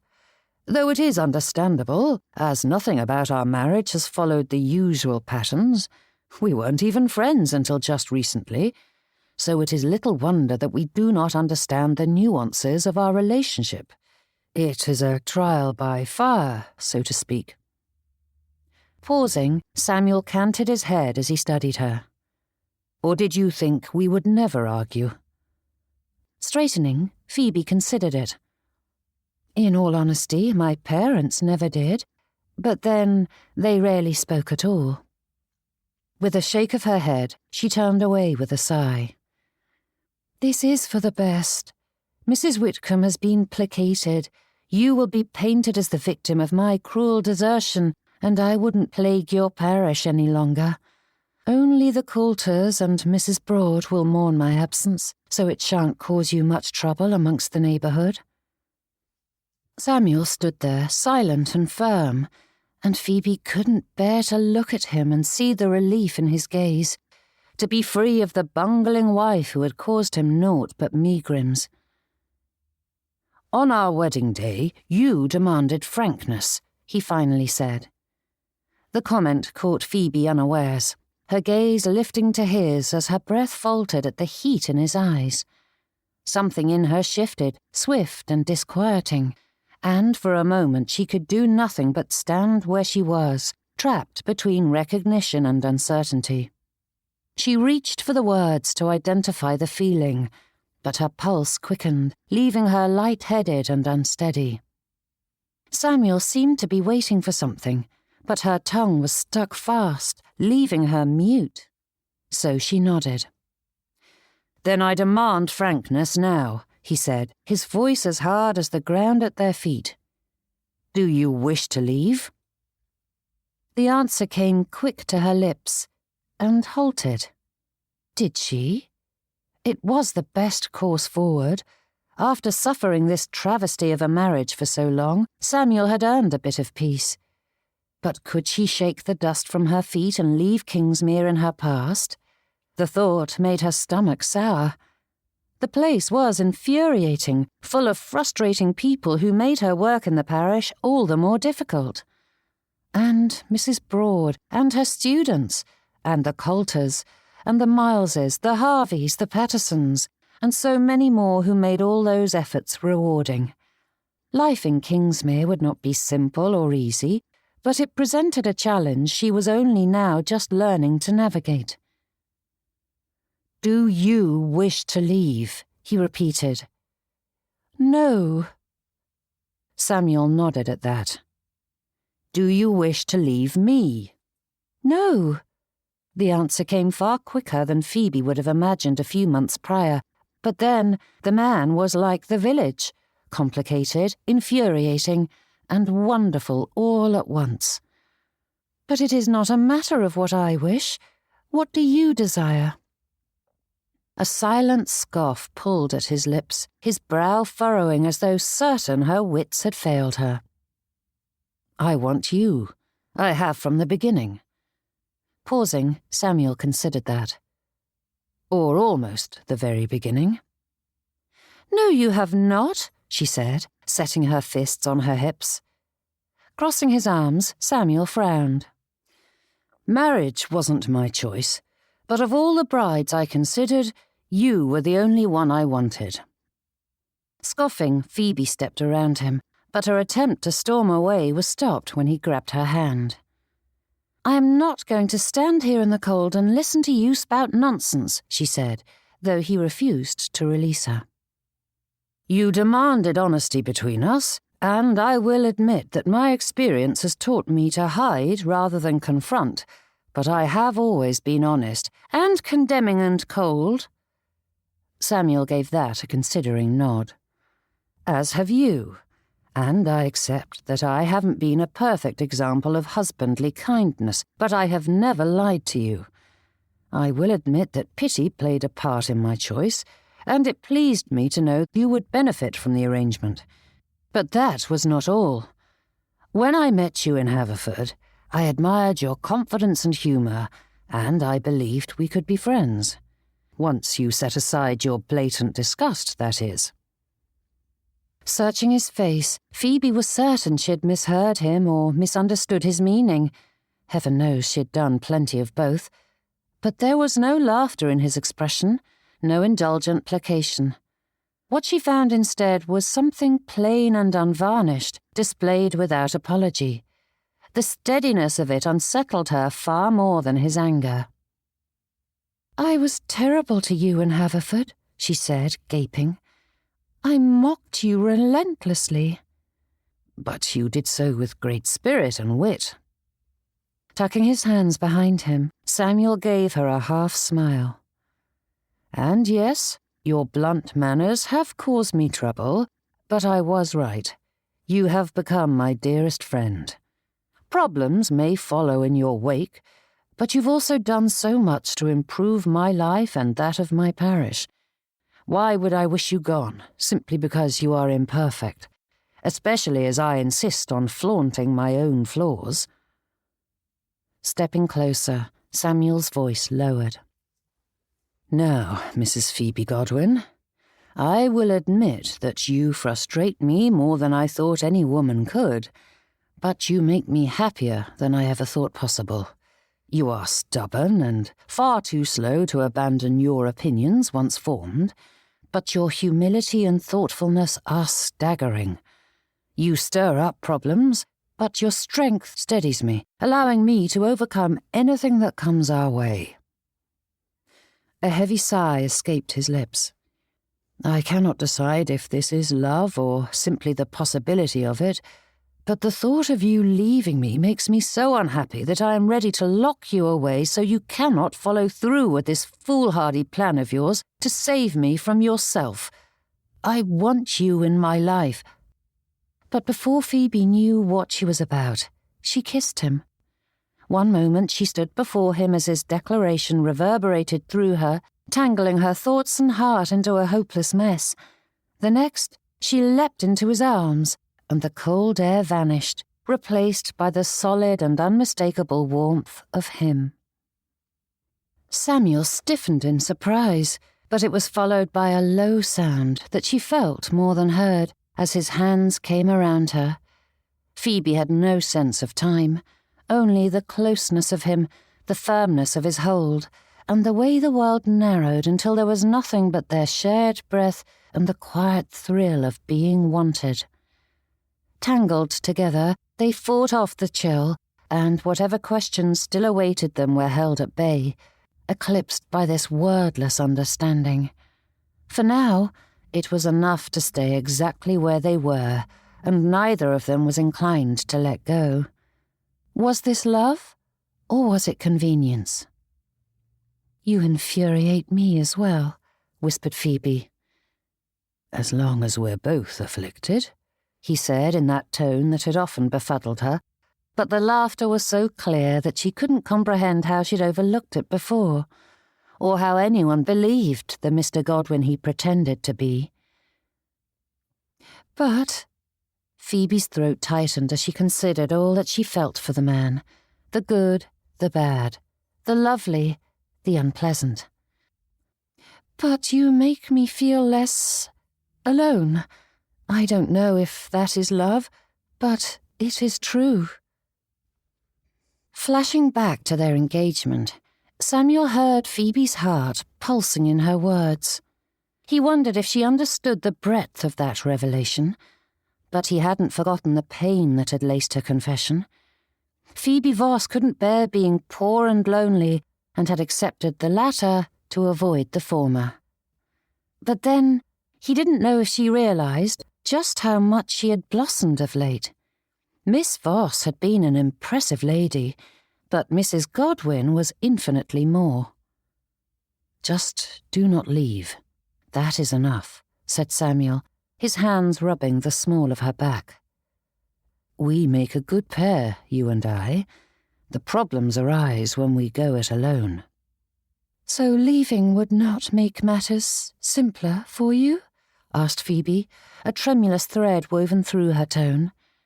Again, he didn't know if she realized it herself, but the sound made his heart ache. Weariness had become his constant companion since settling into Kingsmere.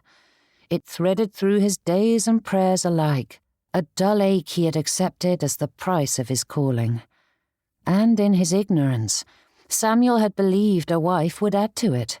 Another duty, another soul to guide, another heart that required mending. How narrowly he had imagined his marriage.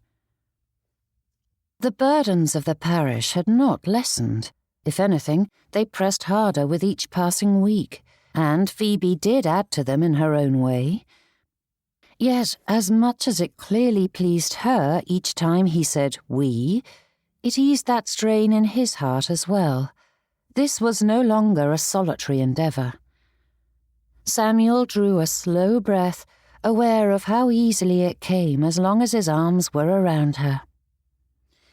"Having you as my wife does far more good than you will ever know, and it is high time we both accepted that." Leaning closer, Samuel pressed his lips to hers with the steady certainty of this moment. There was no urgency in it, no need to prove or persuade, only the quiet assurance of them. Chapter 36. The afternoon lay bare and colourless beneath a grey sky. A wispy wind wove through Kingsmere, shaking leafless branches like the mournful death rattle of autumn's final breath. And what little light remained held no warmth, unable to chase away the ice and frost that had gathered in the night. Though his coat did its duty, the damp found its way through as Samuel walked along. Each step felt heavier than it ought, the ground unyielding beneath his boots, and whilst the morning's work had been unremarkable in its particulars, this afternoon would leave its mark. Dark and uncompromising, the task loomed ahead, and Samuel prayed for the strength to meet it. The church rose from the sodden ground, its stone darkened by the years despite Mr. Weaver's best efforts. To Samuel's thinking, those signs of weathering lent the church a gravitas that no modern edifice could mimic. The fellow kept the yard in careful order, the paths edged and swept, the grass trimmed, the gravestones legible and in good repair, so no one would think the sexton was derelict in his duties simply because a bit of moss and lichen clung to the masonry. Stepping inside the church, Samuel crossed the nave to find the vestry door open. Light filtered through the high window, thin and pale, and settled upon the table. There, laid out with deliberate care, rested Mr. Colby. His hair was combed back from his brow, his face washed and arranged with gentleness.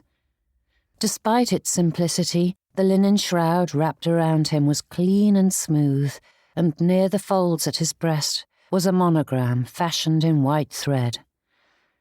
Samuel recognized Phoebe's handiwork without question.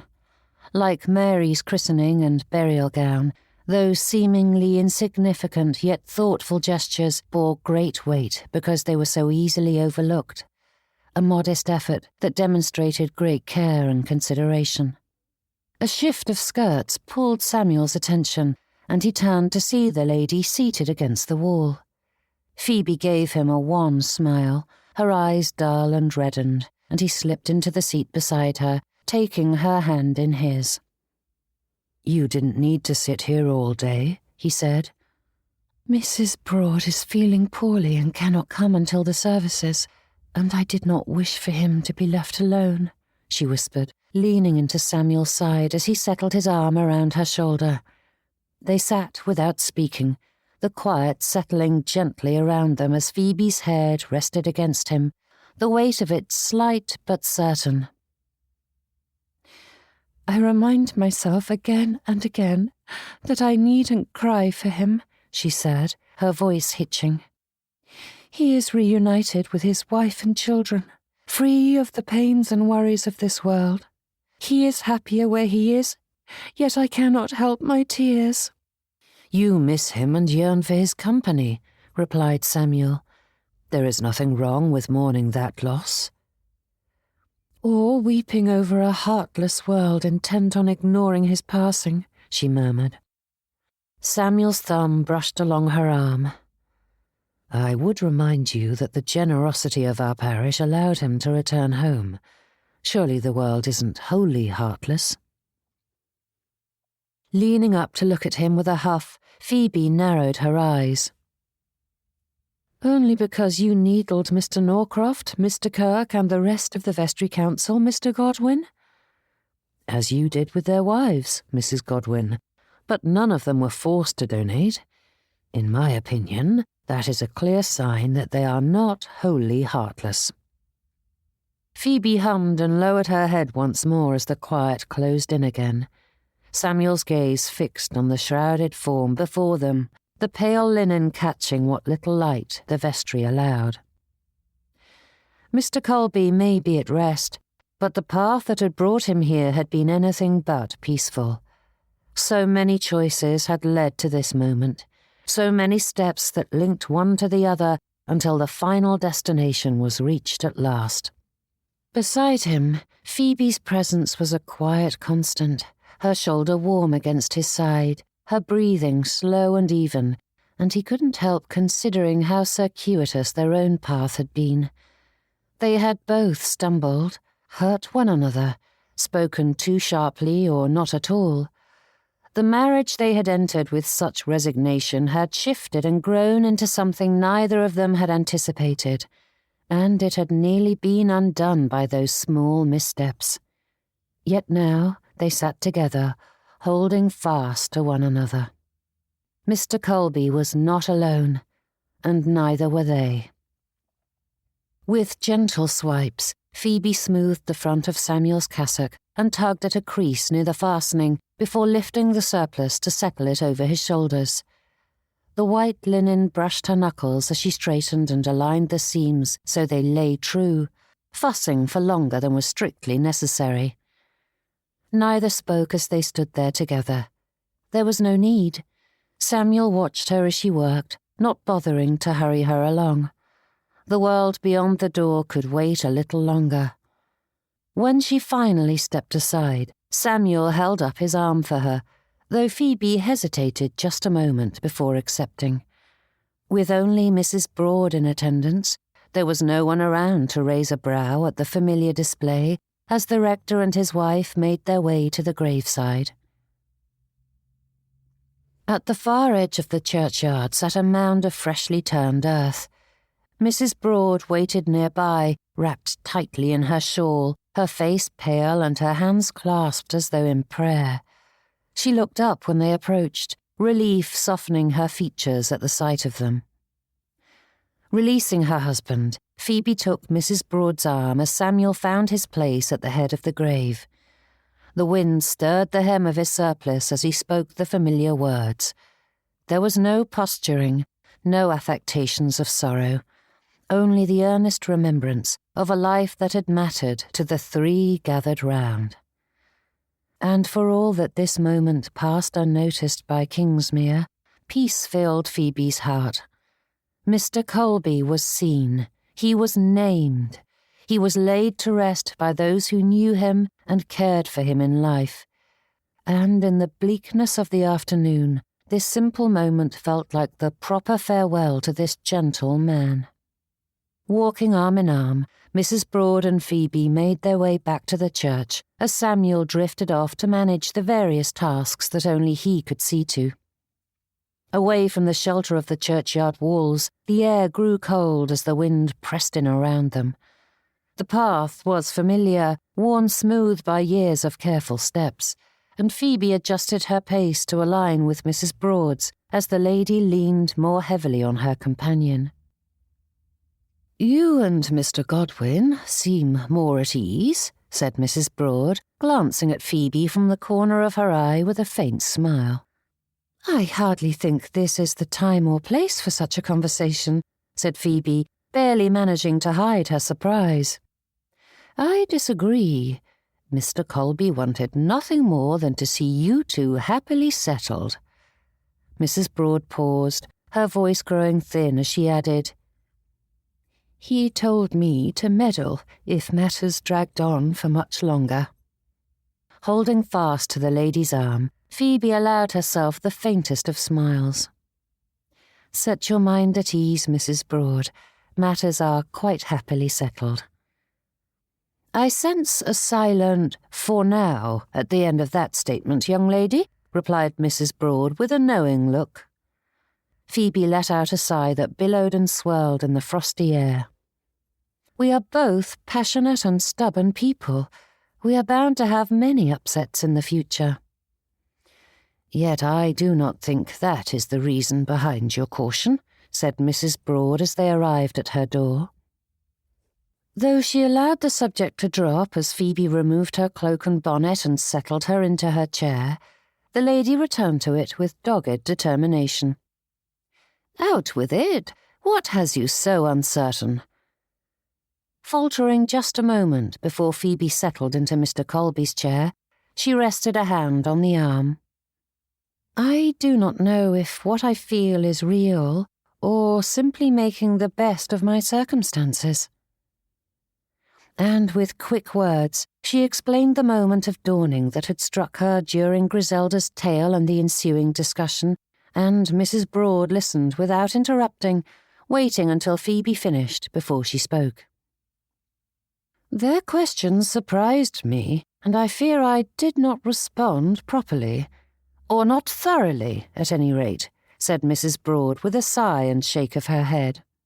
"Yes, Griselda is a cautionary tale in many aspects, but I adore it because of her fortitude. It pains me that she is forever bound to that despicable husband, but I admire how she found happiness in her circumstances, even when others do not see it. Being the author of your own joy is something we all must strive for."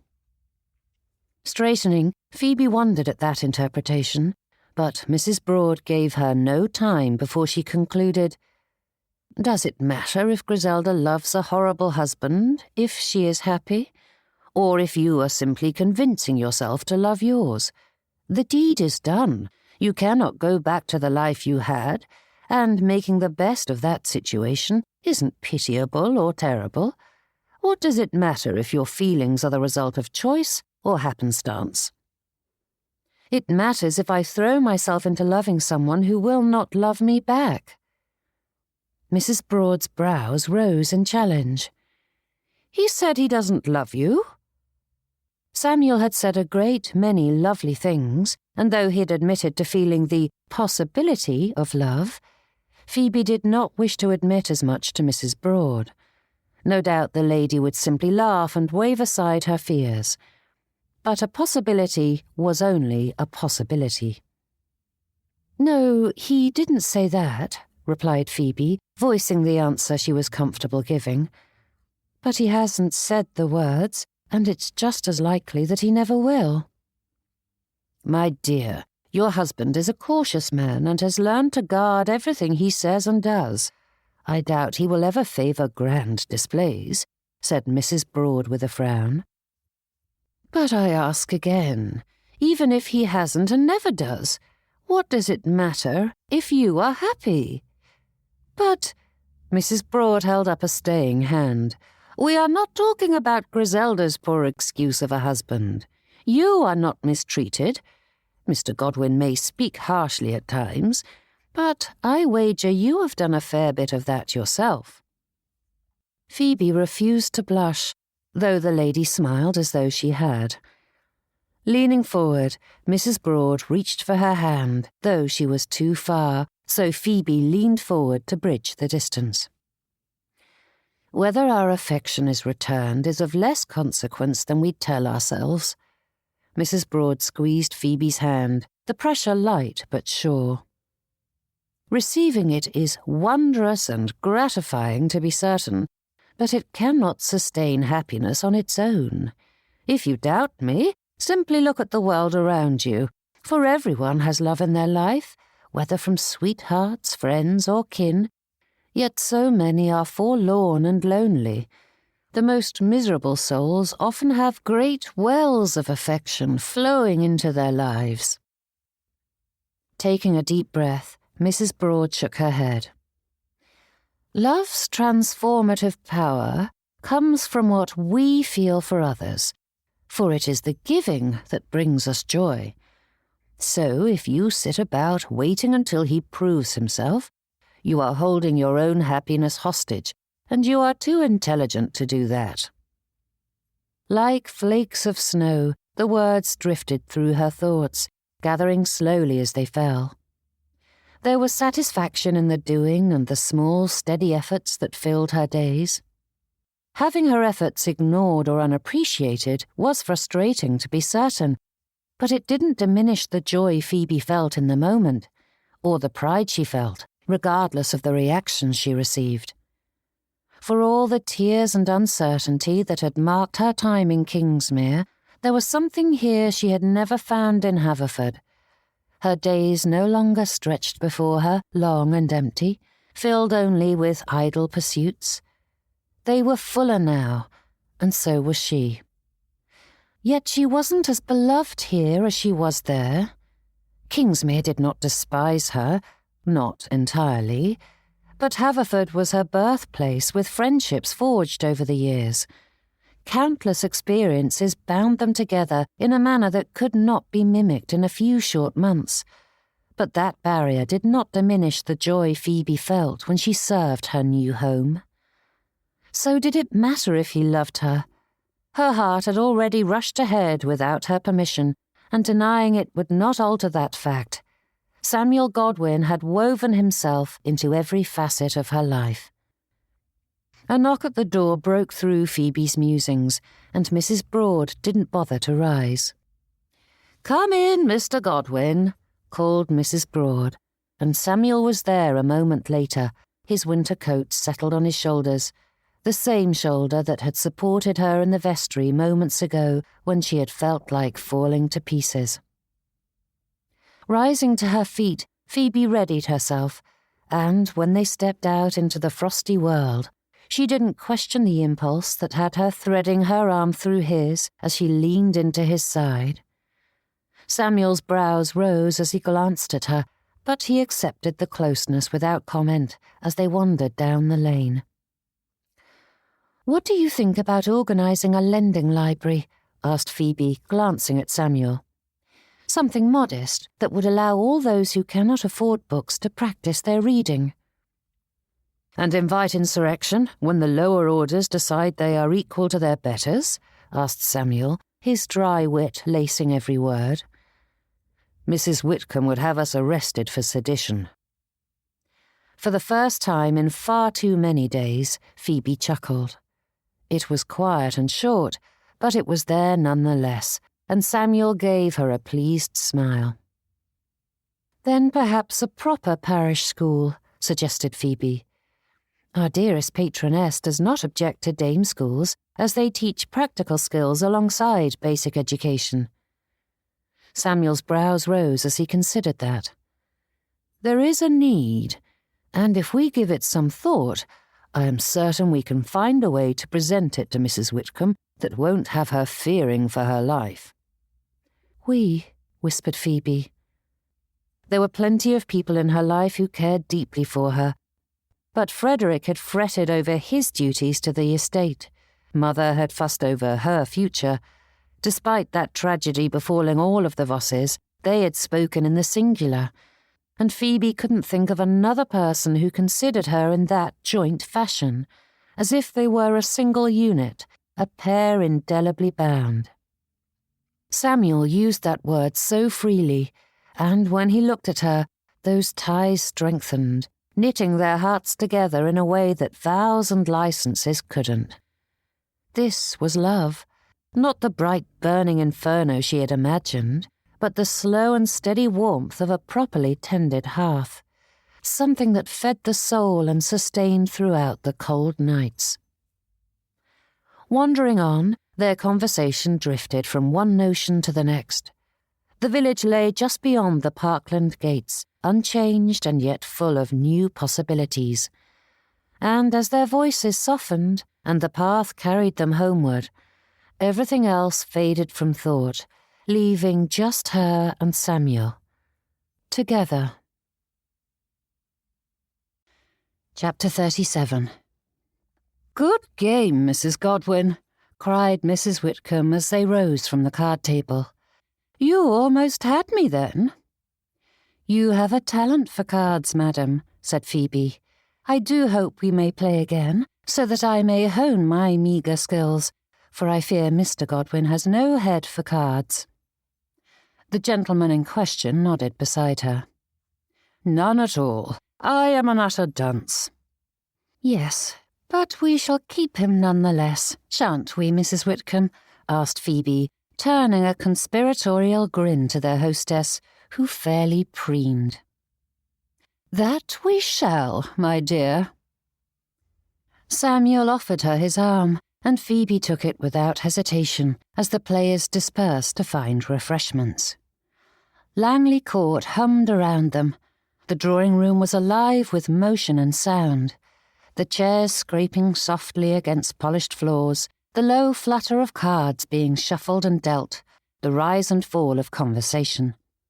Along the edge stood a table, laden with dishes both delicate and indulgent, the scent of sweets and lemonade mingling in the warm air.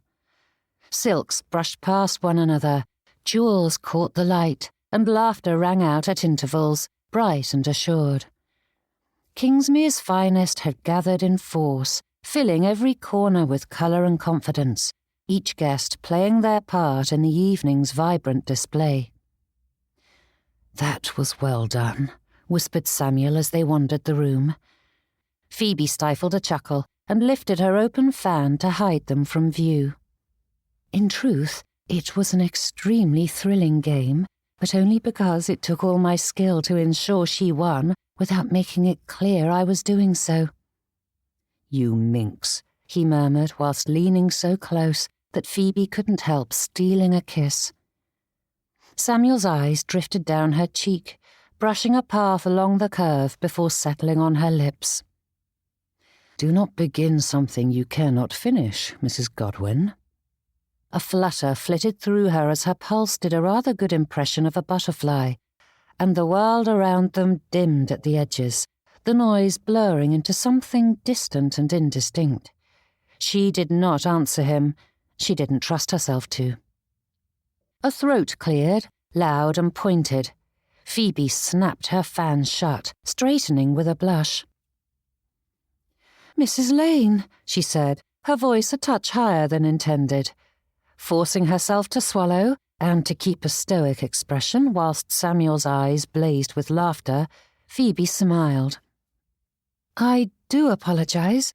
We were discussing an urgent matter." "Quite urgent," echoed Samuel. The lady glanced between the pair before her gaze settled on Phoebe. "I was hoping you might know of a girl who was looking for employment. Someone experienced with children, preferably." The question landed like a gift placed neatly in her hands, and Phoebe felt the earlier heat give way to a bright burst of energy that sizzled through her. Employment. The school. The very thing she had been turning over in her thoughts for the past month, hoping, quietly, that an opportunity might present itself. "I may know of a girl," she said, and this time the warmth in her voice required no effort at all. "There are several who would be well suited, depending on what you require. Some with experience in nurseries, others who have assisted at the dame school. I am certain we can find you the perfect candidate." Mrs. Lane's expression eased at once, relief softening her features as she elaborated on her needs, and Phoebe listened with full attention, already sorting names and temperaments in her mind. The conversation took shape easily, one consideration leading naturally to the next, and the room around them receded as the practicalities unfolded. Samuel remained at her side, silent though constant, and Phoebe felt his attention and approval without needing to look. The laughter and music of Langley Court swelled and shifted around them, but Phoebe scarcely noticed. She was already thinking ahead, already imagining doors opening for the youth of Kingsmere. New possibilities.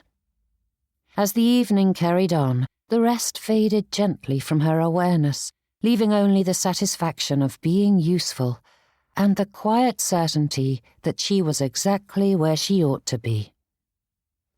The room had begun to thin, its earlier clamour settling into smaller pockets of conversation as guests took their leave. Samuel stood just behind Phoebe, lifting her cloak and settling it over her shoulders, while her attention remained fixed upon Mr. and Mrs. Moore. She spoke with an easy animation now, the fatigue of the day nowhere to be seen, though with winter now well and truly settled upon Kingsmere, they were both busy with the rising needs of the parish. Samuel fastened the clasp at her throat, careful not to interrupt, and listened as she spoke of the parish school. Though the past month had seen quite a bit of progress on that front, there was still much to be done, though Phoebe described it as though it were already a fixture of the village. The Moores leaned in despite themselves, drawn by the quiet confidence radiating from her as she spoke. "It is remarkable," Mrs. Moore said slowly. "I am excessively pleased with how well the village has embraced the opportunity," said Phoebe. "We are fortunate to belong to a parish that understands the importance of aiding our fellow man. Now, the only thing we lack is the funding to ensure they have proper tools and books." Samuel settled in beside her. "It is amazing what Mrs. Godwin can do with even the most meagre of contributions, and the children are so grateful for everything they receive." "Yes, they are quite mindful of just how the generosity of parishioners, like yourselves, blesses their lives," said Phoebe with a nod. "And you are all so eager to be of assistance," added Samuel. "Quite right." Phoebe set a hand on her heart and gave a sweet smile. "I have had so many offers tonight. It seems as though everyone wishes to donate to the cause." Samuel's hand settled at Phoebe's back, giving a reassuring touch for that bit of brilliance.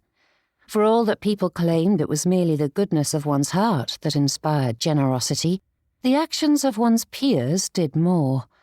The wisest of vagrants always put a few of their own coins in the begging cup before they shook it beneath a person's nose.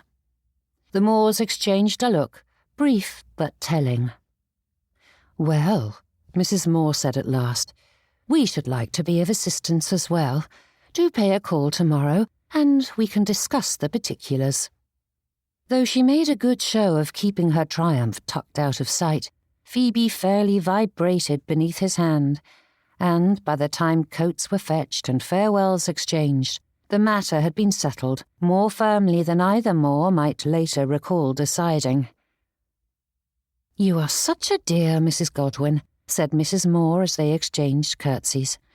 "You have inspired such an outpouring of charity in Kingsmere." "Oh, that is not my doing, madam, I assure you. This village was already so very generous," she said, waving the compliment away. "I have never met a kinder group of people." But Samuel couldn't bring himself to allow that denial to slip by uncontested, no matter that he knew the intent was to flatter, not self-deprecate. "You are being too modest, my dear," he said, glancing at the Moors. "She is forever working on some project or another. Just this week she began fashioning infant clothes, and I am certain you can expect an invitation to some charitable gathering on behalf of the christening boxes." "I look forward to it, Mrs. Godwin," said Mrs. Moore with a nod. As they turned toward the door together, Samuel glanced at Phoebe and found her eyes bright, already considering the next task to be completed. He offered her his arm, and she accepted without looking, their steps falling into easy accord. Night closed around them as the door shut behind, the sounds of Langley Court dulling to a distant hum. The cold had sharpened, the air carrying the clean bite of frost, and their breath rose faintly between them as they meandered down the gravel drive. How many times had he left such a gathering, worn to the bone and desperate for bed? And though Samuel felt both of those creeping in, he felt no need to rush along. The exhaustion he had carried earlier in the day had fallen away, slipping free without his noticing.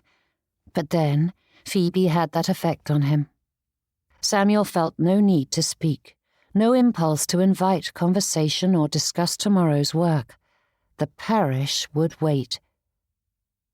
"I am not organising another christening box or charity drive," said Phoebe. The sound startled him, and Samuel struggled to pull his thoughts into focus. "I apologise for the misunderstanding. I simply assumed that was why you were sewing the clothes." There was a long pause before Phoebe added, "No, I do not intend to give those away." "Oh," replied Samuel, for he didn't know what else to say. Though he still couldn't claim to comprehend the workings of his wife's mind, he trusted she had a good reason for her actions. They wandered on for a few paces, and he felt Phoebe waiting for a response, though he didn't know why or what it should be. "I am not making those clothes simply to give them away," she repeated. "As you wish," he replied. "No, Samuel," she said, pulling him to a stop and facing him. Then, with heavy emphasis, Phoebe repeated herself again. "I am making clothes for an infant, but I am not giving them away." The lane fell quiet around them, the cold air pressing in as though the world itself paused to watch as Samuel's wits gathered. It was like stepping into a hole in the dark, that sudden jolt of shock and disorientation as one struggled to keep their feet whilst not entirely understanding what had just occurred.